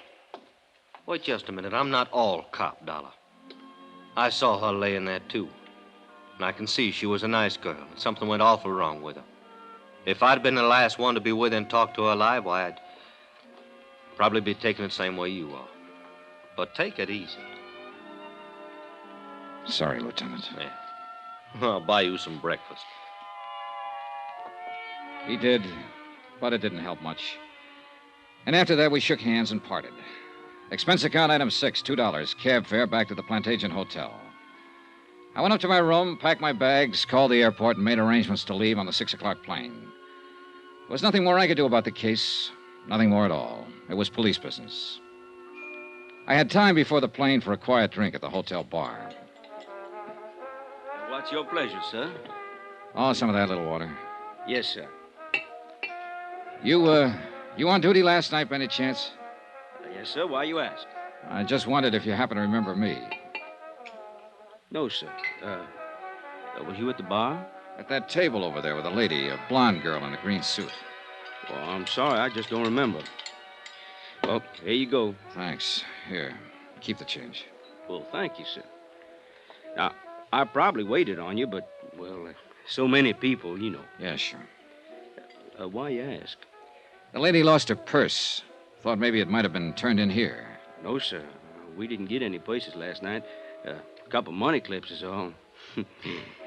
Not much in them either. Mm-hmm. You're talking about the lady who died later on, ain't you, sir? Yeah. Yeah, I am. Police officers was in here asking the same questions. I thought they would be. You, policeman, too? No, I was a friend of hers. Oh. Well, then you should call the police. They're still trying to find out her name. So am I. Hmm? Well, I thought you said she was a friend of yours. I didn't happen to know her name. It didn't seem important to ask it last night. I just don't understand. I can tell you one thing. I might have saved her life if I'd asked her name. And some other things. Yes, sir. Sure.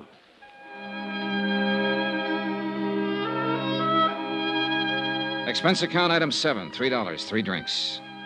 I sat there for almost an hour talking to the bartender.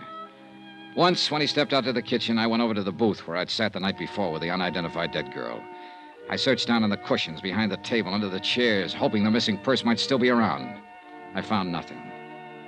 Then I had another idea. I left, went out to the parking lot where I'd first seen her. Got your car, mister? No, I don't have one. Oh, well? Hey, look, last night I was out here with a lady. I met her and a man here in the parking lot, about over there where that Chevy is. Uh-huh. So what? Well, the lady lost her purse last night. I just wondered if it might have been lost out here someplace. Well, it might have been. Nobody turned anything into me. Want to take a look? Sure, good. All right. About what time last night? Oh, around 10, maybe a few minutes after. Uh-huh. A lot of cars in and around that time of night. Did you look last night? I didn't know it was missing until this morning. Oh. About here, you say, huh? Here's the Chevy. Yeah. Well, let's take a look. Yeah, make it a good look. Yeah. Well, hey! I think you're in luck. Huh? Yeah, here's a purse. Hey, you're in real luck. Is that hers? It was hers, all right. A green suede purse, the same color as the green suit she'd been wearing. It still carried the faint, sweet odor of her perfume as I remembered it. I looked inside, but there was nothing to tell me her name. Lipstick, comb, a $10 bill, and some small change. And one other item. A .32 automatic, recently fired.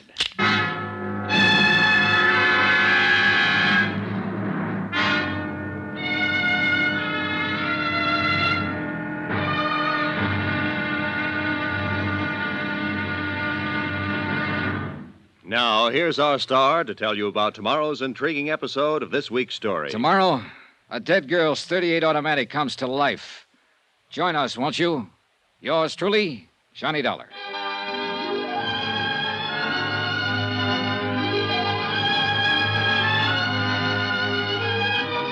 Yours truly, Johnny Dollar, starring Bob Bailey, is transcribed in Hollywood. Written by John Dawson. It is produced and directed by Jack Johnstone. Be sure and join us tomorrow night, same time and station, for the next exciting episode of Yours truly, Johnny Dollar. Roy Rowan speaking.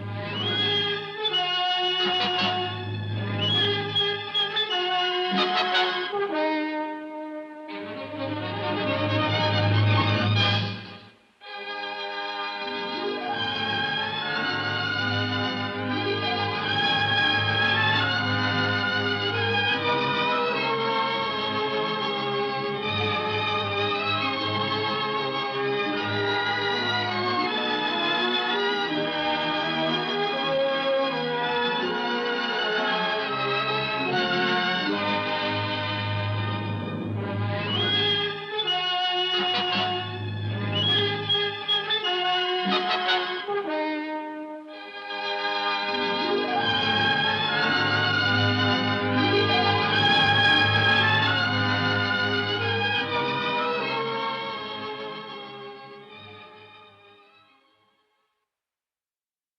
from Hollywood, it's time now for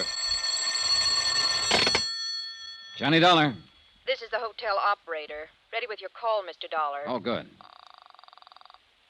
Police Department, Sergeant Peters. I want to talk to somebody in the personnel division. Sorry, I haven't got one. What can I do for you?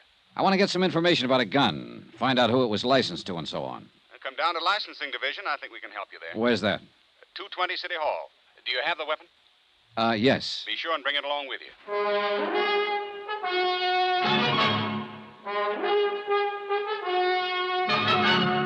Tonight and every weekday night, Bob Bailey in the transcribed adventures of the man with the action-packed expense account, America's fabulous freelance insurance investigator. Yours truly, Johnny Dollar.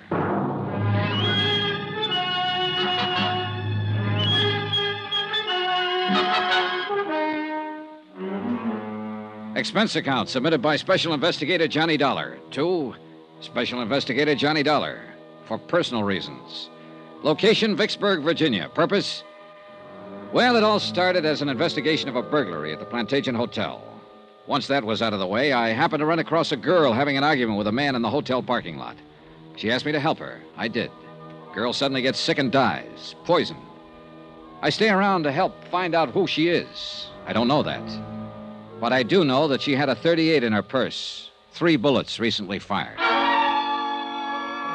Expense account item 8, $2. Cab fare from the Plantation Hotel, the 2 miles into Vicksburg City Hall, and room 220 as per instructions of Sergeant Peters.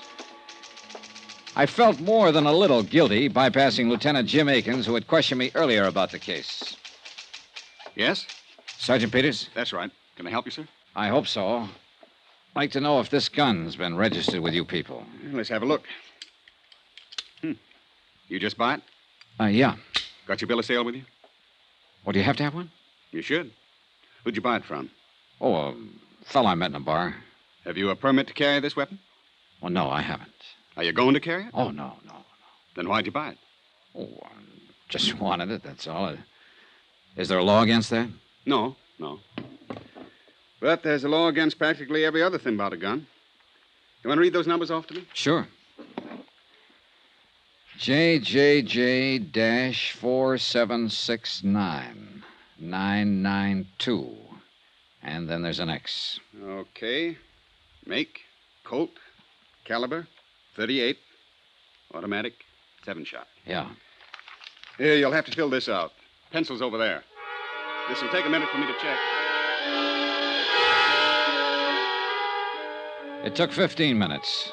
In the meantime, I filled out the form which notified the Vicksburg police that I was in possession of the above described weapon, that I did not wish to apply for a permit to carry it, and so forth and so forth.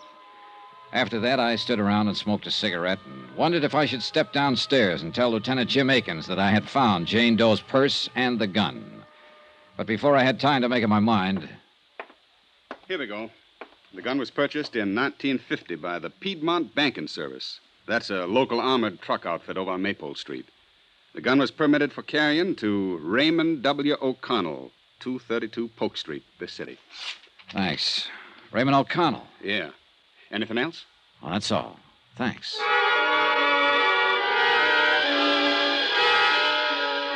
That was when I could have, but didn't, walk downstairs to Lieutenant Akins' office. Instead, I walked outside with a gun in my pocket and the slip of paper containing the name and address of the man who had carried it, Raymond O'Connell. Expense account item 9, $25. Deposit on a rented car to get me to 232 Polk Street.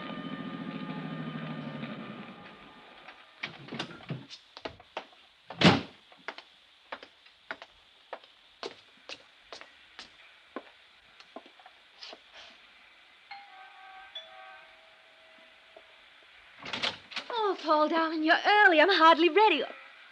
Hello. Oh, I was expecting someone else. I'm so sorry.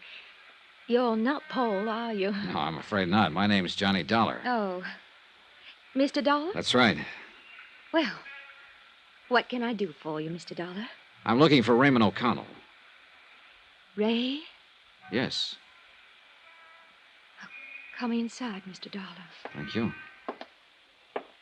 I really didn't mean to throw myself at you at the door. I thought you were someone else I'm expecting. I'm Terry. Terry? Teresa. Terry O'Connell, Mr. Dollar. Oh, his wife? I'm Ray's widow. What? Ray's dead, Mr. Dollar.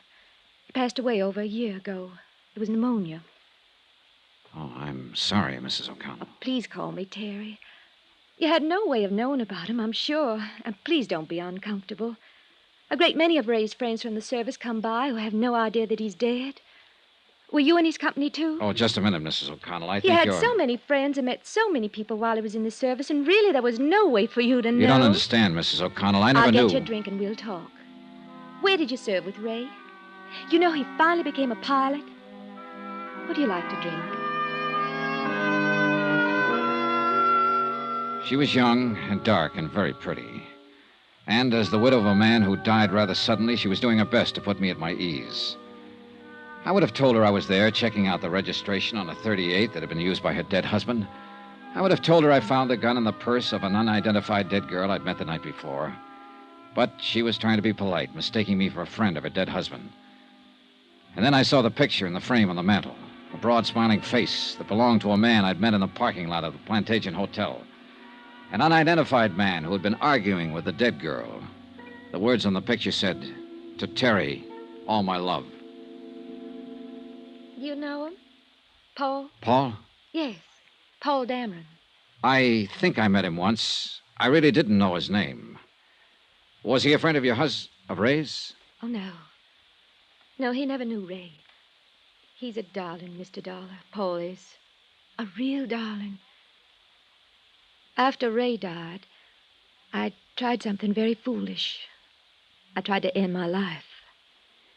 And then Paul came into it. He's been very lovely to me. Well, I don't know why I shouldn't tell you. We're going to be married. I think that's fine, Terry. Do you really? Sure. I'm glad you say that. I'm not the most courageous person in the world. I suppose Ray mentioned our lives together. It was perfect with Ray, Mr. Dollar. Perfect. But now Ray's gone. And I've been able to face that. I think I'm going to find a new life with Paul. You must meet him. He'll be here soon. We're dining out tonight. Well, perhaps you'll join us. Well, thank you, Mrs. O'Connell, but I can't make it tonight. How long will you be in Vicksburg? I don't know exactly. Where are you staying? The Plantation Hotel. Well, perhaps I could give you a ring and we could make it another night. I know you want to talk about Ray. Of course, Paul understands. I'm sure he does. He's truly a wonderful person.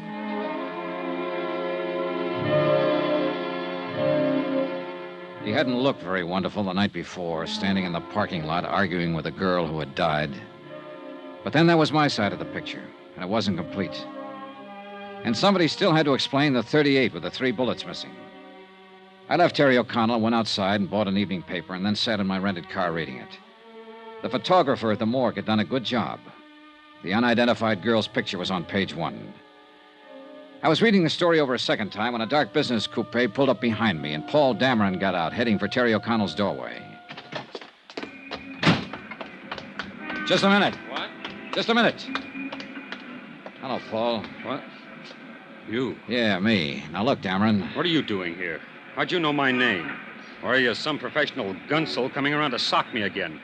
I still don't... Stop it, will you, Dameron? My name's Johnny Dollar. I want you to tell me who that girl was last night in the parking lot.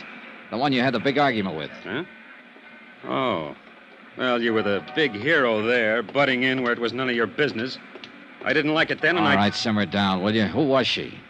Come on, what's her name? What's it to you? Look, Dameron. Okay. It's Amy. Amy Duran. Amy Duran. Yeah. We work at the same office. Now, look, Buster, I'm not afraid of you, but I don't want any trouble, see? So if you'll just go somewhere else and Wait a minute, will you? How does Amy Duran tie in with Teresa O'Connell? Look, I don't know who you are or what you're after, but you've certainly got your nerve about... Answer me, Paul. Okay. Terry is Amy's sister. Satisfied? I don't know. Who are you, anyhow? A policeman or something? My name is Johnny Dollar. I'm here because Because if you aren't, I want to know what right you have to ask me all these questions. Cool off, will you? I've been trying to find out who she is. Because last night, after you went off, we had a drink together. Then she got sick, and I took her to a hospital. She died there. What? She died. She's lying in the morgue right now, unidentified. It was some kind of poison that killed her. Amy... dead? No, I don't believe it. Here. It's in the paper tonight. The police are trying to identify her right now. I can't believe it. Poison. Oh, Dollar, I didn't think Amy was that desperate. There was a way out. She could have solved it without this. Way out of what? There was no need for her to do this. I told her I'd help her. I had no idea she...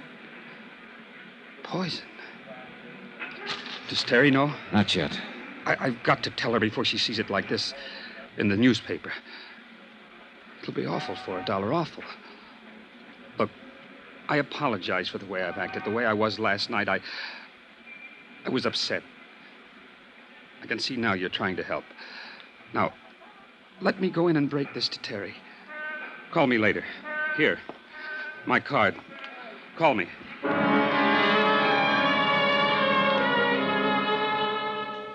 I had to admit that Paul Dameron's concern seemed as genuine as his surprise. He rushed up to be admitted to the O'Connell house. After he was inside the door, I went back to my car and took out the .38 automatic that had led me to the sister of Amy O'Connell. 3 bullets still missing. I drove downtown to the Vicksburg police station to turn the gun into Lieutenant Akins and tell him the whole story as I knew it. How I'd found the gun in the dead girl's purse. How I'd managed to find out her name. The 3 missing bullets and other unanswered questions were up to the police. Lieutenant Akins? Downstairs in the car. Yeah, well, Oh, hi, Dollar. Thought you'd left town. Joe? All right, Joe. As soon as they clear that place up, you notify the lab. Hi, Lieutenant. All I'm right. trying to get to you. I think I have something that better be looked into. Oh, really? Oh, excuse me. Lieutenant Akins? Yeah. On the south side of town. Yeah? All right. Yeah, well, in about 15 minutes. Right. I'm sorry, Dollar. What was it you were saying? Why all the hustle? Something big? Oh, homicide. Happened yesterday sometime. Yeah? Who got it? Guy named Belden. Somebody shot him 3 times with a .38.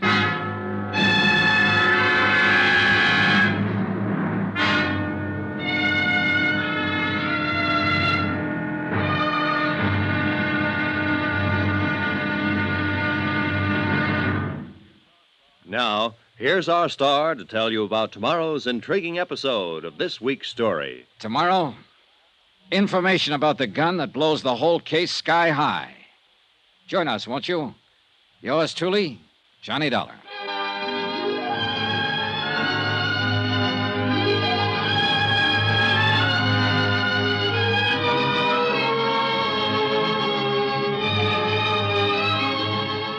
Yours truly, Johnny Dollar, starring Bob Bailey, is transcribed in Hollywood.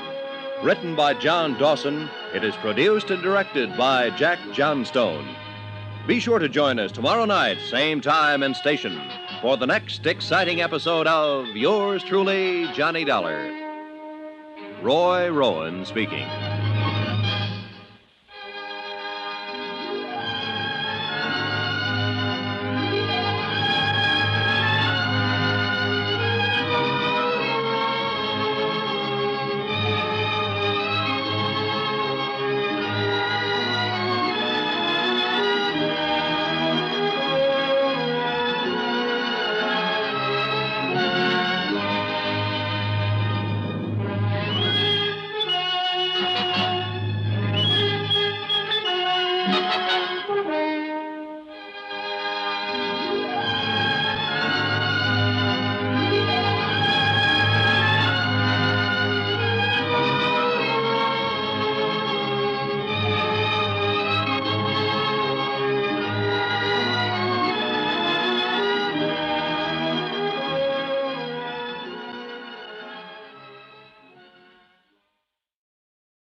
From Hollywood, it's time now for Johnny Dollar. This is Mr. Oldfield calling, sir. You left word at my office, Mr. Dollar. That's right, Mr. Oldfield. I think I'm going to need an attorney. Divorce, civil suit, what, Mr. Dollar? Withholding evidence. Murder. Let's take the murder first. Who did it? I don't know, but I'm pretty sure I have the murder weapon in my possession right now. Who was killed? A man named Belden, I think. What do you want me to do, sir? Take my statement, notarize it, give me some legal advice. Where are you? Police station in the pay booth down the hall from homicide. I'll meet you there in 5 minutes.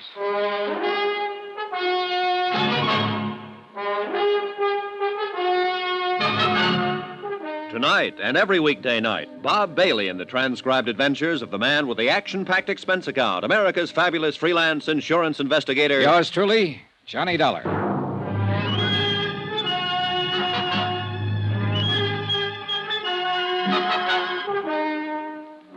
Expense account submitted by Special Investigator Johnny Dollar. Location, Vicksburg, Virginia. To Special Investigator Johnny Dollar for personal reasons. Attention, Chief Accountant, Eastern Seaboard Casualty Insurance Corporation, Providence, Rhode Island. Dear Jim, I'm attaching my own expense sheet to your bill for clarification purposes. Expense account item 10, 10 cents. 1 cup of coffee at the counter in the lobby of the Vicksburg police station while I waited for Samuel W. Oldfield, attorney at law, to appear. He was there in exactly 5 minutes. Mr. Dollar? That's right. Sam Oldfield, sir. You're the only one here in the lobby, so I figured you were the right man. Yeah. Cup of coffee, Mr. Oldfield? No thanks. Gives me heartburn. But now sit down, will you? That was a pretty interesting phone call. Tell me, who are you, sir? Johnny Dollar. I'm a private insurance investigator. Mm-hmm. How'd you get my name? I looked it up in the yellow pages of the telephone directory. You don't live here in Vicksburg? No, I'm from Hartford, Connecticut. All right, sir. Now, tell me about the murder and the withholding of information. Maybe I better start from the top. Go right ahead any way you like. Well, 2 days ago, I flew down here to investigate a small burglary at the Plantation Hotel. It was already solved by the time my plane got in. Police? Yeah. I had nothing better to do, so I waited around the hotel bar for my return reservation back to Hartford. Then I happened to walk outside to the parking lot for a breath of fresh air. I saw a woman and a man standing there arguing. When I got close to them, the woman asked me to help her. I did. How do you mean? Well, the man she was with started to act like a kid. He got rough, so I shoved him away. Go on. Well, the woman was upset, so I took her inside the hotel and bought her a drink. After that, I put her in a cab and started to send her on her way. She started to act sick about that. Wait. Is this the woman whose picture was in the paper tonight? The one who died of poisoning and the police don't know who she is? Yeah. I don't know who she is, Mr. Oldfield. Except that her name's Amy Duran. I found out her name because I found her purse and there was a gun in it. A .38 Colt registered to a man named O'Connell. I checked on the gun here at headquarters, went out to the address and found out O'Connell was a bank guard and had died about a year ago. I talked to his wife, Teresa O'Connell. While I was there, the man I'd seen the night before showed up. His name's Paul Dameron. Now, I didn't tell him or Mrs. O'Connell about the gun. I came down here to give it to the police and tell them. But when I got here, Lieutenant Akins was pretty busy trying to solve the murder of a man named Belden, who'd been shot with a .38 3 times. There are 3 slugs missing from the gun I found. You got a light, sir? Yeah. Here you go. When you found Amy Duran's purse, why didn't you turn it over to the police? Oh, Well, somehow I thought maybe I could help the girl. I mean, her last words before she died were, help me. And for some reason or other, I thought maybe I could. You have any cards or letters, anything like that? Something that says you're what you say you are, sir? Yeah, sure. Let's see. Okay, Dollar. Now, as I see it, you probably hooked up with someone who did some shooting. And that's what worries you. I want you to take my statement and notarize it before I turn the gun in. That'll protect you some. If they want to get nasty, they can, though. You know that. Yeah, I know. Well, as I see it, the main job here is to try to keep you out of trouble. And the statement explaining your motive for participation in the whole affair might help. That's why I called you. All right, then. Now, Dollar. Yeah? You didn't shoot anybody, did you? No. Okay, then, sir. Let's go over to my office.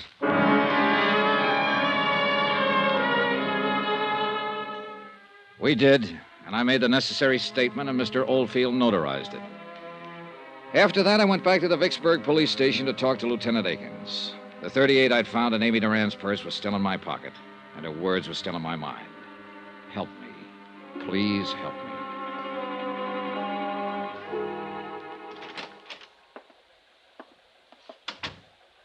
thought you was going back to Hartford, Dollar. Oh, I decided to hang around and see what came up. Mm-hmm. Nothing so far on the girl. No one's recognized her picture in the paper. Had to turn that over to missing persons. This murder case going to eat up all my time. What happened, Lieutenant? Old maid at the apartment house where this man Belden was staying found him late this afternoon. He'd been dead about 24 hours, shot with a .38. You sure? I'm sure. We did a postmortem right away. It's a pretty set case. You know who shot him? Have a pretty good idea. See, this Belden, he was an auditor working on some books at a firm of textile wholesalers here. Richmond Limited. The papers scattered around his apartment show he'd found a $10,000 shortage going over their books. And the chief accountant for this Richmond company is missing. Yeah, well, that does make it seem pretty clean Yeah, cut. all we have to do is find that accountant. Had an APB out for half an hour now. I think we'll pick her up pretty soon.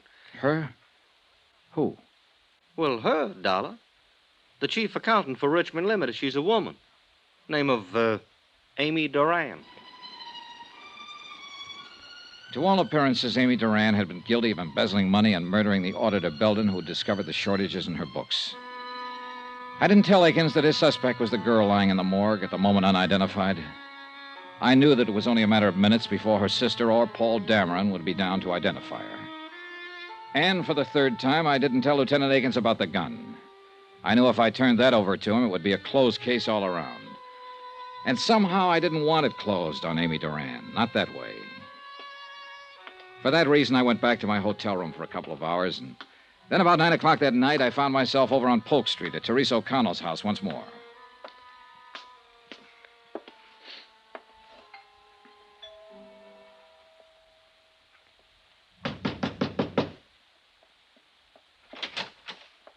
Oh. Hello, Mrs. O'Connell. Oh, Mr. Dollar, isn't it? Yes. Oh, Mr. Dollar, I had the most awful news tonight. My sister Amy, she's dead. You'll have to excuse me. Oh, I'm sorry. May I come in? I'd like to talk to you about your sister, Mrs. O'Connell. Well, Paul came in with tonight's paper and showed me Amy's picture. He went down in the morgue to identify her. I couldn't bear to. Sure. I feel somehow, in some way, that you're a friend, Mr. Dollar. Mrs. O'Connell, I am a friend in a way. But mostly I'm an insurance investigator. What? You thought I was a friend of your dead husband when I came here earlier. I'm not. I never even knew him. But, Mr. Dollar, I don't understand. I met your sister Amy last night. I was the last one to speak to her before she died. I took her to the emergency hospital last night. Well, wait. This is all very confusing. You say you're an insurance investigator? Yes. Now, Well, I got your address from a gun I found in your sister's purse. I traced it through the license to carry. This gun, Mrs. O'Connell. Your husband was licensed to carry it when he worked for a banking firm. Do you recognize it? Oh, yes, I suppose I do. I think it's one of Ray's guns. Now, please, let me find something out first. Believe me, I do want to help. Did you know your sister had this gun? Oh, no. What would Amy want with a gun? I mean, well, she could have picked it up here any time she came over, and probably did. But why would Amy have a gun in her purse? Sit down, please. Now, Mrs. O'Connell, you better listen to me carefully. Sometime late yesterday afternoon or early evening, a man named Belden was shot and killed. Clarence Belden? Yes. Why, he worked with an auditing firm. Amy spoke of him. Mr. Dollar. Wait. Listen to the rest of this. Belden had been working on books for Richmond Limited.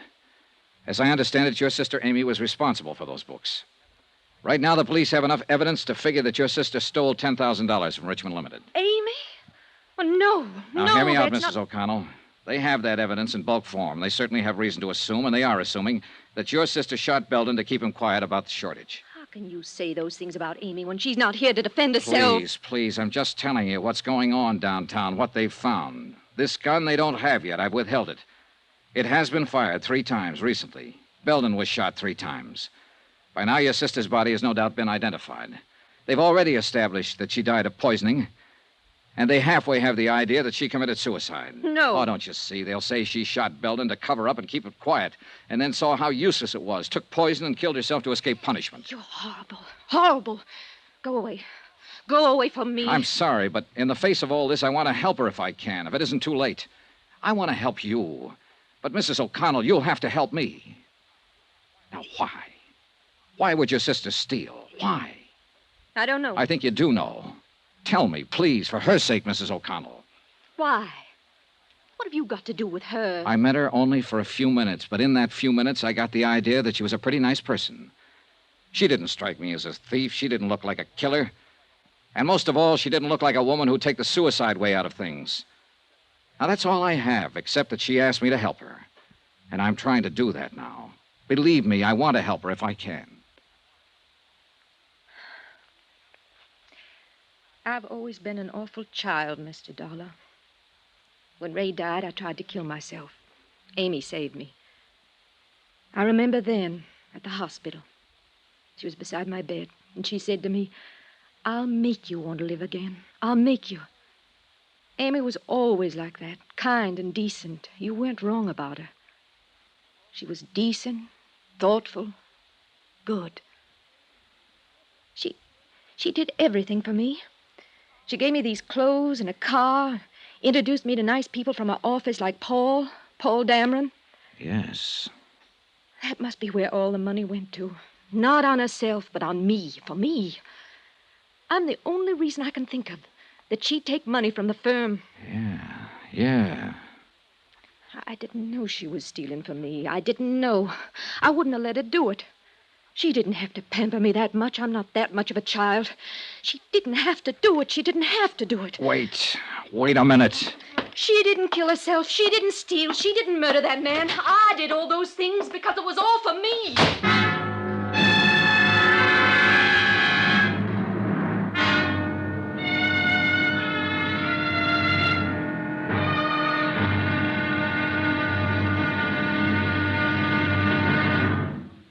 Now, here's our star to tell you about the final intriguing episode of this week's story. Tomorrow, all the evidence comes true. A helpless dead girl gets her help. Join us, won't you? Yours truly, Johnny Dollar.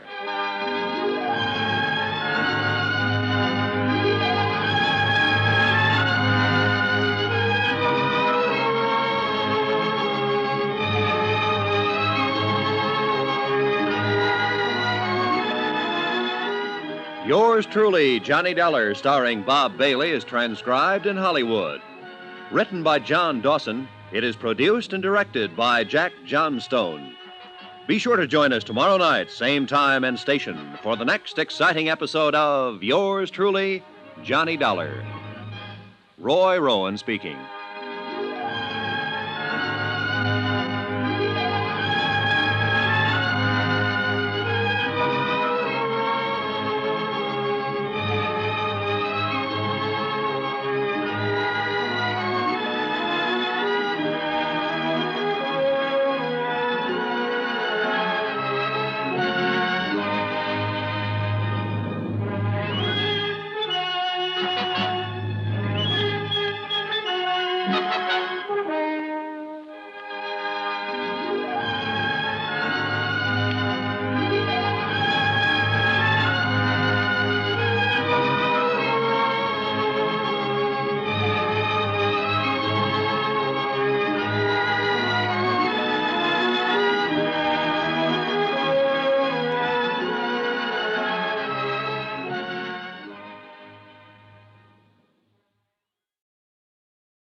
From Hollywood, it's time now for...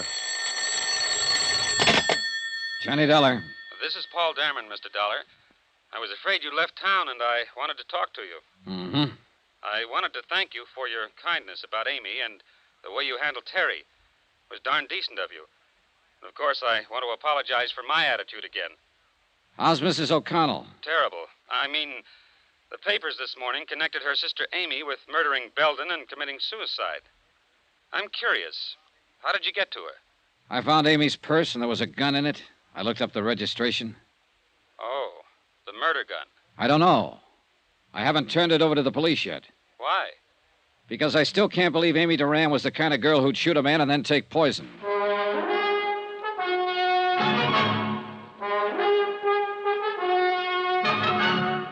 Tonight and every weekday night, Bob Bailey in the transcribed adventures of the man with the action-packed expense account, America's fabulous freelance insurance investigator. Yours truly, Johnny Dollar.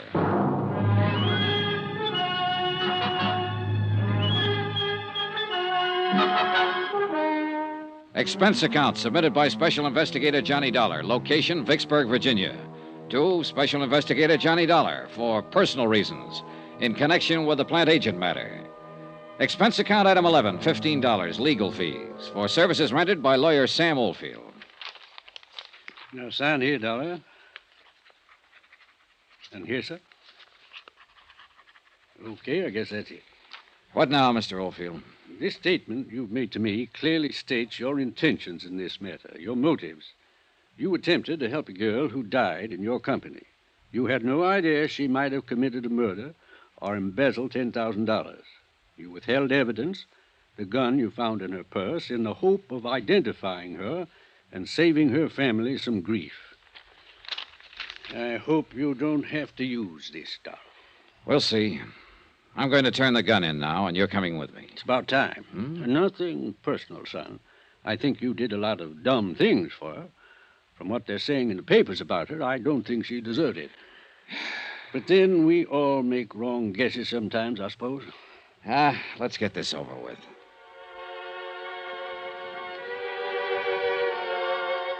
Lawyer Sam Oldfield accompanied me downtown to police headquarters where we sought out Lieutenant Akins and turned over the .38 automatic.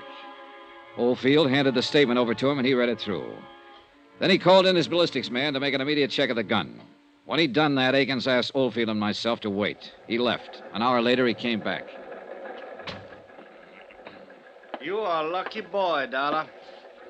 First off, I'm going to tell you, that gun you've been withholding, that's the same weapon that killed the auditor, Clarence Belden. Okay, now, you played it as safe as you could, and you hired this lawyer to protect you when it came to turning it in. Well, you didn't need him. Huh? Any other time, I'd have put you in the pokey so fast you'd have thought you was born there. This time, I'm feeling generous. You can go, Mr. Oldfield. Me? You. No charges against Mr. Dollar of withholding information? No, not this time. I got my Jane Doe identified. I know her motive for killing the auditor. I know why she took the poison. You generally don't get everything in a neat package like that, so I feel generous. Then let's get out here, Dollar. You get out. I want to talk to Dollar. Then I'll stay and listen. It's okay, Mr. Oldfield. I'm going to get a lecture is all. Are you sure? Yeah. Call me later, then. Goodbye, Lieutenant. Yeah.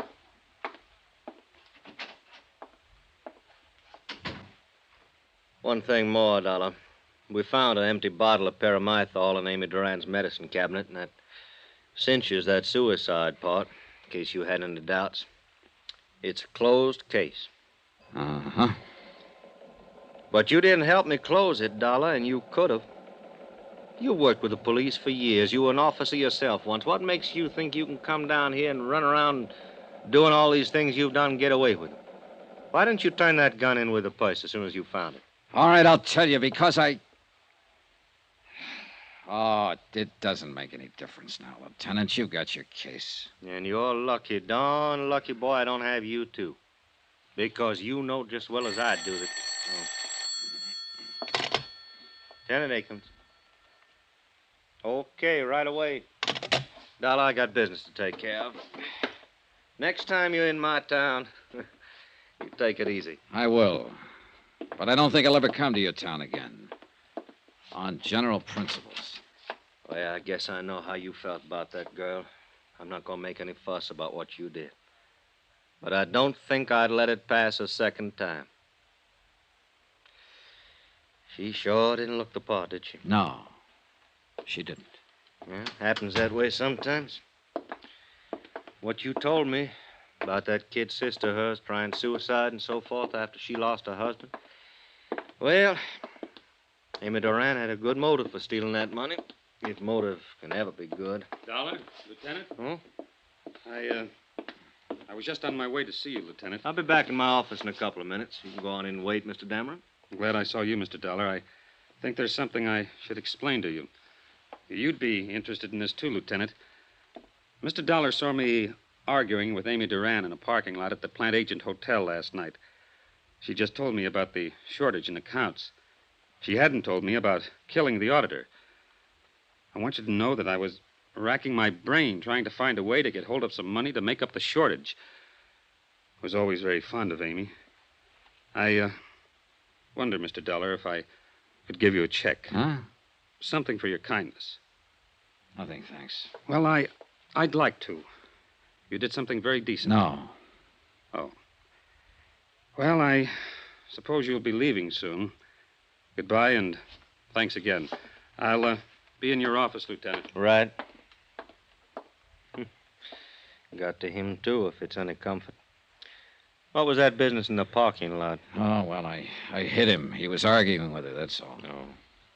You weren't the only one trying to help her, Dollar. Him. And then there was somebody else. Huh? A bank. We found a certified check for $10,000 in Amy Duran's apartment. What? National Trust in New York, issued 3 days ago.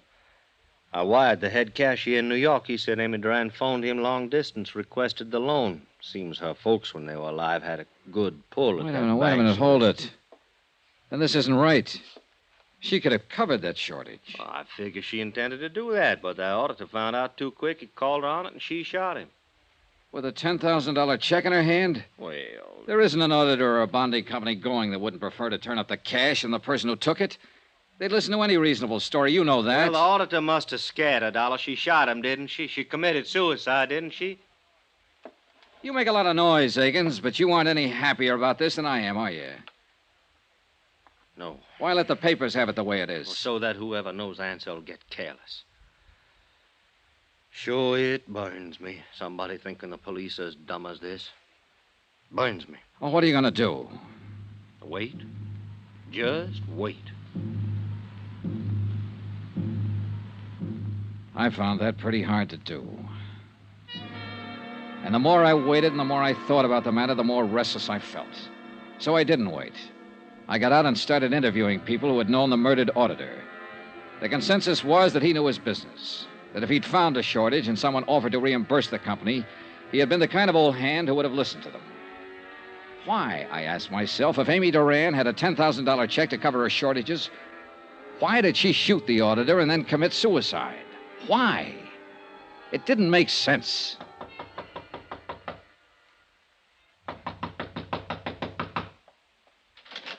Oh, Dollar. Hello, Dameron. Come in, Dollar. I'm glad you dropped by. I thought you'd left town, gone back to Hartford. Well, I've stayed over so long waiting for all this to get cleared up, I thought I might as well stick around a while longer. Sure. Can I get you a drink? No, thanks. It is finished, isn't it? Not yet. I don't understand. I talked with Lieutenant Akins today after I saw you with him. He said it was all over as far as he was concerned. You're talking to me now, Dameron. I'm the guy who went out on the limb. And I appreciate that a great deal. A question I want to ask you. You knew Amy Duran, worked with her at Richmond Limited. You're engaged to marry her sister. Did you know Amy had a $10,000 check in her hand the day she died? Really? That was enough money to cover the shortages in her accounts. Well, I'll be darned. Why do you suppose she shot him? Did what she did then? I've been thinking about that, Dameron. There's only one reason I can think of. Because Amy Duran didn't steal any money, because she didn't shoot any auditor, she didn't commit suicide. I think she borrowed that $10,000 from New York to cover up for somebody else. Somebody else? Who? You. Maybe you better leave here. You're upset. That auditor was a smart guy. He'd been in the business a long time. He found out who'd been taking the money. He called you over to ask you about it, ask you if you could repay it.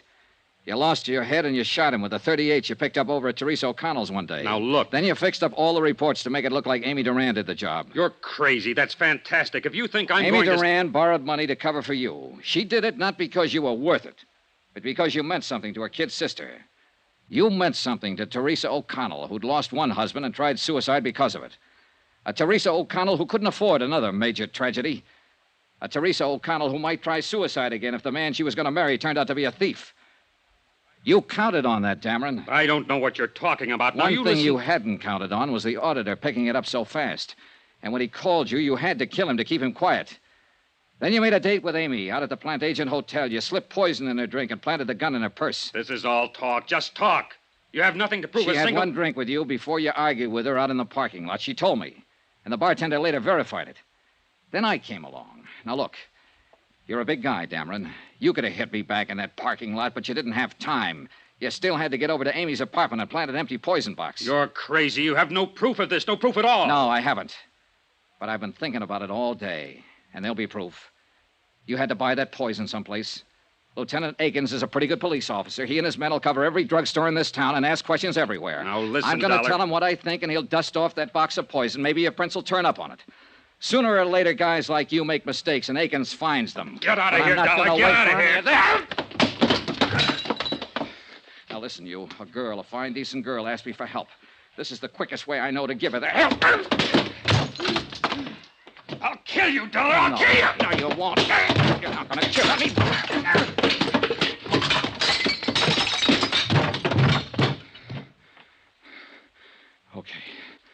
Okay, come on. Get up. Get up. I've had enough. I want you to tell it now, right now. Over there. Pick it up. Go on, pick it up. Okay, here. And you know who to call.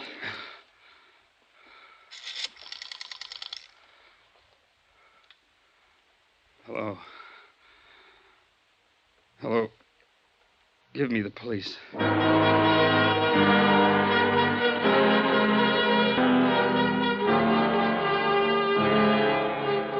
Expense account item 12, $55, room and board. Item 13, $55 airfare and miscellaneous getting me back to Hartford.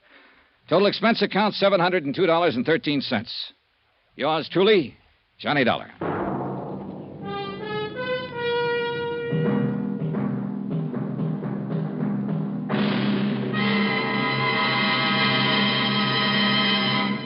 Remember, there'll be another exciting story of yours truly, Johnny Dollar, beginning next Monday night. Next week, a whole city is aroused by one of the dirtiest rackets of modern times.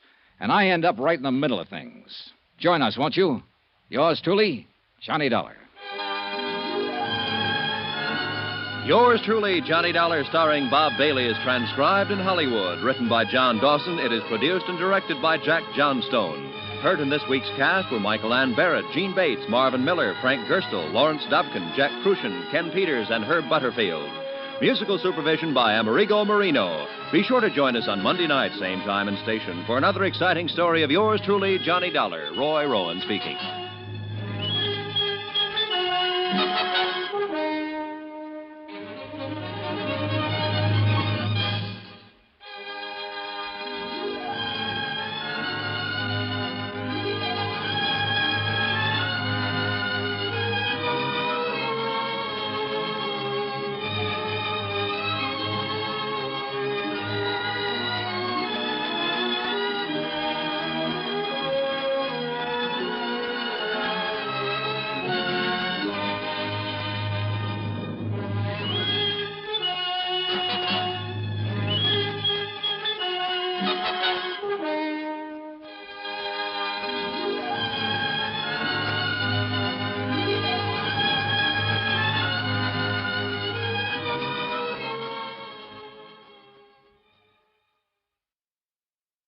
From Hollywood, it's time now for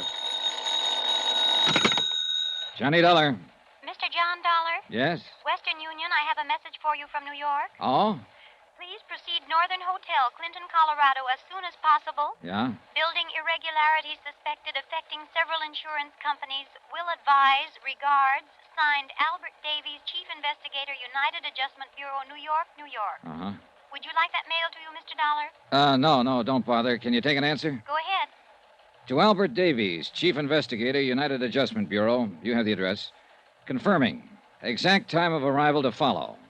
Sign that, Johnny Dollar.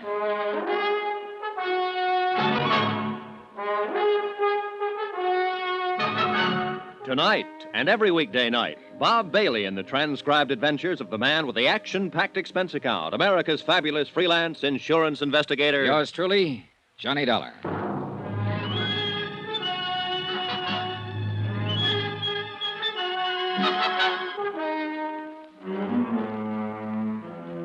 Expense account submitted by Special Investigator Johnny Dollar to the United Adjustment Bureau, New York City, New York. The following is an accounting of expenditures during my investigation of the Clinton matter. Or maybe racket is a better word. Expense account, first item, $105.63. Transportation by air, Hartford to Denver. Item 2, $28.50, Denver to Grand Junction. A place busy and bustling with uranium hopefuls. Third expenditure, $100. Deposit and rental on a car, which I used to drive the 105 miles through the rugged mountains due north of Grand Junction to Clinton, Colorado. A place that the rental agents had described as a sleepy little mountain town. When I got there, everybody was running in the direction of what was very shortly not going to be the new school building. Like everybody else in Clinton, Colorado, I spent the next 3 hours or so helping to try and get the fire under control. Then finally, I left the scene and located the Northern Hotel, where the clerk was standing by waiting for me. Mr. Dollar? Yeah. Operator 18 New York City has been calling you for the last 4 hours. Mr. Davies, I believe. Oh, yeah. Could you put the call in for me? Certainly, I'd be glad to. I'll take it up to my room. I want to change my clothes. Certainly. Boy, take Mr. Dollar's bags up to 310. I shaved and showered, changed clothes, and unpacked. From my window, I could see the still glowing embers of the fire, red against the winter night. The school building was completely destroyed. Beyond, the snow-covered Rockies rose all about the town of Clinton, which I had yet to see. Johnny Dollar. I have your call now, Mr. Dollar. Oh, good, thanks. Johnny? Hi, Al. Say, I've been trying to get to you all day. I thought you were going to let me know the minute you got into town. Well, there was a fire here, Al. I had to pitch in and help along with everybody else. Oh, I see. Well, has Osborne contacted you yet about this case? Osborne, who's that? Julian Osborne. Look, I talked to him in Clinton last night. He said he'd wait around the hotel until you showed up. He lives there, Johnny. He drove into Denver 2 days ago and told the insurance broker he thought a building that Great Eastern Fidelity covered was in real bad shape. Now, what building? Well, a new school that they just put up there, Johnny. Al, it was in bad shape. Worse shape now. It fell down about 4 hours ago. That was the fire, Al. Oh. Well, Great Eastern's in for $200,000. Look, Johnny, contact Julian Osborne and see what he has to say. Right. And call me back when you find out what's what. So long.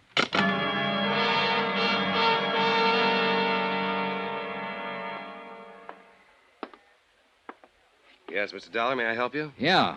Do you have a city directory here in Clinton? We aren't that small. Here it is, right here. Good. After all, we have 14,263 people. Okay, thanks. I know most of them, Mr. Dollar. Who do you want to get in touch with? A man named Julian Osborne. Julian Osborne? Yeah. Know him? I didn't know him, but it came over the radio a little while ago. They found his body in the fire. He burned to death.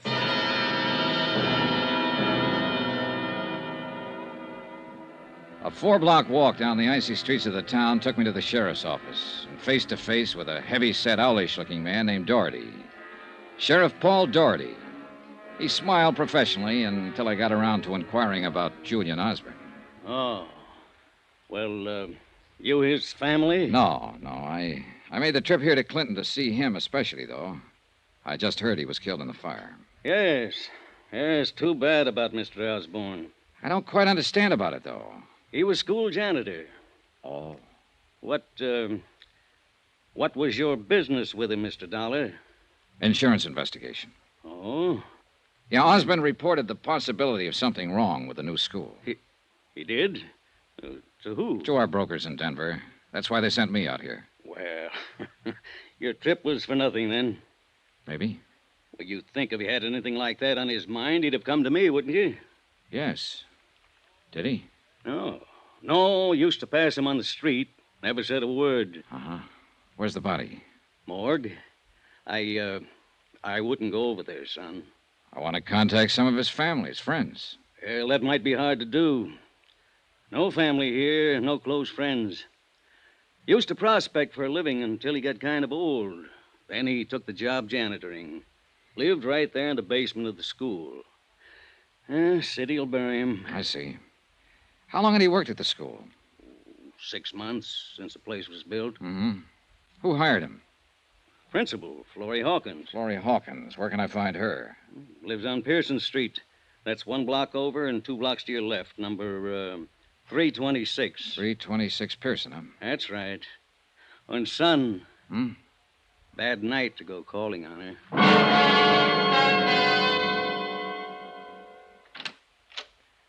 I'd like to see Mrs. Hawkins, please. I'm Miss Hawkins. Well, I'm an insurance investigator. My name's Johnny Dollar. Insurance? Yes. Why do you want to talk to me? Well, I'll be frank with you, Miss Hawkins. I came to Clinton to talk to Julian Osborne. Oh, You heard he died in the fire. yes, I heard. It's tragic. I'm so thankful school wasn't in session today. Come in. Thank you. I know this has been a pretty grueling day for you, for everyone in this town, Miss Hawkins, losing your school and all. I wouldn't call on you except I feel it's important. Excuse me, please. Sure. Hello? Who? Yes, Sheriff. Yes, he is right now. Yes. Good night. There's just a couple of questions I'd like you to answer about Julian Osborne so I I'm can afraid get... I can't help you with anything, Mr. Dollar. What? You'll have to go now. Well, look, now, wait a minute. If you'd only... Please. I don't want to be impolite, but I'm tired. Very tired. Yeah, sure. That phone call wore you out. Please. All right, I'll go, Miss Hawkins. But I think you should know why I came here. I can assure you, Mr. Dollar, whatever the reason, I'm simply not interested. I was sent here because Julian Osborne advised the insurance company that he suspected certain building irregularities had gone into the new school. Miss Hawkins, did Mr. Osborne ever mention anything like this to you? No. Now, will you Do you please... have an idea to whom he might have confided such information here in Clinton? No. I rather think he was imagining things. You noticed nothing irregular yourself? No, of course not. Mm-hmm. Would that call you just had from Sheriff Doherty cause you not to notice anything? Is that all? I'm dreadfully tired. Thanks for your time. Oh, Miss Hawkins. Yes? If Sheriff Doherty calls again, tell him I'm at the Northern Hotel. Northern Hotel. Good night, Mr. Dollar. Expense account item 4, $10.80. One long-distance call to New York. I got Al Davies out of bed and told him the fate of Julian Osborne. Davies requested me to stay on in Clinton to see the matter through. About 11 o'clock that night, I walked over to the site where the new school had once stood. A few firemen and policemen were still around, searching the ashes by the light of lanterns and spotlights. One of them told me the cause of the fire had not yet been determined. I started back to my hotel. Turning a corner by an alley, 2 men in dark clothes were holding a third man in a sheepskin. A fourth man was giving him the works. Hey, just a minute here. Come on, let's get out of here, boy. There, easy now, easy now. You need some help, mister. Everybody needs help. But let me tell you who I am before you help me. Maybe you won't want to. Easy, just take it easy now. I'm David Baines. You're from out of town, aren't you? Yes. I thought so. I architected that school that isn't anymore. Well, don't you understand, Samaritan? Don't you see? That group of citizens who were working me over just now have kids. The kids could have been in there when the fire broke out. You're easy now, I'm afraid. I'm afraid they feel I don't design especially good buildings. I took David Baines over to my hotel room, still half unconscious from the beating. I sent the bellboy out for bandages, iodine, and something to take off the chill. While I was patching him up, I was thinking how he'd stood there and taken that beating. Stood there in sight of half a dozen policemen and firemen and let them do that to him. Yeah, try a little more. Thanks. Who are you? Johnny Dollar, insurance investigator. I came here about the school. I see. Do you want to beat me up, too? Company you're working for will be liable. Want some more of this? What'd you say your name is? Dollar. Johnny Dollar. Mr. Dollar, I'm in a curious position. I designed the school. I planned every feature of it. But I had nothing to do with the building. You don't believe me? I wish you'd explain that. A week before they broke ground, a very important thing happened to me, Mr. Dollar. I went to Europe. I couldn't pass it up. It was a chance to study for another year under some men I'd admired all my life. Consider it a scholarship, Mr. Baines. That's what he said. Who said? The man who paid my way to Europe. His name was Roy Vickery. So I went to Europe, and I studied. I came back, and my building was all built. Now it's burnt down. I'm a local boy who's made bad. Very bad. Who's Roy Vickery? The contractor who built it. I better talk to him. Yes, talk to him by all means. You represent a rich and powerful company, Mr. Dollar. But in Clinton, you're wasting your time. You'll learn no facts, no information, nothing helpful from anyone here. Particularly Roy Vickery. You're in a tight, hot, mean little burg, Mr. Dollar. All right, let's have it. Was that building fired on purpose? I just told you. You won't find out anything in this town.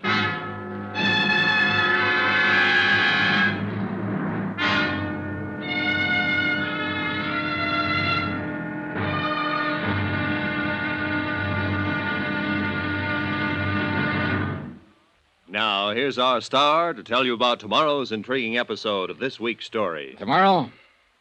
Well, there's a lot of information to be had in a town that won't talk. And there are times when the silence screams all over the place. Join us, won't you?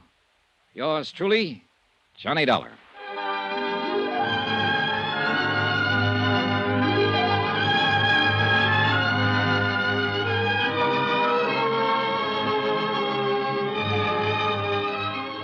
Yours truly, Johnny Dollar, starring Bob Bailey, is transcribed in Hollywood. Written by John Dawson, it is produced and directed by Jack Johnstone.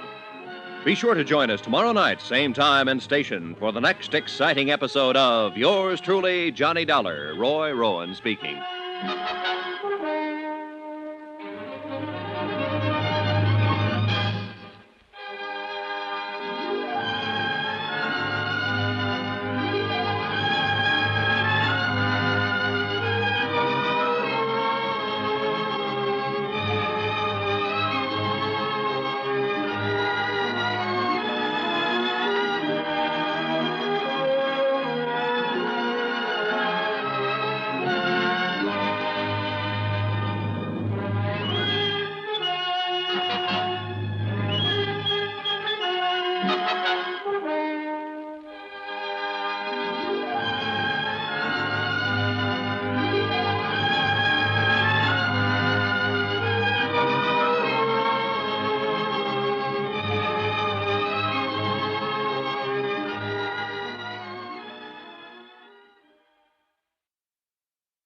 From Hollywood, it's time now for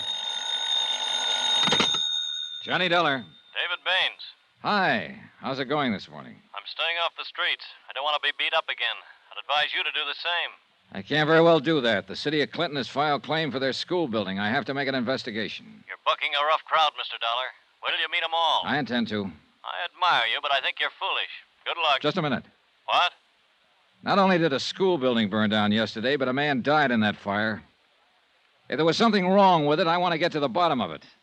I expect help from you, too. I'll stay here until I hear from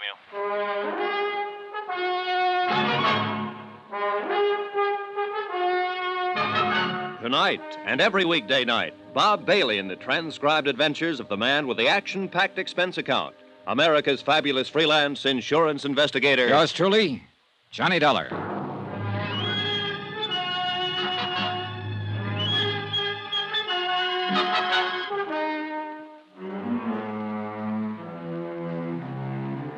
Expense account submitted by Special Investigator Johnny Dollar to United Adjustment Bureau, 418 West 61st Street, New York City. The following is an accounting of expenditures during my investigation of the Clinton matter. That's Clinton, Colorado. Expense account item 5, 80 cents, telegram to Dodd and Company, Denver insurance brokers, who would handle the policies covering the new school building in Clinton. I requested them to forward copies of the policies. Item 6, 10 cents, one copy of the Clinton Times and the full story on the fire.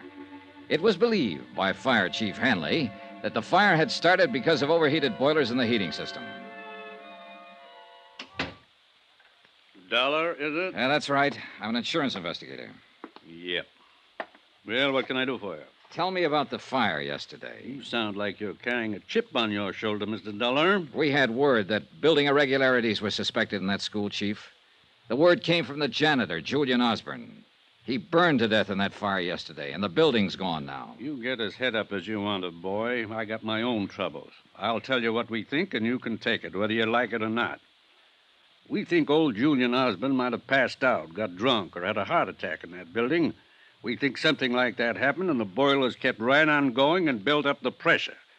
We think the boilers exploded, the fire started, and that was that. And why do you think the whole place went down? Because it spread so fast. Why did it spread? I didn't build the building. I just took care of the fire. You're going to have to change your attitude around here if you want anybody to cooperate with you. All right, then tell me this. Why, on a day when school wasn't in session, would those boilers be fired up at all? I don't know. Chief, last night I talked to Sheriff Doherty, trying to get information about Julian Osborne. He didn't know anything either.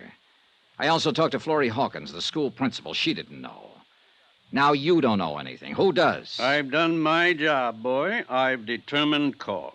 You've also given me a chance to look at you, which was about the only reason I came here. No. I'll get information elsewhere, Chief. There's some people in this town who want to talk and tell me things. You and your sheriff and whoever else is involved can't keep every mouth in this town shut.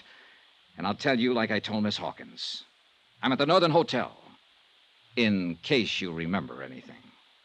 I can't hear you, boy. Not one word.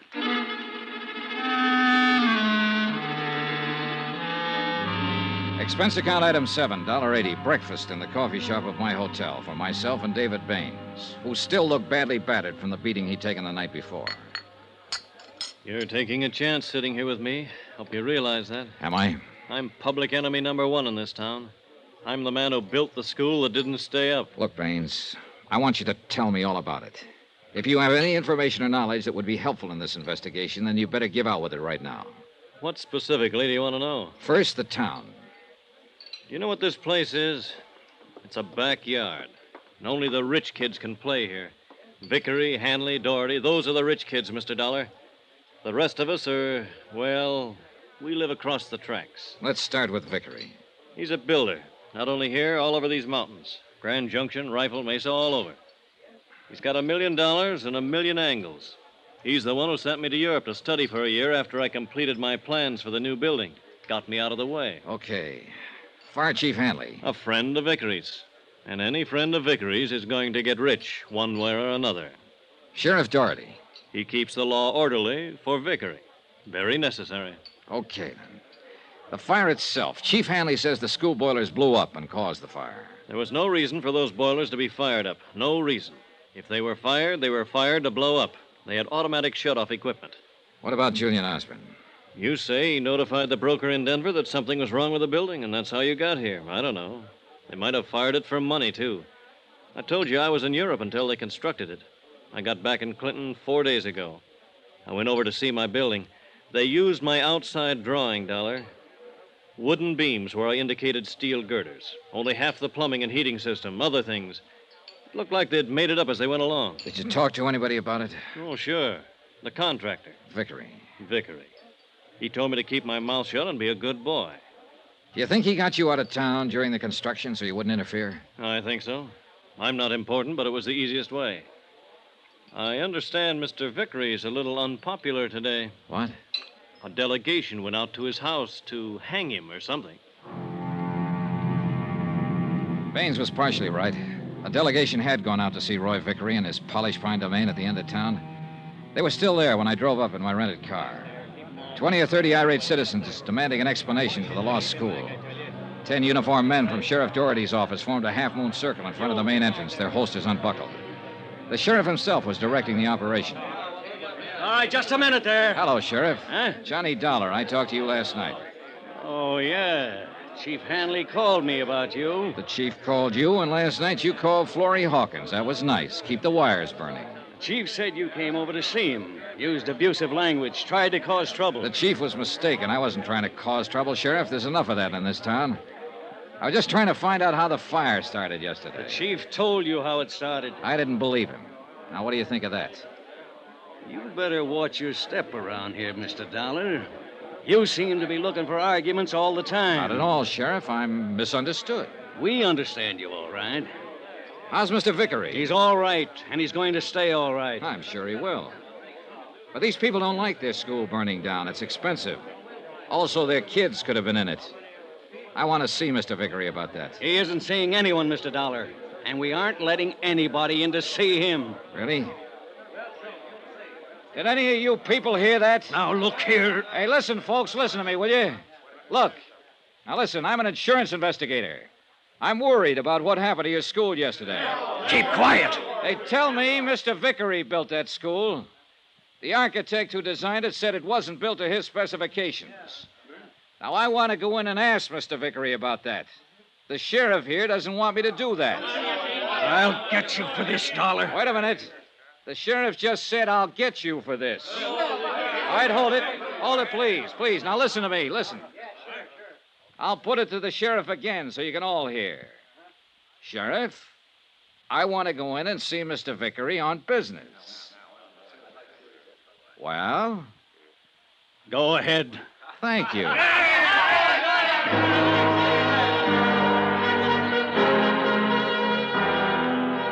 At a direction from Sheriff Doherty, the wedge of deputies opened up long enough for me to walk through the wrought iron gate and up the steps to the Vickery mansion. A tall man in a white jacket answered the door and ushered me into a den that was stocked with good liquor and big leather chairs.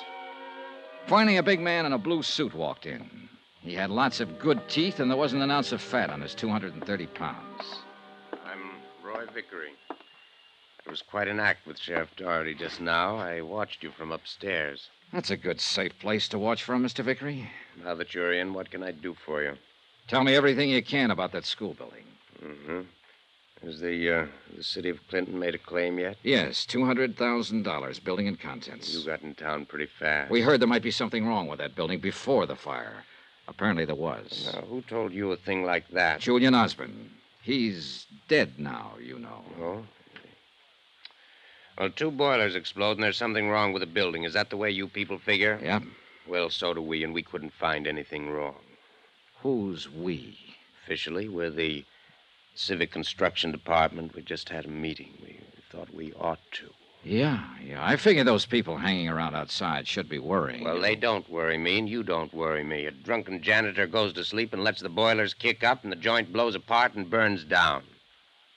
That's what we decided in the meeting. It was a terrible accident. We'll have to use an old garage or something for a school, but then we'll get around to building another school with the insurance money we have coming. And that's that? That's that. Mr. Vickery, I'd like a copy of the specifications that went into that building. Sure, anything at all. There you are. Okay? That'll do for now. Good. Now, you can get out of my house, Dollar. You smell smoky. There were 50 pages of specifications on the building materials used in the construction of that school. They looked all right. They also looked as though they could have been forgeries. Expense account item 8, $6. 1 bottle of whiskey for David Baines and myself in my hotel room. Baines went over the specifications page by page. Okay, what do you think? These are my specifications, more or less. This is what's on paper that went into the building. How about what actually went into it? Well, the little I saw, they cut corners everywhere. The outside was just a shell of this stuff. You sure? These are my notes. I can remember this much. Can you remember it in front of a notary? I want a sworn statement. I don't know. You what? Well, don't look at me that way. You can get my statement and possibly a half a dozen other statements. On paper, you'd have a case. Then what would you do? Go to the district attorney? We haven't got a district attorney. We got a county attorney who's elected for a 4-year term. All right, I'll go to him. Vickery? Then I'll go to somebody else, the insurance commission. You try to go any farther, they'll kill you, Dollar. Well, let me worry about that. Now, will you make a statement? Sorry. That'd kill me, too.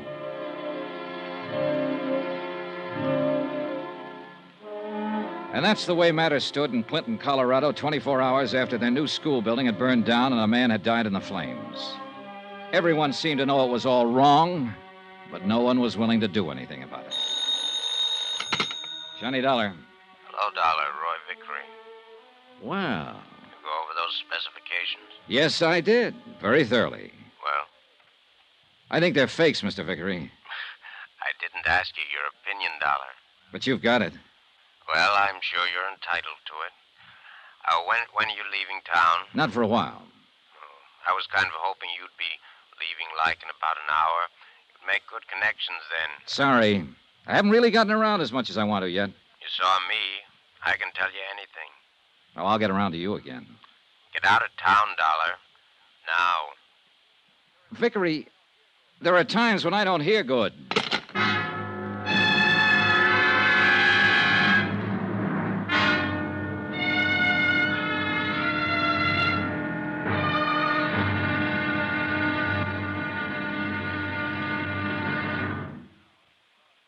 Now, here's our star to tell you about tomorrow's intriguing episode of this week's story. Tomorrow, a lady who promised to love, honor, and obey a building inspector, but wound up a widow.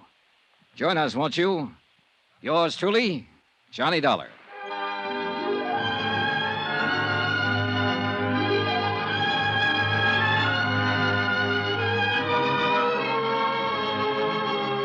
Yours truly, Johnny Dollar, starring Bob Bailey, is transcribed in Hollywood. Written by John Dawson, it is produced and directed by Jack Johnstone. Be sure to join us tomorrow night, same time and station, for the next exciting episode of Yours truly, Johnny Dollar. Roy Rowan speaking.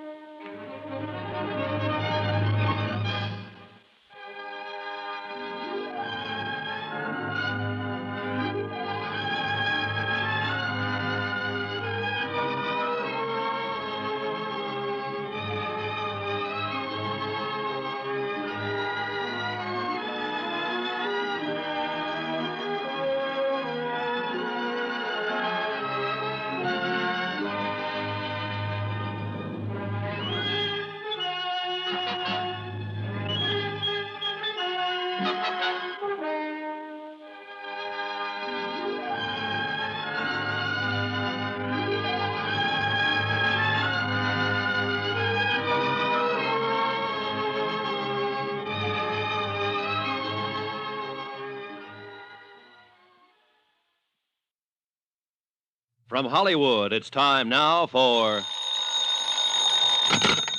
Johnny Dollar. This is Florrie Hawkins, Mr. Dollar. Oh, yes. You were the principal of the school. I'd like to talk to you if I could. All right. Would you care to meet me for a cocktail? There's a place called the Trader's Inn not far out of town. I could be there in an hour. All right. Miss Hawkins, Yes, Mr. Dollar. what changed your mind about talking to me? Well, I've heard how you've gone about this. I mean, you forced Sheriff Doherty to let you in to see Roy Vickery. You defied Chief Hanley, and, well, you don't seem frightened of any of them. Also, I suppose I'm a little sick of everything I've seen around here. Okay. I'll see you in an hour. I'll be there.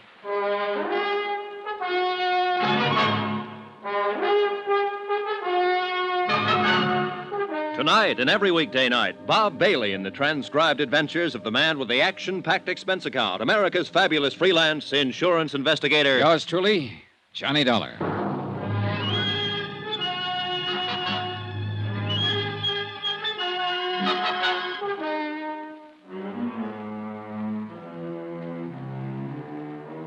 Expense account submitted by Special Investigator Johnny Dollar to the United Adjustment Bureau, 418 West 61st Street, New York City. The following is an accounting of expenditures during my investigation of the racket in Clinton, Colorado.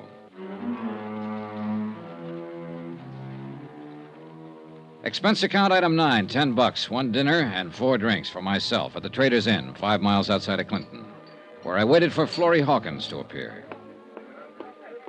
I'm sorry I'm late. Oh, well, that's all right, Miss Hawkins. Sit down, please. Would you like something to eat? A drink, maybe? No, thank you. What's the matter? What is it? Oh, I can't help looking around. I hope no one sees us together. I mean, that would be difficult to explain. To explain to whom? Your friend, Sheriff Doherty, for one. Oh. Last night when you came to inquire about Julian Osborne, Sheriff Doherty called and told me to get rid of you and not answer any questions. Yeah, I guessed that. Did he tell you what would have happened if I had stayed and you had answered some questions? No. I can imagine it would have been something that would have barred me from teaching for the rest of my life.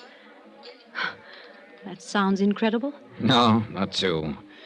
I've been looking at your little town, Miss Hawkins.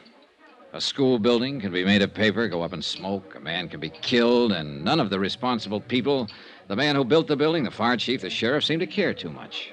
You asked me about Julian Osborne. I knew he wrote your insurance company, or called them, and told them the school building wasn't right. He told me he was going to do it. I see. I knew it wasn't right, too. Everyone who worked in there, who worked on the building, knew it wasn't up to specifications. Then I'll contact some of those people. Well, that may be difficult.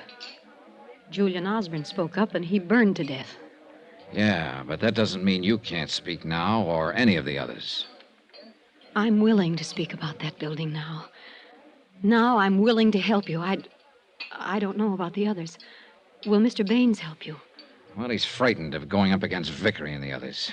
But I think I can talk him into it. That would be two of us. Yeah, that's right. Two people speaking out. And then there'd be others. Once it gets rolling, it won't stop.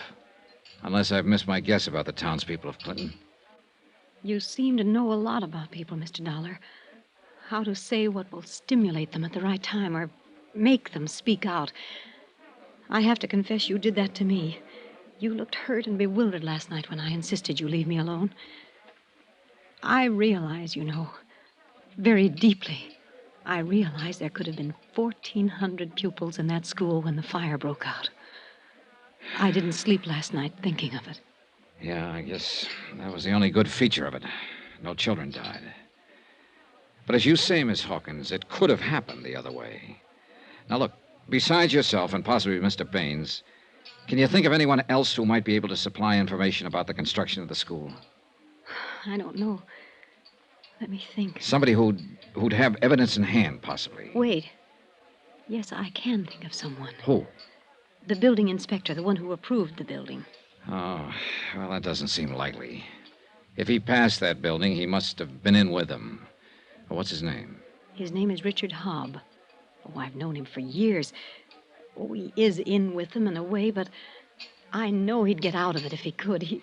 He was a very decent man when I knew him well. I think he's still decent. Richard Hobb. All right, who else? Well, that's all I can think of. Well, that's a start. Well, what will you do? I'll ask you to take a plane to Denver, register at the Cosmopolitan Hotel, and wait until you hear from me. What? I'll want a statement from you before you go, but I want you to be safe. I'll get around to Hobb and Baines. All I want are sworn statements to the effect that Vickery built a bad school, that he violated insurance specifications. That'll start it rolling. Oh, when do you want the statement? Tonight, right here. All right.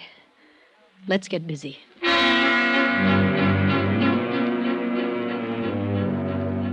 It took an hour to get the statement. After that, I drove her to Grand Junction to catch a plane. Expense account item 10, $1.50, telegram to a friend of mine in the private detective business in Denver. I asked him to meet Florrie Hawkins' plane, see that she was safe and comfortable, and keep an eye on her during her stay in Denver. Then I drove back to Clinton. Item 11, 10 cents, another phone call. This one to David Baines. Yeah, Dollar? Baines, Florrie Hawkins made a statement about the school building and the fire. She's tired of being scared and shoved around. Now, how about you? You want a statement from me? Yes, comparing your specifications with what you saw that actually went into the building. Will you make it out and take it before a notary? All right. If she can, I can. Then what? Then go down to Denver and wait till you hear from me. I'll make the statement, but I won't leave town. You'll help me a lot if you do. Sorry. You'll be in danger here. I feel brave. If you're going to play it so broad, I'll do it too. I took his statement directly to the post office and mailed it to myself at the Northern Hotel. Expense account item 12, 40 cents, phone calls. I telephoned Sheriff Doherty, Fire Chief Hanley, and County Attorney Contractor Roy Vickery and told them that I had a sworn statement regarding building irregularities. Sheriff Doherty snorted and hung up. Chief Hanley yawned and told me not to bother him. And Roy Vickery just laughed. About 8 o'clock that night, I was at the home of Building Inspector Richard Hobb, a nice home in a nice part of town. The woman standing in the doorway was tall and blonde, holding a drink and smoking a cigarette. Yes? I'd like to see Mr. Richard Hobb. I'm Johnny Dollar. I'm Lucille Hobb. He isn't home right now. But you can come in and wait for him and talk to me. I'm not bad company. Would a drink help? Help what? Whatever's wrong with you. You look tired, Mr. Dollar. It might, but I'd rather not. I just came by to talk to your husband. You said that. What do you want to talk to him about? Business? This time of night? Let's stop talking about him. What do you say? Look, you probably missed your dinner tonight, and you've been getting all of your nourishment out of a bottle, so I'll come back later. You're afraid Dick will walk in. No. I'm not afraid of that, Mrs. Hobb. He's already walked out, and you're feeling sorry for yourself. What? Well, a man, if he lives in a place, has an ashtray or a picture or yesterday's sports section lying around the front room. I don't see anything like that in this room. If I walked over to that closet, 10 to 1, I wouldn't find any of his clothes. And if I tried the drawers, I'll lay odds there wouldn't be a shirt around either. When did he leave? You're crazy. When did he leave? Yesterday. After the fire? During the fire. Where did he go? I don't know. Did he go alone? I don't know. Did Vickery tell him to get out of town? No. I'll ask that again. Did Vickery tell your husband to get out of town? I don't know. You said no the first time I asked. Vickery a pal of your husband's? Well, they know each other, naturally. Look, Mrs. Hobb, I don't know how much you've had to drink, but if I'm reading your eyes right, you're scared. You're scared about what's happened here and what could happen here. And you know your husband's involved. Mrs. Hobb, I want your husband to help me. If he helps me, I can help this town get rid of people like Vickery and Doherty and Hanley. If you see him, if he contacts you, tell him that. Tell him I won't let anything happen to him. Tell him I have statements from 2 people already, and they're being protected. I'll protect your husband. You got all that? I don't know what you're talking about. Good night, Mrs. Hobb. I left her standing in the middle of the living room, drink in hand, staring vacantly at I don't know what. Outside in the crisp mountain air, I took stock of the situation. Richard Hobb, building inspector, who had passed the school building, would be the most important witness I could find to make a statement. The others, from Florrie Hawkins and David Baines, would help. But Hobb's information would be essential to an investigation. I was just coming into my rented car when a sleek, dark limousine pulled up, and Roy Vickery leaned out the window. Come here. Why not? Pretty cold weather to be out so late at night. Yeah, but then I've got a lot to do. You've been in to see Mr. Hobb? Yeah. How's Richard these days? I wouldn't know. I only spoke to Mrs. Hobb. I see. Lovely girl, isn't she? Well, she's a little sad right now. Her husband's missing. He left town during the fire yesterday. Do tell. Yeah, I have a feeling he might have been ordered out of town. Sooner or later, people will be asking the building inspector embarrassing questions about their school. Uh-huh. Were you going to ask him some embarrassing questions, that is? Yeah, sure I was. I was going to ask him why he passed it. I was going to ask him how much he was paid to pass it. I was going to ask who paid him to pass it. And then I was going to ask him to make a statement. I figured you might have had something like that in mind. Well, it's been nice talking to you, Mr. Vickery. I hope I see you real soon. In jail. Hey, Dollar. What? I know you're trying to earn your money and you're working very hard. But I'd stop it if I were you. I admire a man like you, someone who calls a spade a spade. Or a liar a liar. Or a liar a liar. But, Dollar, it just won't do you any good here in Clinton. You see. Tell you what, you worry about your problems and I'll worry about mine. Have it your way.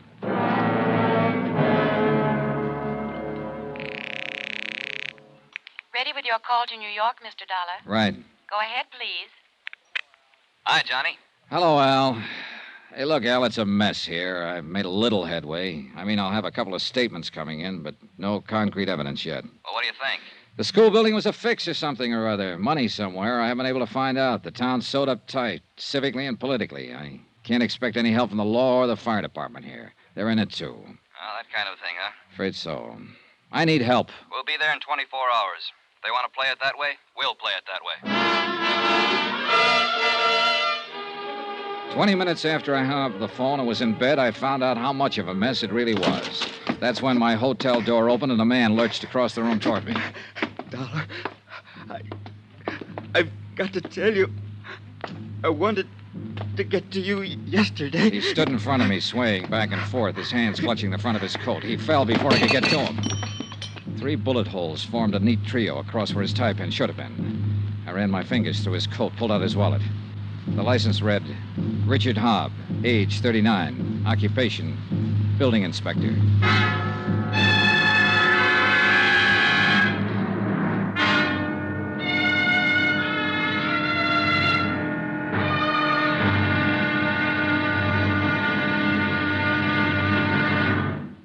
Now, here's our star to tell you about tomorrow's intriguing episode of this week's story. Tomorrow, the town of Clinton begins to fall apart, and it takes a lot of work to pick up the pieces.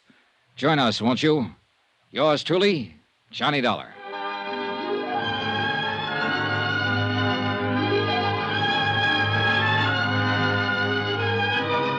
Yours truly, Johnny Dollar, starring Bob Bailey, is transcribed in Hollywood. Written by John Dawson, it is produced and directed by Jack Johnstone. Be sure to join us tomorrow night, same time and station, for the next exciting episode of Yours truly, Johnny Dollar. Roy Rowan speaking.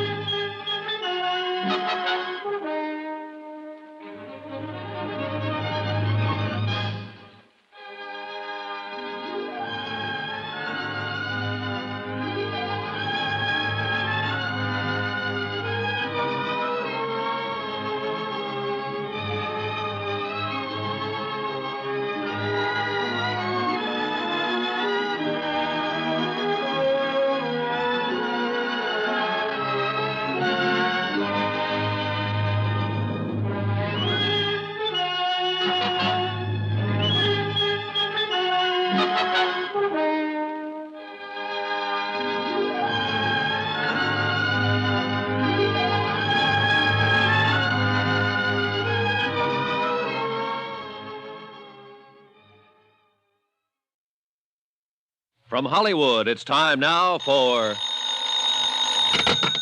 Johnny Dollar. Al Davis, Johnny, we're on our way. What? Yeah, we're in Grand Junction now. We ought to be in Clinton in 3 hours, renting a couple of cars. I brought help. I can use it, Al. There's been a murder here. What? Last night, a building inspector named Richard Hobb staggered into my room, tried to tell me something, but died before he could get it out. He'd been shot 3 times. Now, look, you be careful. Don't do anything until we get there. That's an order. Yes, sir.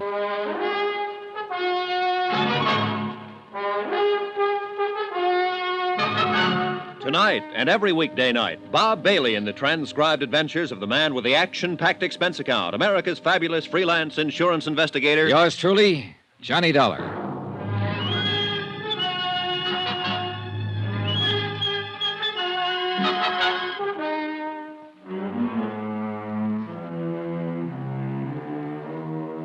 Expense account submitted by Special Investigator Johnny Dollar to the United Adjustment Bureau, 418 West 61st Street, New York City. The following is an accounting of expenditures during my investigation of the Clinton matter. Expense account item 13, 60 cents breakfast. I had it sent up to my room. Right behind the bellhop appeared the tall figure of Sheriff Doherty. How about inviting me for a cup of coffee? Sure. Sit down. Help yourself, Sheriff. Thank you. You know, you're a mighty lucky man. In what way? I was almost holding you for murder, boy. That Hobb fella. Oh, that, yeah. You're looking into it, I suppose. Yep, we're looking into it. I hesitate to ask, but are you getting anywhere? We figure he was shot sometime last night. Found his car downstairs all smeared up.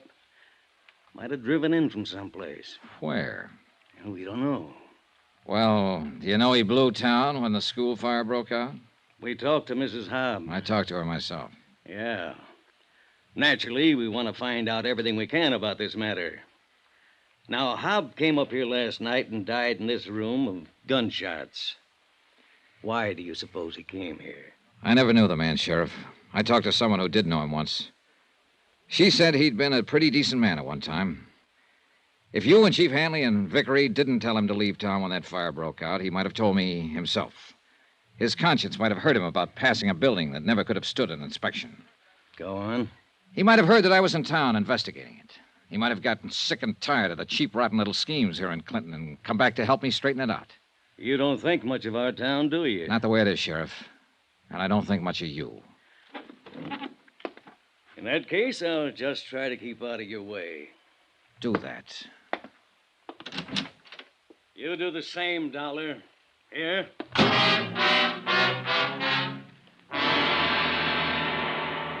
2 hours later, Al Davies and a contingent of special operatives arrived in Clinton. Toby O'Brien from Continental States Insurance. Rob Schwartz and the Minx twins from Columbia Adjustment, giving us a friendly hand. Todd Weaver, who just finished a case with the Canadian Adjusters Limited. Lou Doniger and Thad Thomas from Chicago. A pretty imposing group of expert investigators.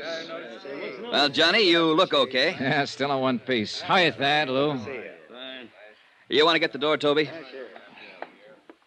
Oh, sit down there, Joe.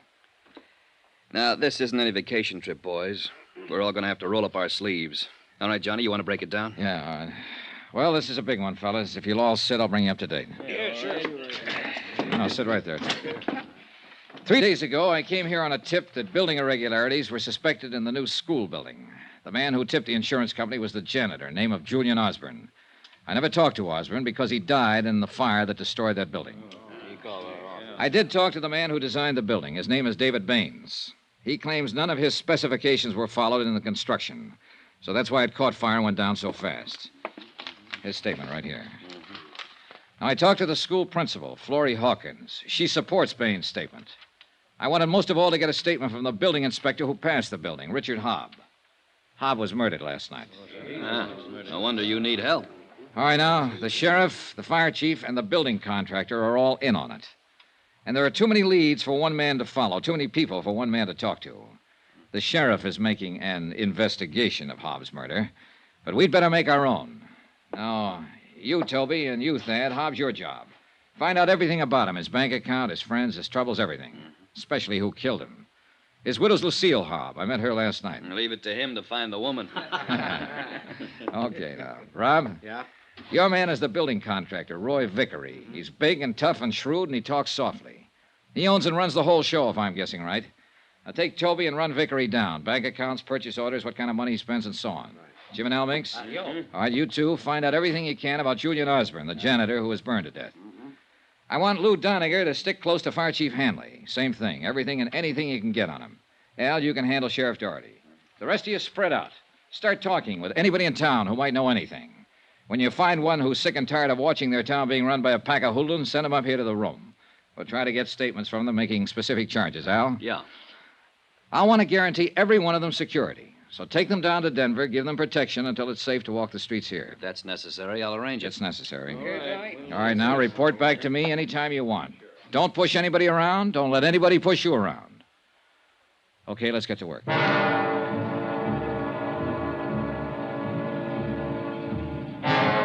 8 strange men moving through Clinton, Colorado, asking questions were as conspicuous as I wanted them to be. I knew everybody in the little town would be hearing about them and watching them. And sooner or later, I hoped that would pay off. An hour went by before I got any action. Johnny Dollar. You the fellow with the insurance company? Yeah, that's right. Who's this? Never mind. You're taking a lot of chances around here. We're going to take lots more. Do you have anything to say? Yeah. My name's Earl Kennedy. I'd like to talk to you. Name the place. You go down and stand in front of your hotel. I'll drive by and pick you up. I went down and stood in front of the Northern Hotel. 5 minutes passed. 10 minutes. And then a car drove up. 2 men in the front seat, 3 in the back. One of them leaned out. Dollar? Yeah. Come on, get in.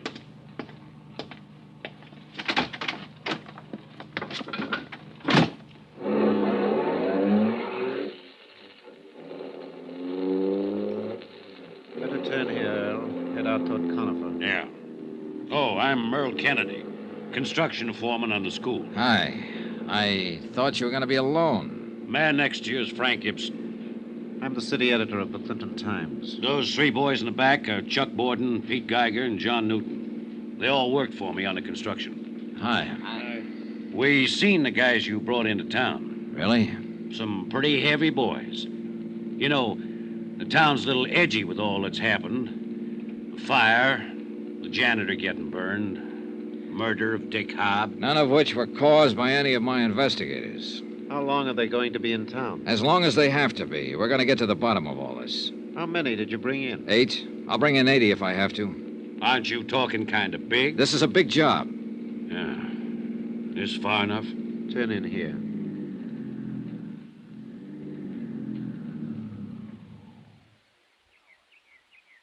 Now what? Just want to talk to you. Well? Yeah.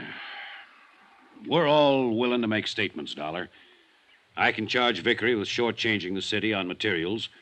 These guys in the back seat will tell you the same thing. They came to me to ask my advice. I told them to talk to you, see what kind of man you were. I'll print anything that's the truth. Well, that'd help a lot, Mr. Ibsen. The paper's at your disposal, provided it's the truth. Fair enough. All of you be willing to testify? I am. Okay. Now, a couple of other things. First, about Richard Hobb. You tell him, Frank. Hobb had big ideas, and he played ball with Vickery and the rest of them. It also looks like he was murdered because he was going to try to make it right. Now, about Roy Vickery. He was born here in Clinton, brought up here. He's built about 1/3 of the structures in this town. Every one of them standing today. Every one except the school. Any angle on that? Your insurance, $200,000. Okay. Where can I get a copy of the actual purchase orders used in the building? From Vickery, but I don't think he'd let you have them, if he still got them. Well, he gave me specifications that look like forgeries. I want the real thing. I'll have to have the real thing. Well, let me look around. Now, when and where do we make the statements? Let's go over to my hotel room and do it right now. Better use the newspaper office. You're probably being watched by now, Mr. Dollar.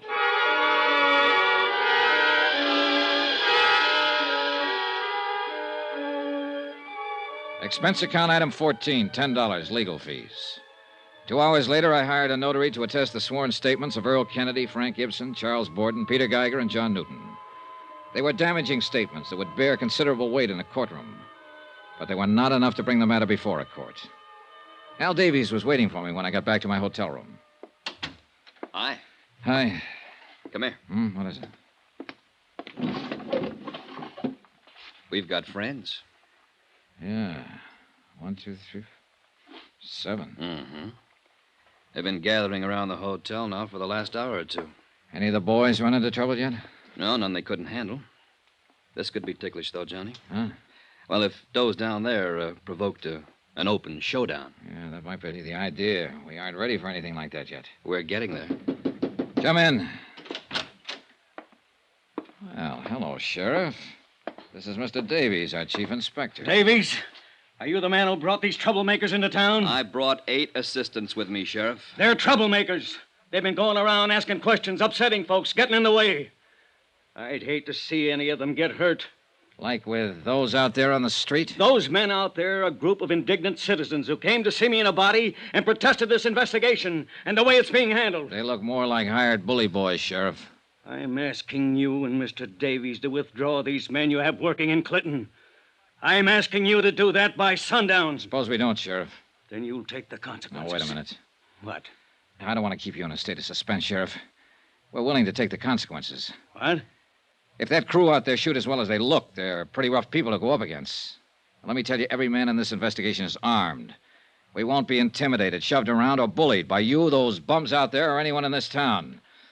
Now, you tell that to Mr. Vickery and Chief Hanley. And then you go home and stand in front of a mirror, Sheriff, and tell it to yourself. You gave us till sundown to get out. I'm giving you until sundown to resign as sheriff. Now, if you don't do that, I'll see that you're forced out of office. Now, what do you think of that? You must feel mighty strong to talk like that. You see this, and this, and this? These are all sworn statements from people in this town who aren't afraid of you and Vickery and the others. You'd be surprised how many other people around here are on the verge of making statements, on the verge of not being scared of you anymore. So where are we, Sheriff? I'm gonna kill you. Not now, you aren't. Go on, get out of here.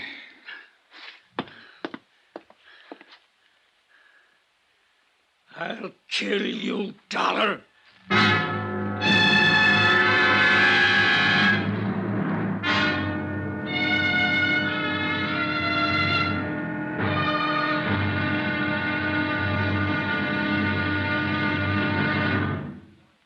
Now, here's our star to tell you about the final exciting episode of this week's story. Tomorrow, the end and the beginning of Clinton, Colorado. It all happens when the smoke clears. Join us, won't you? Yours truly, Johnny Dollar.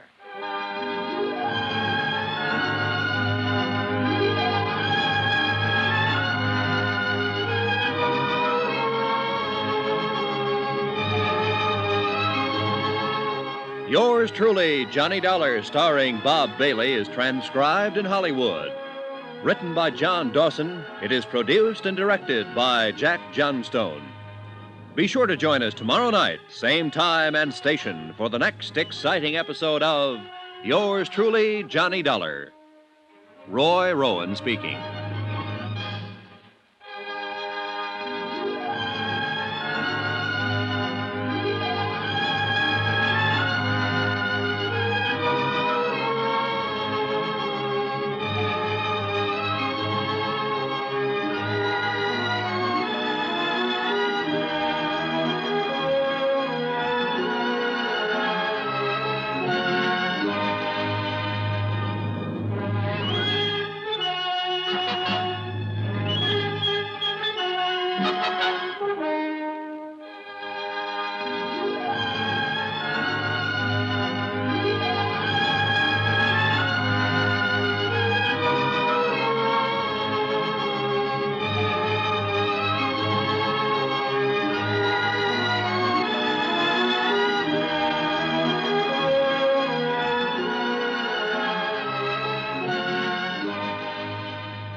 From Hollywood, it's time now for Johnny Dollar. Toby O'Brien, Johnny. Heard you had a run-in with Sheriff Doherty. They say you gave him a little sundown to resign his office. Yeah, I don't think he will, though. He'll have to do something close to it. I got some information on Richard Hobb, the building inspector who was murdered. Yeah? Hobb deposited $20,000 in the bank last year. What's that? Now, wait. Hobb's salary as city building inspector was $7,500 per annum. The $20,000 went in 4 $5,000 deposits. Holy. And now, wait, there's more. Those deposit dates coincide with OKs Hobb made on the school building. He was paid off after each inspection. Johnny, we got it on paper. We got some other things on paper, too, Toby. Hold on. Keep digging.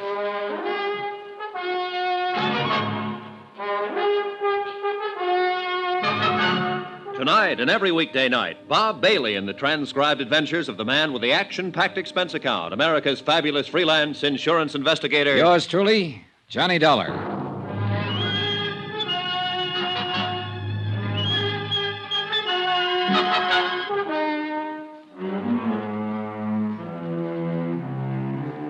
Expense account submitted by Special Investigator Johnny Dollar. Location, Clinton, Colorado.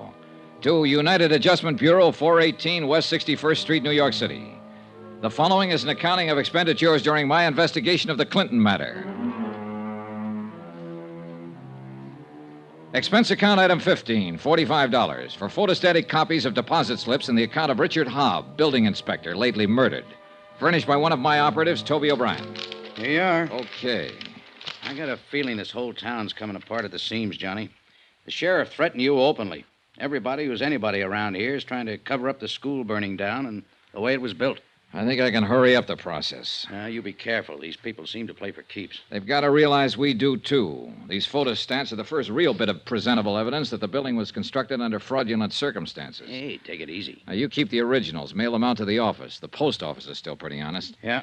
Also, let it out that we have the information wherever you go. I want them to get worried and steamed up and start acting dumber than they already have been. Okay. Might scare Doherty and Hanley a little bit. That Vickery seems like a different proposition.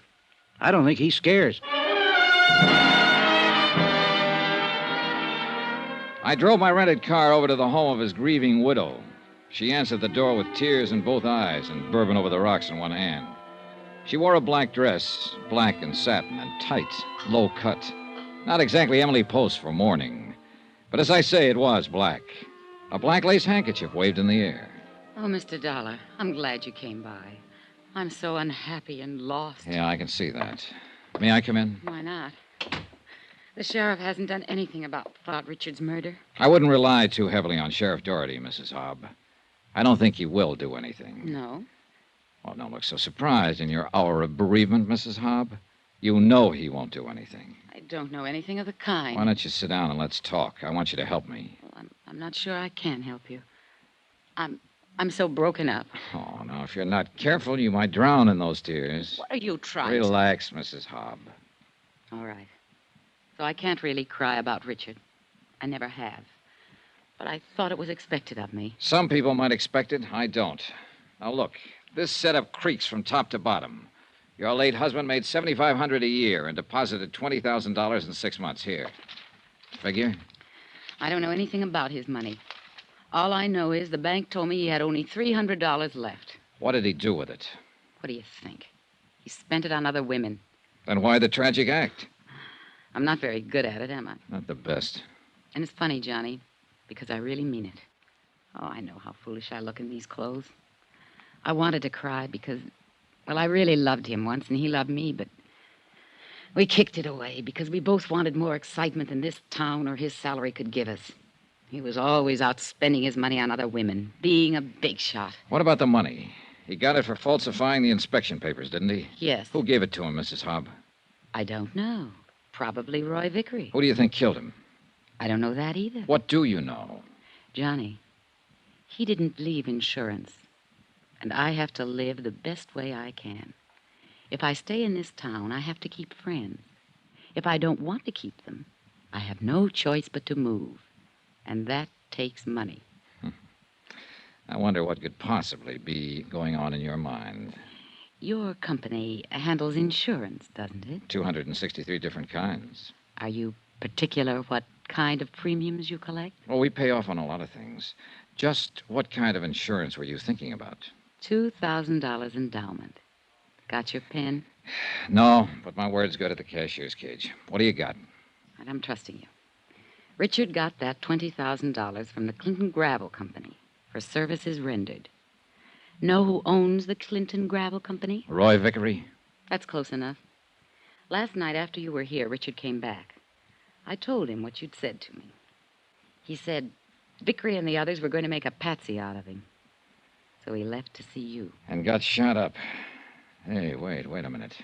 Vickery was outside your house when I left. He might have done it himself. That's all I can tell you. Now, do I get my insurance? If what you say is true, Mrs. Hobb, I'll have to check first. Well, you'll find out. Say, where do you come from, anyhow? Hartford, Connecticut. Connecticut. Say, I got an idea. What's the housing situation in Hartford? Rough. For you, Mrs. Hobb. Very rough. I finally tore myself away from the grieving widow and headed back for the hotel. On my way down the main street of Clinton, someone with a wrinkled coat and bourbon on his breath stepped out and stopped me. David Baines, the architect.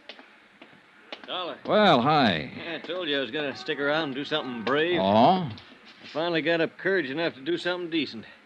Decent for me, anyway. For anybody else, it'd be too low to talk about. What was it? Well, I'm not much of a lawyer, but they say there's a statute in the books that says a private citizen may commit a crime to prevent a greater crime from being committed and still go free. Is that right? I wouldn't know. Well, I committed a crime. 2 crimes. Dishonor to my noble character, disappointing the trust of a young woman. That was the first one. Then engineering a theft. I'm a Fagin. That's what I am. Under the guise of loving a young female secretary eternally, I have, well, here, the purchase orders from Roy Vickery's office. The actual purchase orders for the school. What? She stole them for me. For you. With my best regard. I looked at them. They were as advertised. Purchase orders complete down to the last 10-penny nail. Expense account item 16, 48 cents, postage. Not being a technical expert, I sent them down to Denver for perusal by the original brokers. 14 hours later, the verdict came back in a long telegram. The materials used in the school construction were not passable. The insurance company would never honor the claim of the city of Clinton. This text I turned over to Frank Ibsen, publisher of the Clinton Times. He promised it would be in the late afternoon edition. There were other developments. Toby O'Brien again. Yeah, Toby. We located 2 witnesses to the Hobbs shooting. Vickery put Hobb out of the way himself. Get their statements and get them on a train to Denver right away. Right. Then you better gather up the rest of the boys and come over here. Right.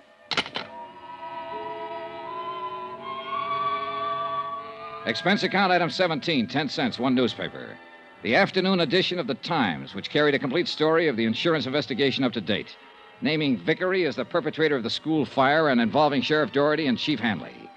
I phoned Frank Ibsen and explained his next edition could carry the story of Hobbs' murder by Vickery. Ibsen said he'd make up an extra for that. I'd no sooner hung up the phone than I had visitors. Want to come with us, Dollar? Not particularly. Who are you? Deputy Egan. Sheriff Doherty wants to talk to you. I've already said all I want to say to him. Get out. Guys? Oh, no. Take him out of here. There was strictly no contest. I walked out of the room with a deputy on each side of me and Egan behind me. We were in front of the hotel when I saw Toby O'Brien, Al Davis, and John Newton coming toward the entrance. I kicked out at the nearest man and yelled for help. A few of the local citizens joined in the fight, and Sheriff Doherty's 3 deputies got the worst of it. We took them all back up to my room.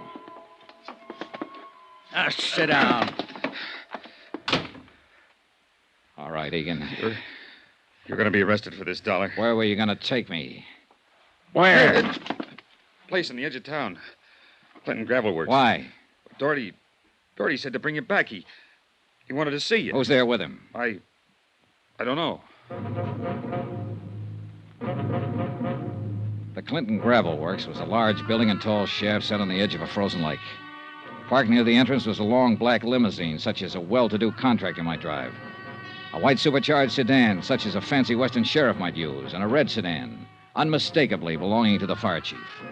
We covered all the exits, and Toby O'Brien and I went in the front way. We were halfway up the steps when things began to happen. You all right? Yeah, come on.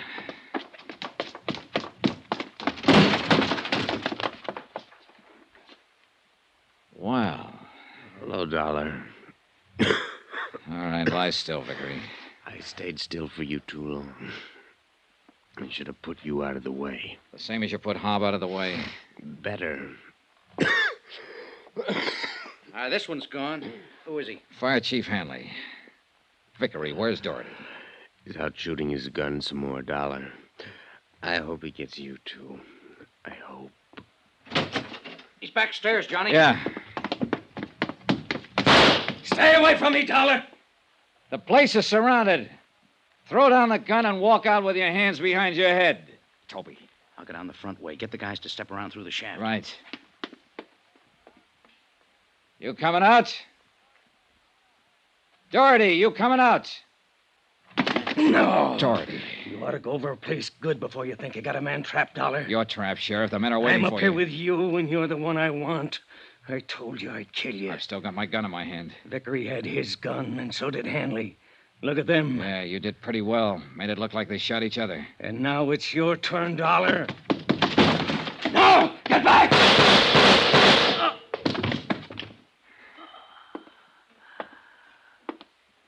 Okay, Johnny? Yeah, just a nick. Hey, get a doctor, will you? Yes, sure. Well, Sheriff? I guess I kind of forgot some. Yeah, what's that? The part about the falling out among thieves, Dollar. That was Sheriff Doherty's last statement. He died on his way to the hospital. Roy Vickery recovered and was arraigned on charges of murder, conspiracy, 28 counts all told. Chief Hanley was dead. Expense account item 18, $62, board and room. Item 19, $58, miscellaneous. Item 20, $164, transportation back to Hartford. Total expense account, $2,385.03. Yours truly, Johnny Dollar.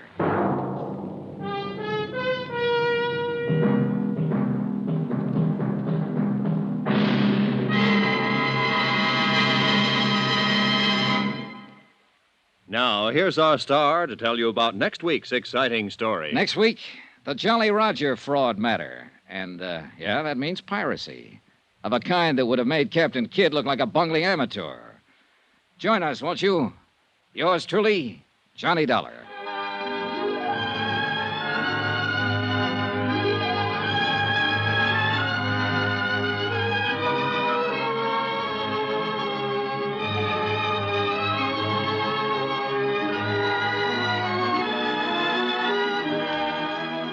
Yours truly, Johnny Dollar, starring Bob Bailey, is transcribed in Hollywood. Written by John Dawson, it is produced and directed by Jack Johnstone.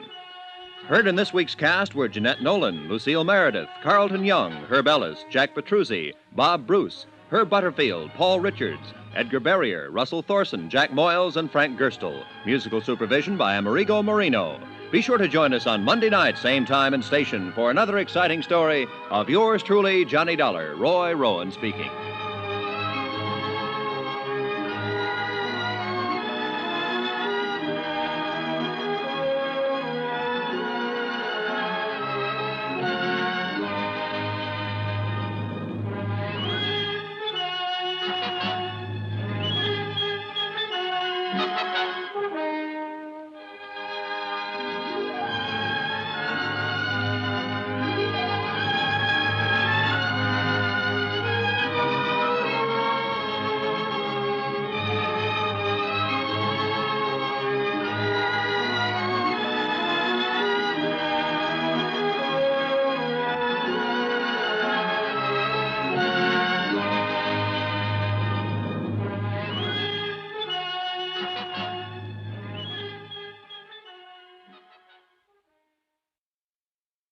From Hollywood, it's time now for Johnny Dollar. Hi, Johnny. Pat McCracken at Universal Adjustment. Hello, Pat. Listen, I have something here I think maybe... Whoa, hold it, boy. I've already packed. Huh? You are? Yep, taking off in about an hour. First plane out I can get. Well, how'd you know? I've been planning it for months. How could you? It only happened last Thursday. Pat. Yeah? I'm going on a vacation far, far away to sunny Southern California. Little town of La Jolla. And to help me keep out of sight from such as you, I'm taking along all my skin diving outfit. Bye. Well, wait, Johnny. That's right next door. To what? The case I want you to handle for us in San Diego. Just changed my plans, Pat. I'm going to Florida. No, listen, Johnny. There's enough commission on this case to pay for 2 vacations. And as long as you're going to be right there in Southern Cal anyway, look, why don't you drop in on me before you take off? Okay, sucker. What? Just talking to myself. I'll see you.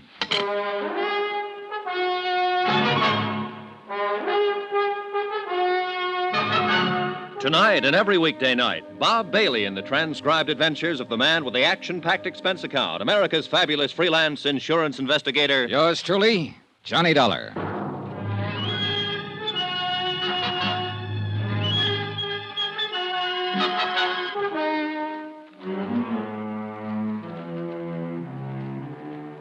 Expense account submitted by Special Investigator Johnny Dollar to the Universal Adjustment Bureau, Hartford, Connecticut. Following is an accounting of expenditures incurred during my investigation of the Jolly Roger fraud. Expense account item 1, taxi for myself and my vacation luggage to the offices of Universal Adjustment, 436 Parley Street, Hartford, in the hope I could argue both Pat McCracken and myself out of taking on the case. The last 2 cases I'd handled for Pat had almost cost me my life, and I was beginning to be a bit superstitious about anything he had a hand in. But trying to talk him down was like trying to talk down your mother-in-law. Maybe your skin diving trick will help you crack the case. But the main thing is you're going to California anyhow. This way you can put your whole vacation on expense account. Pat. And, baby, if I know you'll run down the case in about 2 days, come up with a swindle sheet for a couple of weeks. Pat. To say nothing of the commission I mentioned over the phone. Listen, will you? You see, the Jolly Roger was insured by Southwest Maritime Insurance and Liability for 460 G's. Bert Parker, in their San Diego office, can give you all the dope on it. Bert Parker? Sure, you remember him. Handed you the Molly Kay matter a few months ago. A very profitable case for you, wasn't it? Well, wasn't it? Yeah. Yeah, but now look, So you'll clean up on this, too. The Jolly Roger, you know, was one of the finest seagoing yachts on the West Coast. No, I didn't know. But, Pat, I'm not going Big diesel job, 110 feet long. Floating palace. Probably the most luxurious wooden hull job built since the... Wooden hull? 110-foot diesel job? Wooden hull? And that, unfortunately, is why she burned to the waterline before the weight of her engines carried her down to Davy Jones's locker. Total loss, huh? Total. $460,000 gone. It's too bad. Well, Pat, it was nice seeing you again. Now I got to get my plane to New York to get my plane for the coast. But I haven't even told you why we want you to look in on this thing, Pat, I am going to the coast on a vacation, remember? But I told Bert that you were on your way. You told what? Sure. Phoned him right after I talked to you. Well, you dog. Sure. He's promised to contact the Mexican authorities that you may need to help you and have everything all... How are they involved? Oh, now, look, Pat, enough of this. I got to get Sure. My car's right downstairs, and I can tell you the rest, I know. No. Tell it to somebody else. I'm going out there on a vacation. Baby, you can't let me down on this one. Look, we haven't got any regular man out there, only a couple of part-timers like Bert Parker. You know, sell the policies with one hand and act as adjusters with the other. I got to go. Sure. You see, here, I'll take that back. And this one. You see, that works out all right on small accounts, but on these big ones... Wow, what do you got in here? A case of scotch? Pat, will you shut up a minute and let me Not tell you? on your life. That'd give you a chance to change your mind about taking on the... Here's the elevator. Oh, excuse me, lady. Sorry. Now, I still haven't told you why we smell something wrong in this whole case. It's simply and clearly this, John Boy.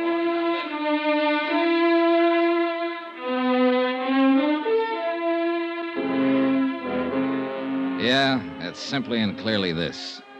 The diesel yacht Jolly Roger was owned by one Paula Zaganian, ex-rum runner, ex-gun runner, ex-shipping magnate, suspected spy through 2 world wars, and generally undesirable character, despite the millions he'd made. During the last war, he cleaned up by scaring some of the smaller countries into buying a lot of obsolete military equipment that was hardly fit for the scrap pile. And in more than one place around the world, there was anything but a welcome mat waiting for him. And in a lot of places, a lot of countries, the minute he landed his seagoing palace, the gendarmes would stick to him like flies to a molasses barrel just to make sure he behaved himself. Anyhow, trying to argue with Pat was useless, so I agreed to take on the case. Expense account, items 2, 3, and 4. $190, 4 cents. Plane fares and incidentals, Hartford to New York, New York to Los Angeles, L.A. to San Diego, where I hope to grab a cab to La Jolla before Bert Parker could find out I'd arrived. But I was met at the airport, but not by Bert Parker. Mr. Dollar. Yeah. I thought you were by the description. Well, don't tell me they've got me on those wanted posters out here, too. Oh, silly. I'm Jan Penny, in Mr. Parker's office. You know, Southwest Insurance and Liability. Maybe I ought to take the case after all. I'm going to work with you on it. Oh, no, I'm sure I will. You see, Mr. Parker's in the hospital. When he received Mr. McCracken's wire about your time of arrival, he asked me to meet you here. Hospital? What's the matter with him? It's supposed to have been an accident. Hit and run. Well, what do you mean, supposed to be? Bert thinks they tried to run him down deliberately. Who? I think he'd better tell you about it. Yeah, I think somebody better.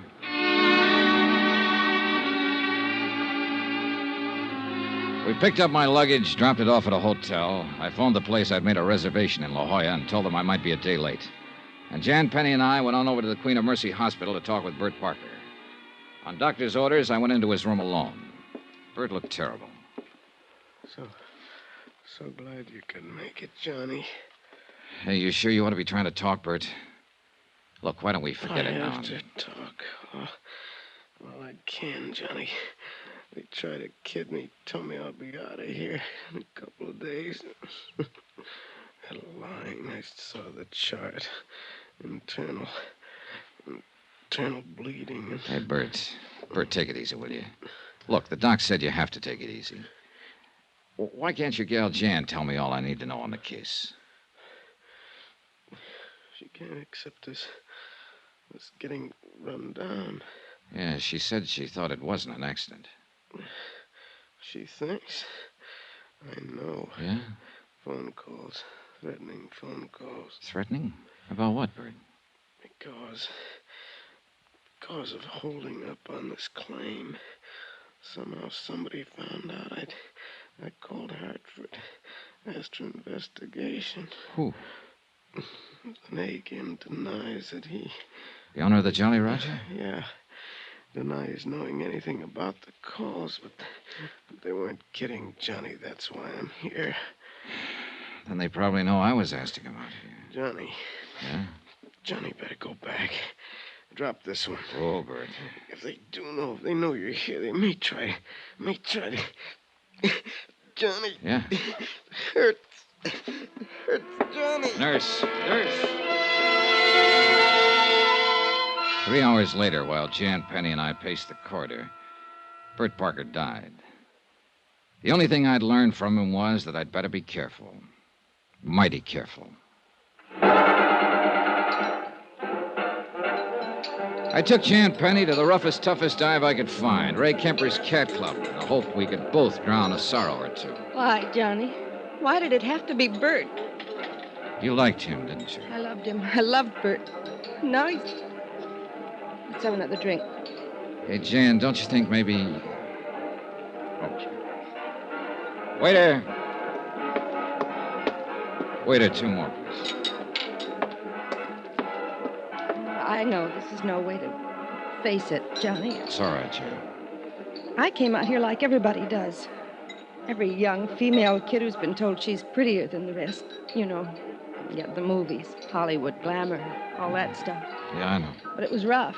It was too rough. And I couldn't play the game they seemed to want to play out here. And I was all set to go back to the farm country and settle down to the same dull. But then I met Bert. Instead of giving me just a lot of fast talk, he said he wanted to help me. He did, Johnny, he really did. Took me into his office here in San Diego. And we made this office, Johnny, we did. And he still didn't try to make any advances, because he knew I wouldn't want that. But what he didn't know was that I loved him for it. That I loved him. Now he's gone. Hey, look, Jan, there's nothing we can do about it. Except try to finish the job he started on the case that put us here drinking too much and trying not to think of him and thinking of nothing else but him. Oh, thanks, bud. Here, keep the change. Johnny, Yeah? you're like Bert. You're straight. I'm glad. Easy, gal. Maybe you didn't know him as well as I did. But you cared about him enough to do this, and Jan, take it easy. Listen, Jan. Yes? Grab your coat. I'm taking you home. I'm all right. Really, I am. You've got a double job to do tomorrow, his as well as yours. How can you talk? I know. I'm out here. I'm out here to knock off the Jolly Roger, make sure the payment of the claim is okay. At least that's why I came out here. Well, then how... Now I've also got to find out who... Well... Bert. Yeah. And I'm going to need your help. All right, Johnny. Come on, Jan. Grab your coat.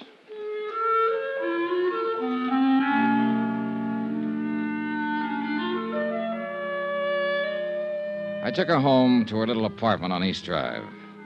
I didn't go up for the usual nightcap because I didn't want to. And I knew Jan didn't want me to. I dropped into police headquarters, homicide first, and then traffic detail to see if they'd been able to dig up anything on the hit-run driver who'd killed Bert. Nothing. Apparently, the threat he'd received just before the so-called accident was something that only he and Jan had known about. The expense account? Oh, I don't know. Call it $10. A couple of cabs, a couple of drinks, or maybe 6 or 8, or... I'm kind of tired tonight. Bert was a nice guy. Jan's a nice girl. In the morning, I'll call the hotel in La Jolla and delay my reservation there another day. Meantime, I'll get some sleep, I guess. Maybe I'll even cook me up a dream or two about skin diving and sunning on the rocks at La Jolla after all this whole rotten case is cleared up. Get myself a good winter tan to take the place of this high eastern pallor I've been trying to get. Oh. Hello. Hello. Johnny. Hello? Johnny, listen. Hello, I can't... Jan? Yes, Johnny. Listen to me. Yeah. We must have been followed tonight. Huh? Jan? I got a phone call just a minute ago. Yeah? A man. He threatened me. What do you mean he threatened you? How? Who was it? I don't know. He said, if I help you, Yeah? there'll be another accident. To me. Jan. And to you. And to you. Listen, Jan. Oh, Johnny, I'm afraid.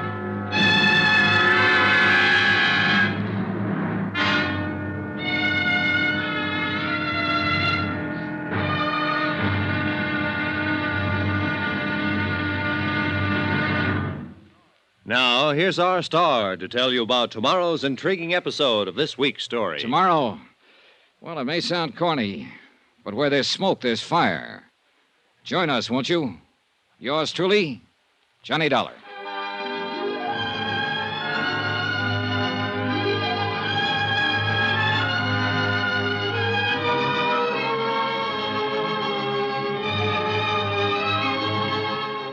Yours truly, Johnny Dollar, starring Bob Bailey, is transcribed in Hollywood. It is produced and directed by Jack Johnstone, who also wrote tonight's story. Be sure to join us tomorrow night, same time and station, for the next exciting episode of Yours truly, Johnny Dollar. Roy Rowan speaking.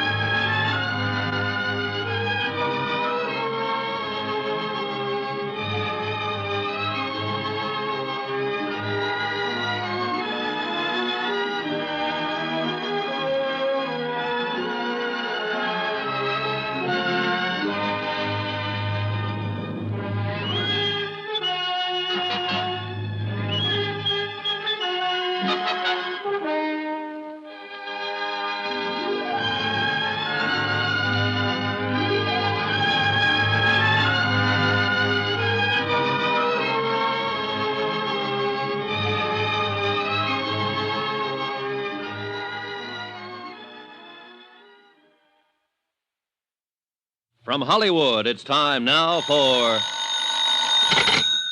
Johnny Dollar. Johnny, this is Jan. Yes, Jan. A minute ago, after you left me here at my apartment, I got a phone call. Yeah? A threat. If I help you on this case, there'll be another accident. Huh? Like the one that happened to Bert. Fatal. To me. Jan. To you. Oh, Johnny, I'm afraid. Stay right where you are. I'm on my way over.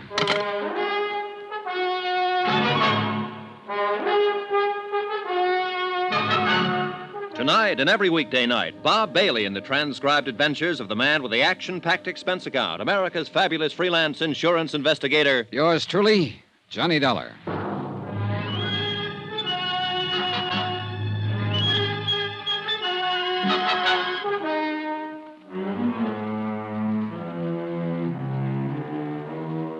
Expense account submitted by Special Investigator Johnny Dollar.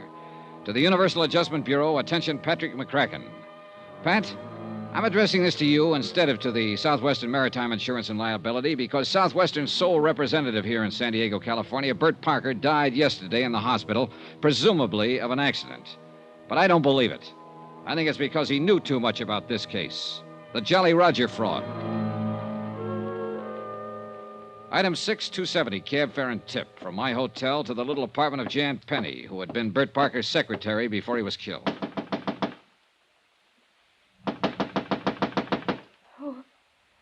Who is it? Johnny Dollar, you all right? Come in, Johnny, quick. Oh, I'm scared. Easy now. Who was it threatened you over the phone? Did you recognize the voice? Yes. Well, who was it? I don't know. Huh? It was the same voice that called Bert at the office and warned him before he was run down by that car and killed. But you don't know who it was? No. Oh, Johnny, I'm so scared. Please hold me. All right. No, I don't mean that. It sounds like I'm trying to... It's okay, Jan. It's okay. Just take it easy. Here we are. Come on, dear. Sit down. Here, have a cigarette.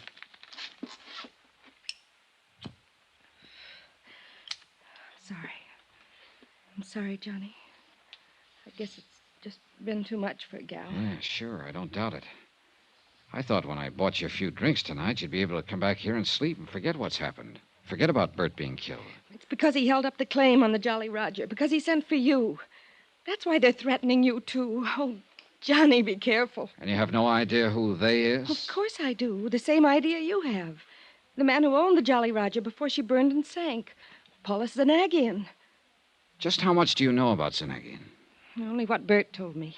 He was an international crook, gun runner, spy, shipping magnate, international troublemaker. Yeah, and just about as welcome in any decent country of this world as the plague. Bert didn't want to insure the Jolly Roger. Certainly an appropriate name, all right. If ever there was an international pirate. But go on, Jan. Bert didn't want to insure it. $460,000, wooden hull and all, but he had to. Southwestern is a small company, Johnny, and the premium, 2 years' premium in advance, was too much to turn down. So that was the clincher. Yes. Bert needed it so much. But then it burned and sank. Yes. When they submitted the claim, Zanagian himself. Oh? Yes, Johnny. It was Paulus Zanagian himself who bought the policy, and he made the claim. Demanded immediate payment. But when Bert decided to hold up until you could come out here and investigate it. The warnings and the so-called accident that killed him. Yes. Now they're warning me. You. Oh, Johnny, why don't you give this up? Where's Zanagian now? Here in San Diego at the Larchmont. And you're sure it wasn't he who called you tonight, who called Bert and warned him? I'm sure. I would have known his voice, his accent. But, Johnny, I'm frightened. All right, now look. Go on in there into your bedroom and sleep. No, Take a no. sleeping pill, whatever you like, but get some sleep. Look, there's nothing we can do tonight, and there'll be plenty for us to do tomorrow. But after that phone call, I'll stay right here on the sofa.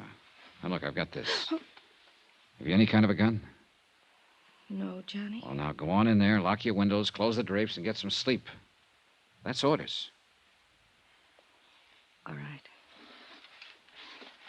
Good night, Johnny.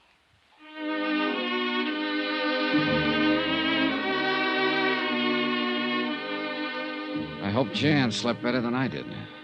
Expense account item 7, 90 cents. Taxi to police headquarters, first thing in the morning. I spent a solid hour talking with Detective Sergeant Joe Franklin. Yes, they were working on the hit-run death of Bert Parker. No, they hadn't come up with any leads. All he knew was that Bert had left his office late, was shortcutting his way through an alley to where his car was parked, had been knocked down when he reached the end of the alley. No witness, no tar marks, nothing. They'd questioned Jan Penny about possible enemies and come up with the same answers I did, but no evidence. Item 8, taxi to the Larchmont, where the desk clerk announced my arrival to the penthouse suite. Come in, sir. I've been waiting for you to call on me. Mr. Zanagian? Terribly distressing news about your colleague, Mr. Parker. I feel... Oh, sit down, won't you? Thanks. Tell me, sir, have the police found any clue as to who ran down and killed the poor man? Oh, you know that he died last night? Oh, yes, of course, within a few minutes of when it happened. But was Sergeant Franklin able to give you no inkling of who might have done it? Oh, do not look surprised, my boy.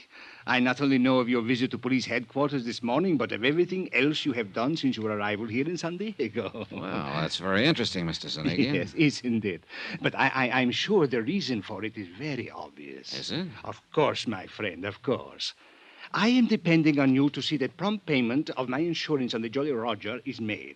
After all, that is the only reason for your being sent here. Who told you Therefore, I feel it my obligation to see that nothing happens to you, that you are given, shall we say, adequate protection during the time you are here acting in my behalf. Mr. Zanagian, before you That go is why I have made a trusted man responsible for watching over you at all times during your stay. Uh-huh. I suppose that's just a polite way of saying that you've had somebody tailing me since I got here. Oh, by the way, a lovely girl, Miss Penny, isn't she? And she was so devoted to Mr. Parker. Terrible shock to her, his death. Your solicitude to her is to be highly commended. You really keep tabs on things, don't you? But now, let us get down to the business at hand. Yeah, let's. The loss of the Jolly Roger came at a most inopportune moment. My crew were testing some new equipment in preparation for a somewhat lengthy trip abroad. When the accident occurred, they sent her to the bottom out near the Coronado Islands. Just what kind of an accident was it? What? Oh, forgive me, dear man. I forget you have not yet contacted the Coast Guard for the details of the whole affair. That's right, but how did But you... I am certain you will. So why should I bore you with information you will only have to hear all over again from them? Suffice it to say, dear sir, that the loss of my beautiful yacht was due to some mechanical failure, so to speak. Something with the electrical system, I believe it was. Yes, I do. But my point to you is simply that I must have settlement of my claim without delay, so that I can leave the United States as soon as possible. For where? Do you mind? Oh, no. Of course I don't mind. But why bore you with my personal affairs? So urgent is my need for immediate settlement that I can only remind you that I am a most generous person. Which is to say, I can assure you of ample reward for anything you may do to expedite payment to me of the Now, just hold on a minute. I'm sorry, my dear sir.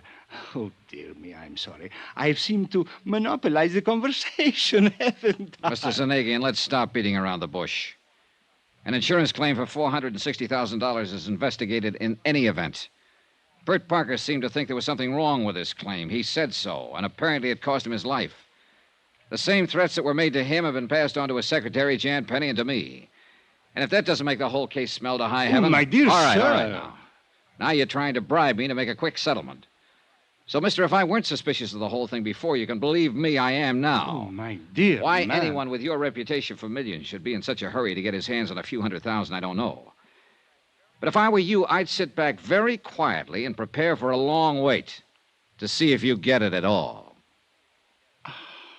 Oh, how unfortunate this attitude for you. That a threat? No, dear boy, not at all. I am simply thinking of how much easier it could be for you. And, of course, profitable. Perhaps you will change your mind. Not a chance. Then, sir, since settlement of my claim seems to rest entirely on your shoulders at the moment, and since someone, I can't imagine who, has seen fit to threaten you, and please, don't forget that, dear boy. Mr. Zanagian. Yes? I don't scare easy. It was pretty obvious that Paula Zanagian was used to having his own way, would stop at nothing to get it. Bert Parker had been right. I'd have to watch my step. I checked with Jan, then grabbed a taxi to pay a visit to the Coast Guard. Lieutenant John Smith, believe it or not. You can take your choice, Dollar. Read the report on the burning and sinking of the Jolly Roger here, or the copy I let Bert Parker have. I take it you talked to him. Parker's dead. What? Yeah, hit and run, after he received a couple of threats to lay off this case. You locked up Zanagian yet? On what charges? Well, who else? Well, that's a lot to go on. If he didn't sink that boat himself, I'm a wall-eyed monkey. You find out anything to back that up? No, not a thing. The Jolly Roger sank in about as bad a spot out there as could have been picked. It's deep, bad current, dirty water from onshore silt. We tried to send on divers, got nowhere. Hey, wait. I thought she went down in Mexican waters off the Coronados. Yeah, she did, but we supplied the divers, or tried to. International cooperation, that sort of stuff. But we got nowhere. How'd you find out about it in the first place? One of our planes on routine patrol saw the puff from the explosion out over the water. By the time it actually got there, the hull was nothing but a mass of flames. Sank 10, 15 minutes later. What about the crew? The crew were lost, except for one kid, a cabin boy. Yeah, where's he? Mexican fishing boat out of Rosarito picked him up. He was in bad shape. The explosion had blown him clear. He's in the hospital in Tijuana. Well, look, wait, hasn't anybody talked to him? He was too badly hurt at first. But I spoke with the hospital just before you got here, and they think he might be able to talk by sometime this afternoon. Well, what are we waiting for? Come on, let's get down there. And I can't until later. Look, have you got a car? No. You want mine? Well, sure, let's go. How far is it? Even within the speed limit, you can make it in a half hour. Out this way. All right. Car's out in the lot in the back. Hey, look, you're mighty generous, Smith. I'll try to make this up to you somehow. Forget it. I'd like to see you get the goods on Zanagian just as much as you would.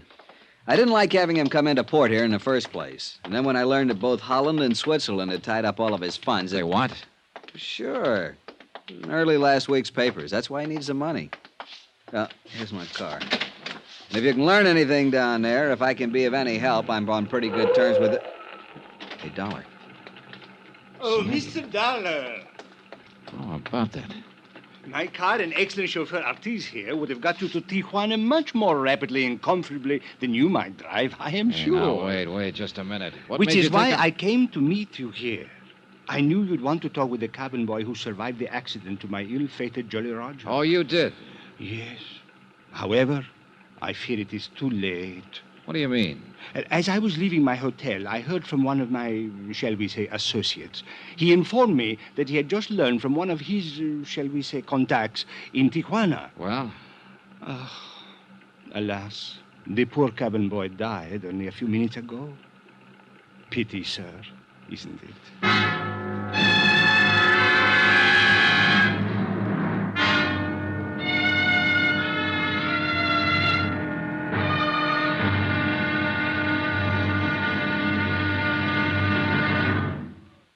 Now, here's our star to tell you about tomorrow's intriguing episode of this week's story. Tomorrow, a dead man talks. And what he has to say isn't very pleasant. For it all adds up to just one more good, solid thread on the life of yours truly, Johnny Dollar.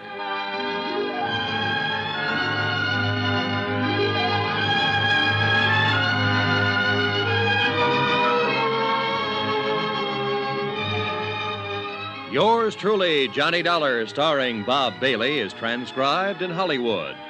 It is produced and directed by Jack Johnstone, who also wrote tonight's story. Be sure to join us tomorrow night, same time and station, for the next exciting episode of Yours truly, Johnny Dollar. Roy Rowan speaking.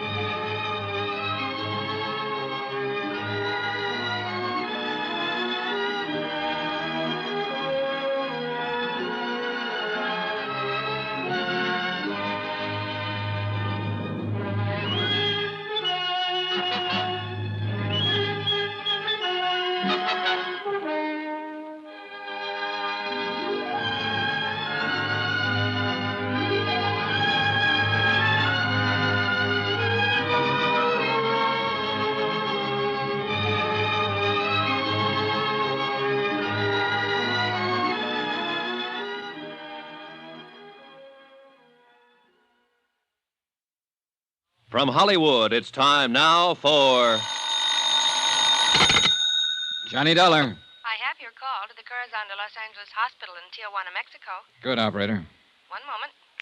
Hello? Oh, this is Dr. Fernando Hernandez. I'm Johnny Dollar, investigating the wreck of the yacht, the Jolly Roger.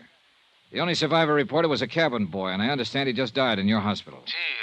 Yes, but under most unusual circumstances, Senor Dollar. That's exactly what I wanted to know. Also, Senor, there are some things he told me earlier that I think you ought to know. Doctor, I'm on my way down there to Tijuana to see you.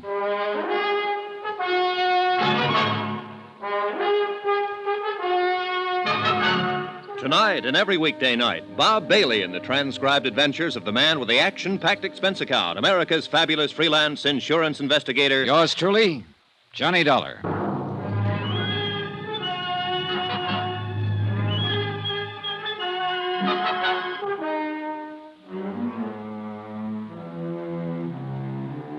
Expense account submitted by Special Investigator Johnny Dollar. Location, San Diego, California. To the Universal Adjustment Bureau, Hartford, Connecticut. Assignment, the Jolly Roger fraud. $460,000 worth of palatial yacht going down to Davy Jones's locker. Expense account item 9, 40 cents, telephone call. To the hospital in Tijuana from a phone booth at Coast Guard headquarters here in San Diego. Because of the knack Paula Zanagian seemed to have for knowing everything I did, everyone I talked to, even on the telephone, I was afraid to let my call go through, even the Coast Guard switchboard. But before leaving for Tijuana, I checked with Jan Penny and talked briefly again with Lieutenant Smith. You mean you think Zanagian had somebody put that cabin boy out of the way before you could talk with him, Dollar? The doctor only said that he died under unusual circumstances. But yes, that's exactly what I think. What's more important right now is that apparently the lad told the doctor a thing or two before he died. So I'm going on down there. You want to use my car? Well, Zanagian seemed to know I was going to use it before. He'll probably expect me to use it now. So you better get me a rental car. Have it delivered to my hotel service entrance under your name. Okay. Zanagian made no bones about it when I talked to him. He's having me tailed. And he'll probably try to do the same thing to me that he did to Bert Parker, once he's sure I'm trying to block his $460,000 claim. Dollar. But me, I aim to stay alive. Until I can not only prove his claim of fraud, but see him sent up for murdering Parker and the lads who went down with the Jolly Roger. Dollar, why don't you get the police in on this with you? If your life's in danger... I want to do it alone. Hey, one more thing. Yeah? You're sure that Zanagian needed money? I thought from all I've ever heard that international racketeer was loaded. According to the papers, both Holland and Switzerland locked up his bank accounts just within the last week or so. That's why he needs a pot full of cash to get over there. That's why he sank his ship, so he could collect from your insurance company. Accident. Some mechanical failure. Is that what he said? Uh-huh. Something to do with the electrical system, to use his own words. But if the cabin boy was the only survivor of the explosion, and he didn't talk to anybody... Except this Dr. Hernandez I'm going to see. Right, then how could Zanagian know what made his yacht burn and sink? What's your guess?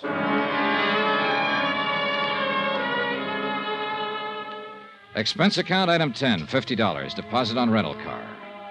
On the way back to the hotel to pick it up, I kept looking for somebody that I could identify as the tail Zanagian had put on me. But if he was there, I couldn't tag him. And as I drove the few short miles from San Diego to Tijuana, I began to wonder if maybe I was just too small fry for Paula Zanagian, shipping magnate, munition maker, international spy, to bother with. Nonetheless, I still kept an eye out for a familiar face, or more to the point, for a familiar car that might be following me. Midday traffic on the big broad highway was astonishingly sparse. A handful of tourist-type cars loaded with families on the way across the border for a quick look-see at Mexico. A handful of movers who were on their way to see how far and how long their American dollars would keep them in favorably exchanged Mexican pesos. Some smart Cadillacs, some of them towing outboard runabouts and filled with eager-eyed fishermen. And the usual run of trucks, big trucks and trailers. The boys who made a living behind the wheel, the best drivers on the road, wherever they were, loaded with goods for transport between states or countries or what have you. I drove fast, I drove slowly, and I still didn't see any car that might have been following me. To make sure, I took off on a gravel side road, drove a mile or more, and waited. Nobody followed me. So I finally gave up and went back to the main highway. At the border, I asked the guards where the Corazon de los Angeles hospital was, drove the car to it, parked in back, and asked the first nurse I could find, and I should have stopped right there because she was beautiful, asked her where Dr. Hernandez hung out. Hernandez spoiled a beautiful romance in the budding and led me into his office.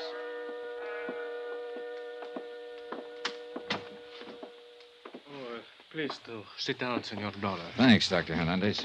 I'm so glad you've come. We here at the hospital, I must confess, were somewhat concerned when the fishermen brought in the poor young cabin boy who survived the wreck of the... what was his name? The Jolly Roger. Yeah, that's right. Zanegian couldn't have picked a better one. So? Jolly Roger's the name of the flag that pirate ships used to fly, skull and crossbones. I suppose you know. See, I know. He was a glorified pirate preying on the whole world. I'm a student of history, senor, modern as well as ancient. In his small, selfish way, I realize that Zanegian has looted the whole world. A dangerous man. You say you were worried when his cabin boy showed up. Because there was a man who called and wished to visit him. Insisted on it. Oh? See, but of course, because of his condition, we could not permit it. The explosion of the ship had done a great deal of damage to his small body. When he was brought in here, I could see that immediate surgery was necessary to save his life. Well, go on, Doctor. So I operated. And as I did so, realized that divine providence would permit me to save the life of this poor unfortunate. My operation was a success. But you told me over the phone that he died. We are a poor hospital, and usually we're not able to provide such things. But I appointed a special nurse to look after Doctor, him I'm while sorry. I ordered that man who would not give his name but who insisted on seeing him be kept away. Doctor, you said... However, 2 hours ago, the nurse left him only for a brief moment and only to inform me of the remarkable improvement he'd made. Look, and Doctor... when I entered his room, he was dead. Look, Doctor, I'm sorry if you lost your patient, of course, but you told me over the phone that there was something unusual about his death. That's why I came down here. He would have lived. He would have lived, Senor Zola. Yes, I know. Except that someone got into the room with him during the brief moment he was left alone. Got into him and killed him with this. What is it? A knitting needle? I think so. He would have been well again, Senor, but he was killed. Murdered. Have you told the police about this? See, and they are what you call at a loss. Oh, brother. Well, how do you think I feel? I was going to tell them what I knew about the unfortunate boy when your telephone call came. Then I decided perhaps I'd best talk to you first. Well, just what is it you know about him? It is what he knew about the sinking of the boat. The Jolly Roger. See. Thanks to adrenaline and other stimulants I administered even before we began the anesthetic for the operation that saved his life. Only it didn't stay so long. See. He regained consciousness long enough to talk with me. He talked a great deal. Well? Well, Doctor, what did he tell you? My notes. I kept very careful notes in this drawer. And... What is it, Doctor? What's the matter? The notes I had, they're gone. Gone? Here. I kept them here because I knew they'd help to solve the crime of the sinking of the ship. Well, what did this boy tell you? Notes or no notes, Doctor? You must remember something of what he told you. Well, see, yes. Well, what? That he'd seen a strange device taken aboard the ship. He was young and curious, as all boys are. Yeah? That only the captain of the vessel had handled it, had taken it to the engine room. That he had inquired about it and been told to mind his own affairs. Well, what kind of a device was it? Did he tell you? Like a clock, he said. A clock on a large box, like an alarm clock. It was set for 2:35. He hold everything. That was the time the Coast Guard patrol plane saw the explosion. I knew that. All right, go on, Doctor. That, Senor Dollar, is all. Well, I don't know about you, but it sounds to me like Zanegian or one of his men or both planted a time bomb in the engine room of that yacht. See? No. Now, wait a minute. Yes? If the captain knew about it... Hey, look, Doctor, the U.S. Coast Guard reported that the only survivor was this cabin boy.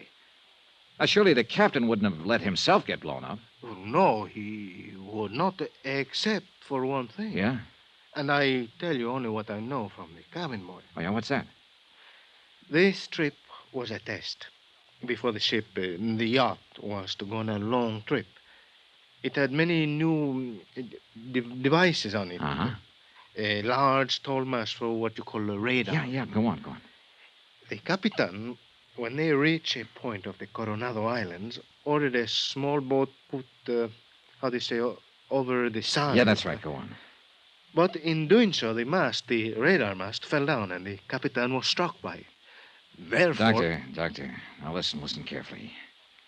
Tell no one you've talked to me. Tell your local police, if you like, what you learned from the cabin boy. Report it to your Coast Guard or whatever you have to do down here in Mexico. But don't, under any circumstances, let anyone know you've talked to me. I do not understand, senor. You wonder where your notes on the cabin boy are? Well, if you ask me, Zanegian is looking them over right now. Impossible. Nothing is impossible with a guy like him. Now, what I'm getting at is this.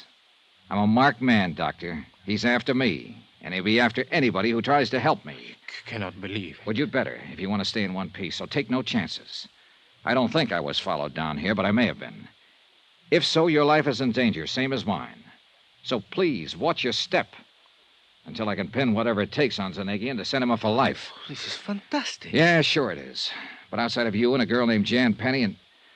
Doctor, may I use that phone of yours for a call across the border? Well, of course. Here. Thanks. Hello? Hello, operator. I want to call Coast Guard headquarters in San Diego, California. Lieutenant John Smith. You know something? Your Mexican operators speak as good English. Hello? Yes, thank you. You seem alarmed, Senor Dollar. Are you Doc, sure I just hope you find no cause for alarm before this mess is over. But I say it again. Watch your step. The mere fact that you've talked with me that... Hello? Oh, where can I reach him? Well, sure, I'll talk to anybody there at headquarters. Hello, I'm calling Lieutenant John... I see. Thanks. What is it, Mr. Dollar? Lieutenant Smith is dead. What? A hit-and-run accident. About an hour after I left him. Watch your step, Doctor. See. And you too, Senor Dollar.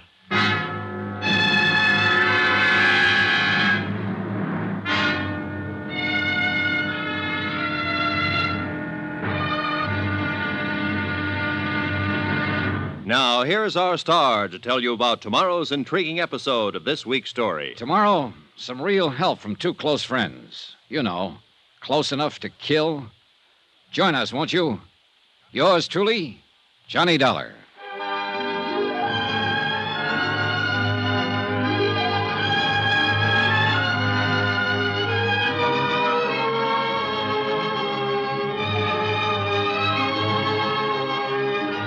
Yours truly, Johnny Dollar, starring Bob Bailey, is transcribed in Hollywood.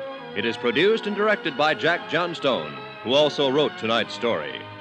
Be sure to join us tomorrow night, same time and station, for the next exciting episode of Yours truly, Johnny Dollar. Roy Rowan speaking.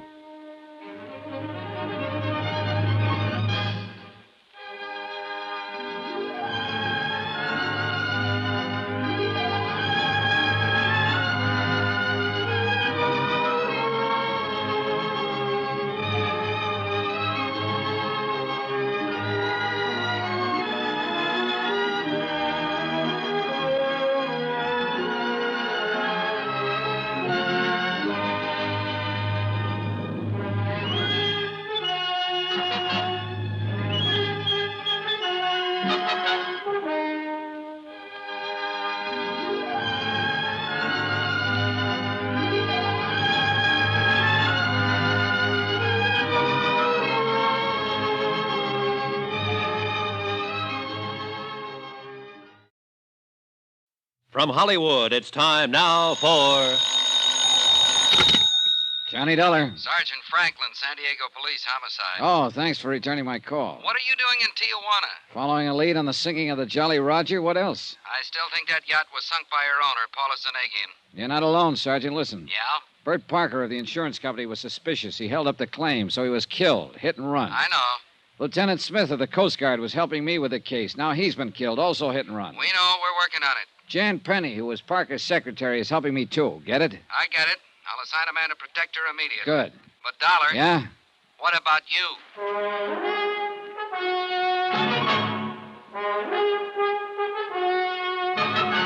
Tonight and every weekday night, Bob Bailey in the transcribed adventures of the man with the action-packed expense account, America's fabulous freelance insurance investigator. Yours truly, Johnny Dollar.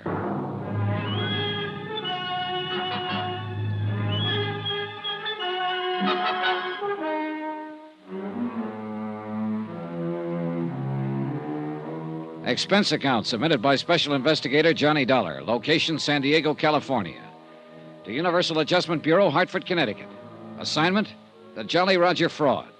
The sinking of a palatial yacht of that name and a couple of murders connected therewith.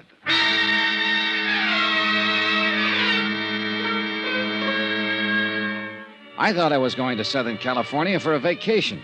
You know, a couple of easy weeks at La Jolla, sitting around in the sun, doing a bit of skin diving. Maybe even some personal investigation to see if the publicity pictures of the contents of some of those bikini bathing suits were really true. But I ran headlong into what looks like a very, very fraudulent insurance claim. $460,000 worth. Claimed by an international troublemaker named Paulus Zanagian for the loss of his yacht, the Jolly Roger. Only the crew were aboard when it headed out toward the Coronado Islands on a test run. A tryout for a lot of new radar equipment. After a big explosion that caused the Jolly Roger to burn and sink, only one man came back. I told what I knew about him to Sergeant Franklin at San Diego Police Headquarters. And then the poor lad died there in the hospital in Tijuana, huh? Yeah, but not until he told the senior medico a couple of things that make me surer than ever that the owner, this Paula Zanagian, planned the explosion and sinking. Evidently, Sergeant, the captain took a time bomb on board. And let himself get blown up with a yacht? Now, look, Dollar. No, not that easy. He'd have been able to get off before the time bomb exploded. If he hadn't been hit over the head by a falling radar mast. Oh, I see. But what I don't see is why Zanagian had his ship blown up in the first place. Well, if you've read the papers, you know that the Swiss and Dutch governments have put all of Zanagian's funds under lock and key. Oh? Yeah.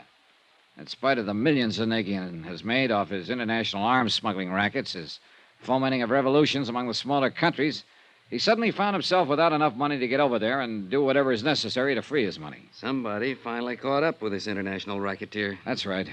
His credit, of course, isn't any good anywhere. Big yacht, sure. But he didn't have enough money to pay his way back to Europe.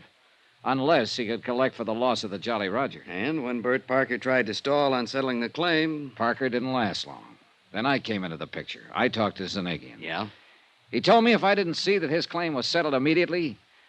Well, he casually mentioned Bert Parker's sudden demise. Dollar, I wonder if there isn't some technicality on which we can hold that guy. Jan Penny, who was Parker's secretary. Yeah? Jan has been helping me on the case. Result, a warning threatening both her and me. And you know what happened to Lieutenant Smith as a result of his giving me a hand. Have you got somebody keeping an eye on Jan? I'll get Tommy Golden, one of the best men on the force. Good. And he's smart enough to keep her from knowing he's watching over her. Fine. Things have happened so fast since I got here that I haven't had time to check thoroughly with her on the background of the whole case. Well, it really shouldn't be too disagreeable a job, Dollar. Huh? I've seen her. What's your next step? Well, first, what progress have you made in finding out who ran down Lieutenant Smith? Same story we got when your friend Bert Parker was run down and killed. Yeah? The few witnesses just weren't on the ball. In each case, it was a black Buick sedan, 54 or 55. Nobody saw a license plate. You mean there was none on the car? Apparently not. Traffic Division's going to have something to answer for. Unless the license plates were hidden just during the time of the... Well, murders is probably the right word. Possible, probable. So forgive your traffic detail. Needless to say, we're checking every public garage in town and every car in the streets, but beyond that... Dollar, we're just as sure as you are that Zanagian himself is behind all this. He's not only a man, he's an international organization. Oh, brother, don't tell me. For all I know, you're one of his boys. Oh, now, wait a minute. He's known every move I've made since I got here, almost before I've made it. When he met me outside Coast Guard headquarters and tried to stop me from going down to Tijuana, I thought, heaven help me, that maybe Lieutenant Smith was one of his boys, until Smith was killed. He's had somebody on my tail every minute since I hit this town of yours. I'm sure of it. But I can't spot him. Dollar. Yeah? We feel the same way about Zanagian that you do. We know that wherever he goes, he has Well, it sounds corny, but call 'em henchmen hanging around with him. Maybe it's just one or two, or maybe it's a dozen. And we've tried to spot 'em, but no luck. Certainly none of the crew of the Jolly Roger were among 'em, or he wouldn't have let 'em get blown up. Or maybe he doesn't have any little helpers. Maybe he does everything himself. You know, it's funny you should say that. It was he himself who took out the policy on the Jolly Roger. It was he who personally made the claim. It was he who drove his car around to meet me at Coast Guard headquarters. As a matter of fact, it was... That's impossible. Can you tell me why? Oh, because he alone couldn't have known about my coming out here, my every movement. He'd be crazy to drive the hit-and-run cars that killed Parker and Smith. And after all, there were a couple of husky characters standing around quietly in the corners of his penthouse suite when I called on him. One of them 6'2", black hair, and a scar from his right ear nearly to his chin? Yeah. He's been watched every minute he's been out of Zanagian's hotel room ever since they got here. A short, heavy-set, wormy little man? That's right. Him, too. We got nothing on him. Except that we know they're working for Zanagian. What's your next move, Dollar? Oh, if I had any sense, I'd do what I came out here to do. Have myself a vacation over in La Jolla. Forget this whole thing. Let the insurance company pay the claim on the Jolly Roger. Let Zanagian get out of the country and forget it. You'd be able to forget the threats on your own life, Dollar? Yeah, and I'd be able to... Hey, wait a minute. What about Jan Penny? I told you I'll have a man looking after her. Oh, yeah. Well, I guess the best thing I can do is take her over to Bert Parker's office, have her open the files, and see if I can find something there to get to work on. Incidentally, Dollar, she drives a black Buick. I hate to say it, Sergeant. Have you checked it out?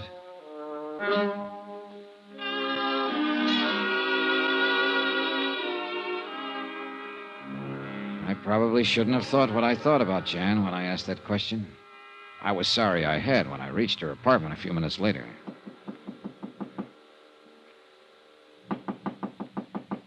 Who is it? Johnny Dollar. Johnny, I'm so glad. I was worried about you. Has something happened, Jan? I was worried about you, that's all. When you told me you were going down to Tijuana alone, well, I was worried about you. Oh, thanks. Hey, look, Jan, let's get down to business.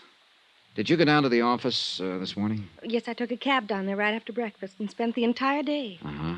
Were the files on Zanagian's policy on the Jolly Roger intact? Well, yes, why do you ask that? And nobody bothered you there? No, except... Except what?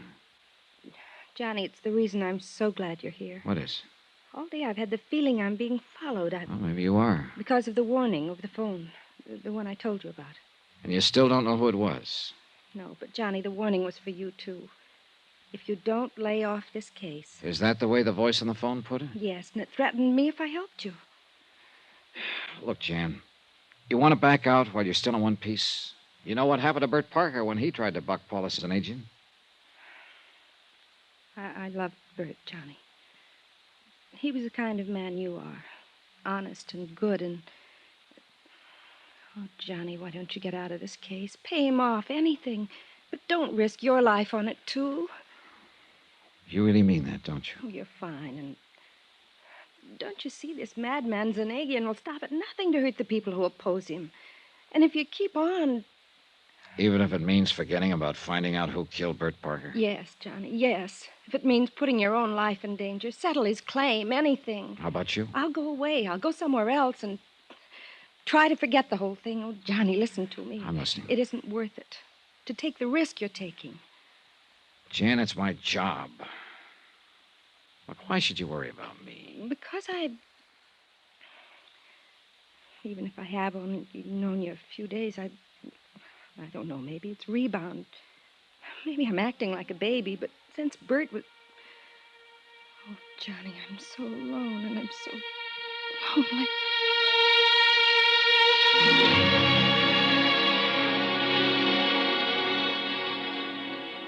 Jan was a very pretty girl. Soft, warm, lovely. We had a drink or two and talked about a lot of things. The kind of things I'd planned to talk about to some charming girl on the vacation I'd planned but wasn't having here in Southern California. I might even have forgotten about cleaning up the case and going on to La Jolla. Why don't you make the company pay them off, Johnny? Forget it. So you and I won't be in danger from this man. Suspicion.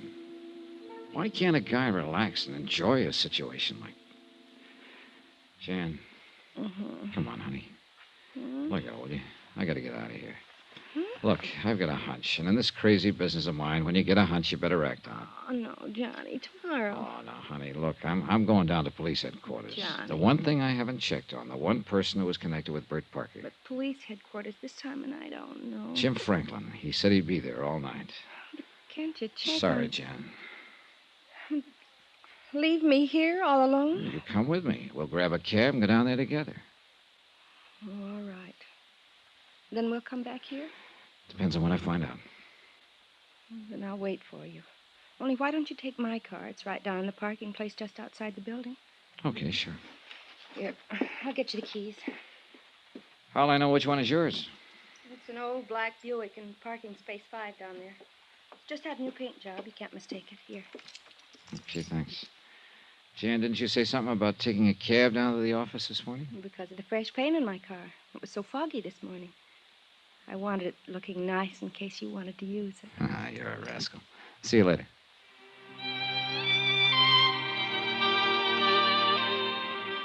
I kissed Jan goodbye for the time being and left. I hadn't the least idea in the world of contacting Sergeant Franklin at that time of night. But I had to think this thing out. Suspicions, pure and simple, about a lot of things that might explain how Zanagian had known my every move since I arrived in San Diego. Yeah, that was it. Get out on the road in the fresh air alone and think a bit. The black Buick was parked in the lot in Space 5, all shiny in its new coat of paint. Yeah, new paint that might cover up any marks a hit-and-run killer made. I was about to close the door, turn the switch, and take off when I noticed that somebody, the car painter perhaps, had left the hood open. I stepped around to the front of the car to slam it down when my guardian angel, or whatever it is, told me to take a good look inside. I'm glad I did. Glad I'd noticed the hood partly open. That I hadn't turned on the key. Because wired to the ignition was a bomb that would have blown me to kingdom come.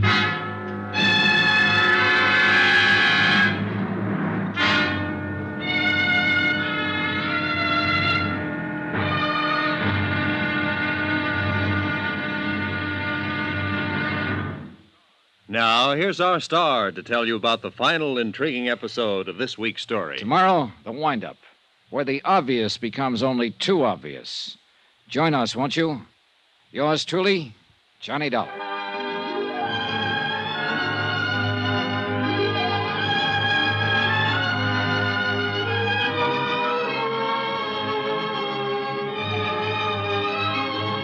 Yours truly, Johnny Dollar, starring Bob Bailey, is transcribed in Hollywood. It is produced and directed by Jack Johnstone, who also wrote tonight's story. Be sure to join us tomorrow night, same time and station, for the next exciting episode of Yours truly, Johnny Dollar. Roy Rowan speaking.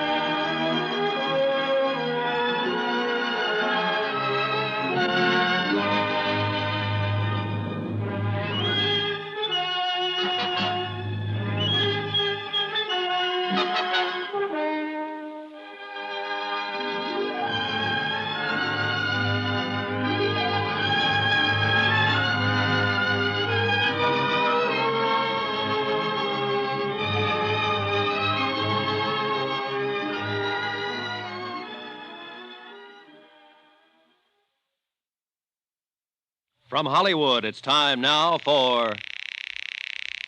Hello? Johnny Dollar. Johnny? You sound surprised, Jan. Well, yes, I am, dear. I thought you were going over to police headquarters. I changed my mind. Then you didn't need my car after all. No. Are you coming back here to my apartment? Johnny? After I take a little walk. As I told you, I've got to think this case out, and I can't very well do it wrapped up in your arms. Well, can I? Why don't you take a drive along the shoreline in my car? Want to come along? Jan? I'll wait for you here. Yeah. See you in a little while. Much sooner than you think, baby.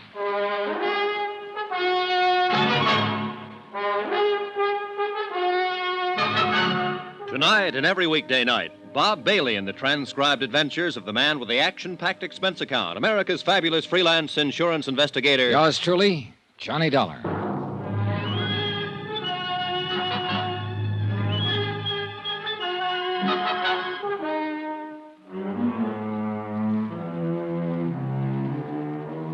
Expense account submitted by Special Investigator Johnny Dollar, location San Diego, California.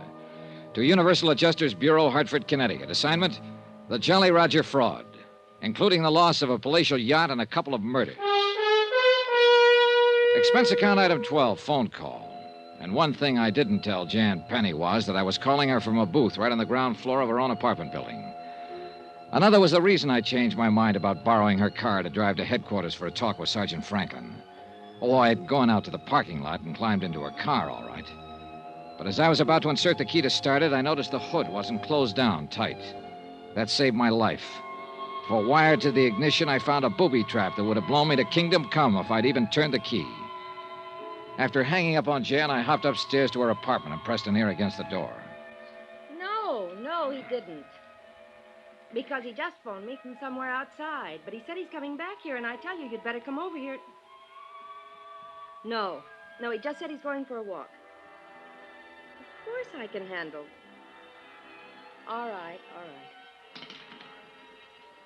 I went back to the first floor to the phone booth and called Sergeant Franklin. You think Jan Penny's in with Zanagian on this whole deal? Tell you this, I don't like what I think. Look, Sergeant, I'm going back upstairs to talk to her again. Talk, did you say? Yes, talk. I'm going to lay it all out to her, tell her what I suspect and why. If I can break her down, okay. If I can't, well, I misjudged her. Lucky stiff. Huh?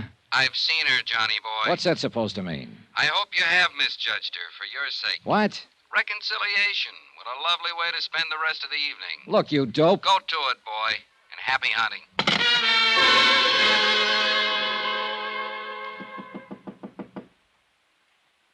Who is it? Johnny? Yeah. My, that was a short walk. But I'm glad. Are you? Or are you sorry I didn't stay away longer so you could get some help? Help? Sit down. Sit down, Jan. I want to talk to you. Oh, how masterful.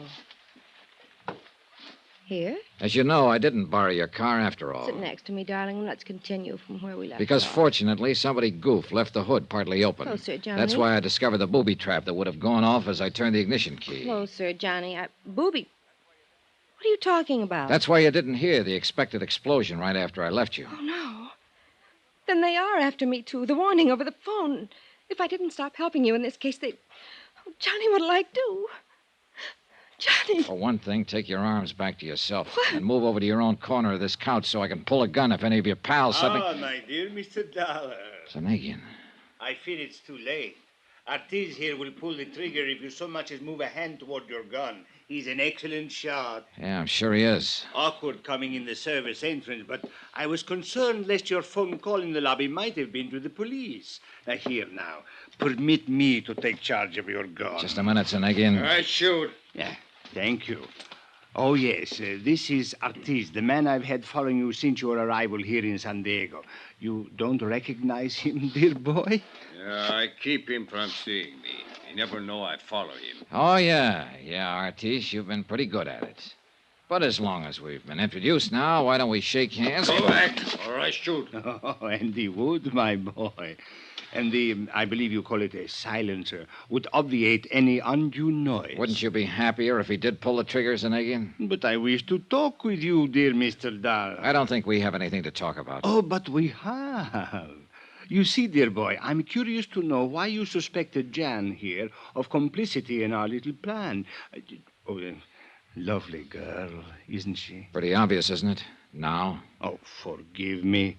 I realize in a situation like this, it is usually the detective, or in this case, the insurance investigator, who at the point of a gun extracts a confession from the, shall we say, criminal. However... Okay, I'll tell you. Apart from the threatening phone calls, which nobody but Jan seemed to know about. Terrible story for her to make up. You warned me in What? the beginning you'd have somebody tailing me while I was here in San Diego to make sure I didn't spoil your plan to collect some $460,000 insurance on that yacht you burned and sank out near the Coronados? Quite right, quite right. But I must ask you to be brief in case that phone call you made was to the police. You see, with only Artis and Jan left of my staff and crew, I can't very well afford to... Sure, that call was to the police. That's why I'm trying to stall you with a lot of talk. Thank you. For if that were true, dear boy, you would never admit it. But do continue. All right. I've been followed before. I know, or at least I hope I do, every trick in the book for dodging a tail. Too good. Artis, you shouldn't admit he got away from you. Yeah, too good. But now I make him sorry. Artis, please. I wish to hear more from Mr. Dollar, and I wish to speak to him. As a matter of fact, dear Mr. Dollar, there is really no need for you to continue. You are a very intelligent young man. Well, thanks. You realize that no one but our little Janet could have provided me with all the information I had. You're coming out here to investigate the sinking of the Jolly Roger, your touching deathbed scene with Mr. Parker, your conversations with Lieutenant Smith of the Coast Guard, and, she did dispose of him quite well, didn't she? Jan? Who else, Johnny? Who else could have run down Bert Parker without leaving him? You ought to have your neck. No. Artis, please. I wish to talk with Mr. Dollar. No wonder you insisted I drive your booby-trap car tonight. Really, darling, I'm glad that you didn't. Because if you'll listen to Yes, what dear boy, listen to me. You are intelligent, as I said before. You even learned why I am in immediate need of funds, so that I may finance a return to Europe and free the money of mine that has been frozen there. Millions, dear boy. And as the lovely Janet will attest, those who work with me share with me. It's true, Johnny. Regardless of his reputation, when it comes to the people who will work with him, Like the crew of that yacht and whoever else was working with him. He admitted that only you and this trigger-happy character here were left. Oh, tools, my dear boy. Quite unlike the intelligent colleagues such as yourself and Janet, whom I wish to keep close to me. Oh, artist boy, that means you better watch your step. What do you mean? Nothing, Artis, nothing. My dear Mr. Dollar. Yeah, I get it. All I do is report that your claim should be paid, and I'm on your team. And you will never regret it. Not only money, more than you ever dreamed of, but... Janet, my pearl, you do like our Mr. Dollar, do you now? You dirty rat. Oh, get right. You admit you sank the Jolly Roger yourselves in again. But of course. And all the men who went down with it. What had to be done? Even the little cabin boy. Oh, yes, dear boy, yes. Both he and the crew on the Jolly Roger were in danger of upsetting my plans. They had to be eliminated. But you, dear man, please, do not stand in my way. Much as I like and respect you, if you do, you will leave me no choice but to eliminate you. Even as I had to rid myself of Parker, the Lieutenant Smith, the cabin boy. Look, Finnegan, what if I were to say, okay, I'll go along with you? To say the least, it would get me out of this present pickle I'm in. And much more. I still wish that gorilla of yours would aim his gun the other way. Oh, Artis, I think you might relax a bit for the moment. But I watch him. Go on, dear boy. Okay. What kind of assurance do you think you'd have that I wouldn't double-cross you? There is the factor of fear. Fear? Oh, my dear man, don't you see? The choice is as simple as this, and the choice is yours. You either accept my offer now, or you accept a bullet from Artis' gun. And the latter I would regret exceedingly. Not only because of you, I like you, but because it would mean temporary interruption of my plans, a quick trip across the border to avoid being found when your body is discovered, and the necessity of devising some other means for attaining passage to Europe. But far more formidable problems have been overcome many times. Dear Mr. Dollar, I do not wish to have to discuss this further.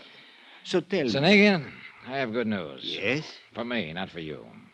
You mean you refuse? No, dear boy. No, I mean you aren't going to have to discuss this any further. You won't be able to. But, my Much dear... as I'd like to tie up this case with a big fancy ending, a real dramatic tagline... I do not understand you, All of dear your boy. long-winded confession a minute ago might just as well have been stated in court. What? As a matter of fact, you'll probably hear it in court, word for word. I do not understand. You and this homely trigger man of yours aren't the only ones who know about the service entrance to this apartment. Hollis! What do you mean? You may as well give up quietly because the gentleman standing in the doorway directly behind No! you is Sergeant Franklin of the San Diego... Oh, no, you don't, Artie. I've been wanting to crack it ugly monkey of yours. No, please! Do not hurt me! Help! Please!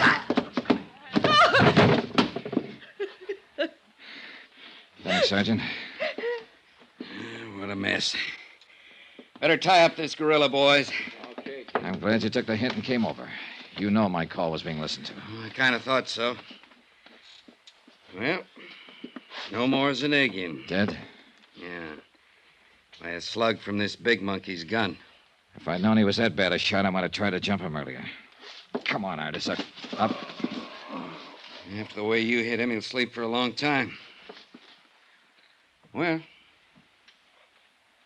Johnny. Huh? Johnny, listen to me. Oh, shut up.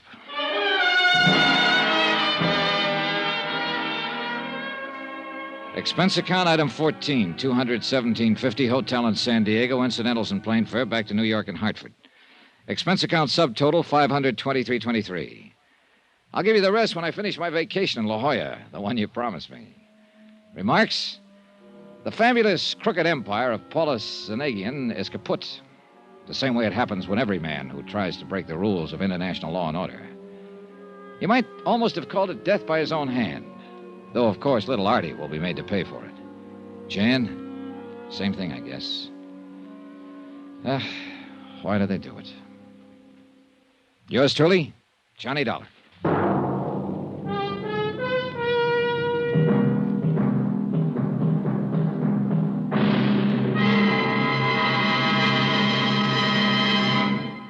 Now, here's our star to tell you about next week's exciting story. Next week, vacation. And a beautiful romance that turned out to be a prelude to murder. Join us, won't you? Yours truly, Johnny Dollar.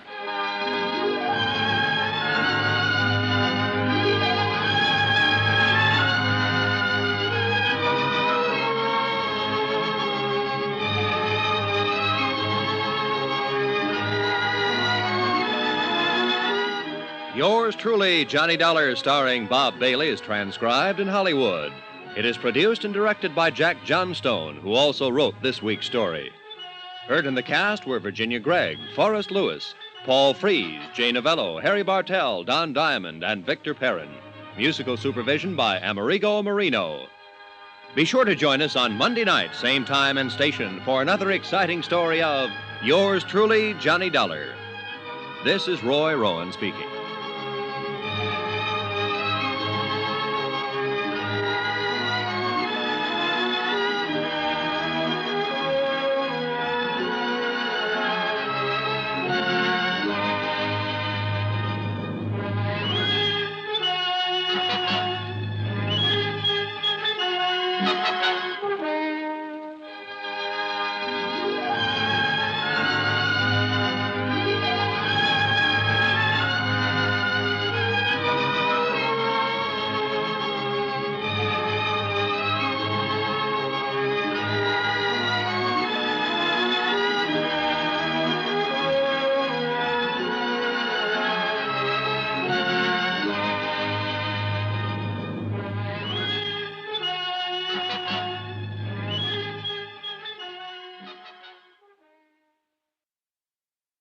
From Hollywood, it's time now for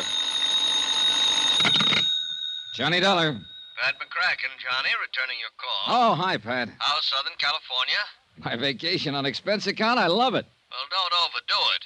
Just because the Jolly Roger matter interfered with that vacation you'd planned is no Now, reason. wait a minute. You promised full expenses. Okay.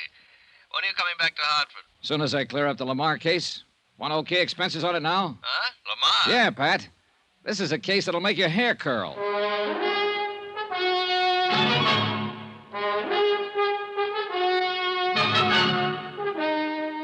Tonight and every weekday night, Bob Bailey in the transcribed adventures of the man with the action-packed expense account, America's fabulous freelance insurance investigator. Yours truly, Johnny Dollar.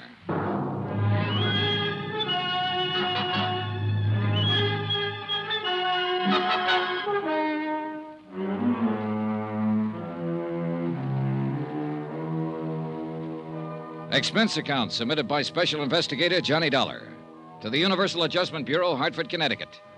The following is an accounting of expenditures during my investigation of the Lamar matter. Expense account? Forget it. I'm on vacation. As far from Hartford, Connecticut, center of the insurance business as I can get. Yeah, I'm in La Jolla, California, and I'm staying in a big, ritzy motel called El Crescenta. Alone. Oh, there is a girl down here. A lot of them, in fact. But one in particular. Vonnie Lamar, her name is. Sounds like somebody in show business, doesn't it? But she isn't. Tall, 5'8", brunette, pretty as the devil. And I gave her the line that my so-called business back east consists of nothing more exciting than running a filling station. How can you afford to come all the way out here to California for a vacation? To say nothing of staying at the El Crescenta.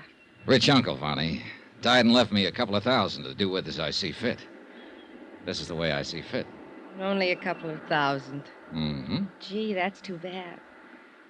A couple of $100,000, I might really fall for you. Oh, Vonnie, how can you? Hmm? Here I thought these last 3 days and evenings with you were due solely to my overwhelming personal charms. Your charm has nothing to do with it. Kiss me again, anyhow. With Vonnie around, who needed a couple of $100,000?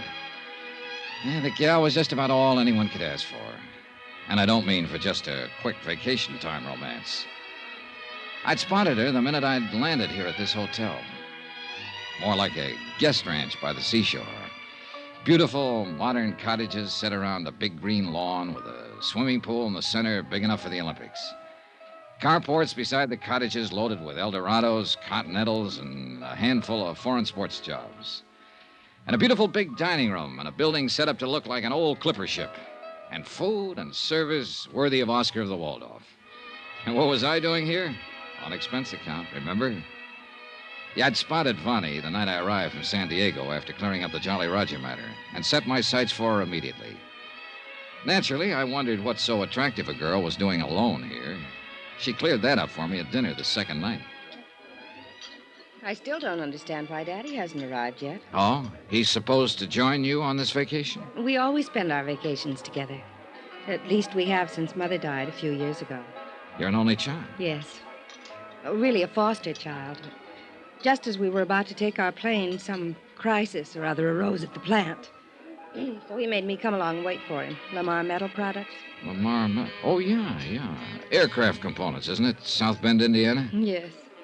You know how crisis can arrive in a business like that. Sure, imagine so. Government orders, all that sort of thing. Yeah.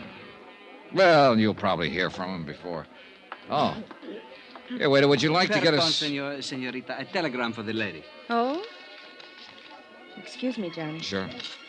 Here you are, Pedro. Gracias, senor. Oh, dear. What's the matter? It's from my father, and I don't like it. Listen. Must delay departure a few more days. Doctor's orders. Oh? Nothing to worry about. Stay there in La Jolla until I join you. Love, Daddy. That's too bad. But doctor's orders. There's nothing wrong with Daddy. He had a new insurance examination just a month ago. They gave him a clean bill of health. What company? Try Mutual something or other, but what difference does it make? There's something wrong about this. I'm sure of it. Well, why don't you phone him? Yes. Yes, I will. My cottage is right next door here. Come on. It was none of my business, but the name of Tri-Mutual rang an old familiar bell. Yeah, I'd handled a lot of cases for them. Anyway, she wasted no time in putting through a call to her father's private number in South Bend. Yes, operator? Thank you. I don't know why I didn't go to my own cottage to make this call. My pleasure. I guess I'm a bit upset by this wire. I don't blame you. There's nothing wrong with Daddy. There can't be. Well, maybe he just made the mistake of mixing too many oysters with too many martinis. Hello? Hello? Daddy, what's this telegram you sent me? Oh. Oh, I see. Oh, well, you had me scared for a few minutes. Oh, yes, fine. Mm-hmm. Mm-hmm. Yes, if you must know the truth, I have. Johnny Dollar. Uh-oh. Very. Careful, gal. Oh, he says he runs a filling station, but I don't believe him. I'll tell you all when you get here. And hurry, darling, please. All right, Daddy. Good night, dear. Oh, thank goodness. You don't know how close your guess was, Johnny. Oh? It was just a slight case of indigestion. Plus the fact he wanted another day at the plant. Well, good. Then let's go back to the dining room and see what kind of indigestion we can accumulate. Well, that started it. 3 days and nights of as much fun and relaxation as I've had in years. A wonderful place to stay, a private beach that I'll wager is second to none on the Pacific coast. Swimming, water skiing, skin diving, sailing, everything. Oh, this was it. Or so I thought. Oh, why make any bones about it? I'm a sucker for romance. And believe me, it wasn't hard to be serious with Bonnie. Johnny. Yeah? This is nice, isn't it? Mm-hmm. I don't believe in love at first sight. Do you? No. No, But it is nice, isn't it? Hey, whoa, gal. Hmm? It'd be much too easy to fall in love with you, Bonnie. And I mean the forever kind. Well, would that be so terrible? You've got one big strike against you, you know. Johnny, what? M-O-N-E-Y, money. You lose. Huh? I have nothing, except what my father gives me. You know, allowance and for clothes and things and... you know. So you see, I'm just as poor as you are. Only you aren't. Or you wouldn't be staying at a place like this. Another thing. You know absolutely nothing about me. I know you don't make a living by running any old filling station. Johnny Dollar at the sign of the Flying Red Horse. Oh, stop it. Well, for all you know, I'm a gangster, a safecracker, a jewel thief. Or worse still, playboy scion of a wealthy family who never did a lick of work in his life. In other words, a worthless bum. Don't say that, Johnny, even in fun. How'd you fill 'em, huh? Yes, and their mothers. Old dowagers trying to marry them off to another wealthy family. Add the name Lamar to their end of the social register listing. Insure the fortune with another fortune. I thought you said you were poor. Well, you know what I mean.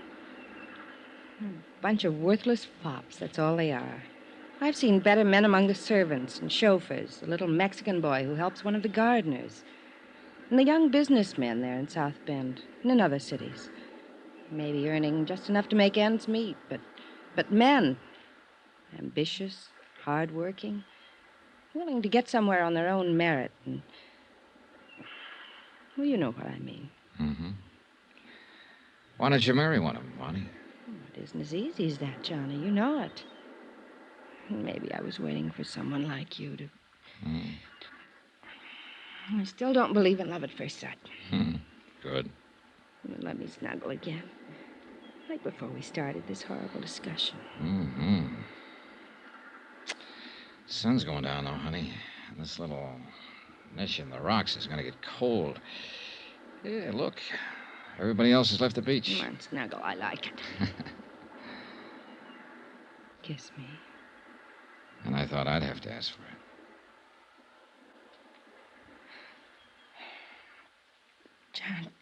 Johnny?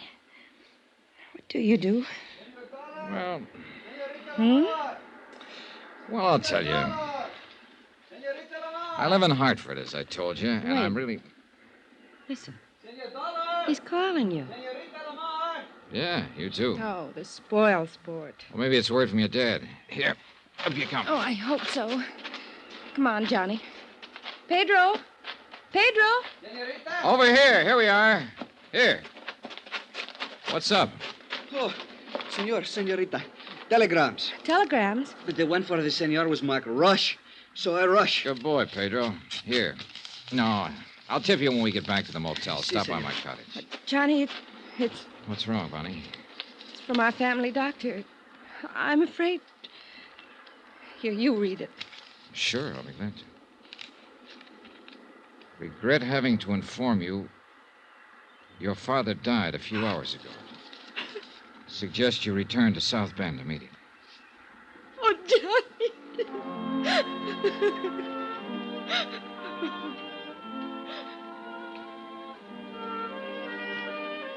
It was a few minutes before Vonnie could pull herself together enough to walk from the beach up to her cottage where she could pack her things for the trip back to South Bend. I told her I'd make the necessary plane reservations for her. But what I didn't tell her was the contents of the wire I'd received, the one marked Rush. It was from Pat McCracken at Universal Adjustment Bureau. A request to call him at his home in Hartford immediately. I put through the call. Hello, Pat McCracken. Well, Killjoy, what's on your mind? Johnny? That's right. Hey, you got my wire. Why else do you think I'm calling? I tried to get you long distance all day. Your motel didn't seem to know where you were. Well, that was my doing. They might have spoiled a beautiful romance. But what's on your mind? Johnny, you've got to cut your vacation short. Oh, no, you don't. And you've got to come back to Hartford right away. What? Now, listen, I'm yes, just... but plan to make a long stopover in South Bend, Indiana. South Bend? That's right. Oh, I get it. This is a gag. Or did you know I'd figured maybe on stopping over there anyhow? I don't know what you're talking about, but now listen. By a rare stroke of luck, we just got word of the death this morning of one of Tri-Mutual's bigger policyholders. How much? $1.5 million. Man named Thomas Rene Lamar. Lamar? Pat! Now listen, Johnny. The circumstances lead us to think it may be murder.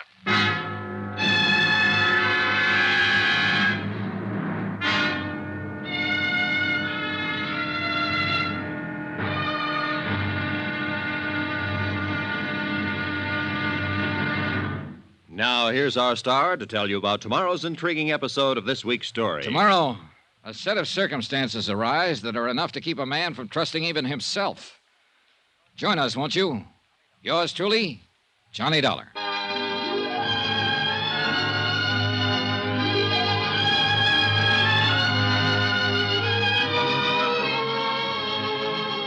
Yours truly, Johnny Dollar, starring Bob Bailey, is transcribed in Hollywood. It is produced and directed by Jack Johnstone, who also wrote tonight's story. Be sure to join us tomorrow night, same time and station, for the next exciting episode of Yours truly, Johnny Dollar. Roy Rowan speaking.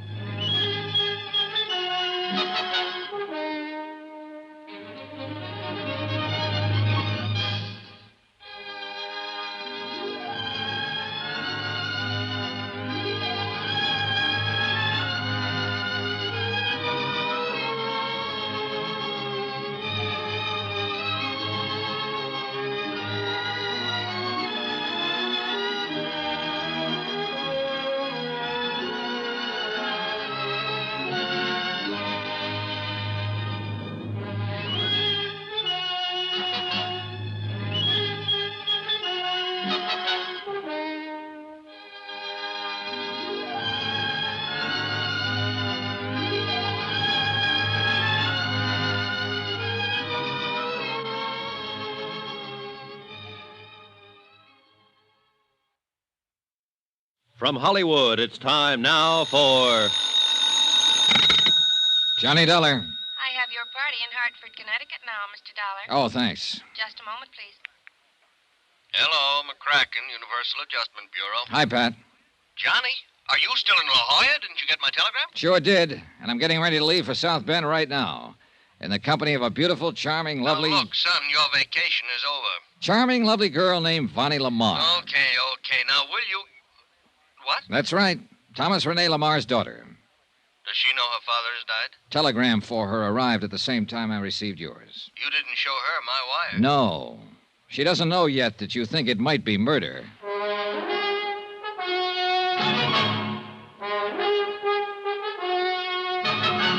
Tonight and every weekday night, Bob Bailey in the transcribed adventures of the man with the action-packed expense account, America's fabulous freelance insurance investigator. Yours truly, Johnny Dollar.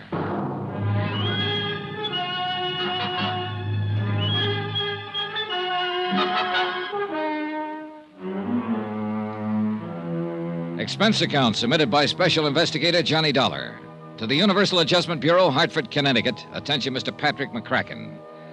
Following is an accounting of expenditures during my investigation of the Lamar matter. Or was it murder?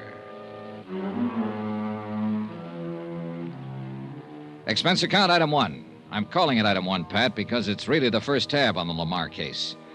Previous expenses here in La Jolla were charged against the Jolly Roger case. Expenses for the vacation you promised me and have now so rudely interrupted. Item 1, $9.60 for that long-distance call to Pat McCracken in Hartford. Now, what under the sun is Vonnie Lamar doing in La Jolla? Vacation? Same as I was trying to take. Now, tell me something, Pat.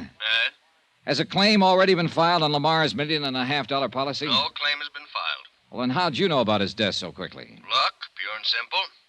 The insurance company is Tri-Mutual. Big office in Chicago, headed up by Lawrence Comstock. Oh, sure. Known him for years. Good man. Well, he's written all of Lamar's policies himself. He got to know the old man pretty well. Uh-huh. Personal friends, you know. Weekend golf together, same clubs, and both nuts about two-handed pinochle. So? Well, Comstock had been Lamar's house guest the past few days, and been with him practically every minute the old man wasn't at his plant. Was he actually there when Lamar died? Yes. He was the one who called the doctor when the old man keeled over. Look, you keep referring to him as the old man. Just how old was he? Oh, not too. Let me see. I've got it. He was 59. The doctor's name on her telegram was Wilson. You know his first name? No, I don't know. That stuff you'll have to get from Comstock there in South Bend. Okay. Well, at any rate, Johnny, he called me the minute the doctor pronounced Lamar dead, and specifically asked that you be put on the case. Yeah, well, that's flattering. Okay, it looks like I am, but tell me something. Yeah? What makes Larry think the man was murdered? I'd rather not discuss it now. He'll give it to you when you see him. Our plane leaves in about an hour. No doubt you can be of some comfort to the daughter. Her knowing that you're handling the case. Pat, that's the one thing I don't want her to know. I hung up, leaving Pat to ponder over that last remark. Wired Larry Comstock that I was coming and finished my packing for the trip back east. When I'd finished, I paid my bill at the fancy motel, and all I can say is thank goodness it was on expense account. And I knocked on the door of the cottage next to mine. Yes, come in. Oh, Johnny. Hi, Vonnie. Any way I can help you? More than you have. You've been wonderful. Arranging the flight back for me and For us? taking care of the things here. Johnny. That's right, for us. I'm making the trip with you. But I thought you said Hartford, Connecticut. And your vacation. Oh, the vacation's all over. Wouldn't be any fun for me to stay around after this. Oh, darling. And South Bend is along the way. I'd feel better if I kind of took you home rather than let you make the long trip alone under the circumstances. Maybe I have some business or something to attend to there. Darling, I don't know what... Easy. Oh, you made it so wonderful. When Daddy couldn't get here these last few days, and now that this terrible thing has happened, you stick by me this way. It's the only way I'd have it. You're so wonderful. All right. Come on now. Come on, get your things together. I've called for a cab to the airport in San Diego. Come on, Mom. Oh, thank you, Johnny. I love you for this. Sure.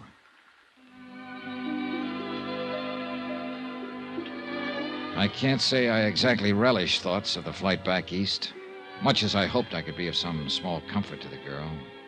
Much as I genuinely wanted to. Such things can be pretty rough. Particularly in this instance. But I am an insurance investigator.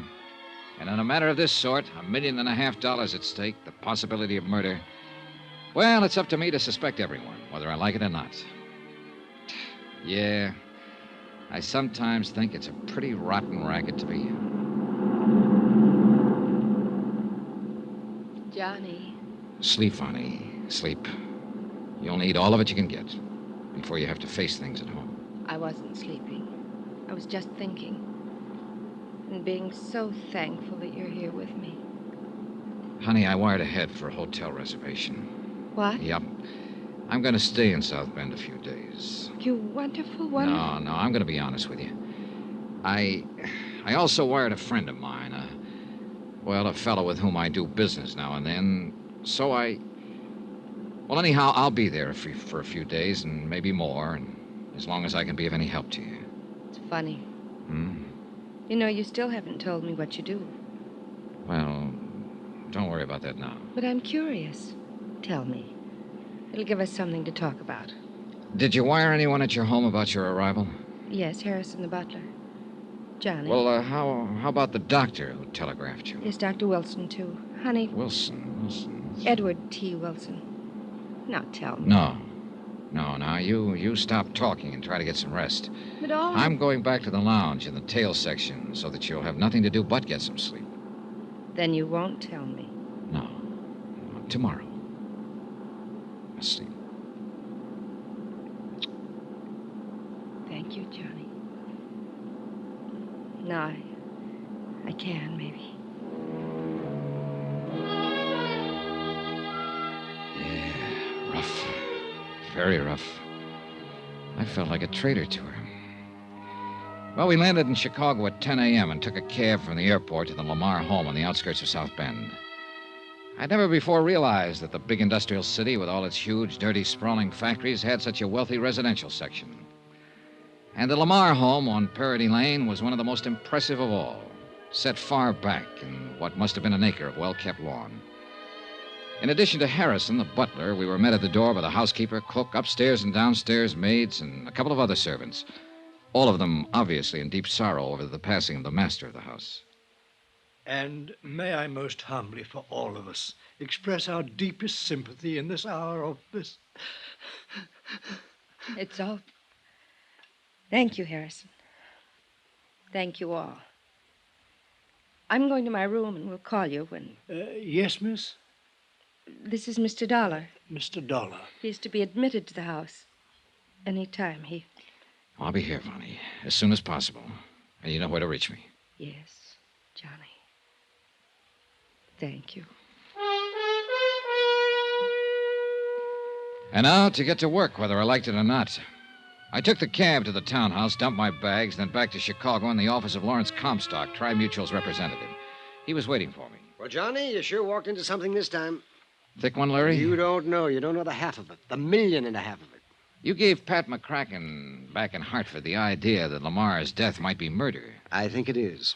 I really think it is, Johnny. Why? Tom Lamar was one of the best friends I ever had. He should have been. Your commission on the insurance he was carrying was enough to set you up for life. Oh, no, Johnny, don't talk like that. Tom was a good friend of mine, quite aside from business.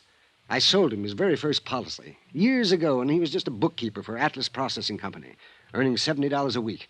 And when he married Delise... Delise? That's his wife, who died 5 years ago. Oh. That policy was only for $2,500, straight life. So? Well, you know how little my commission was on that. But I liked him. I saw that he had a spark about him, that with the proper kind of encouragement, he could go places. And he did. Yeah, so I understand. I understand that Lamar Metal Products is a really big thing. General Metal Fabricators just bought them out. Oh? Yes, and Tom was getting all ready to retire. Spend the rest of his days having fun, golf, fishing, winters in California, and summers in Minnesota, that sort of thing. And taking care of Vonnie, his adopted daughter. Yeah. Kind of worth taking care of, too. Eh? I know her, Larry. Met her in La Jolla, California. Oh, then you... Brought her back here to face the sad fact of her father's death. Why didn't... Oh, yes, of course. The family doctor, Ed Wilson. I should have realized. He sent a telegram to Vonnie to the same place you were, in La Jolla. She's a wonderful girl, John. You're telling me. But, Larry... Yes? Something you told Pat McCracken back in Hartford has led him to think that possibly Thomas Lamar was murdered. Johnny, in the years I've known Tom Lamar... Yeah? I've not only known him, but I've known his family. Well? And much of his affairs, personal as well as business. Well? His wife, Delise. I would have married her long ago if I'd been able. Oh, get to the point, Larry. Oh, yes, of course. And his daughter, Vonnie. I wish she'd been my daughter, my child. Come on, Larry. Come on, get at it. She's a wonderful girl. You said that. Oh, yes, of course. Well, there were things in her past, Vonnie's past, that even her mother and later her father didn't know about. But I did. For heaven's sake, man, get to the point. You too? Yes, me too. Yeah, me. The confirmed bachelor. Take him or leave him. Have fun. Forget him. Make a big... Come on, Larry. Listen, Johnny. Now listen carefully. Dr. E.T. Wilson, Ed Wilson, an old friend of mine as well as Tom. Yes? It was Ed who made the last insurance examination 4 months ago. Thomas Rene Lamar was in better health than you are. After all, he was only 59, and he'd lived a careful life, taking good care of himself. Well, go on. We were sure of his physical condition, sure of it. That's why I let him add to his already large policy. Larry, you've told Pat McCracken, and you've admitted to me that you think Thomas Lamar was murdered. Yes, John. Because of one man. Who? The one man who shared his confidences, business and personal. Yeah? Who was closer to him than even Ed Wilson or me. Well, who? One man who alone could be sure of benefiting by Tom Lamar's death. Oh, look, Larry, that bush you're beating around is getting bigger and bigger. It's so simple, John, so discouragingly simple. All right, Larry, all right. Take it any way you like. I'm here for 2 reasons. Because I'm assigned to this case and because of Vonnie. Yes, I know. Now, who is it you suspect? The man Vonnie is really in love with. Oh. I'm sorry, John.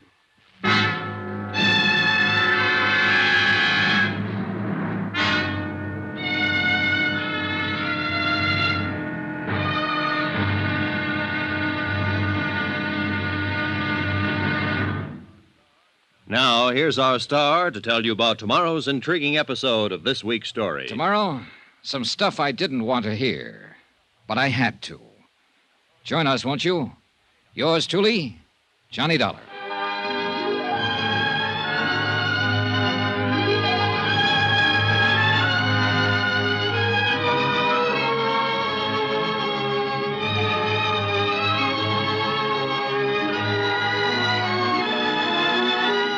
Yours truly, Johnny Dollar, starring Bob Bailey, is transcribed in Hollywood. It is produced and directed by Jack Johnstone, who also wrote tonight's story.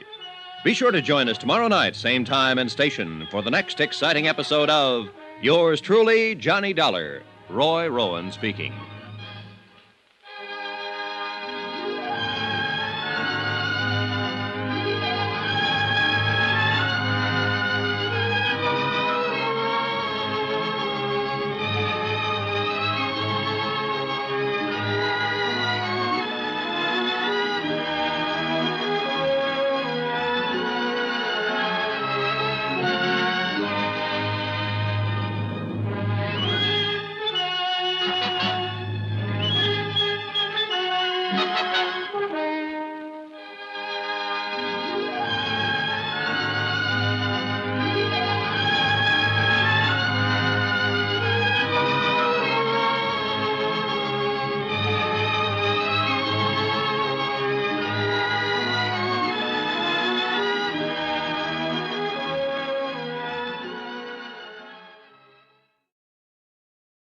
From Hollywood, it's time now for Johnny Dollar. Johnny, this is Vonnie. Oh, yes? Please, come out here to the house, right away. Is something wrong? Johnny, you said you came back here to South Bend to... Well, because you didn't want me to have to be alone to face the death of my father. Yes, dear, Johnny, you also said you have business here. Well, yes. Is it connected with my father's death? Vonnie. Please, dear, don't lie to me. He was insured for over $1 million. Or do you know that? Listen. Was this business of yours connected with Daddy? Was it because you, too, think he was murdered? Johnny? I'll come out and see you.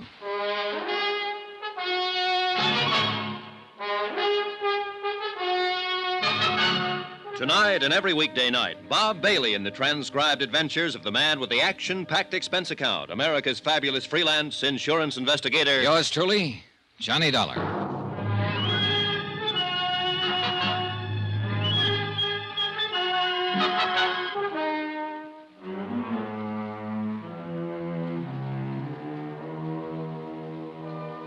Expense account submitted by Special Investigator Johnny Dollar.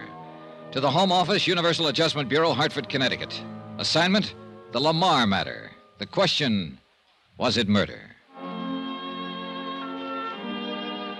A beautiful girl, Vonnie Lamar and the beautiful romance I found during my so-called vacation at La Jolla, California. Well, things really got into a bind when she received news that her foster father back in South Bend, Indiana, had suddenly died. And I received word that I was assigned to the case, not only because of the $1.5 million policy on Lamar's life, but because it looked as though it might be nothing more nor less than murder. From La Jolla, California to South Bend, Indiana was only a quick flight by plane, and the first person I contacted was Lawrence Comstock of Tri-Mutual, Chicago office, who'd issued the policies on Lamar's life.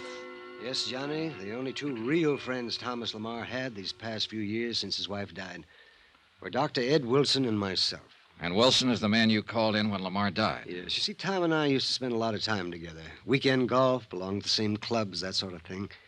We used to love playing two-handed pinochle together. Uh-huh. Go on. I was with him at his house the night he died.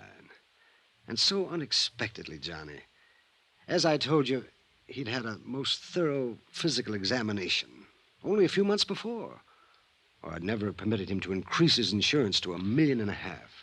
Must have cost him a fancy premium. It did. It did. Prohibitive. But that was the way he wanted it.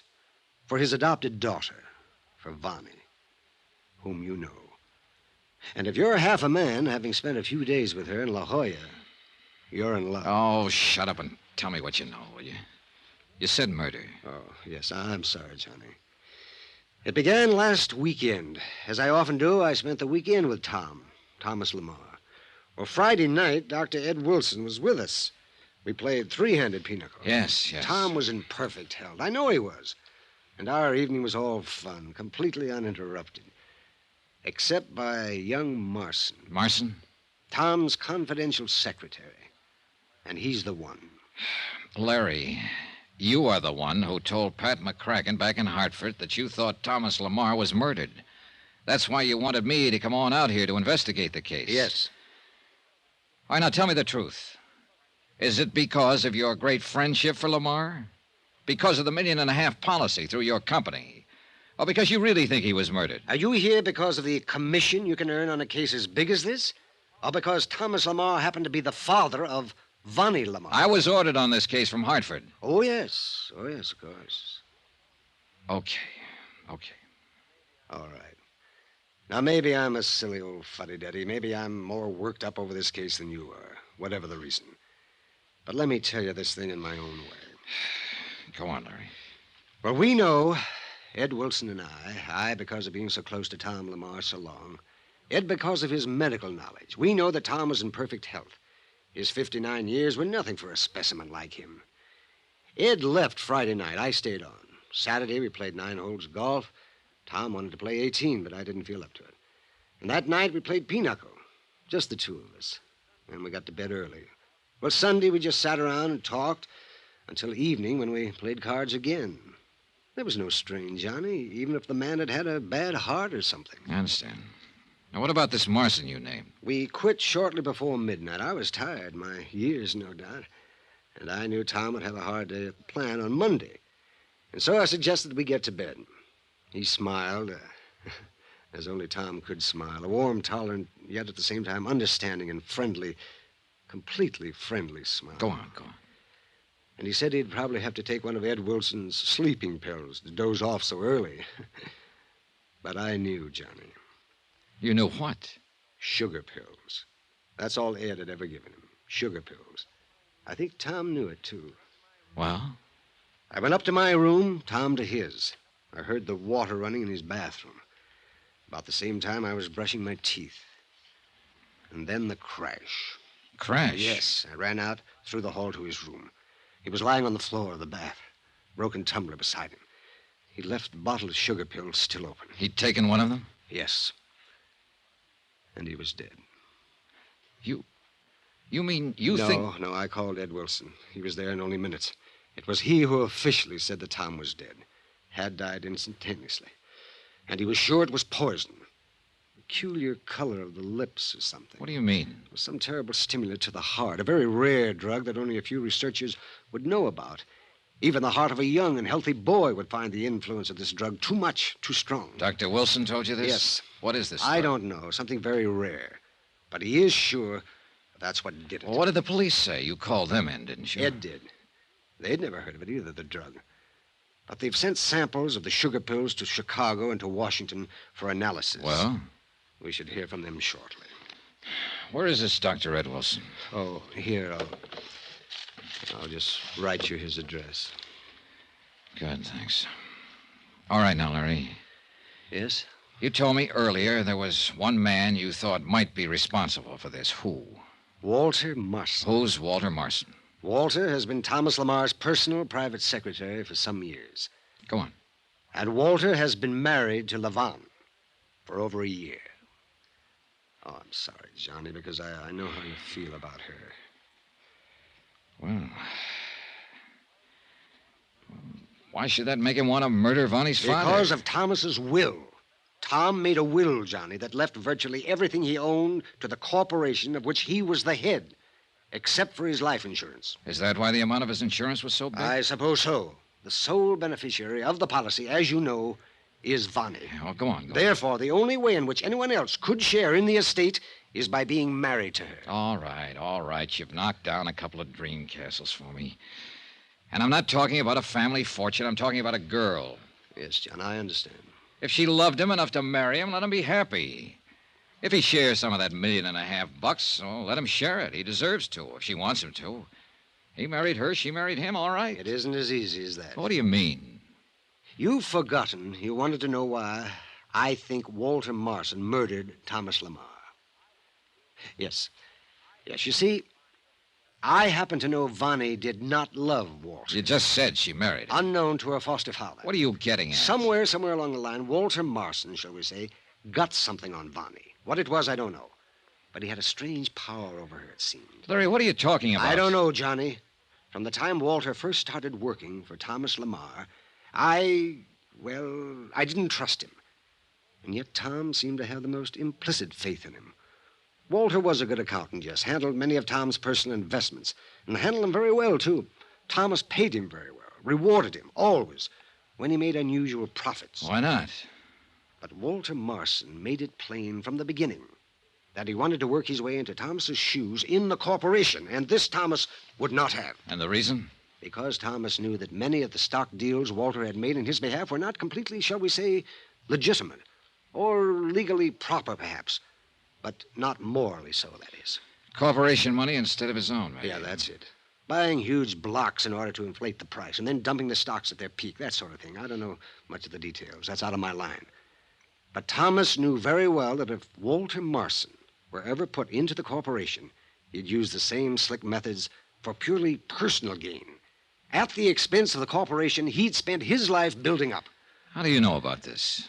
I was Thomas's confidant, his closest friend. All right, Larry. Let me do a little summing up. Walter Marson failed to dig into Lamar's money via the corporation, so he married his daughter to be sure of latching on to the family fortune. And that's it. Yes, it's as simple as that. Therefore, you're sure this Marson poisoned Lamar? Yes, and because of the findings of Dr. Ed Wilson. Which haven't yet been verified. Well, no. And even if you do find proof that Lamar was poisoned, you have no proof that Marson was back of it. No. Larry, what if Vonnie had something to do with it? Oh, no. Oh, yes. That's a real possibility, isn't it? Good heavens, Johnny, you can't mean that. You say you know the girl. Yeah, sure. And I fell for her like a ton of bricks. Whether it's simply because I'm a sucker for such a charmer or just because she charmed me so well, I don't know. But why did she want me if she's already married? Johnny, what are you getting at? $1 million at stake. $1.5 million. How she could possibly have known I'd be staying at the La Crescenta in La Jolla, California, I don't know. But with $1.5 million at stake, you could find out most anything. So she worked on me, got me on her side, even before she needed to. And when her father died, according to plan, she knew there'd be no question of settlement of a claim for the insurance because of the way she'd so successfully drawn me into a cozy little noose. Johnny, you're out of your mind. Am I? What are you talking about, you old... Yeah, I guess I am.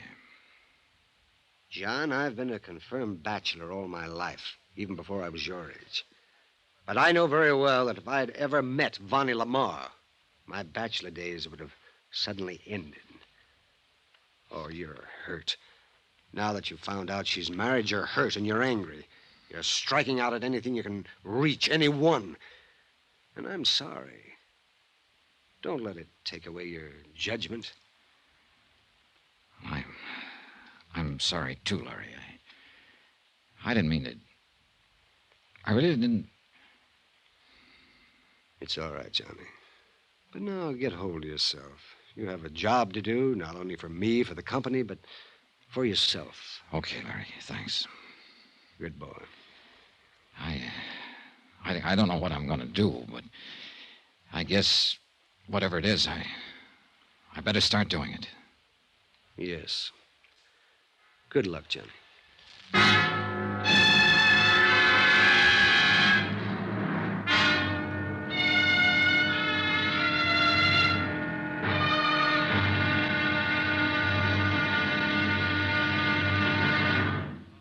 Now, here's our star to tell you about tomorrow's intriguing episode of this week's story. Tomorrow?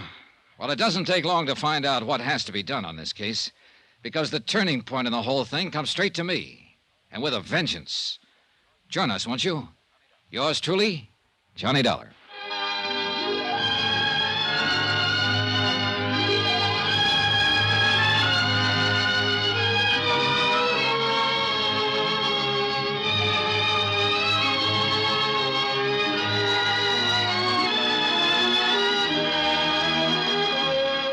Yours truly, Johnny Dollar, starring Bob Bailey, is transcribed in Hollywood. It is produced and directed by Jack Johnstone, who also wrote tonight's story.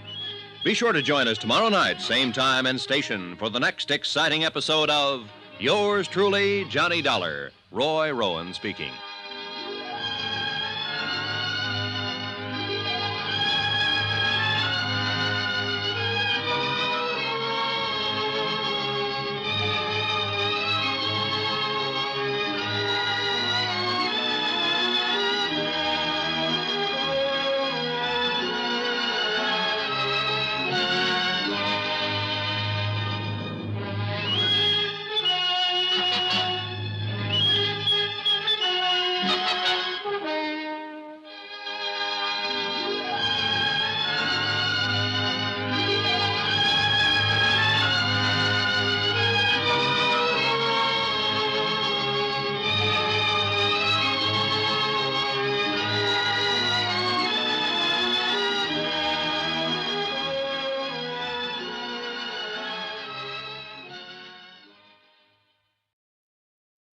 From Hollywood, it's time now for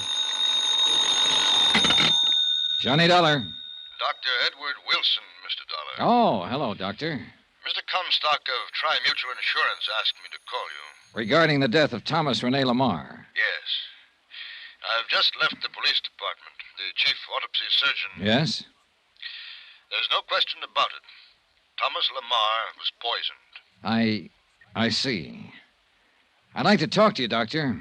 I understand you were one of Mr. Lamar's closest friends. Yes? And one of the beneficiaries of his will. That's quite... Where did you learn that? I didn't. It was a shot in the dark. No, look here, young... Better stick close to your office, Doctor. I'm on my way over to see you.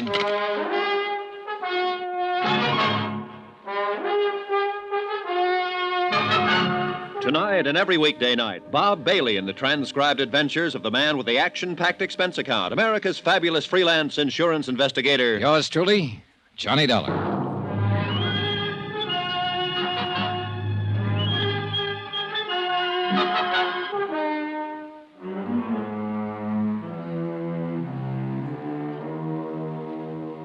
Expense account submitted by Special Investigator Johnny Dollar. To the Home Office, Universal Adjustment Bureau, Hartford, Connecticut. Assignment, the Lamar matter, now proven to be murder.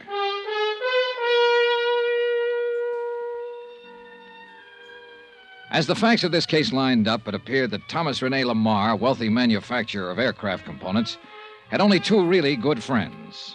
Lawrence Comstock, who had issued him $1.5 million worth of life insurance policies, and Dr. Edward T. Wilson, and a wonderful, lovely, charming adopted daughter, Laban, whom I'd met during my brief vacation in La Jolla, California, whom I'd accompanied back here to South Bend, Indiana, when she received word of her father's sudden death. What little evidence I'd been able to pick up seemed to point to one Walter Marson, Lamar's personal secretary. Unknown to Lamar, he had married Vonnie, and therefore stood to benefit from his death. Oh, why kid about it? I'd fallen for the girl, heavily. And when I found out that she was already married to a slick, smart promoter, well, let's keep personalities out of this case, especially mine. I'd told Vonnie that I'd come up and see her out at the family mansion, but I thought I'd better contact Dr. Wilson first. Come in. Come in, Mr. Dollar. I've heard a great deal about you from Lawrence Comstock. And please, sit down. Thanks, Doctor. You said something over the phone that has bothered me. I won't mince words. Apparently, you and Larry Comstock were Thomas Lamar's closest friend. I don't think there's any question about it, my boy. And I'm sure Lawrence will verify that. He already has. That's why I took a shot in the dark and suggested that you're a beneficiary of Lamar's will. Not his insurance. I already know that his daughter Vonnie gets that, but his will. Well, does that shock you, or... I suppose Larry's a beneficiary, too. Yes. Then either one of you might conceivably have had a motive for bringing about his death. What? Now, just a minute, young man. Relax, Doctor, relax. I make no bones about it. This is the roughest case I ever tried to handle. Unfortunately, I started out by getting myself emotionally involved with Vonnie Lamar. Well, go ahead, laugh if you want to. Hardly. She's a very wonderful girl. A bit mixed up at times, perhaps, because of... Well, because of what? Are you aware that, unknown to her father, Vonnie was married?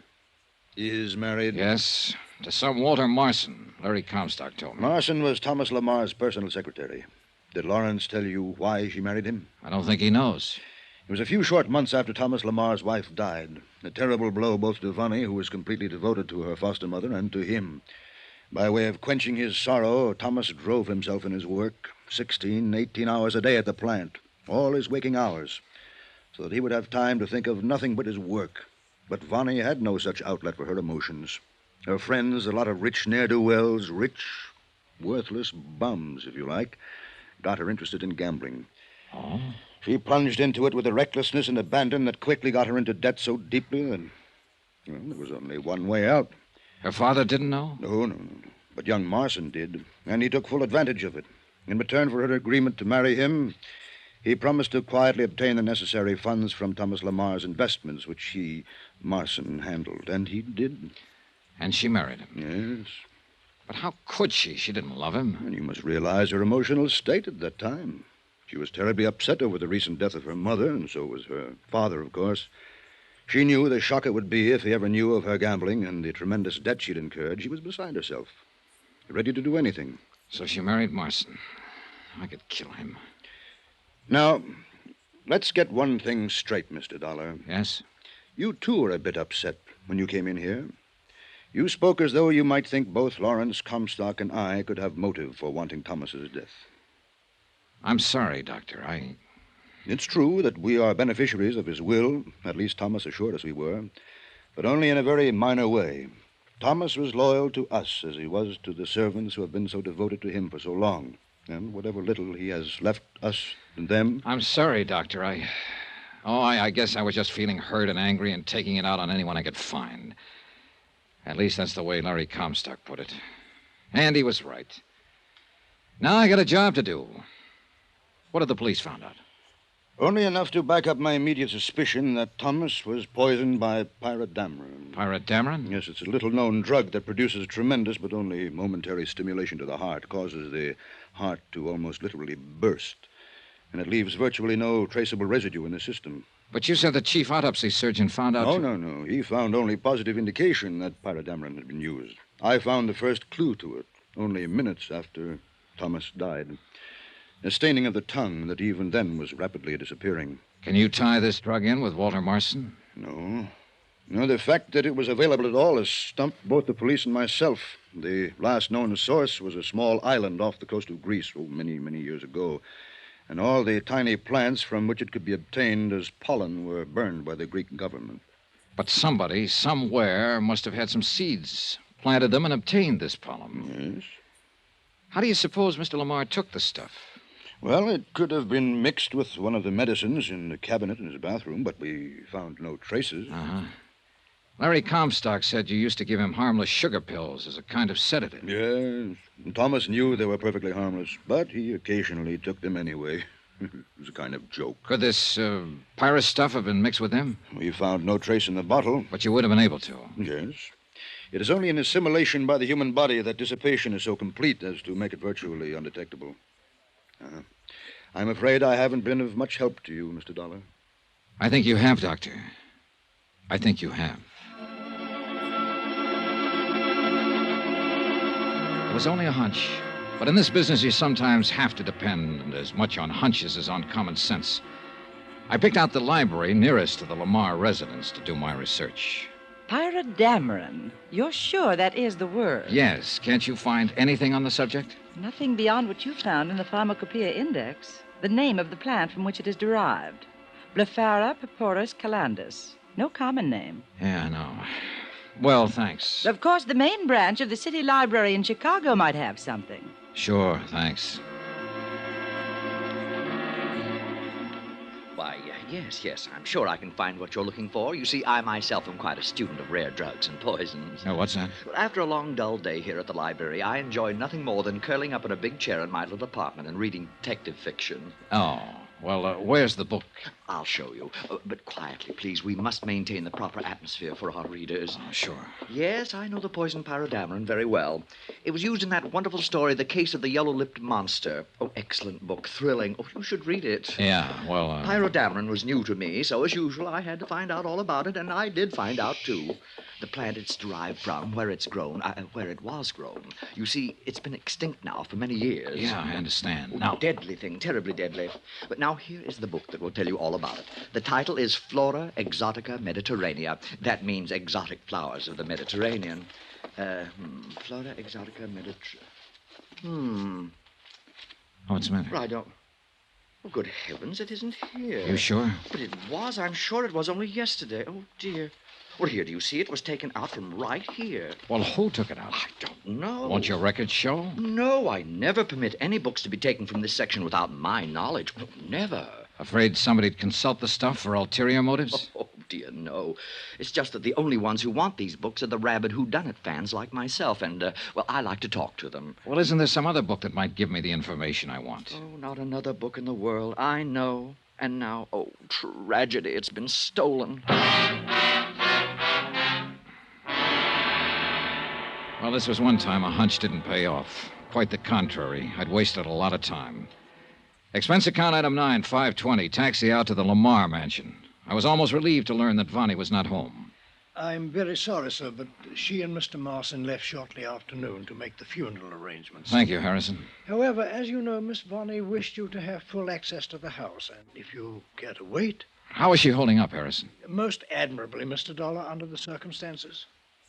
Mr. Lamar's passing has been a terrible thing for her, for all of us. Yes, sure, of course. What'll happen to the house, I don't know.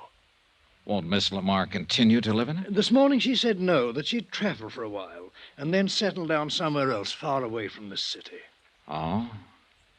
And what about you, the servants? Oh, we shall, of course, have to seek employment elsewhere. Say, tell me, Harrison, didn't Mr. Lamar provide for you in his will? I do not know, sir, and I do not particularly care. His kindness and loyalty to us during his lifetime was far more important than any provision he may have made for us. Well, I guess that takes you off the list. Beg pardon? Nothing. Say, tell me, has Walter Marson been around much since Mr. Lamar's death? Yes, he's been most attentive to Miss Lamar, which we've all appreciated. He lives here in the house, you know. No, I didn't know. Harrison, I'd like to see his room. Sir? I'm going to lay my cards right on the table. I'm an insurance investigator. Here, my card. Why, I see. Miss Vonnie hadn't so informed me. Because she didn't know. Well, sir, Now show me to Marson's room. Yes. This way, please. Do you like Walter Marson? Yes, sir, very much. Now. What does that mean? I've never spoken of this to anyone else, Mr. Dollar. For years, Walter Marson was a clever, scheming, conniving young man with overpowering ambition to take over the Lamar Corporation. So I've heard. I'm convinced that at one time he even tried to marry Miss Lamar, and solely for the purpose of forcing his way into the business. Just tried? Well, yes, sir. However, in the past year or two, Mr. Marson has changed completely. What makes you think so? Because of conversations between him and Mr. Lamar that I could not avoid overhearing from time to time. Mr. Lamar knew what Marson was attempting and faced him with his knowledge of it. Here is his room. Go on. Mr. Lamar could have made it very difficult for him in view of his record. Prison record? Yes, sir, for embezzlement. But instead, he gave the young man another chance. So? Go on. And Mr. Marson made the most of it. He changed completely. I say without reservation, sir, that Mr. Marson is as honorable a young man as I know. Pretty sure of that, aren't you? Yes, sir. A butler living as close to them both for so long can Pardon me, sir, but does something give you the reason to think I'm mistaken? No. Unless perhaps it's this book I just found lying on his desk. Book, sir? Flora Exotica Mediterranea.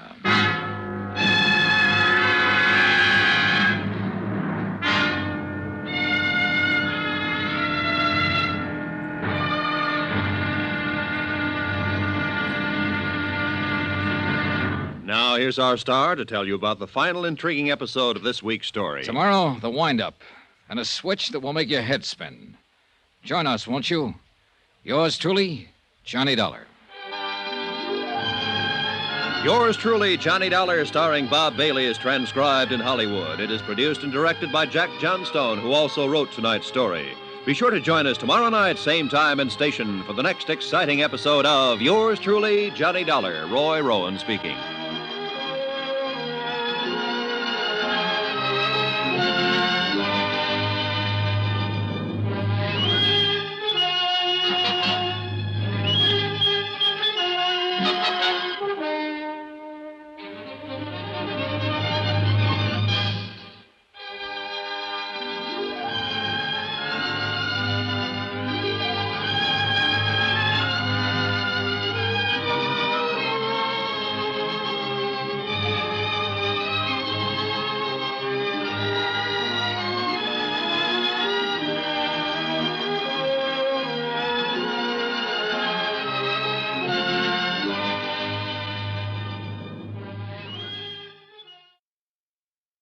From Hollywood, it's time now for...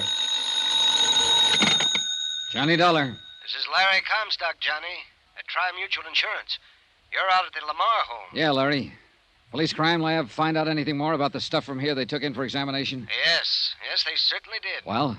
They found traces of that poison, pyradameron, on the toothbrush that Thomas Lamar was using just before he died. Are you kidding? Oh, no. No, indeed, John, not a bit. There's a murder weapon for you, a toothbrush. Larry, send the cops out here. I think I've just about got this case sewed up.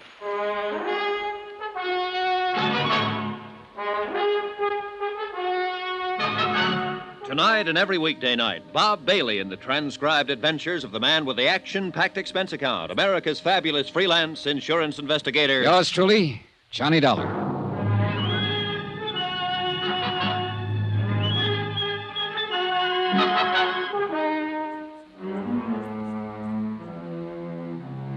Expense account submitted by Special Investigator Johnny Dollar, location South Bend, Indiana. To the Universal Adjustment Bureau, Hartford, Connecticut. The following is my final entry of expenses incurred during investigation of the Lamar murder. And murder it most certainly was. It was in La Jolla, California, during my so-called vacation, that I met, and I must admit, kind of fell for Vonnie Lamar. It was from La Jolla that I flew her back to South Bend, Indiana, when we both received news of her foster father's sudden death. All the clues I'd been able to dig up seemed to point to one Walter Marson, who had been Lamar's personal secretary and who lived at the Lamar mansion. At his room, there in the house, I found the one book in the world that described the poison, pyradameron, that had killed Thomas Rene Lamar. Poison derived from a pretty little yellow flower, once raised on an island near Greece. A flower with sudden death in its pollen. Huh? You're Johnny Dollar, aren't you? Harrison the butler said you were up here. And you must be Walter Marson. What are you doing in my room? Let me ask the questions, Marson. Now, just a minute. Look, mister, You may as well know it. I'm an insurance investigator. So Harrison said, but I don't believe it. Right here. My credentials. Uh-huh.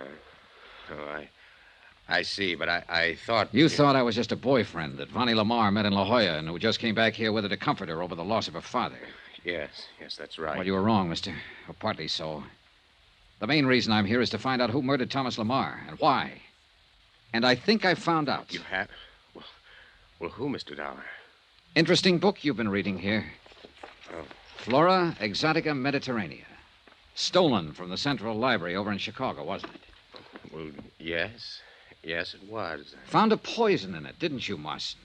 Pyridamarin. Deadly, quick, and hard to trace. So rare that the chances were pretty good it wouldn't even be recognized. But it was. Where'd you get it, Walter? As you said, at the library. I'm talking about the poison, the pyridamarin that killed Thomas Lamar. Oh, no. You're all wrong. Am I? Who besides Vonnie would benefit from the $1.5 million insurance on Lamar's life? Well, what made you think that I know that you I'd would. Be the... Because I know you're married to Vonnie. No. You tried to inveigle your way into Lamar's business, but he wouldn't have it. All your chiseling and conniving and phony stock transactions got you nowhere. So you did the next thing you could think of. You got something on Vonnie and forced her to marry you. So you thought you'd at least be sure of a big hunk of the insurance money over my dead body. Oh, no, look, Dollar, maybe I was married to Vonnie, but... Found out about her big gambling debts, got her off the hook by some fancy manipulation of her foster father's investments. No doubt threatened to tell him all about it unless she did marry you, and thereby guaranteed yourself a prosperous future. Oh, and you timed the whole thing beautifully when she was emotionally upset over the death of Mrs. Lamar. No, Dollar, you don't know But what you you're got talking impatient. about. Couldn't wait for him to die a natural death. Dollar. Mr. Dollar. Sure, go ahead, speak up and make it good. Well, I was married to Vonnie. But I'm not now. Sure. That's right. I did want a place in Lamar Metal Products, and I thought I could get it by showing Mr. Lamar how clever I was. Well, instead of throwing me out, he gave me another chance. I'll be forever grateful to him. It was a turning point in my life. I give you my word, Mr. Dollar, I've done nothing since that time that's been anything but completely honest and above board. Pretty speech. No, it's true. It's true, I swear it. Nevertheless, you married Vonnie in the hope We're that... divorced. You're what? Well, it was the only honorable thing I could do.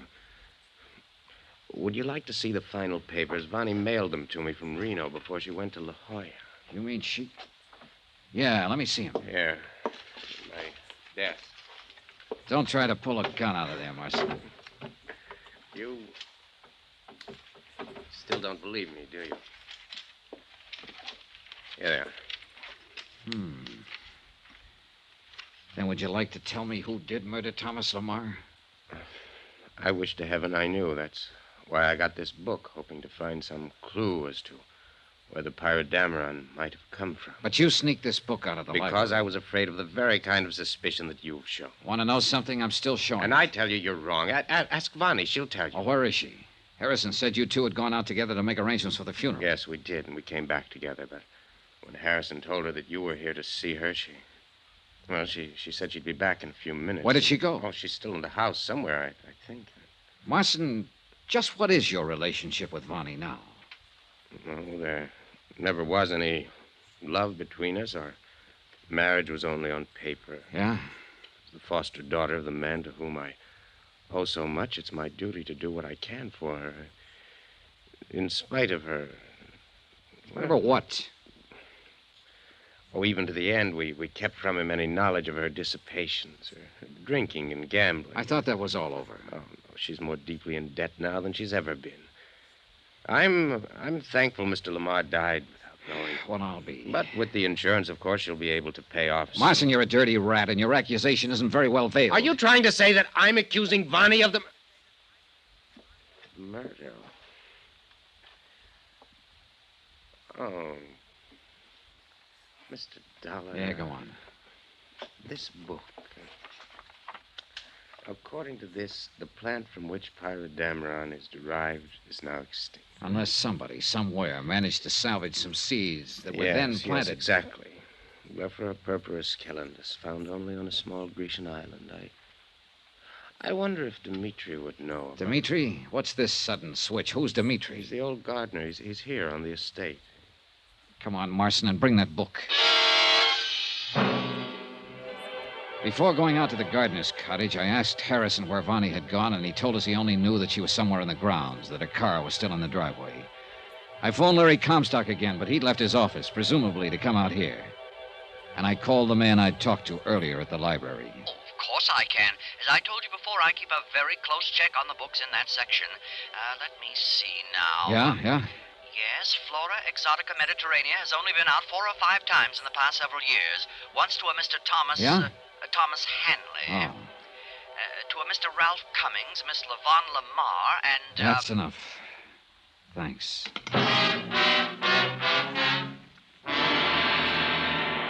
I tried not to show Marson how I felt as we walked out to the cottage of Dimitri, the old gardener. Could be nothing too nice for Mr. Lamar. So I always try keep things nice. Yeah, I can see. Dimitri, Mr. Dollar's here to investigate the circumstances of Mr. Lamar's death. Oh, yes. I hope you find who do this terrible thing to such a fine... Well, I want you to look at this book. Here. Did you ever see a flower like that?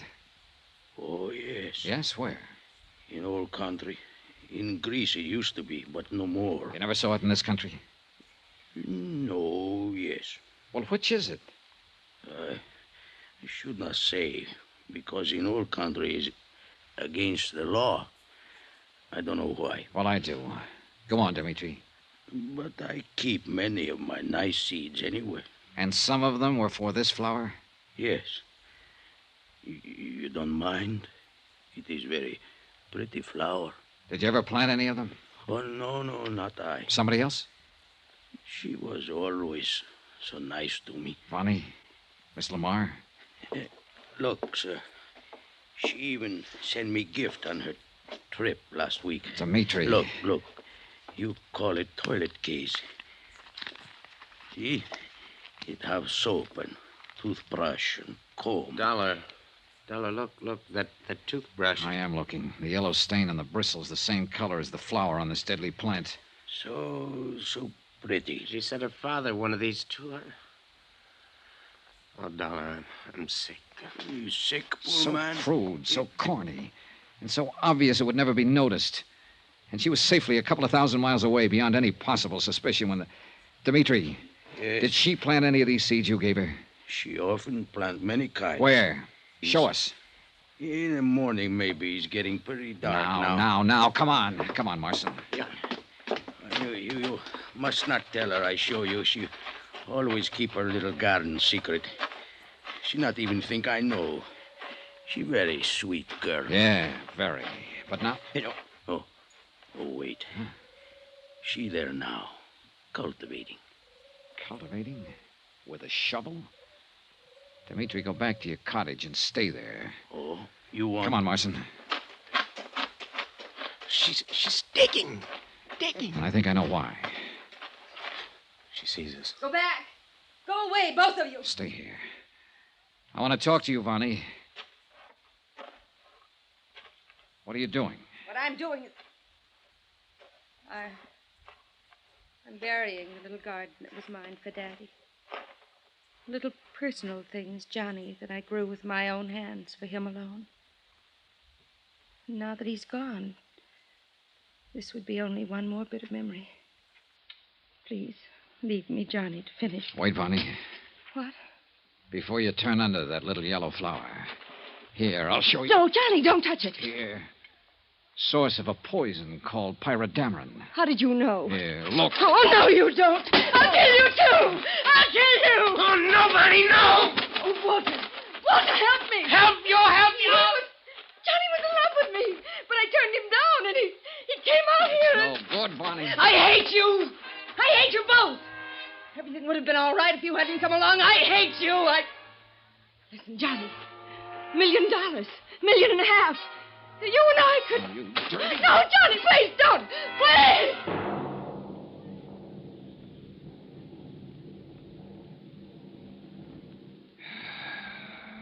Believe me, this is one case I wish I'd never seen.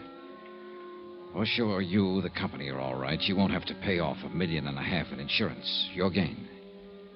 But me, I've lost something. Faith faith and... I'm sick over the whole thing.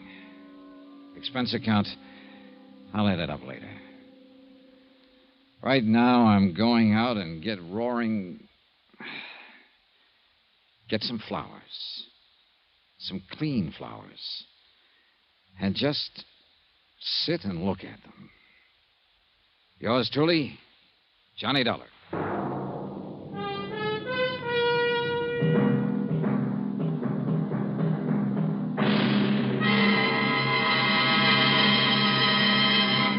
Now, here's our star to tell you about next week's exciting story. Next week, tell me, did you ever wake up from a pleasant dream to find a smoking gun in your hand and two bodies at your feet? Well, I have. Join us next week, and I'll tell you about it. Yours truly, Johnny Dollar. Yours truly, Johnny Dollar, starring Bob Bailey, is transcribed in Hollywood. It is produced and directed by Jack Johnstone, who also wrote this week's story. Heard in the cast were Virginia Gregg, Lawrence Dobkin, Harry Bartell, Eric Snowden, Howard McNair, John Daner, Gene Tatum, Joseph Kearns, Paul Richards, and Jack Moyles. Musical supervision by Amerigo Marino. Be sure to join us on Monday night, same time and station, for another exciting story of yours truly, Johnny Dollar. Roy Rowan speaking.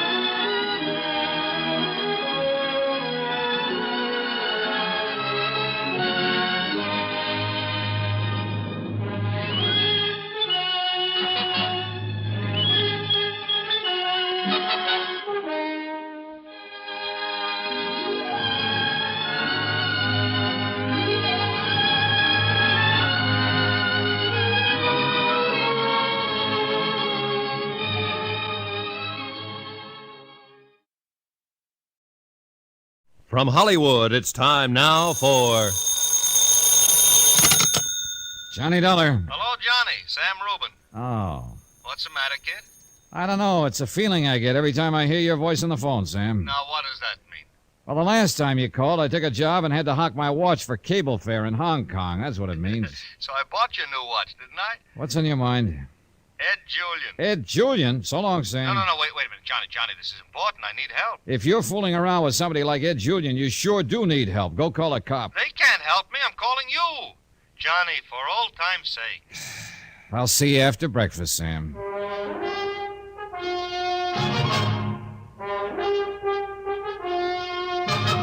Tonight and every weekday night, Bob Bailey in the transcribed adventures of the man with the action-packed expense account. America's fabulous freelance insurance investigator. Yours truly, Johnny Dollar.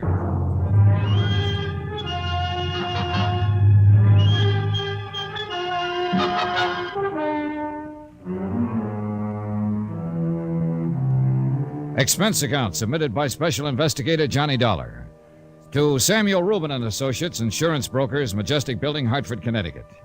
The following is an accounting of expenditures during my investigation of the Salt City matter. I didn't know it was going to be that, Salt City, I mean. But I did know the name Ed Julian. Every policeman in the country knew that name. My first impulse was to hang up the phone on Sam, but I didn't. Instead, I spent 85 cents, that's my first item, on cab fare to get me to Sam's office. Welcome, Johnny. Long time no see. Come on in, sit down, have a smoke. Sam Rubin looked about the same as I remembered him, and he acted about the same. He shook my hand, pushed a cigar at me, held up a $160 lighter, and smiled.